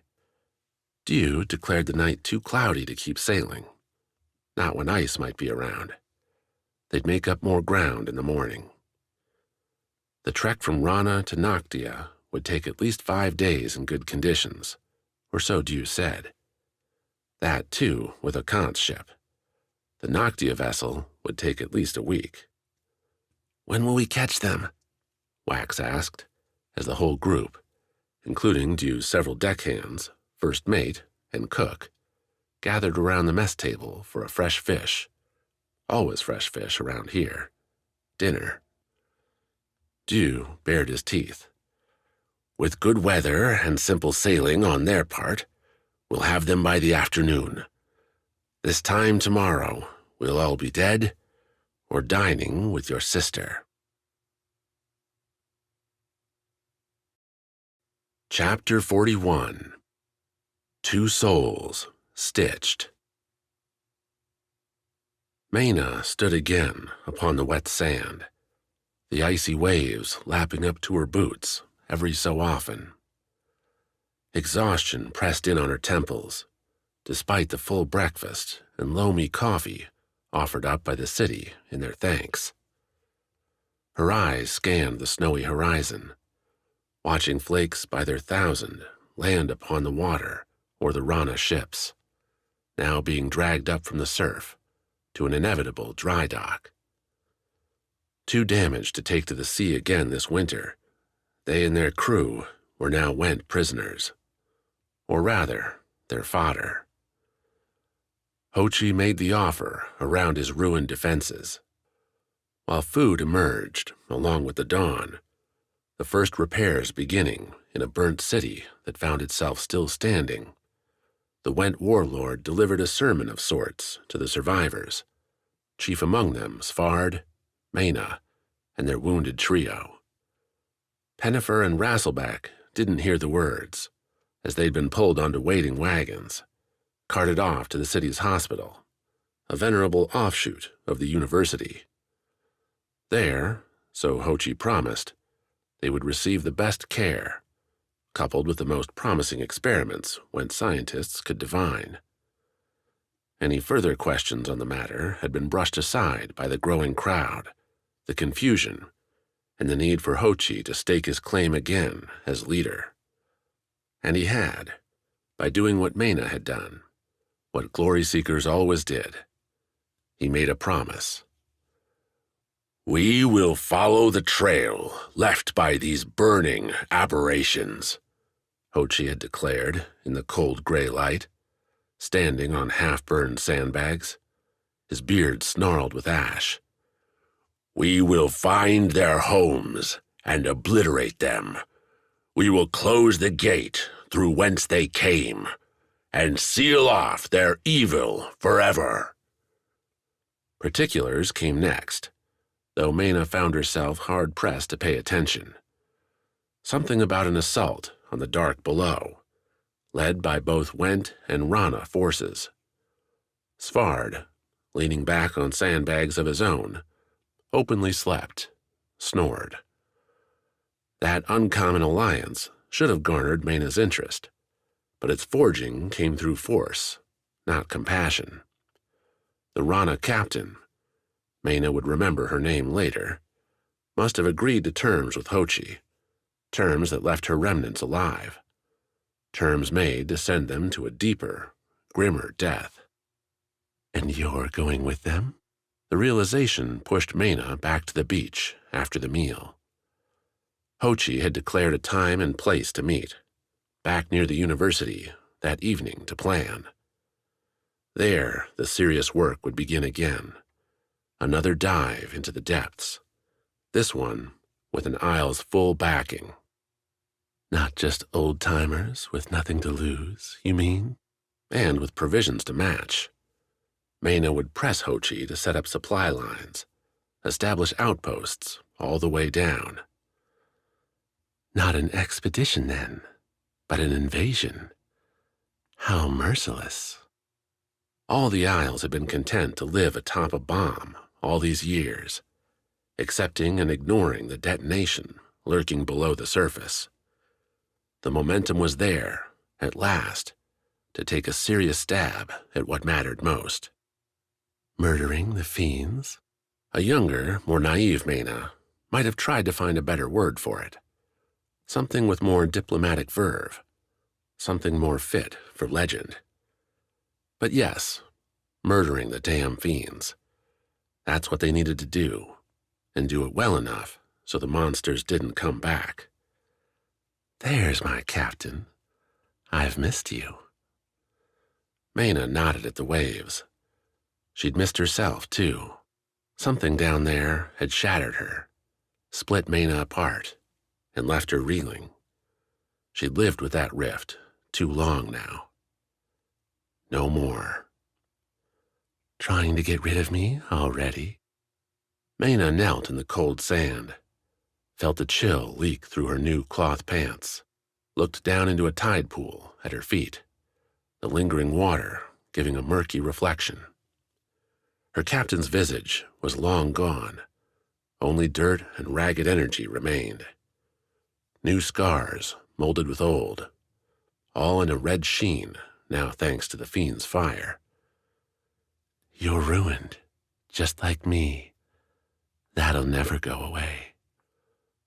Maena took the glove off her left hand, reached it into the pool.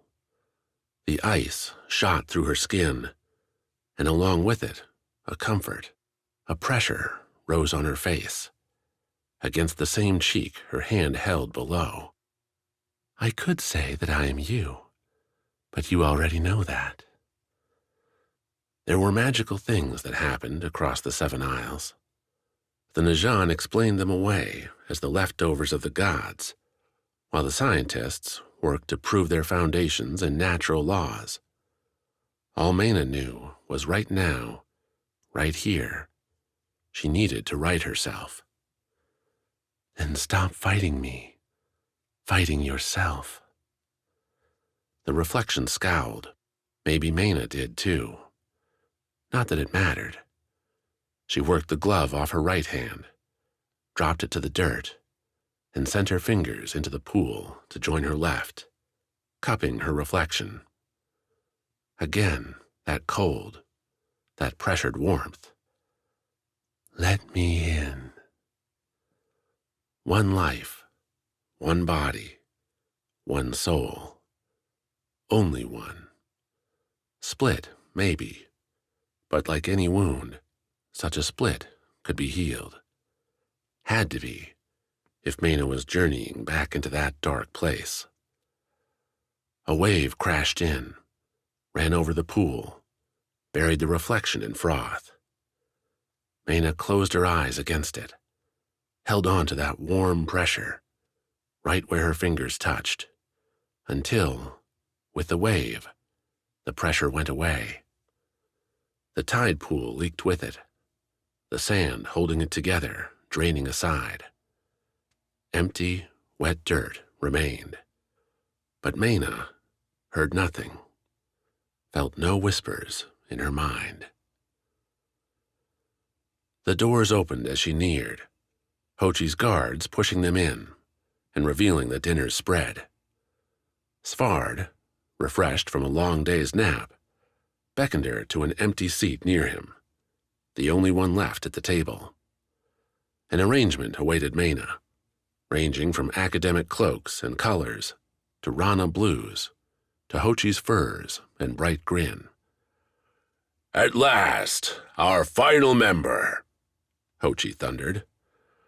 The room matched his voice, a high ceiling at the university's top, broad windows split by crackling fires. Below, the city hard at work fixing the damages. A meaty meal let its thick scent suffuse the air. Ale mugs waited, filled. Yet, despite all this, Maena saw a few smiles. Shoulders were stiff, hands tense, as if searching for weapons to grab. A war council. Now, Hochi said, we eat, we drink, and we discuss how to do to these monsters what they tried to do to us. He planted his elbows, leaned forward on the table. Noctia will not help us. The other isles have their own problems. We must be enough. Svarde again nodded at the open seat, but Maena ignored it. Went instead to the table's foot, across from Hochi, and put her hands palm down on the thick stone slab, swept a fiery scowl around the group. Svarde and I tried once, failed once. We will not fail again. She reached forward. Svarde saw the gesture, passed her an ale mug. Maena took it, held it aloft. Let's murder those monsters. Cheers, jeers, and gestures, though no grins were as wild, as hungry, as Maena's own.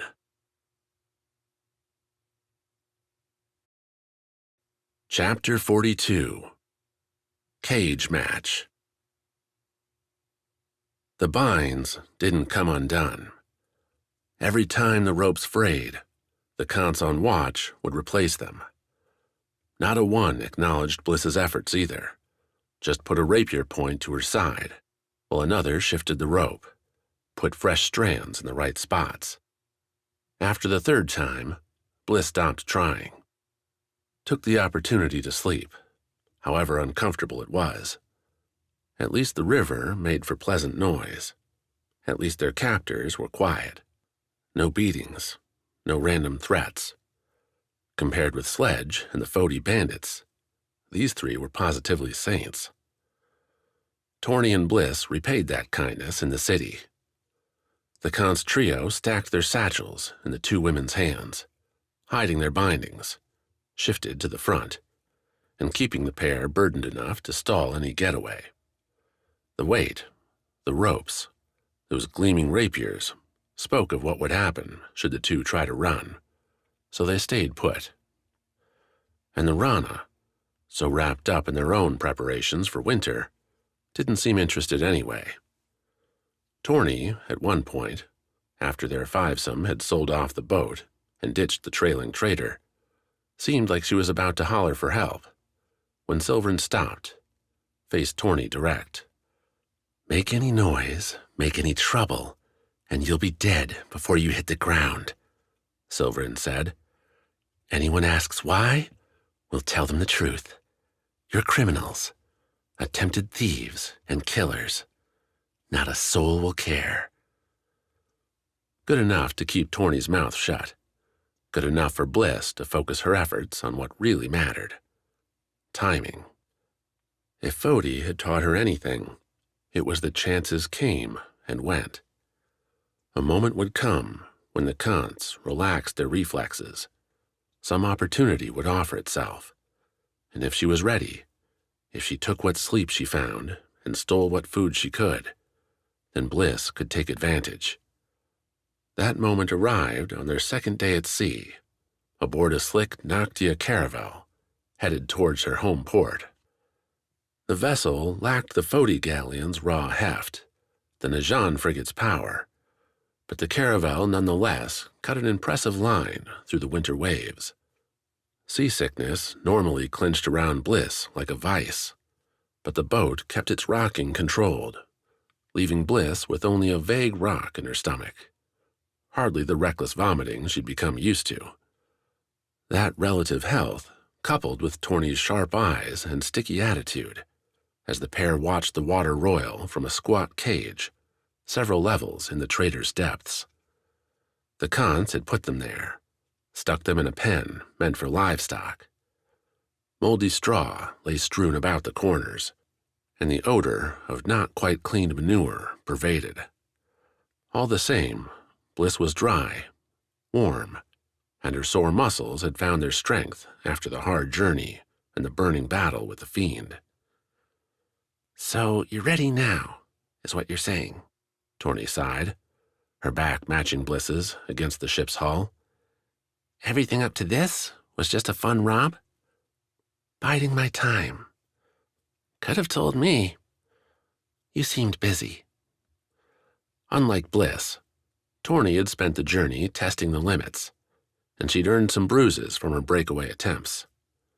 Once, during the last change of their bindings, Torny had thrown herself overboard, kicking to try and stay aloft. She'd called to that following river trader, hoping for help and getting none. The Khans had pulled her out first by Torny's hair, the missing chunk obvious near the bandit's right ear. After that, her spunk had dimmed, finding fight in muttered curses and little else. Not that it's going to do much good. Torny bonked her head, slow and firm, against the dark-grained wood behind them.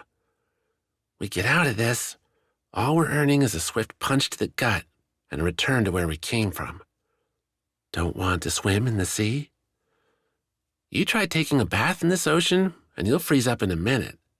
This isn't your Vis paradise. So we throw them in. Torny flashed a grin. As much as I like the sound of that, not sure I buy the confidence. All we need is an opening. And how are we getting that, Bliss? Ask him nicely? Bliss shrugged. The idea was there. Now she just had to wait. Slop for lunch. A thin bowl filled with a rice gruel. A small Rana apple. Blinth came into their cage, planted the bowls and the flimsy spoons at their feet, drew the rapier, and, with his other hand, reached past and undid the knot, keeping the pair bound to the post. A step back, keeping that rapier pointed, and Blinth nodded at the slop. Eat up. Bliss shrugged from her bonds, leaned forward, took the bowl, the spoon, raised the food to her lips.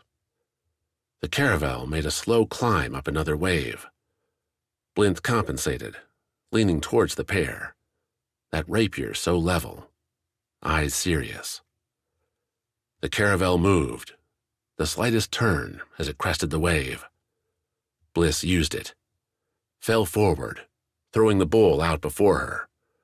The slop splattered out, some rolling off onto Blinth's boot. The spoon bounced off the cage's right iron bars. Bliss felt the rapier's point at her back in an instant. Try nothing, the guard hissed, and cursed a half-second later as Torny's bowl struck his face. Bliss felt the slop rain around her, the rapier loosing its point a hair, enough for Bliss to reach, grab, and scoop Blinth's left boot off its hold, aided by the caravel's gentle descent down the wave's other side. Blinth fell back, tunic and cloth pants. The armor, apparently, could be left off in the ship's secure confines, making a soft thud as they found obstacles. Torny cackled as she ran past Bliss, throwing herself on the guard and pinning the rapier to his stomach. Bliss came up to a crouch as Blinth swung his left fist, socking Torny in the side and throwing her off, just in time to catch Bliss's kick to his face. The strike rebounded the man's skull off the iron bars, sent his eyes crossing. The rapier wavered. Torny came back at it again, and as Bliss delivered a second snapping kick, Blinth's grip went limp. See? Blinth signed as Torny lifted the cage keys off the guard. Easy. You didn't take a punch, Torny grimaced as they left the cage, shut the door, and clicked it locked behind them. You could have dodged. I do that, and you'd be skewered about now. Torny's words faded as they looked around, the surroundings getting a new complexion with freedom. Several other cages matched their own, though these had been stuffed with crates. No other animals on the short journey. Rana rice and spun fabrics, swamp spoils, and things Bliss couldn't name pressed in about them, a narrow path marking the only way forward. How long till someone comes looking for us? Torny muttered as the pair started ahead, Torny leading with the rapier. A minute? 5? Bliss would have signed a reply, but Torny's eyes were forward. Instead, she looked past the bandit, measured her steps, the caravel's creaks. Beyond their own, the boat shivered with other boots hitting hard, rushing around. The ordered calm in place yesterday seemed to have dissipated. She tapped Torny's shoulder, flicked her eyes above. Yeah, I'm hearing it too, Torny replied. Betting that's why we had Blinth solo today. Something's up. Close to Noctia? Not unless this is the fastest ship ever built. Torny bit her lower lip. Rana wouldn't raid a Noctia ship either. I'd bet Fiends. Might be the only time I'd be happy to see them. Right up until they eat you, I'll wager. The two stopped at the slanted ladder leading up to the next floor, with grooved steps to make walking easy. The open door up offered little protection. Conversation, urgent and snapped, filtered through. Preparations being made for a fight. Not Fiends, then, Torny sighed, her finger work getting better with every practiced day. They don't give you time to plan. Then what? Doesn't matter. What does is how we're going to wait this out. Torny nodded back down the ship's length.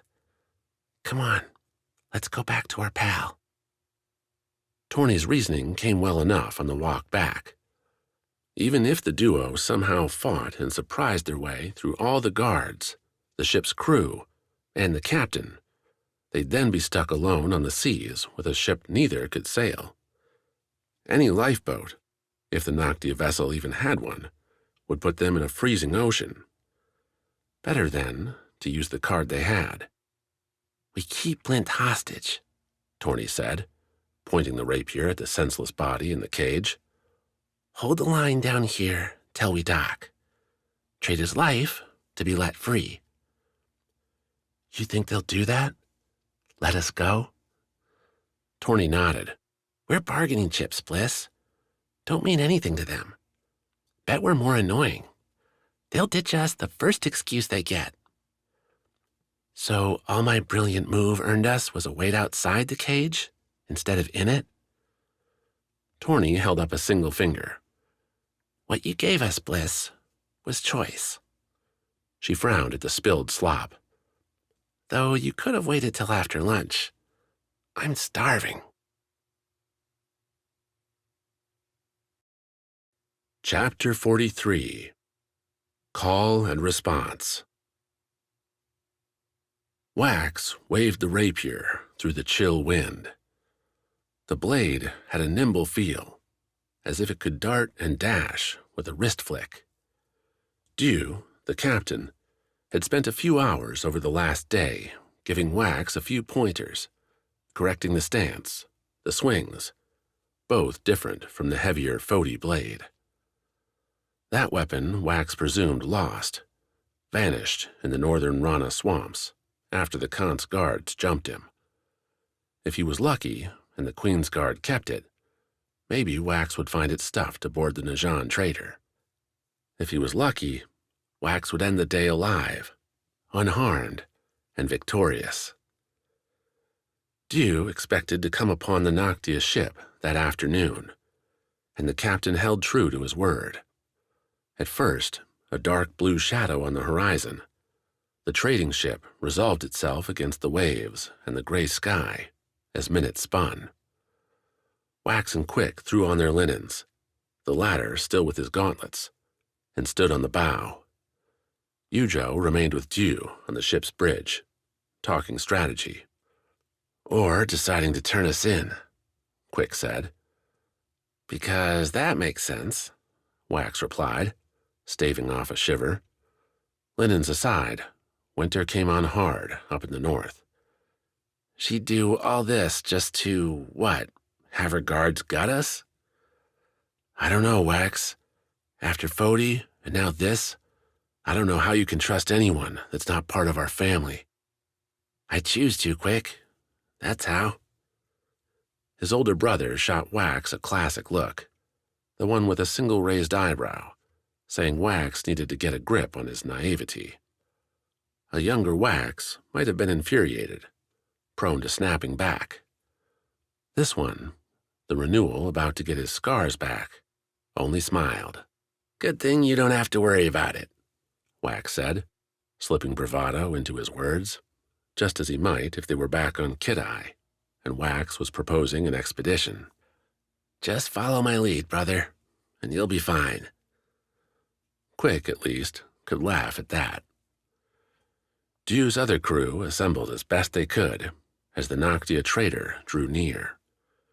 3 deckhands, rapiers and grapples at the ready, joined Wax and Quick. Informed them, too, that Yujo and Dew would be remaining on the Kant's vessel. Too scared? Quick asked. Too important, came the deckhand's reply. Yujo did, though, come through with a plan. Wax and Quick had precisely 0 experience with ship-to-ship combat, much less a boarding operation. Yujo seemed to understand that. Seemed to understand, too, that numbers wouldn't be on their side. A Kant's deckhand couldn't handle a Queensguard in a fight, much less a Noctia crew. So Yujo settled on a bribe. One called out to the Noctia Traitor as the 2 ships drew alongside. The Noctia ship's upper deck clustered with workers, easily double the deckhand's number, most looking at the armed Kant's crew with something akin to stupefaction. Raiding, after all, wasn't the Kant's habit, particularly during a Renewal's peacetime shroud. A trade! Yujo called from the vessel's top deck, Dew standing beside her with an imperious scowl on his face. The 3 traitors and their captives on your ship, and in exchange, you get their armor and weapons. When Wax, standing with the deckhands and looking across the narrow abyss between the ships, heard that offer, he scrunched up his nose, glanced at the Queen. A few suits of Kant's armor hardly seemed worth it. That impression, though, died quick when he heard the deckhands whistling and whispering around him. Guess that's a big deal, Quick muttered. Big enough, anyway, for the Noctia Traitor to agree in seconds, only to declare that he couldn't force the Kant's guards to leave his ship.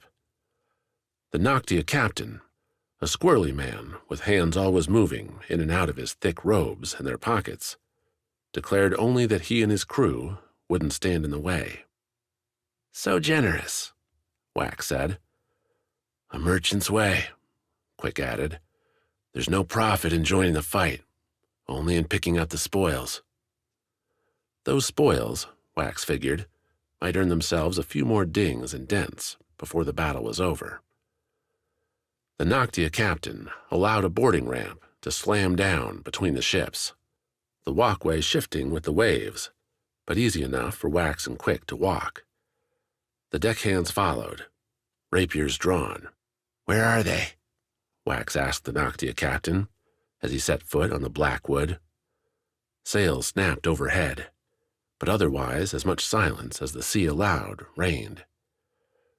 We've 3 decks, the Noctia captain said, his face tanned and dry. Your prize will be in the 2nd, their captives in the 3rd. Wax started off that way, then stopped. Why do you allow them passage? You had to know they carried unwilling prisoners. They paid a good price, the Noctia captain said. You're offering a better one. The more I see of the world, the less I like it, Quick said behind him. How many ways down? The Noctia captain pointed to a single open downward ladder, large enough to hoist a massive cage, with ropes and pulleys alongside it. That's the only one. I'd expect they know you're coming. Then we better find a better idea, Wax said. Bravado was one thing. Rushing headlong into sword fighters more than able to tear him apart was another. Wax, looking at the portal down, nodded. Quick, we've got prey backed up in their hole. How do we get 'em out? Quick grinned, looked across the deck to the waves beyond, eyes getting a distant glaze. A hunter getting pulled back into the game. A couple options, but here, I'd say a little break, a little quake. You're not sinking, the Noctia captain started, only for Quick to reach, put those sharp wood claws at the man's throat. Rapiers fled sheaths, and the Noctia crew, those loyal enough to the traitor to do more than retreat back a few steps, pulled out their own daggers, clubs, and sabers. A motley battle about to break on the rolling seas. "Hold on," Wax said, spinning slow, harder than expected on a ship's deck, to throw placating palms up to the whole crew. "It's a play. They think they're going to get sunk. They come up. Nobody gets hurt. See?" Now Wax just had to hope the cons weren't listening in, but at least the weapons dipped, the scowls flattened into suspicious stares. No stabs, no spears, no smashed skulls. "Then do what you want," the Noctia traitor snapped, pushing himself away from Quick. "If you hurt my ship, however, I'll see to it the Najan come calling. I have friends with them, you know." "I'm sure you do," Quick replied. "Wax, do you want to do the honors?" "Happy to." The idea came from home, swimming in the inlet, dive underwater when someone dove off the dock, and you'd hear a rumble roll through the water. Get a big enough jump, and kid-eye sailors on the lily leaves would feel their feet tremor. The Noctia ship's wood ought to carry the same shakes, might even give some good cracks. The question now, with deckhands and Noctia crew alike staring daggers at each other, was how to get that rolling thunder going.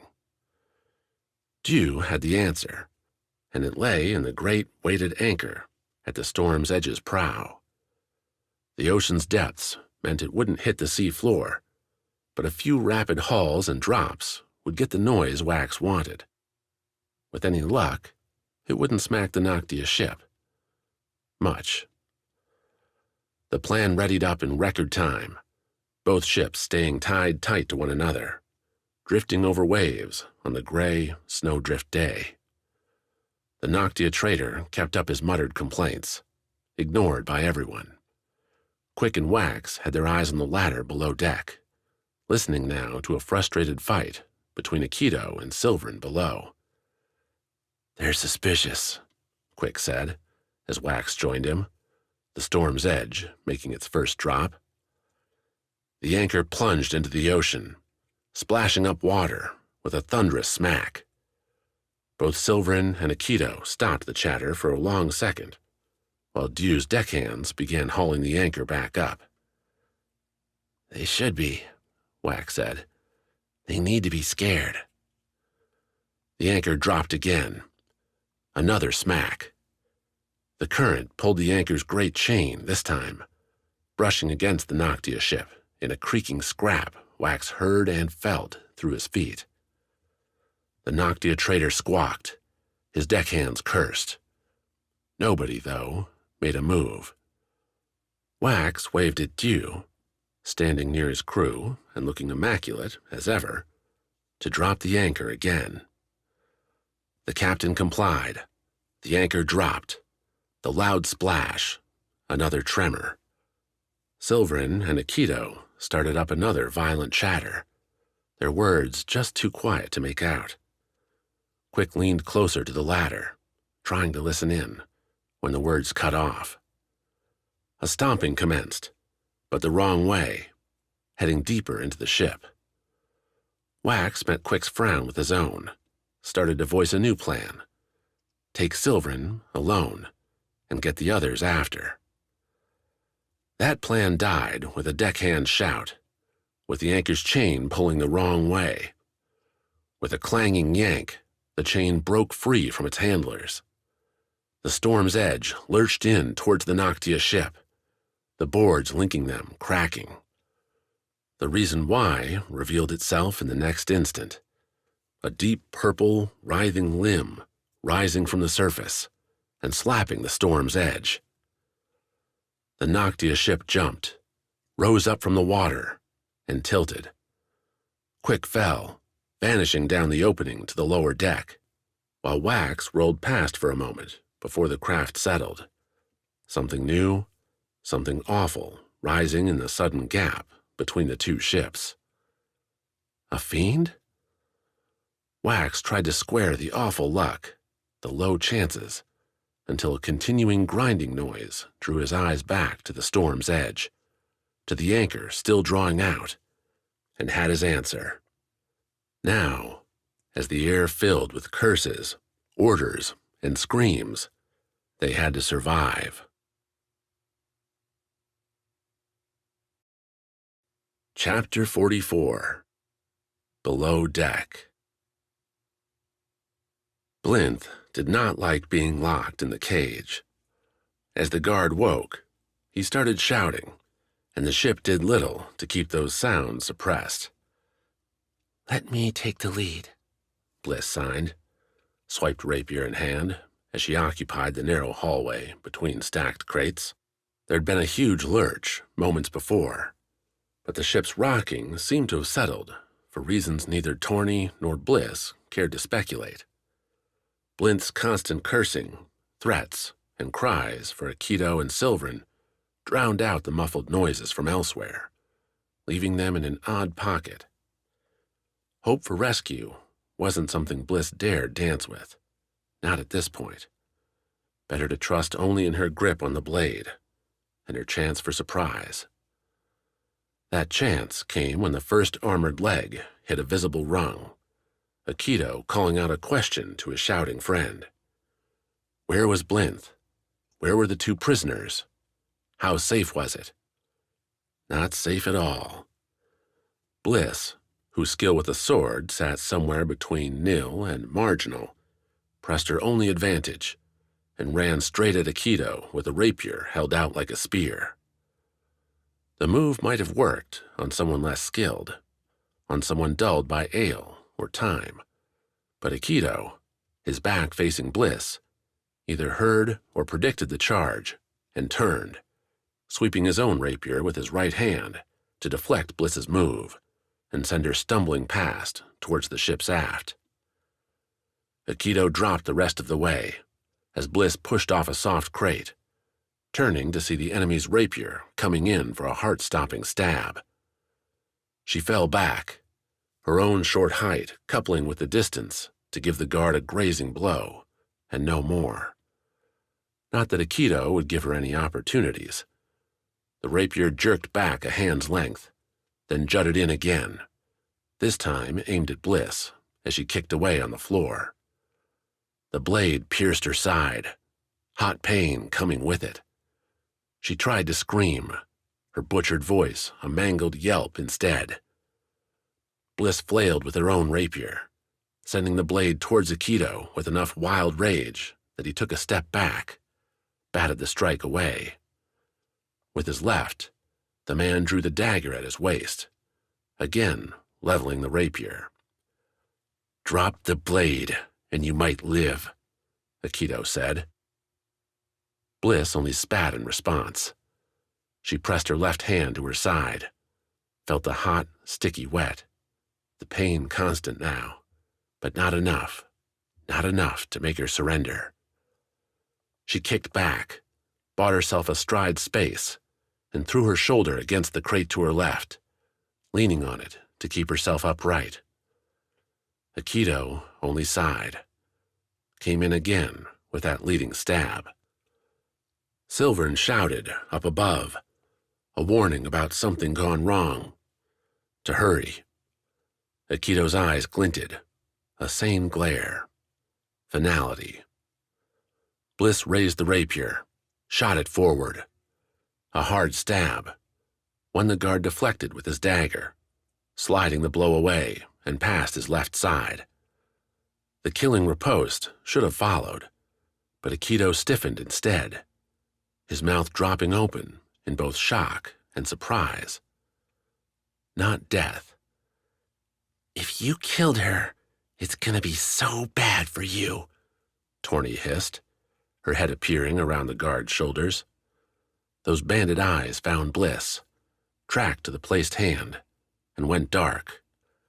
"Oh, you?" Torny's curse died in a yelp as the ship shuddered once, then broke hard to port. Cracking sounding through wood planks suddenly rising, breaking around them. The large crate near Bliss, its rope restraint snapping, surged forward as the hallway tilted. Dropping her rapier, Bliss tried for an instant to push back on the crate. It cared not. Neither did the ship, continuing its roll and throwing Bliss across the hallway into falling crates on the opposite side. Her nemesis continued, breaking through its ropes and sliding towards her, about to smash Bliss into so much slime. But Vis live and die by reaction, by instinct, and Bliss rolled to her right, farther away from Torny, Akito, and the falling crate. The wood and metal box slammed down behind her, breaking through its target. Rana ceramics shattered, their sound mingling with a furious crackle, a noise Bliss wouldn't have known save for one terrible night.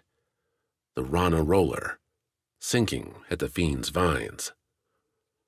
Wincing, drawing her left hand away from her wound, Bliss pulled herself to a leaning stand, the ship finding some equilibrium, now at an angle. The water roiled somewhere beneath her feet, icy cold.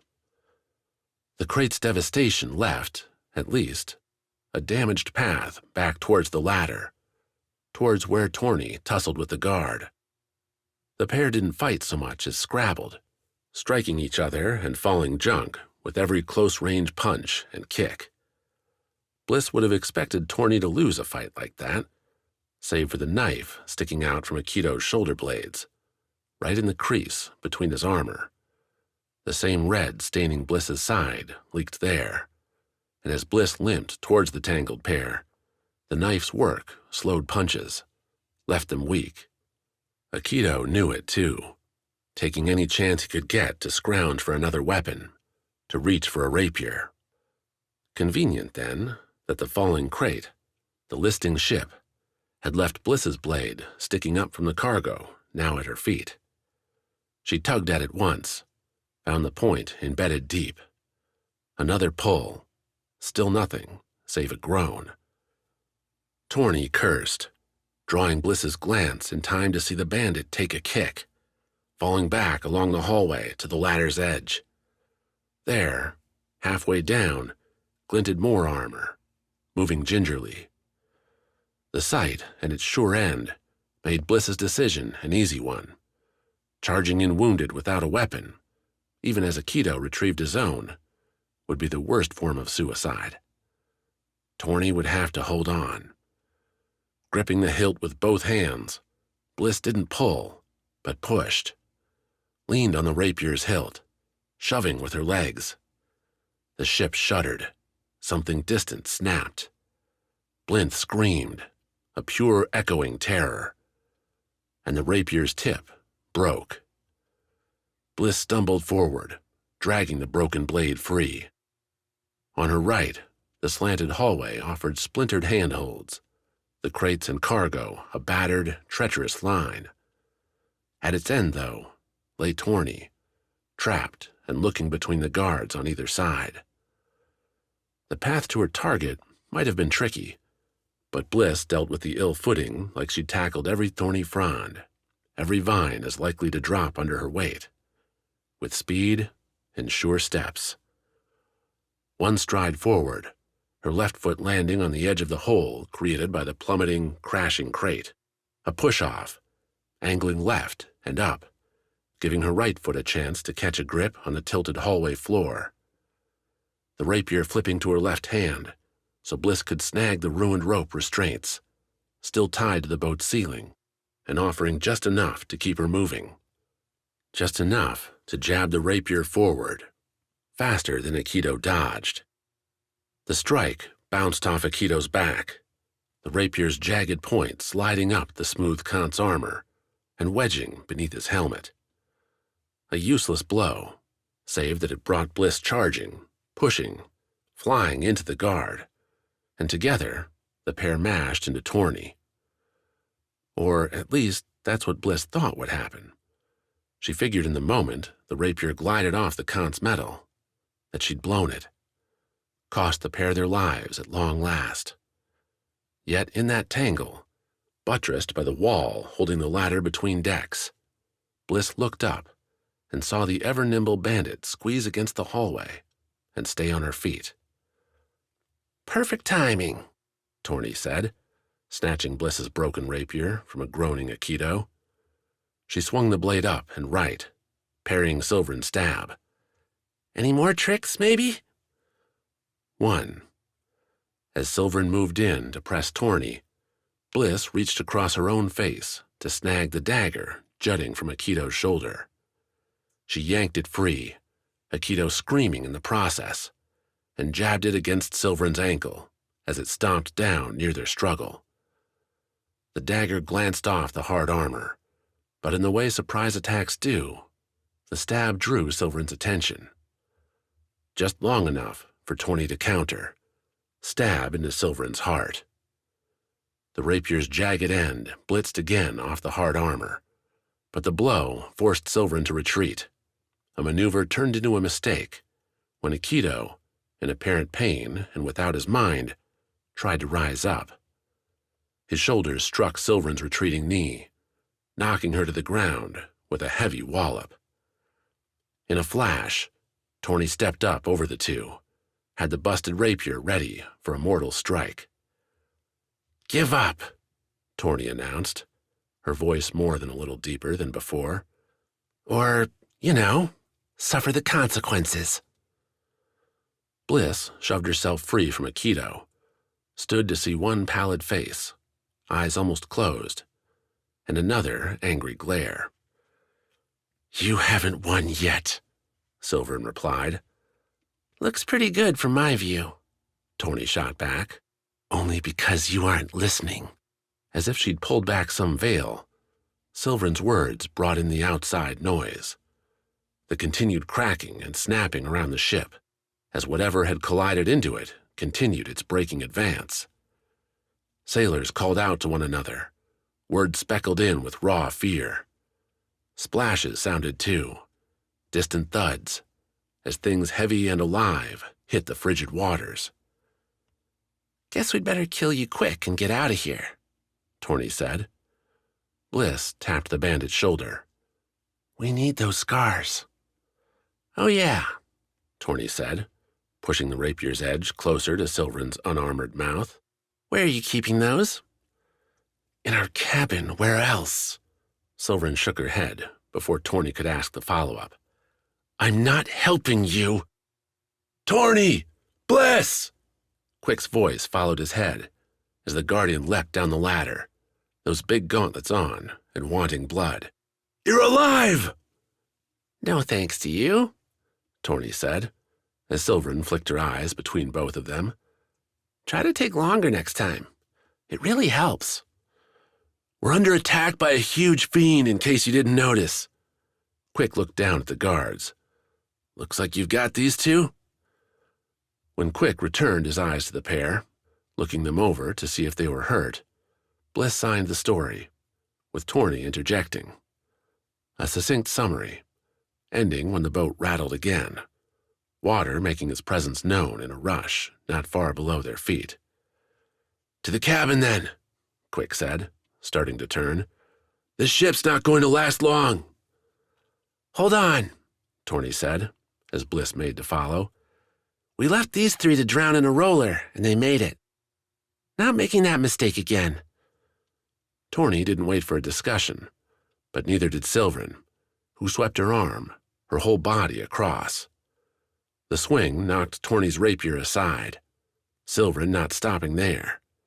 She threw her left arm back, its gauntleted hand gripping Torny's rapier blade.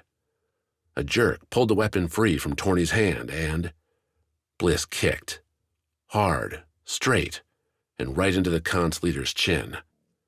Her head snapped back. Those eyes went hazy. The rapier clattered to the crates on the floor. Bliss raised the dagger, stopped. She'd never done it before.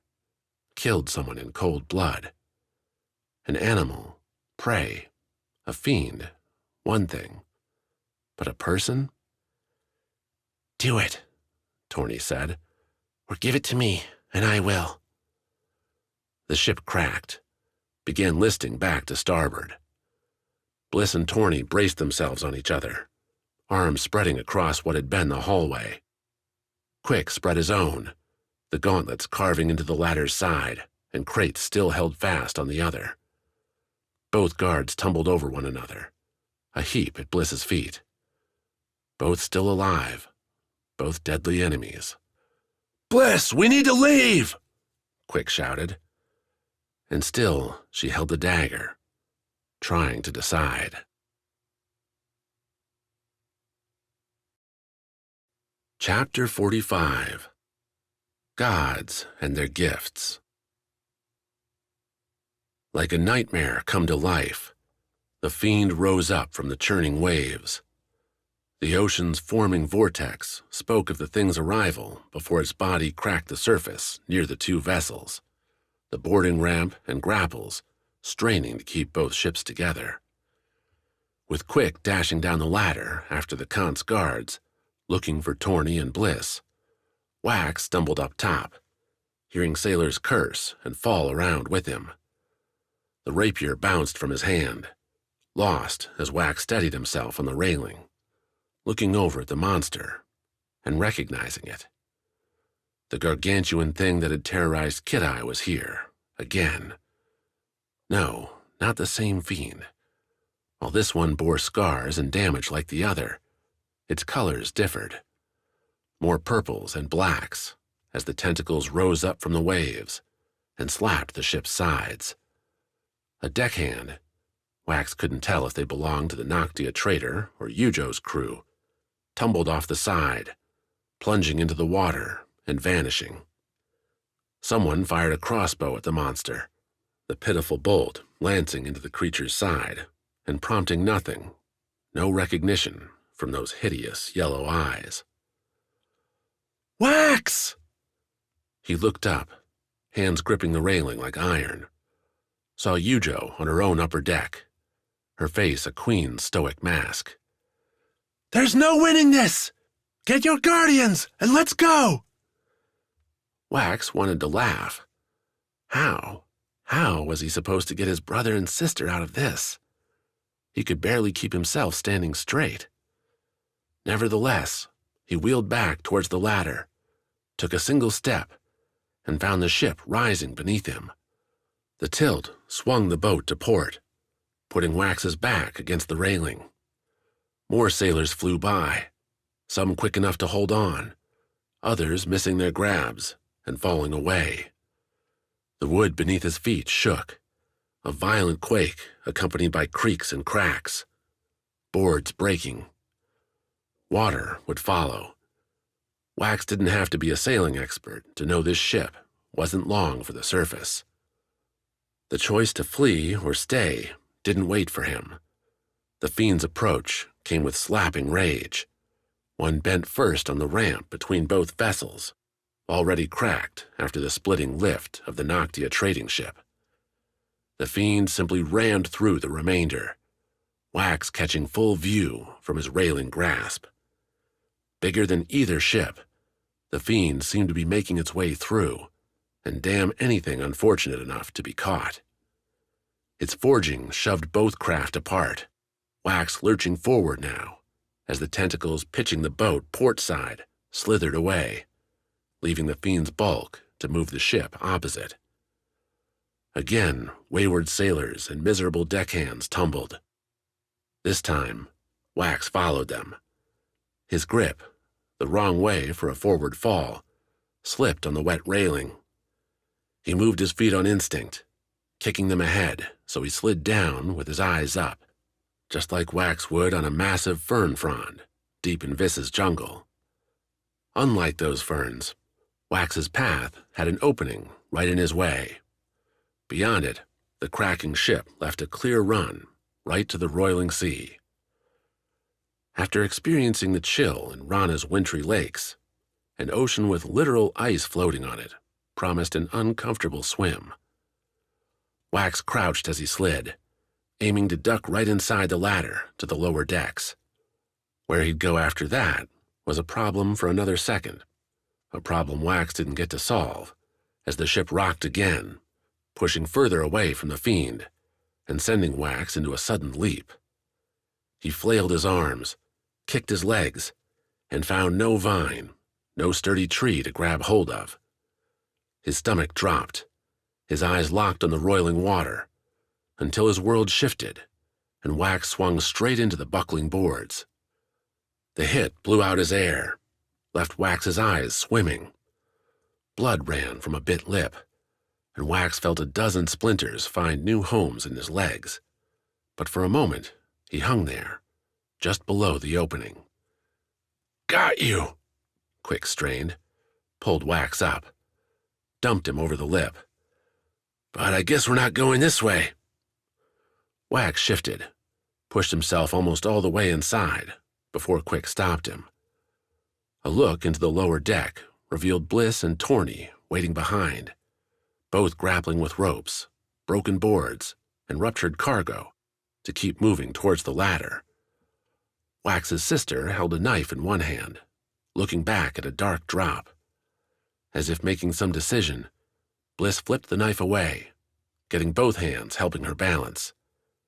If any Kant's guards remained behind, Wax didn't see them. Down below, what should have been the boat's dark hull was instead the blue-white sea, lit by silver beams coming through cracks in the sinking ship. "The ships are split apart," Wax gasped as the quartet looked at one another, around them, for answers. "Yujo's ship is gone." "Well, that's a problem," Torny replied, "especially 'cause I don't like getting wet." She nodded down towards the sea, its churning waters approaching with dire speed. "Already been soaked once on this trip. Would rather not repeat it." Wax could agree with that sentiment, but he didn't like their chances. Any lifeboat, if the Noctia trader even bothered with one, would already be gone or destroyed. Surviving afloat on wreckage might be possible, but Wax hadn't ever seen a shipwreck before, much less been a part of one. How easy would it be to get out of here and drift on a board? A whisper, though, offered a different idea. "Did you get the scars back?" Wax asked, flinging the question at all three. Quick turned a curious look at the other two. Bliss eyed Torny, who shook her head. "Silverin hinted the stones were in their cabin, but that's back there." Torny pointed aft, away from their opening, and through a whole disastrous tangle. "Then don't wait. Get going after it. All of us." The three others didn't move, looking at Wax with a sort of pity, as if the man's commitment to the renewal now meant he'd doom himself. Not something he had time for. "Follow me, you morons," Wax cracked, ignoring his battered self to kick away from Quick. The ship's inside held little in common with his favorite jungle, but that little bit was the most important. Hand and footholds offered themselves up with every motion, be it a hanging bit of rope, a cracked board, or a dangling hammock that had lost half its pegs. Bliss and Torny let Wax go by, and Wax didn't bother looking to see if they'd follow. He only said the words, "We get those scars, we get out of here alive." A foolish promise, maybe, and one made as Wax ducked beneath a tentacle, breaking apart the ship above him, but the only words Wax could think of that'd get his friends moving.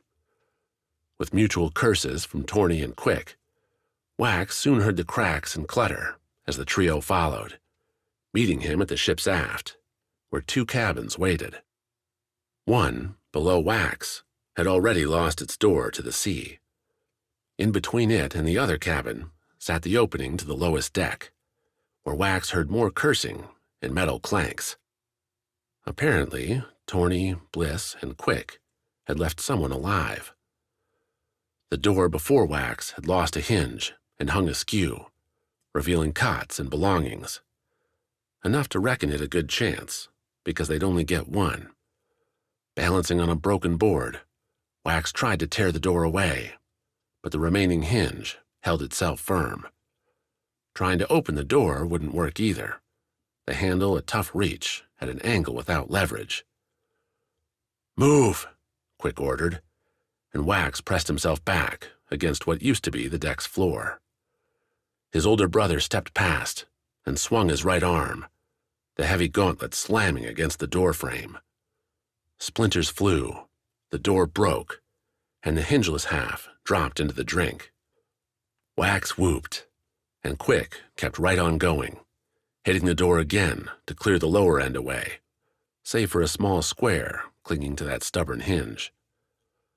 Following Quick inside, Wax stood on a cot as water began leaking in below. Both of them, joined fast by Bliss and Torny, ripped open satchels and pried up the lone lockbox. Frowns abounded as hands came up empty. "This isn't Kant stuff," Torny said a few seconds in. "Knocked ya. All of it." The wrong cabin. Everyone had the same thought, eyes going back to the exit. Wax hit it first, scooping himself out and back to the balancing board. Below, their target disappeared beneath the sea. Water flowed into the lowest deck through the opening, and the sinking seemed to be going faster now. "There's no time," Quick said, voice dead and defeated. "Always time for something," Wax replied, and dove off the board. As he jumped, Wax reached into his pocket, caught the Rana Skar as it started to fall free. Its whispers had been growing as the sea came closer and closer, pulling Wax towards the water, and now those same whispers grew to a burbling cacophony, rougher than Vis, continuous, unlike the Foti Skar's aggressive bursts. Whether those noises meant anything, Wax would find out. He struck the water. Wax's head, shoulders, chest, and his whole length went numb almost in an instant. The cold stole his breath, while the bubbling churn forced his eyes closed. Wax tried a kick, pushed himself to the right towards the cabin and its ruptured door, or at least where he hoped it was. He felt the first stroke, the thrum in the roiling water, but not the second, as ice stole the sensation away. Hitting the cabin came less as a sharp knock, and more as a stubborn stop to Wax's progress. He forced his eyes open, accepting the blurry gray and the salt sting that came with it. The pain would be better than death. Yet, as fast as that sting came, it vanished. The pressure on his breathing faded, and Wax pulled himself inside the cabin, following the blown-in door's lead to a sunken space, flush with floating cots, with baubles and bags drifting around.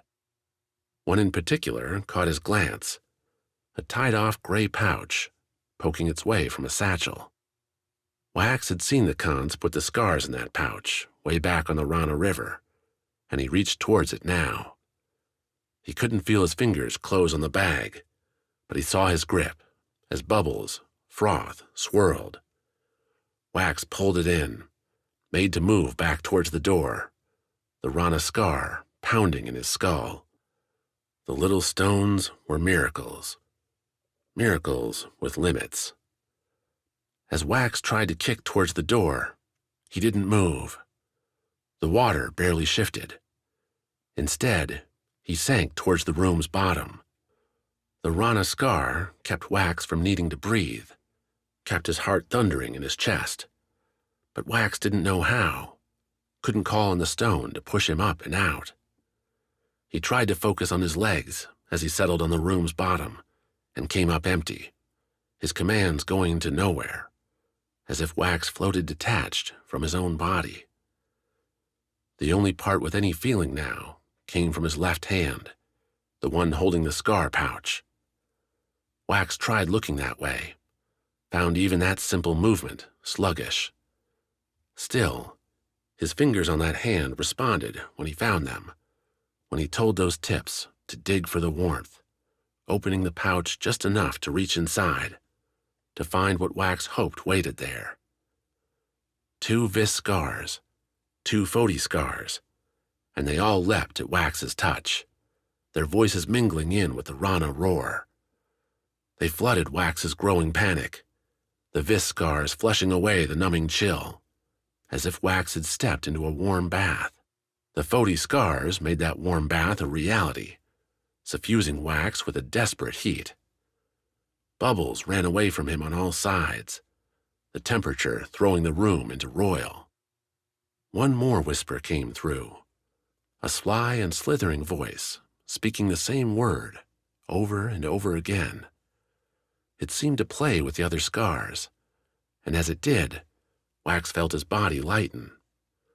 The sinking reversed, Wax using his left hand to grab as many Skars in that pouch as he could, but holding most to this last, strange one. He rose in the room, kicking legs that, again, had feeling.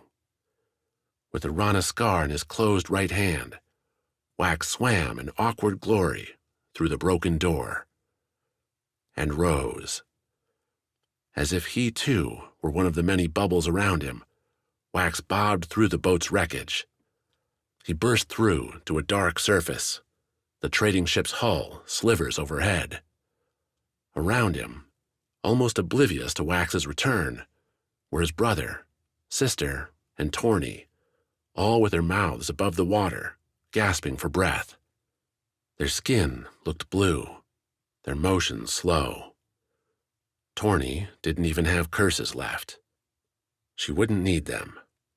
The Foti Skars told Wax what they wanted, not in words he could understand, but in tones he knew well.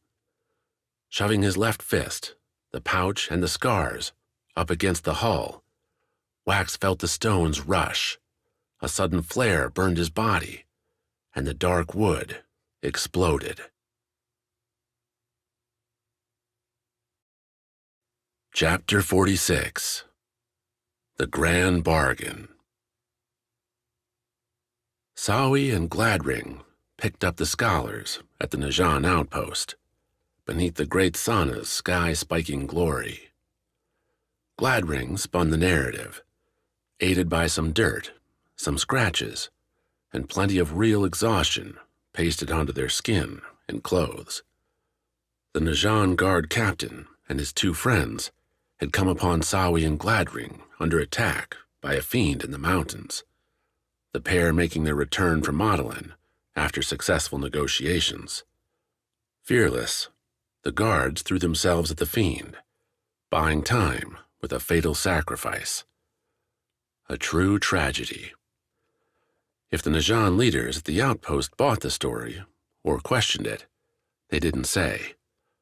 Instead, they held an impromptu memorial service for the fallen, raised their mugs, and sent Sawi and Gladring to get cleaned up. The march to Kidai passed with words throughout the day and late into the evening.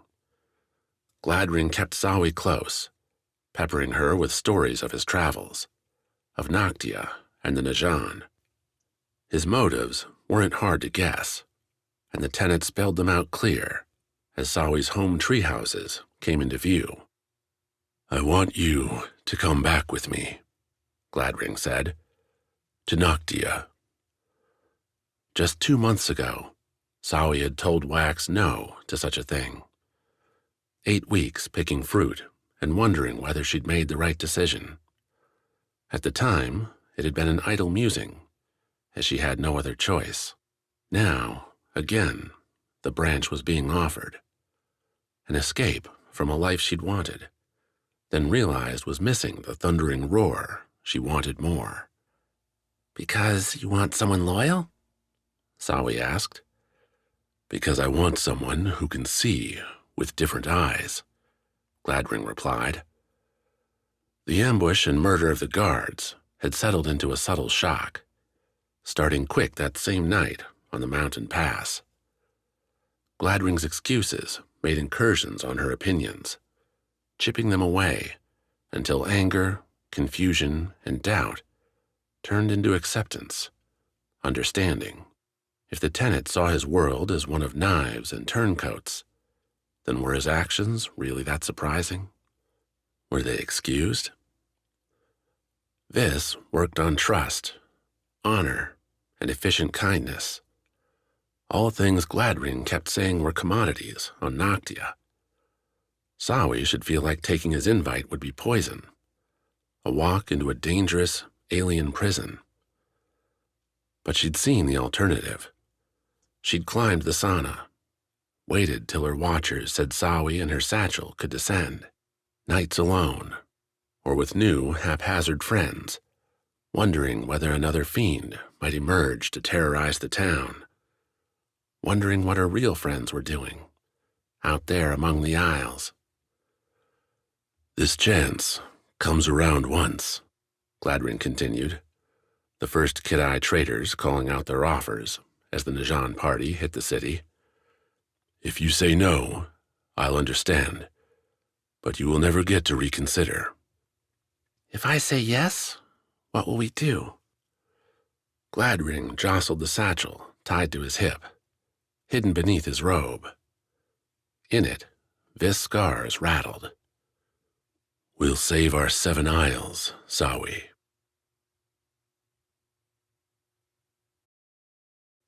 Chapter 47. Aftershock. Coming back from death took shock, took desperation, took the dark wood all around her breaking apart in a fiery curtain, scattering boards, bolts, and all that went with them into the icy sea, swallowing her whole. Her body numb, breath catching, eyes locked above. Bliss wasn't in any position to do, well, anything, save panic. The day's light, at once clean and clear, cut through her frozen mind. Not just because the gray stood in harsh contrast to the dark wood, but because there before her sat the sloping, slimy fiend, its back half, rising from the sea like some soaked stone, flinched at the wood barrage, the huge creature sliding away, its tentacles sweeping with it.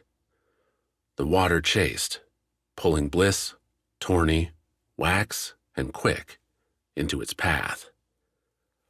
A great yellow-green eye, far larger than Bliss, angled their way, and Bliss felt she could see herself an infinite number of times in its glimmering iris, could see, too, its tightening glare.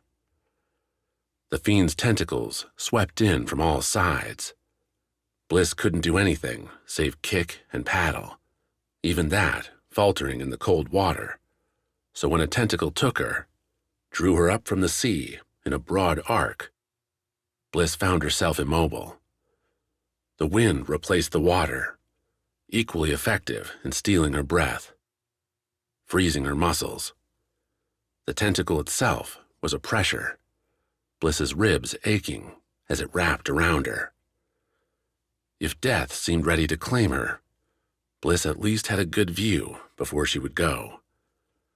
Down below her feet, tentacles snatched at the others, bearing not just Torny, Quick, and Wax, but other squirming and dead forms, too, bashing them against each other or flinging them into the air. Nothing remained save a burbling whirlpool where the Noctia ship once floated, spare wreckage drifting without aim. Hopeless, save for a blowing horn off to Bliss's right.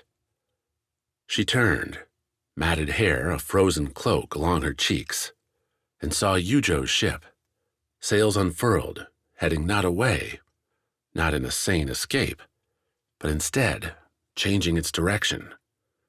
A charge, the Khan's bow pointed right at the fiend, a creature whose eyes, whose focus, bore in square on Wax. Why? The explosion.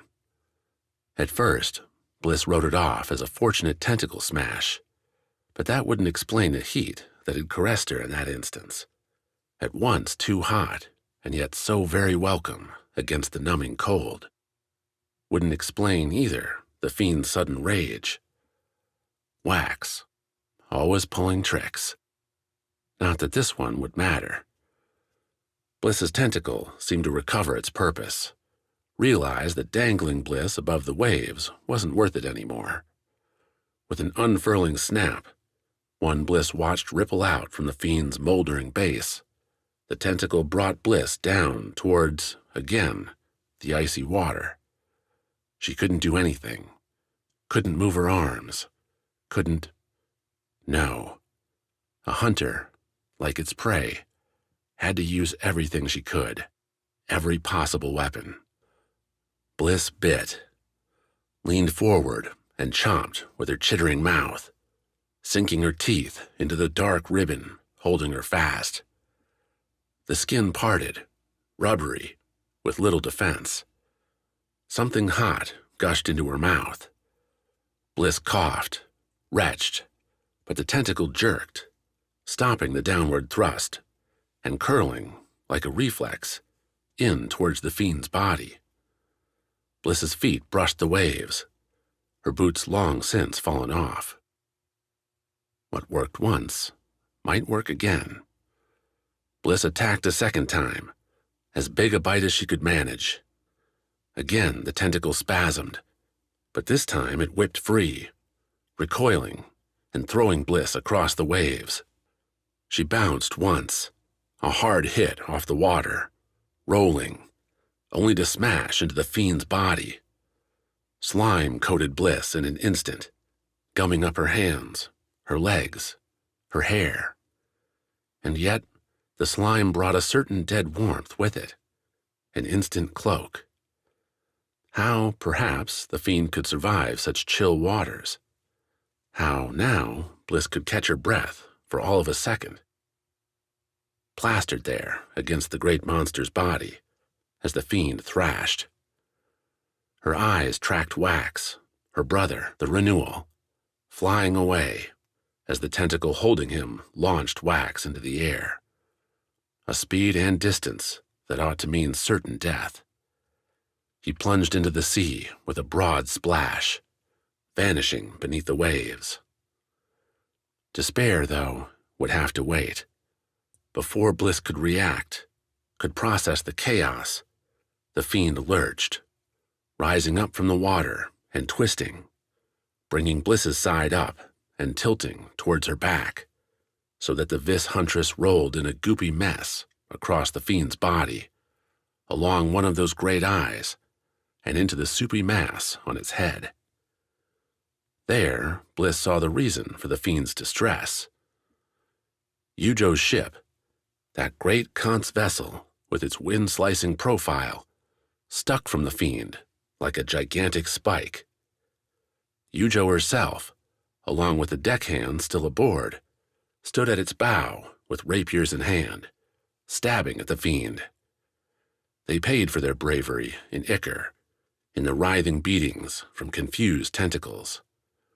More bodies splashed into the water as the fiend gave up its attentions, the tentacles pushing Yujo's ship away, sliding the fiend apart from the spear.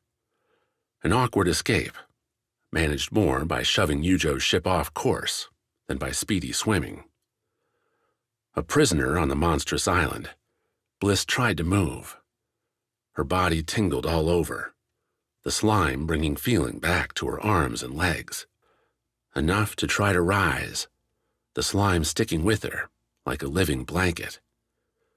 The fiend fled, leaving a wake and, behind it, floating people calling for help. As Bliss stood, she saw Yujo's vessel drop its 2 lifeboats into the water, those deckhands reaching out with oars for the desperate and dying. Not that they'd reach her, not, at least, if Bliss stayed atop the fiend. She took a step, slipped, fell, and planted on the fiend's gross skin. Tried to plant both hands to rise again, slipped a second time. The fiend drew further away from rescue. The cold water, Bliss noticed as she put her elbows beneath her, came nearer too. The fiend wasn't just swimming away, but descending beneath the surface. Whatever distant dreams Bliss might have had of living on a fiend island in the sea were dashed. As if.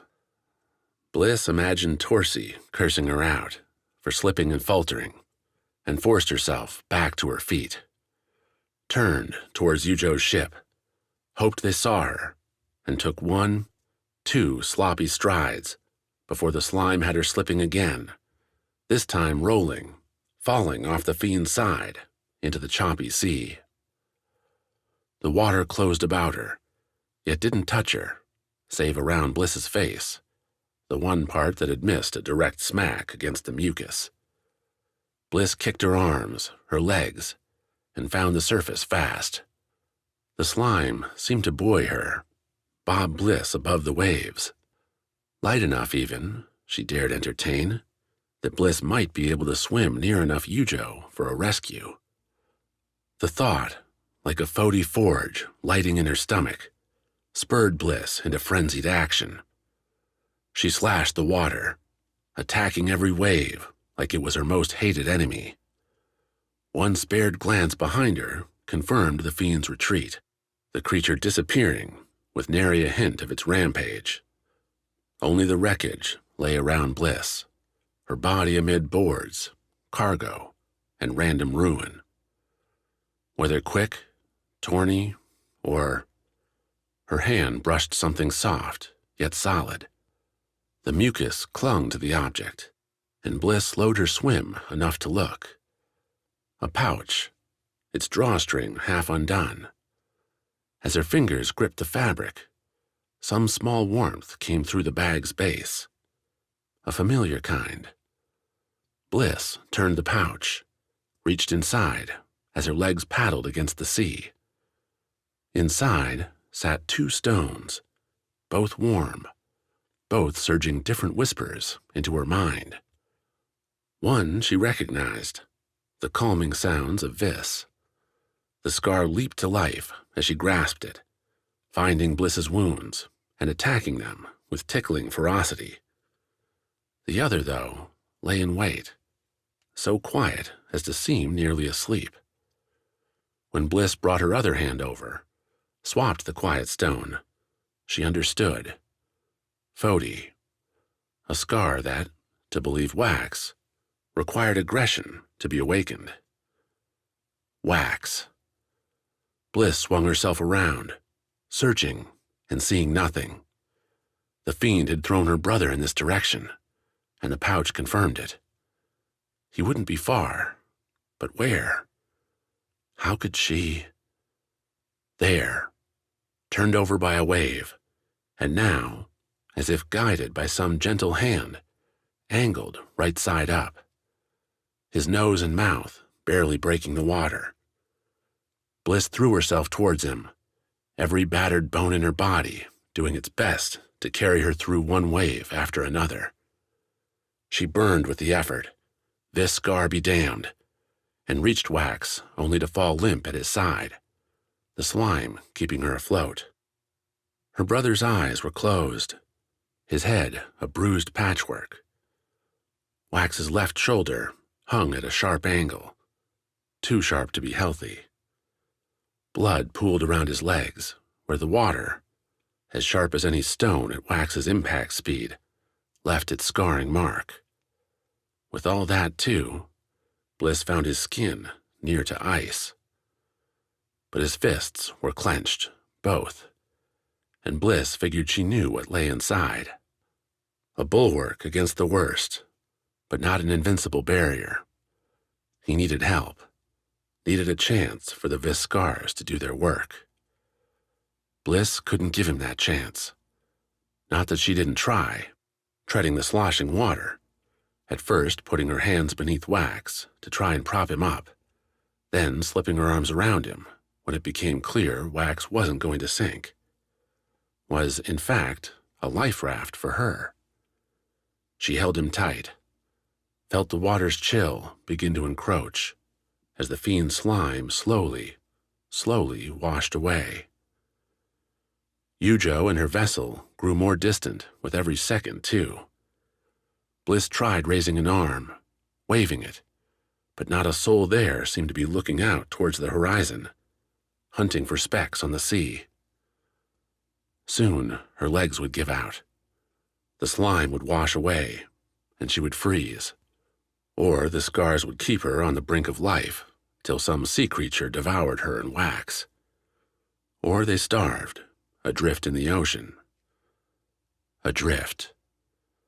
The thought, coupled with her own fatalistic musing about the Vis Skars, had Bliss looking closer at her brother's closed hands.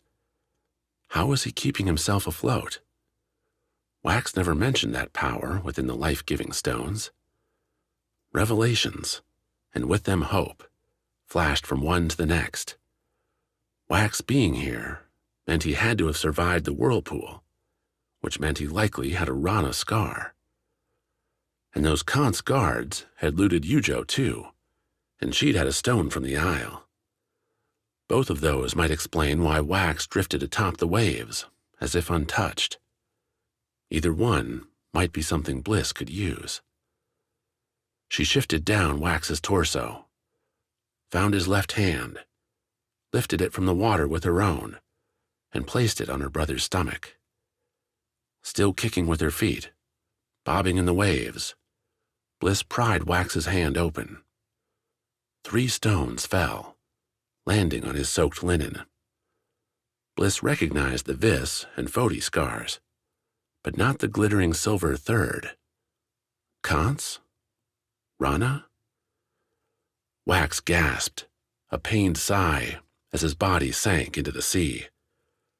Acting quick, Bliss scooped the stones up, shoved them back into Wax's hand as the first wave washed across his face. By the time it drained away, he was back to being a placid raft. More riddles solved. The silver scar kept Wax afloat. The Vis scar kept him alive. Foti would be useless, or nearly so, in the open sea. But what about his other hand? With her legs starting to go numb, Bliss lunged over her brother, grabbed his right arm, and pulled the hand across his chest. Pried it open like the other one, this time doing a better job to cup the stone inside, between her right hand and Wax's own. Easier to scoop it back if he fell. Except the teal scar didn't seem to have an effect, as it tumbled from Wax's palm into her own. But the whispers that came pouring into Bliss's head at the scar's touch, they urged her to go, to just kick her legs, and she'd find the sea her willing servant. Not literally, of course. Bliss couldn't understand the words themselves, but the rush now was one of triumph, power, and home. She cupped the scar in her right hand, used her left to grab Wax's own arm, and looked back at Yujo's vessel, still searching for survivors. 2 more were on their way.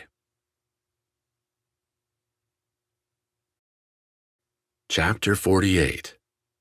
The Wildlife. He woke and fell back asleep, too many times to count, in the days that followed, as Yujo's ship continued on to Noctia. Someone tied him into a bed. Necessary, so Yujo said, to keep Wax from falling out. He'd twitch, spasm, roll, and thrash about in his sleep, or so the Queen said, every time her visits coincided with his lucid moments. Occasionally, Bliss, Quick, and Torny would be there too, though they all looked about as bad as Wax felt. The scars, those miracle stones, appeared at their limit, though Wax heard their whispers raging in his mind, a furious hissing onslaught as the Vis scars attacked his wounds, knit his skin and bones back together. With only 2 scars, and so many wounded, though, those attacks only happened here and there, when one could be spared. Wax, apparently, wasn't so close to death that he qualified ahead of the deckhands, ahead of his own brother and sister. He'd lost consciousness when the fiend flung him down into the water, regained it on the bed, and took his first free steps in the hour after the Khan's ship docked in the ringed city's port. Yujo was there to help him up, offering her arm and keeping any winces and worries off her face. Wax's gratitude for that little gesture ran deeper than she'd ever know. A flat sun marked his exit, a slow walk in cleaned Khan's linens onto the ship's deck. Yujo, after confirming Wax had never seen Noctia before, took him to the boat's prow, let his eyes wander over the gray, sloping city in silence. "Pretty ugly," Wax whispered. His voice felt charred, his left leg weak, where some exploding metal from the sinking ship had found a home. Nobody knew how to cut it free, so it festered there, sealed in by the scars. Yujo said he'd have to learn how to deal with the imbalance, that he would, with time. If those two things were his only problems, maybe Wax might have found a sly word to say, something clever at the sight of the Isle's stone seat. Instead, he wanted nothing more than to turn around and crawl back to the bed. There, at least, no fiends would find him. No killers would tie him up and throw him away. Death wouldn't be so close. "There's a lot to see," Yujo said. "It would do you good to go for a walk." "Would do me better not to die," Wax replied. "Myself, I mean. Not the words for a renewal." Wax shrugged.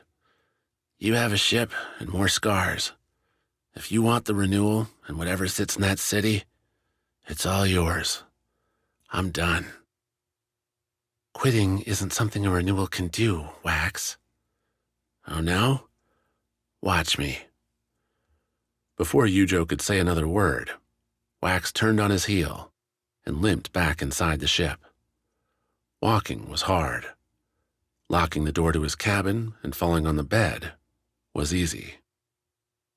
Quick woke, gasping for air, something he'd done every day since the fiend nearly drowned him. He still felt the ocean's hungry waves burying him, freezing him, closing in like a vice. His right wrist, wrapped and set after the break, responsible for saving his life. As the fiend's snapping tentacle let him go, the hunter had reached out with the gauntlet, those pointed ends snaring the fiend's flesh and calming Quick's descent at the cost of bone. The pain, then, should have blacked him out, but Quick could master pain, could control his body, and he shoved away the dark in time to fall from the fiend and splash into the water, not far from Yujo's vessel. Kicking, struggling, grabbing onto a floating board to stay alive as his skin froze, his lips turned blue, Quick held out till a small lifeboat found him, pulled him on board, and wrapped him in thick blankets. Yujo herself did the wrist wrap, a technique every Khan's urchin learned at one point or another, broken bones being a common ailment in the Sky Cities. "Falling," Yujo said, as warm as Quick had ever seen her, "has its consequences, and you fall a lot growing up on Khans." He took his turn with the Vis scars, along with everyone else, though, like Wax, Quick found himself keeping inside the ship. Every time he'd wander to the railing, see those waves, his chest grew taut, his muscles wavered. A coward's feel, but he couldn't find a way past it, no matter how much he tried. His cabin, at least, offered some relief. So, too, did Noctia. With a silver Khan's cloak on, fresh gray linens wrapping his chest and legs, Quick ducked off Yujo's vessel. They were docking for days, at least, for repairs from ramming the fiend. Yujo's call, that, and possibly longer, if the ice kept the path between Noctia and Went closed. Not that Quick minded. The ringed city felt sturdy beneath his feet, a sensation he'd prefer to keep as long as possible. Bliss and Torny, to hear Yujo tell it, were already off the ship and in the city.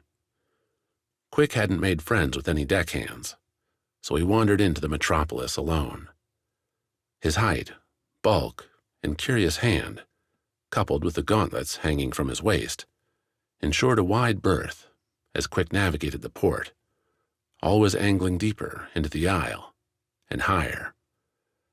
He had a destination in mind, questions that he might get answered, and possibilities to explore.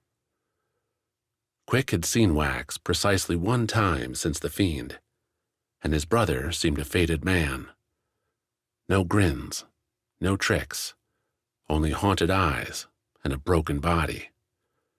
If Quick had lost any love for the sea, Wax had lost any love for life, for adventure.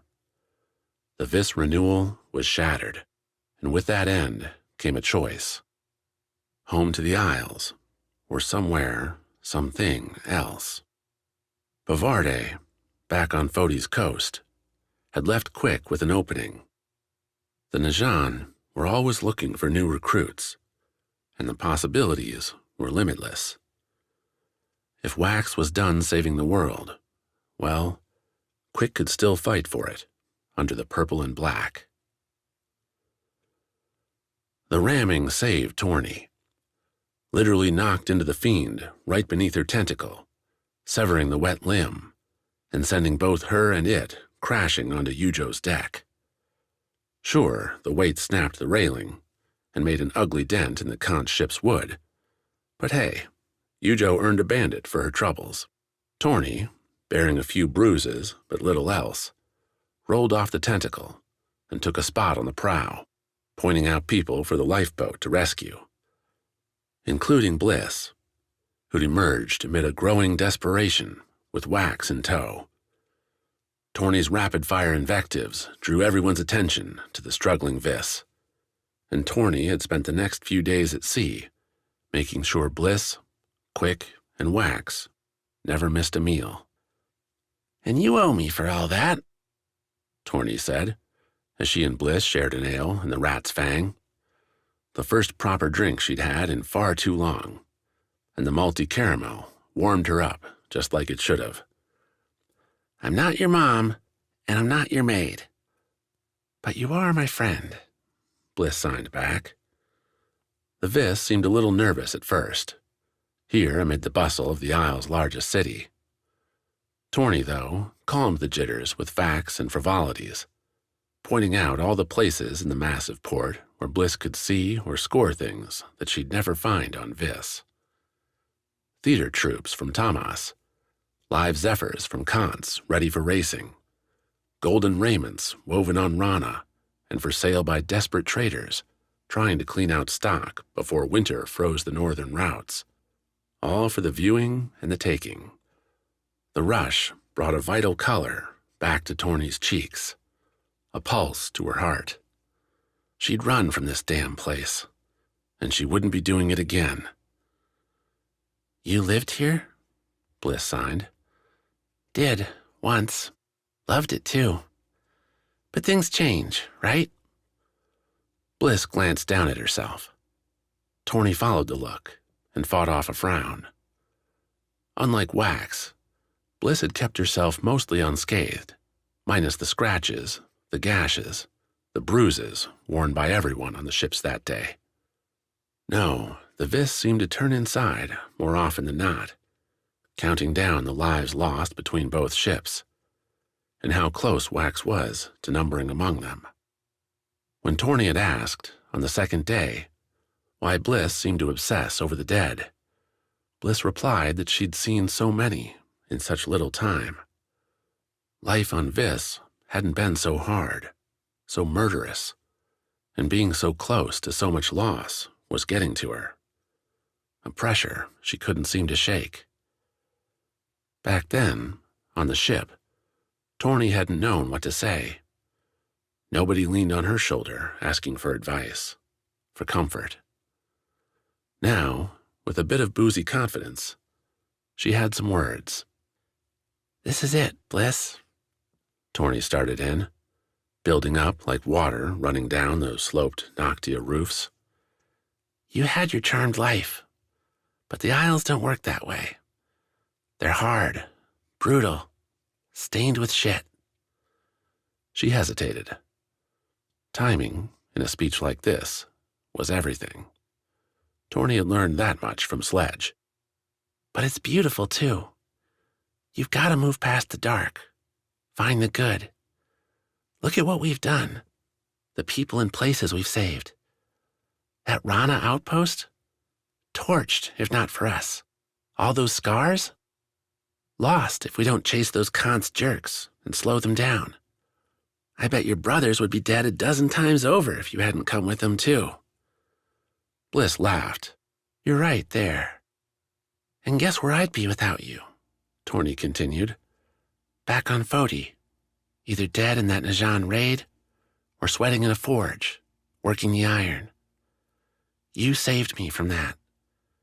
It's not your fault what happened back there, so don't you let it hold you back. Your brothers need you, and so do I. The Vis wasn't much of a blusher, but Torny saw some definite red in those cheeks. Before Bliss could find some way to demur, to dodge and deflect, Torny raised her glass, pushing Bliss into a clink, a bond.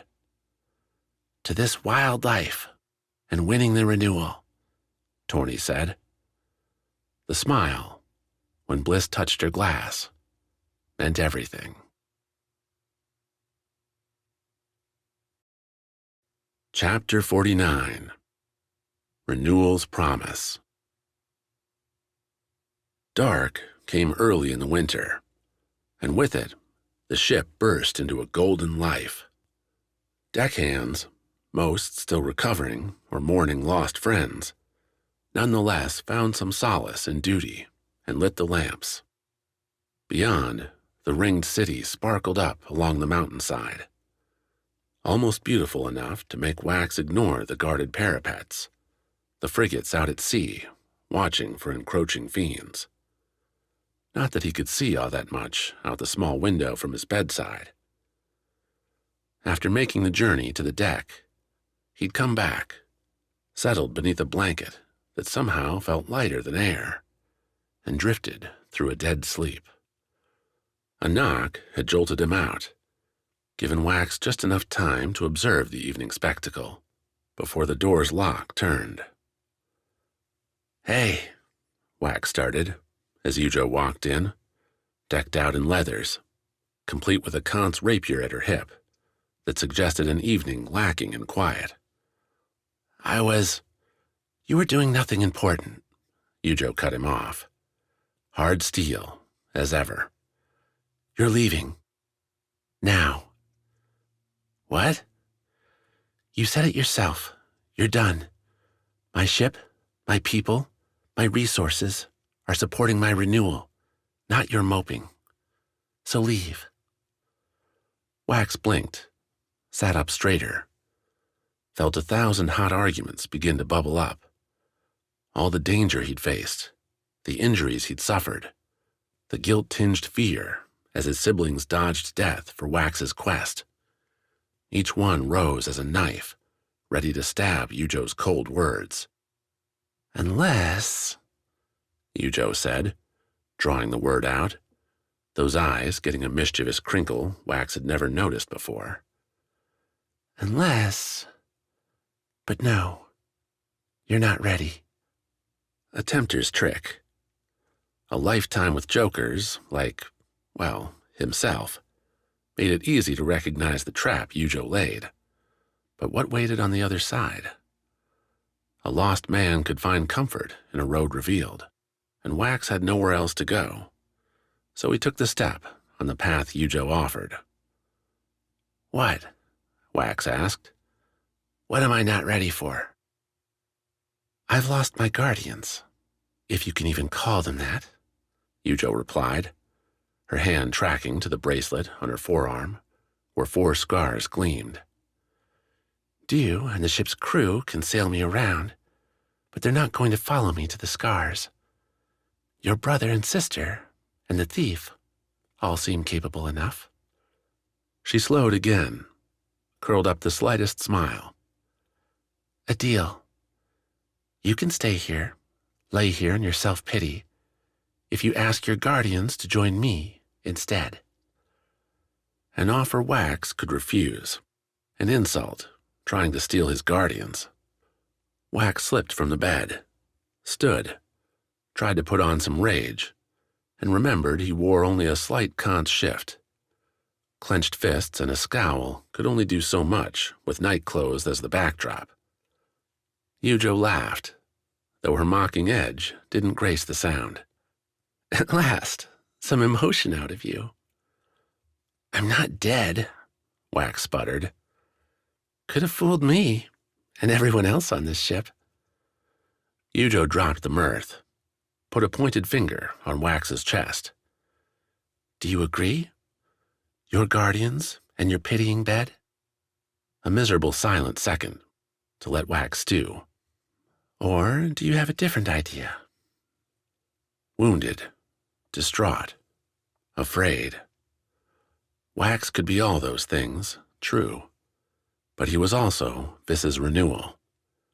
He was still the man who'd promised his friend to see the journey through, no matter how many scars and scars he'd have to collect on the way.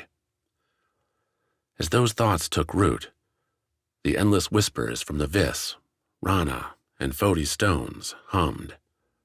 Mostly, they were quiet, but at Yujo's barbs, as Wax gathered up his will, the Foti Skar jumped to life. It flared, a rush pushing Wax to reach for the necklace around his neck, the metal running hot. Yujo followed the move, saw the ruby glimmering with the forge's fire, and her eyes went wide. Wax, don't burn my ship. I won't, Wax said, sweat beading on his skin in the chill room, his whole body running hot. Another Skar mystery. Would he immolate himself? Did it even matter against Yujo's dare? I won't give up my guardians either. I'm a Renewal, same as you. You want my guardians? Then we get your ship. All the way through Kant's. Yujo tilted her head. I already have my home Skar. Through Kant's, or we leave now and you go alone. The Queen returned his hard look, then nodded. You have yourself a deal, Wax. Or should I say, Renewal? Welcome back. She ran her eyes up and down Wax's length. And get yourself dressed. It's time for dinner, and Noctia has food you've never seen. Yujo turned and left, and as she did, the Foti Skar quieted. The heat dissipated, the raw fire fading from his fingertips, his feet, his forehead. Yet, when Wax took a step towards the trunk with the linens, the floor behind him bore 2 blackened footprints. The scars saved his life. How many more might they help? How far could their power go? As Wax looked out the window, at Noctia's endless lights and the black cliffs behind them, he wondered whether the stone chair was really the answer, or if salvation, instead, lay in the whispers and the raw power around his neck. You and me, Wax muttered to himself, to the scars. We'll save everyone together. What he didn't know, what those blackened boards asked, was whether they would destroy everything first.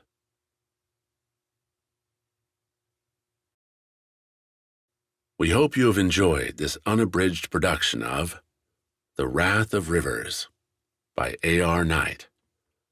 Read for you by Jay Ossing. Presented by Black Key Books. This program was produced by Simplify Productions. Text copyright 2023 by A.R. Knight. Production copyright 2024 by A.R. Knight. All rights reserved.